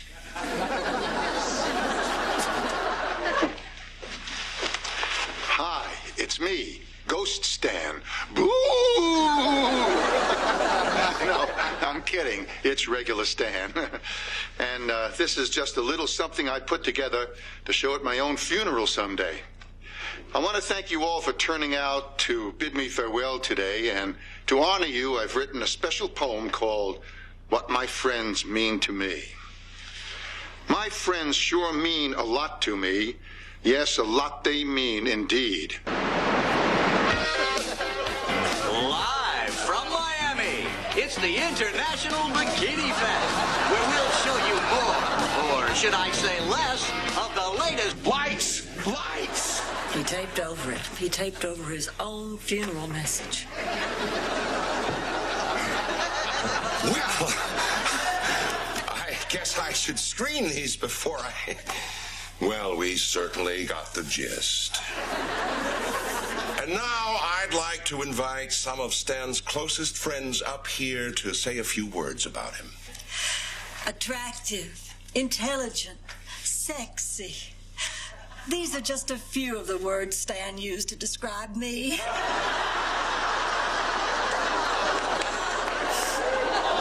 But Stan was a very important part of my life, as he was to all our lives. I first met Stan when he was a novelty salesman. And, well, I guess God needed a whoopee cushion laugh, so he decided to squeeze the air out of Stan. Wake up, Fluffer, wake up! But she never did. Now, I know a half hour is a long time to spend talking about a dead cat. Oh, but she was really Get to it! So, speaking of dead cats, how about this Stanley? What a loss. He was a special man, this Stanley. This marvelous thing called Stanley. Boo! Boo! And now, I have the honor of reading to you his epitaph. The epitaph of a great American.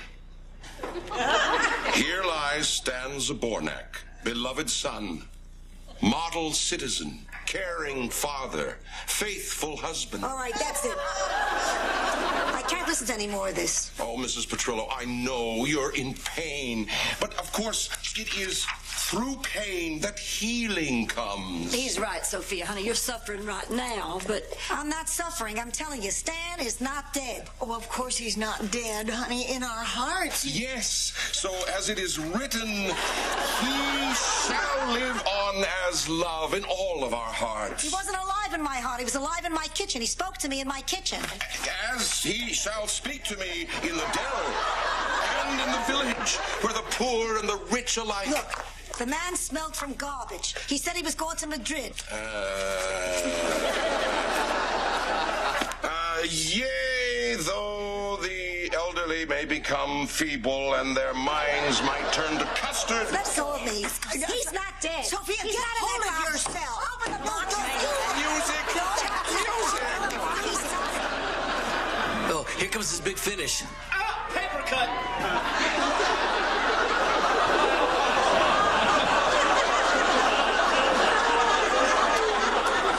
Really gotta hand it to Roland. He's handled this thing with a lot of dignity. Hey, all right, the show's over. Topaz has left the building. Topaz? Yeah, man, they gave me a stage name. I feel so cheap. Come on, man. I thought you did great. Those women really got their money's worth. You saved the day, man. No, I feel horrible. It's awful, man. I mean, they acted like they'd never seen a man before. They were treating me just like I was a piece of meat? Yeah. That's how I felt the first time I stripped at a bachelor party. But you get over it. Well, how? Well, when I'm working, I just try to keep my mind on other things, like the crisis in the Middle East or the economy or nuclear proliferation. Of course, I don't smile a lot when I strip. Yeah. You know when I was the most humiliated? When they started stuffing money down my pants. You know what's even worse? Making change. Yeah.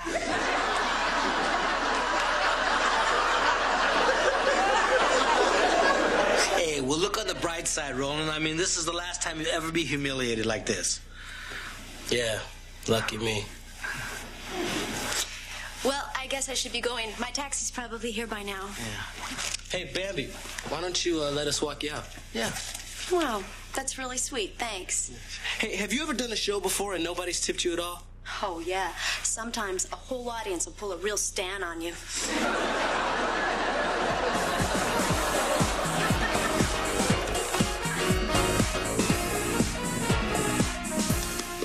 That was some scene Sophia made at the cemetery. I know, to throw herself on top of the coffin like that, screaming and yelling, and then to fall asleep there. Weird how that guy came out and measured her.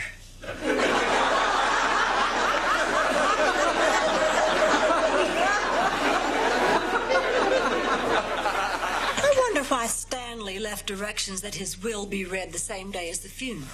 I don't know. Boy, he didn't leave us what we thought he would, did he? He didn't leave us anything. And how come come he left all his money to some yahoo in Madrid? Who does he know in Madrid? Would you two stop it? The man's just pretending to be dead. I'm the one who should be upset. All he left me in his will is this lousy friendship ring. A friendship ring. And to think I let the man see me naked. He had hiccups.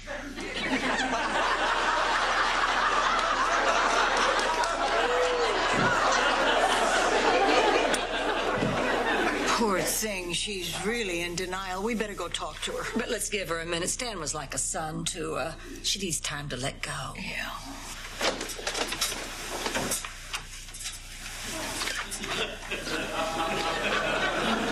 Sophia. Oh, great. The night of the living dead. Will you get out of here? I am. My ship leaves in 45 minutes. I just came to say goodbye. No. I can't believe you're doing this, Stan. Do you know the pain you put everyone through today? I'm not gonna go to jail, Sophia. Maybe they won't put you in prison. Maybe you can work something out. Maybe... Why should I take that chance? Because I love you. You love me? Yes, you're a pathetic man, but I love you. Oh, Ma. The neck, the neck. I'm sorry. Don't go, Stan. If you walk out that door now, you really will be dead. I'm sorry, Sophia. I love you too, Ma.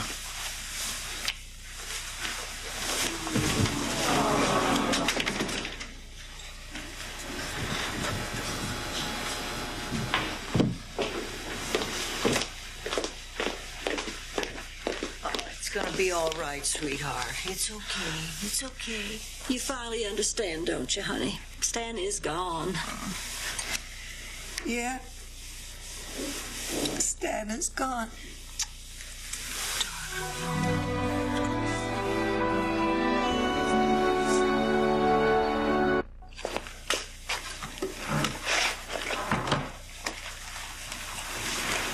Well, today, and to honor you, I've written a special poem called...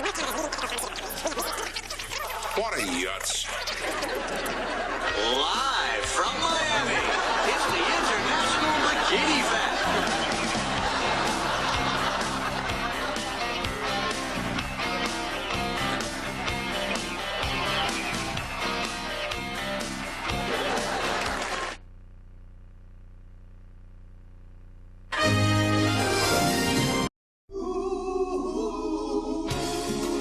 Thank you for being a friend.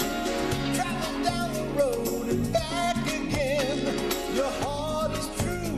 You're a pal and a confidant. And if you threw a party, invited everyone new, you would see the biggest gift would be for me.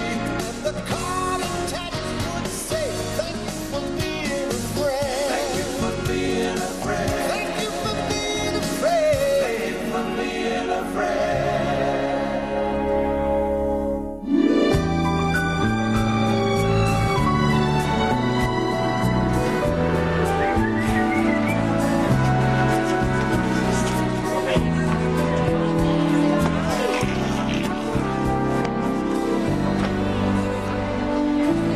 Man, this is my least favorite time of year. Spring break, it's the worst.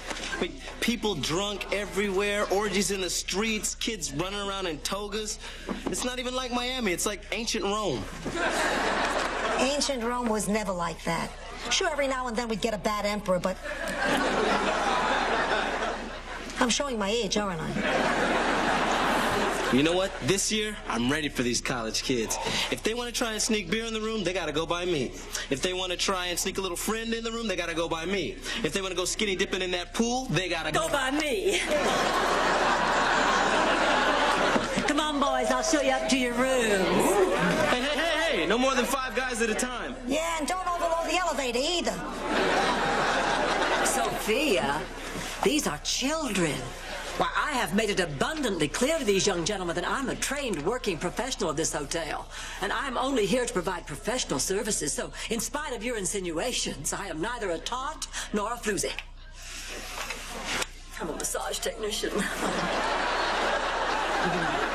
You know, when kids look at people my age, they have certain expectations. Mm-hmm. And you feel an obligation to be mature and wise, don't you? No, mean as sin. Old people scare the hell out of them. Hey, you, no running indoors. What a rush. Can I help you? Hi, my name's Benson. I'm checking in. Okay, Benson, you're in room 201. What do you got in the trunk, Benson? Clothes. Clothes. All right, let me tell you who you're dealing with. I'm Roland Wilson, baby. I know every trick in the book. Now you got a friend in here and you're trying to sneak him in. But that's not going to happen. No, I don't. Honest. Well, let's just have a little look-see inside. No, man, there's no... Open it, Benson.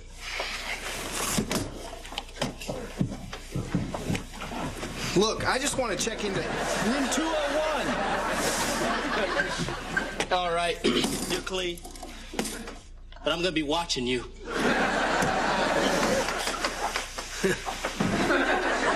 College kids, huh?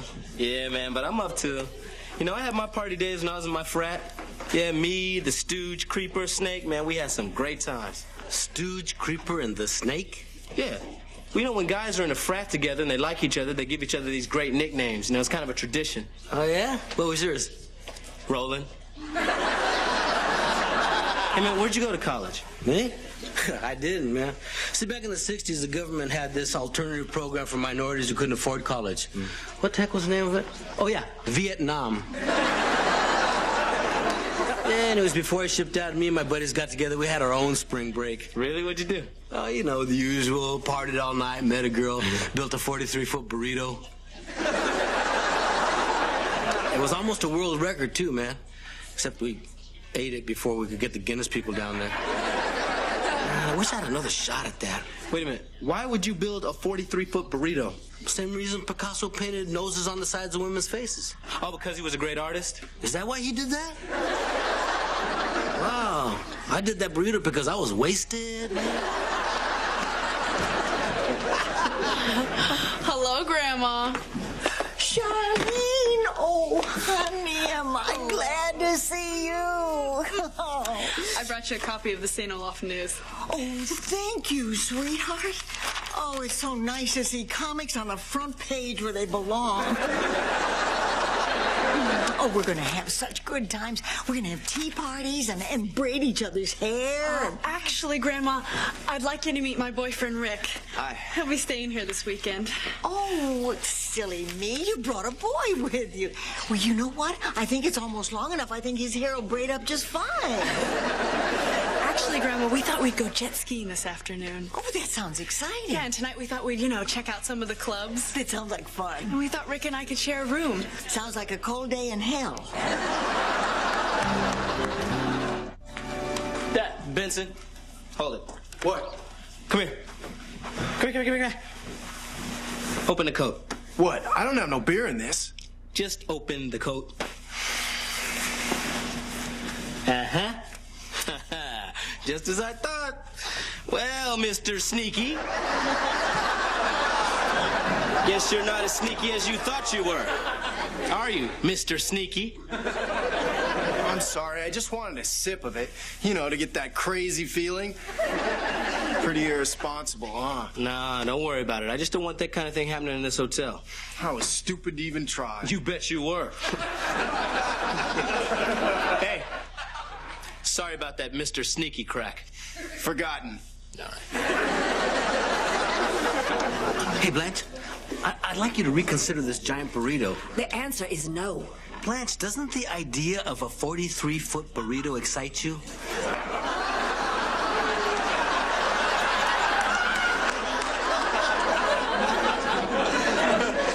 I must be getting jaded now. Grandma, can I talk to you for a second? Oh, sure you can, honey. It's funny. But of all the people I know, you're the only one I can really open up to. I feel like I can tell you anything and not be judged. Well, sweetheart, I'm always here for you. What's on your mind? Well, Rick and I have been dating for about a year now, and, I really like him. And, well, I'm not sure, but I'm thinking about having sex with him. I see. Charlene, do you remember that little song I used to sing to you whenever you had trouble deciding the right thing to do? He knows when you are sleeping. He knows when you're awake. Grandma. He knows when you've been bad or good. So be good, for goodness sake. Everybody sing. You better not cry. Grandma. You better not. Grandma. You better not. Grandma, this is serious. I really, really need some advice. Well, honey, back in St. Olaf, when we girls would get thoughts like the ones you're having now, the clergy would put us to work paving that little dirt road in front of the church until the thoughts just went away. I don't remember any dirt road. Well, you know it as the Minneapolis Turnpike.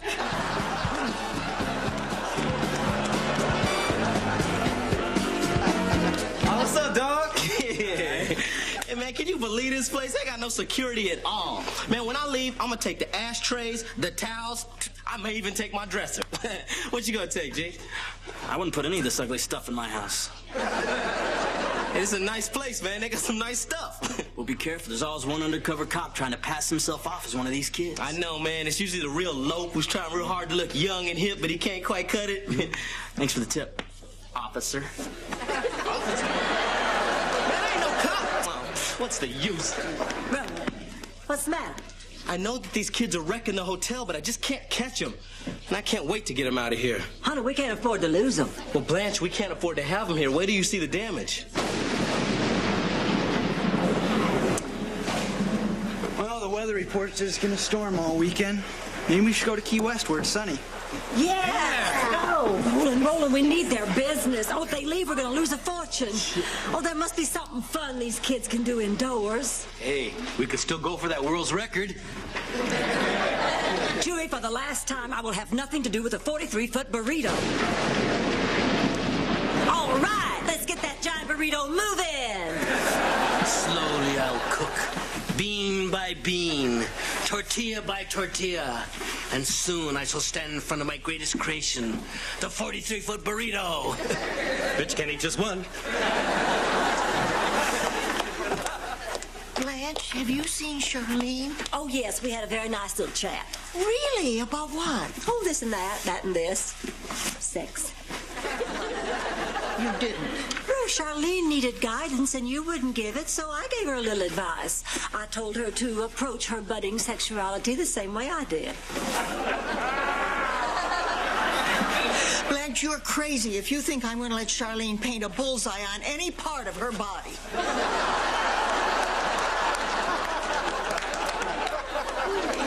Charlene, open up. Tell me you didn't listen to Blanche. Oh, no, I'm too late. You are in big trouble, you. Oh, no, Grandma, you got it all wrong. We're just getting ready for our snorkeling lesson. Look at his equipment. I will not. I'll be downstairs. How could you embarrass me like that? This is all Blanche's fault.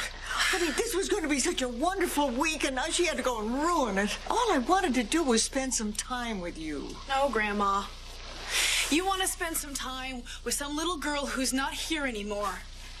And if you can't see me for who I am, then I can't stay here. Oh, Charlie, no. Come back. I'm just trying to protect your reputation. Charlene, ready? Oh, no. Word's gotten out already.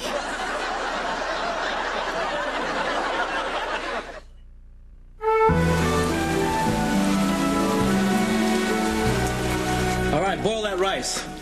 Come on, grate that cheese. Hey, stir those beans. Hitler, Stalin, and now you.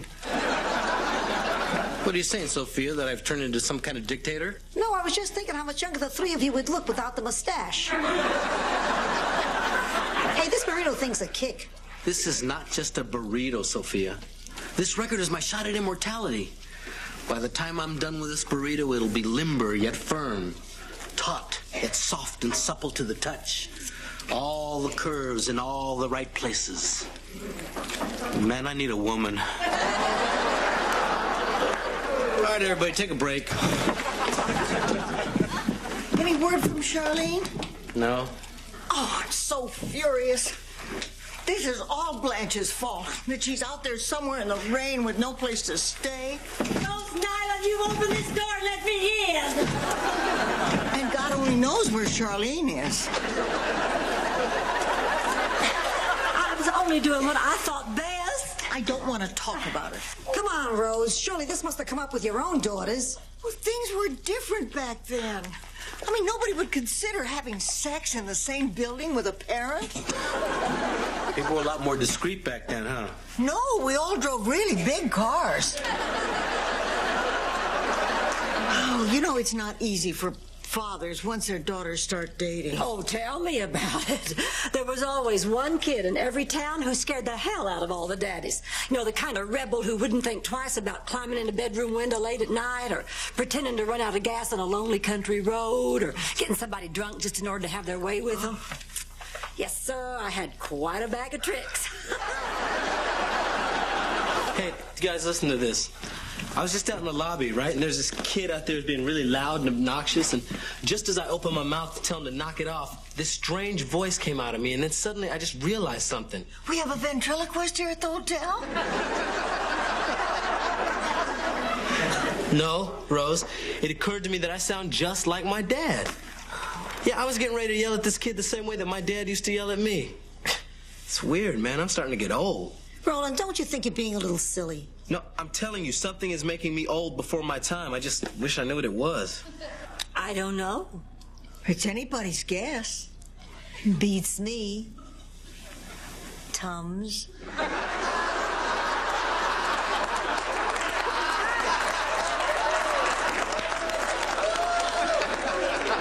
Oh, Roland, what you're feeling isn't all that unusual. Even I, on occasion, have worried about growing older. Get out of here. Yes, I'm telling you, menopause was very difficult for me. Oh, I don't want to hear this. Tell him about your hot flashes. Oh, honey, they were faster than a strobe light at a gay disco. I really don't want to hear this. The change hit me overnight. I went to bed one night, young and beautiful. The next morning, I looked like a Barbie doll that somebody left on a radiator. But you don't want to hear this. No, oddly enough, that one I didn't mind too much. Well, it's a good thing you didn't mind it, because it happens to everybody. I mean, people grow. They change. I mean, nobody can be expected to just stay at the same stage throughout their whole life. Really? Isn't that what you're asking Charlene to do? I guess I am.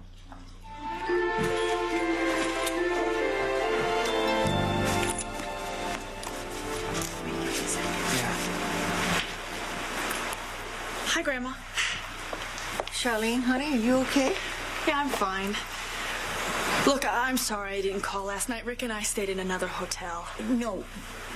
Before you tell me about last night, I want to apologize. I mean, you came to me with a problem, and I wasn't there for you. But I want you to know that whatever decision you've reached, I'll accept. Rick and I didn't sleep together last night. Oh, you're a good girl. You're a good, clean girl. Last night, I was too upset about what happened between you and me that I didn't get to decide. But I don't know what I'm going to do about tonight. So do you think now we can talk? Well, honey, the truth is, I can't make that decision for you. I mean, only you can. But I can tell you what I did. I waited till after I was married. I mean, that doesn't make me better or somebody else worse. Anyway, when the time is right, you'll know. And I can tell you this. You're going to enjoy it a lot more if you're in love. It's funny, that's exactly what Blanche said. Blanche told you to wait? Uh-huh. Our Blanche Devereaux told you to wait? Yeah, she said that I would know when the time is right. Well, that doesn't sound like Blanche. Actually, she said I would know when the many, many times were right. The many, many, many times. That sounds like Blanche.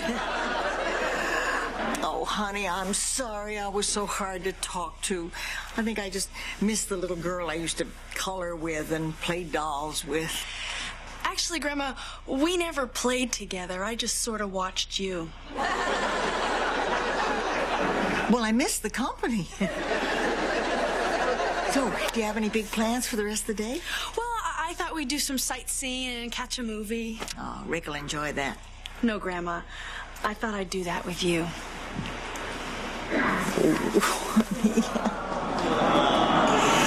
Let's go get you a snack. Okay. Hey, what gives? Who put the padlock on my door? Party's over, Sneaky. What are you talking about?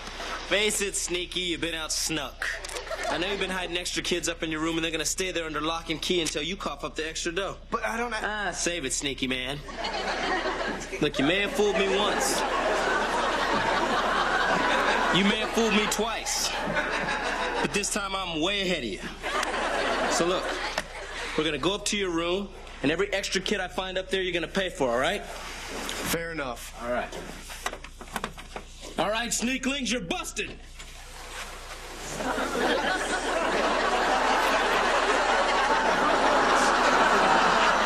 Sophia!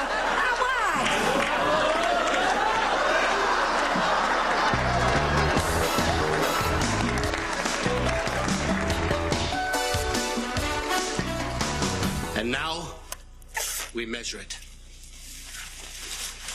Chewy, chewy, chewy, chewy, chewy, chewy, chewy, chewy, chewy, chewy, chewy, chewy, chewy, chewy, chewy, Just, did you hear that? 43 feet 2 inches, a new world record!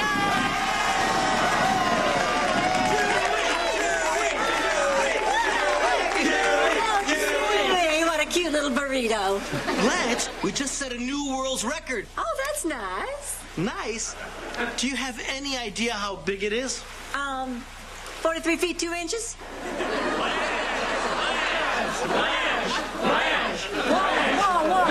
Whoa. Can I say something? You know, Chewy, now that I've seen how hard you work and how important this burrito is to you, there's something I feel compelled to tell you. What is it, Sophia? I can't find my watch and I'm going in. Whoa, stop. Wait a minute, Sophia. In an hour, the guys from the record book get here. And I've waited 24 years for this, and nothing can stop me now. Listen, everybody, we've got a problem. What's the matter? They just issued a flash flood warning on the news. They want all the businesses to use whatever means necessary to keep water damage at a minimum. Well, we'll just get some sandbags from the fire department. We don't have time for that. No, we have to use everything around here that's able to soak up lots and lots of water.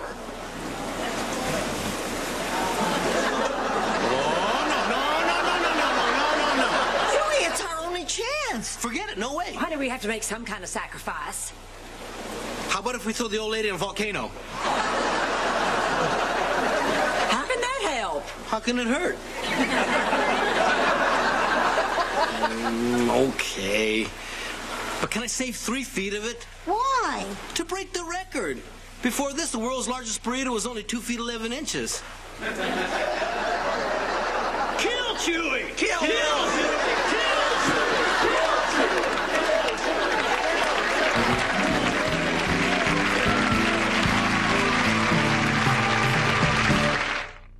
Well, they got past me last year, and okay. They got past me this year. But from now on, no other kids are getting out of this hotel without paying their bill. Good evening. Have a nice evening, sir. We will. You see, I've got like this radar, which allows me to hone right in on,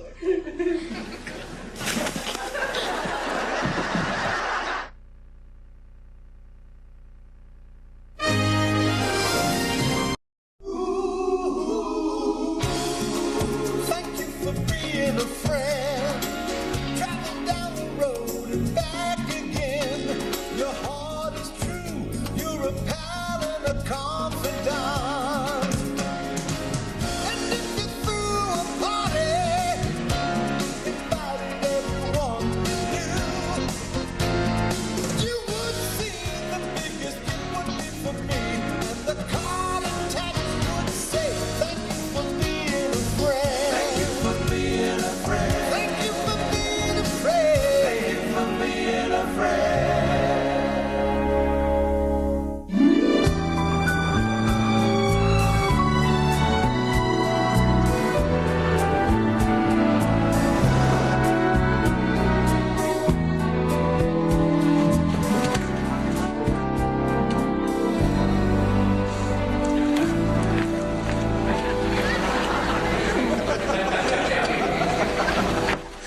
It's gone. I can't believe it. 30 years, and now it's gone.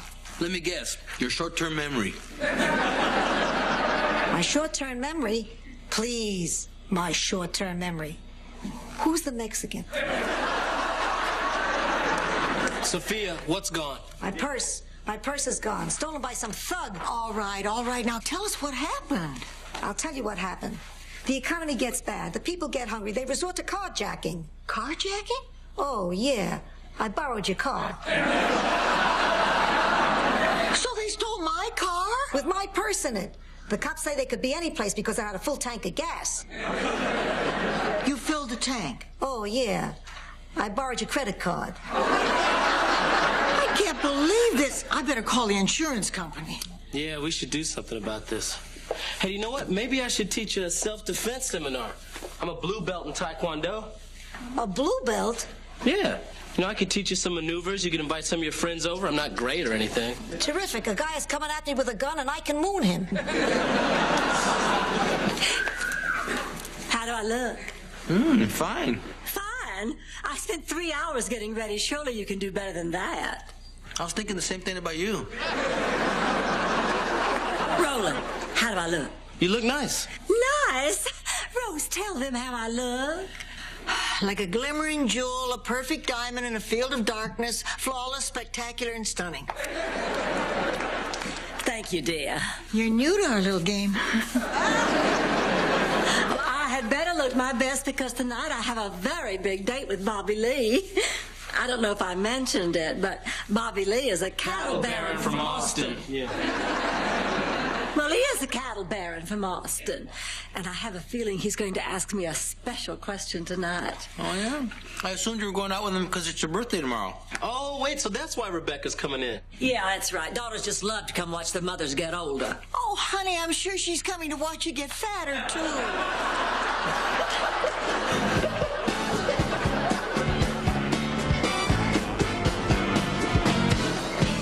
Well, I had a great time, as usual. Blanche, there's something I've been meaning to ask you. I'm 42 years old. Yeah, you mentioned that. So that means you were born in... Atlanta. Yeah, sit down for a minute, would you, darling? No, what I wanted to ask you is, look, Blanche, I've been a bachelor too long. And shoot, you know, we laugh at all the same things. We have so much fun together and we understand each other. And I don't know, maybe it's time to settle down. I think maybe it is. So, I don't know how else to ask this. Blanche, I want you to be my wife. Oh, Bobby Lee. And bear my babies. I just don't know what to say. What? I want you to have my kids. Oh, my God. Now, believe me, I know I'm not a young man, and I know your biological clock is ticking. Tick-tock. So this is something I want to do right away. Well, Bobby Lee, there is something I have not been totally honest with you about. Well, it seems that I know you're not 42 years old, Blanche. I'm 46 years old. Blanche. All right, I'm even older than 46. Blanche, I don't care if you're 56. I'm not. I swear I'm not. Blanche, I'm not looking for a 30-year-old wife. I want to be with you. And what I'm talking about is not impossible. You know, I've been a cattle rancher all my life. And if there's something I know about, it is breeding. So let's just let those doctors do all the worrying. You just tell me that you want to have my children. Oh, I do, Bobby Lee Taggart. I do. Oh. Good morning, everybody. I have an announcement to make. Come on, listen. Bobby Lee has asked for my hand in marriage. And I accepted. You did? I did. I don't know what to say. I do. Congratulations. Yeah, Thank you. Wait a minute. Wait, there's more. He also asked me to have his baby.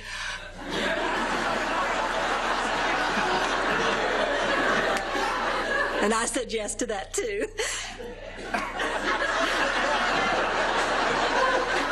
You did? I did. I don't know what to say. I do. You're old. Sophia. What? She's a fossil. I am not. Oh, please. Come on, Blanche. Sophia exaggerates, but she does make a point. I think it may be too late in your life to have a baby. I mean, don't you think maybe that ship has sailed? That ship has sunk. Blanche, this is because you lied about your age, isn't it? No. Well, now, at first I thought it was, but then Bobby Lee told me about this grandmother in California that just gave birth to twins. Her husband fertilized the egg of another woman, and then they implanted it in her uterus. Man.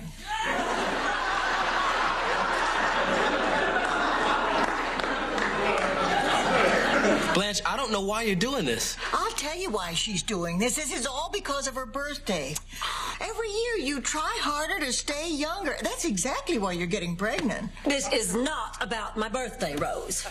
It is because I have met a man I really care about, and I owe it to him to try this. Yeah, but if you want to have a baby, Blanche, at least try to talk to him about adoption. Yeah, all right. I suppose that's something we could consider. Besides, where are you going to find an egg?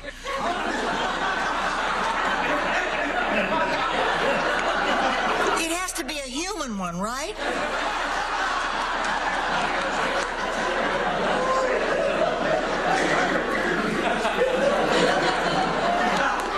No, Rose, I'm going to give birth to an 8-pound hamster. Oh, good luck trying to get that into a decent college.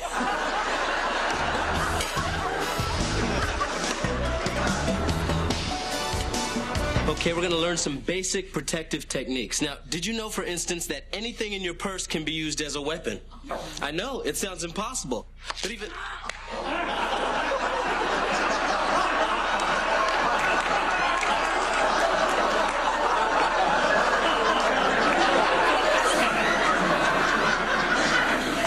Okay, who threw the estrogen? Come on, tell me. We're not moving on until somebody tells me. Did you see who threw this, sir? I'm not a sir. Do yourself a favor. Okay, before we get started, let's get to know everybody. Ma'am, could you come up here? Oh, yes. Okay, what's your name, ma'am? Sylvia. Sylvia. And why did you take this class? Well, my husband worries about me. I go on the bus, and he says it's too dangerous. My husband says that I'm frail and old and just asking for trouble. And what is your specific goal with this course? I'd like to put the bastard through a window.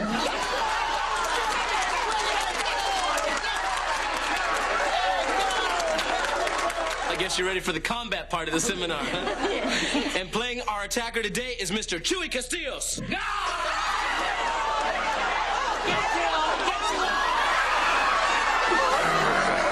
Now, Chuy exaggerates a little bit because a real attacker usually approaches more cautiously. They might ask you for the time or ask for directions.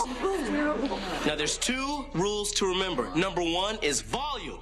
Don't be afraid to make a lot of noise. And number 2, never stop walking. If you stop walking, you're going to be a victim. Okay, let's get started. We're going to learn some basic techniques. Are your pads in place? Hey, relax. I'm the Michelin man. I got everything covered but my shins.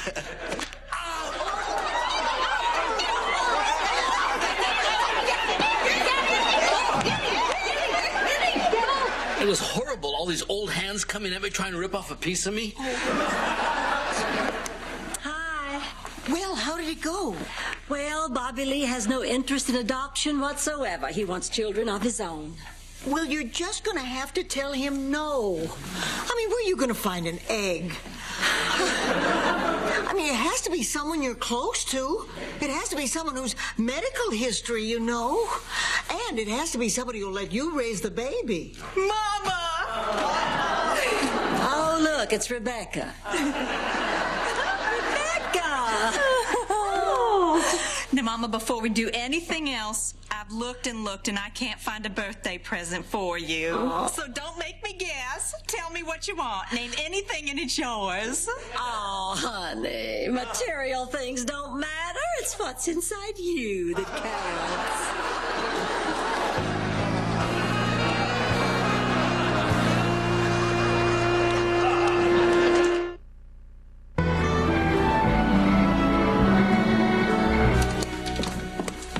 Oh, good. I'm so glad you girls are still up. I need some advice. Don't wear puff sleeves.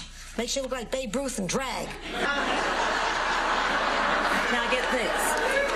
I asked Rebecca to help me have this baby. She said she needs to think about it. Can you believe her? Well, look, you can't get upset at Rebecca. I mean, this is a big thing. Maybe she doesn't have an egg to spare. Oh, please. The woman's an Easter bunny. No, she will turn me down because she thinks I ought to act my age. But damn it, I'm not old, and I don't feel old. You ought to feel under your neck.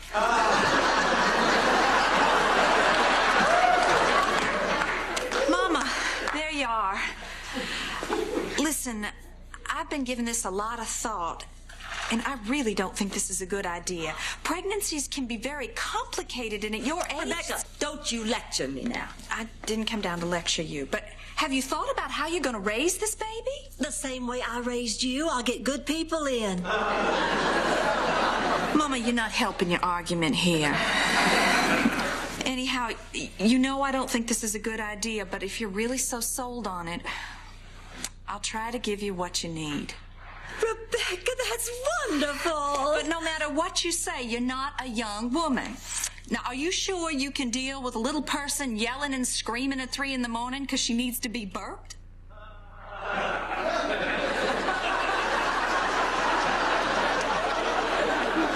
I only do that on sausage night.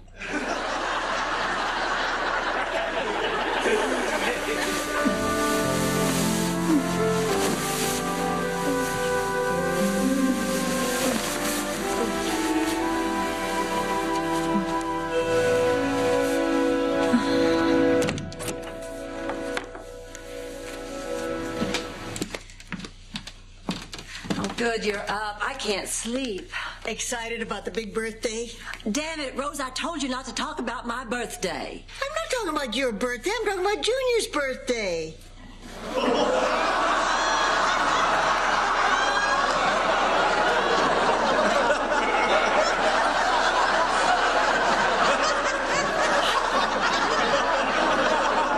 I'm pregnant? I don't remember getting pregnant. Well, how can you not remember? I went to the clinic with you. They gave us the early bird special, coffee, Danish, and 2 eggs.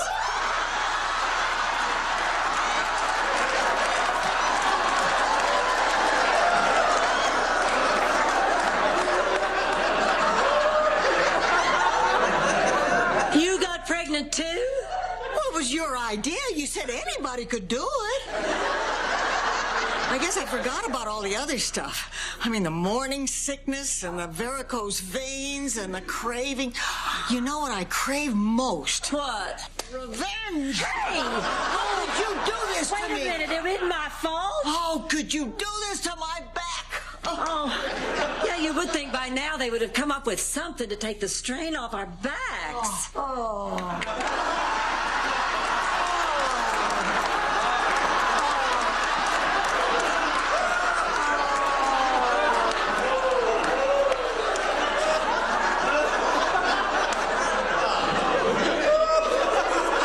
Sophia, how did you get pregnant? I shook hands with Warren Beatty. You took me to have an egg implanted. I did? Anyway, it must be nice having wheels. It's nice, but you know what would be better than wheels? Brakes! Brakes! Somebody stop me! Somebody stop me! Stop me! Somebody stop me! Here, get rid of that thing. Let's sit down. Let's sit down. Have a seat. You got her? Wait a minute. I got her. I got her. I got her.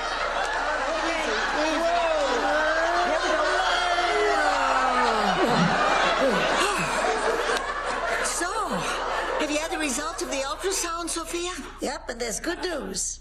It's a boy. Oh. And he's 35. And he's a dentist. Hey, congratulations. Here, have a toothbrush. Boy, I tell you, this baby has me a little queasy. Me too. Want to feel a kick? Sure. How could you do this to me now? Hey!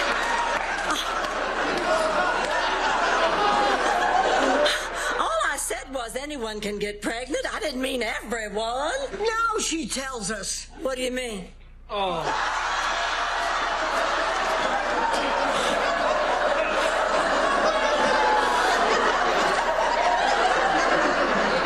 I am so ugly. No, you're not, Roland. Yes, I am. I'm fat and I'm ugly. I hate myself. I hate my face. I hate my body. But what I hate most are these damn mood swings. Blanche didn't tell you about that. And she also didn't tell you you're going to have to give up sleeping on your stomach. I'd give anything to sleep on my stomach. Well, that's not my fault. It's not like there's anywhere else you can carry a baby. I mean, is there?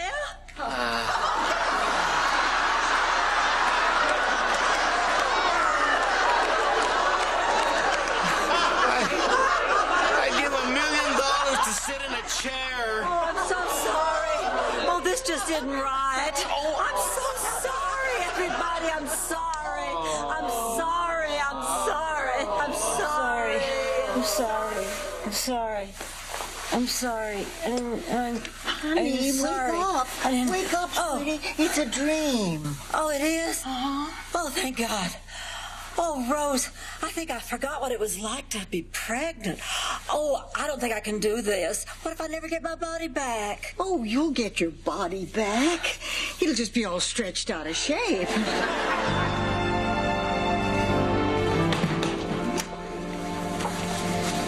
Excuse me, I'm looking for a Sophia Petrillo. Does she live here? That's her purse. Where did you find that? I'm the parking valet at the hotel next door. She left her car with us yesterday. She valet parked the car. Hey, that's my purse. That's the guy. That's the guy.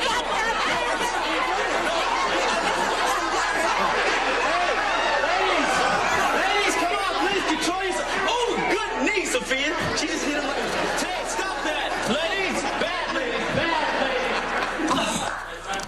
Oh, there you are. Have you had a chance to talk to Bobby Lee? No, not yet. Oh, here he is now. Oh, Rose, I don't think I can do this. Well, honey, now you have to. You just have to, and I'll be here for you. I'll be sticking right by your side. I'm glue, baby. I ain't going anywhere. Hey, a dime. Hi, Bobby Lee. Hi, Blanche. Honey, listen, there's something I want to talk to you about. Yeah. It's about us having a baby, Bobby Lee. See, I just don't think that... Blanche, I know what you're worrying about, and just want to tell you we got to take the bull by the horns and just face it. It's true. It's true? Then you mean you think that I'm too... I'm sterile. I can't get you pregnant.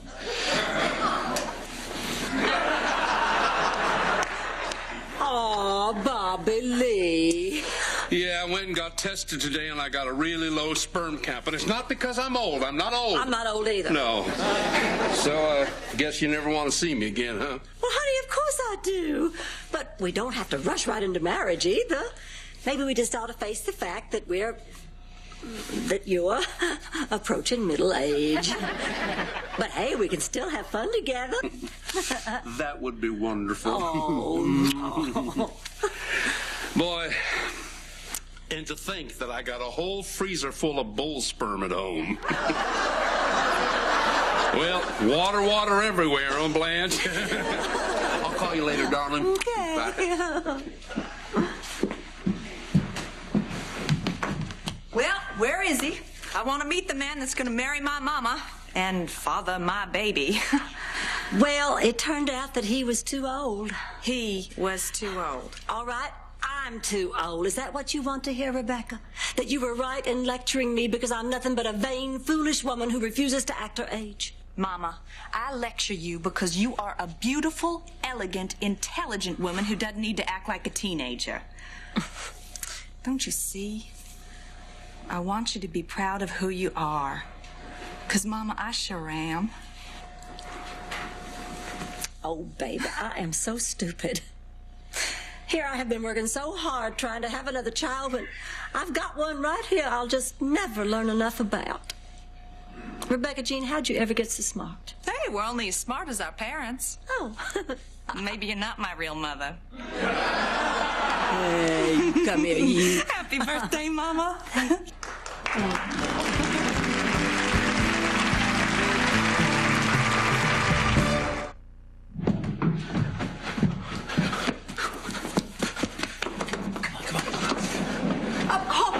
Hold that elevator. Hold it.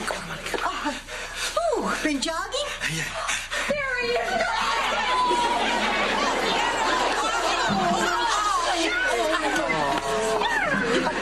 I forgot my hot milk.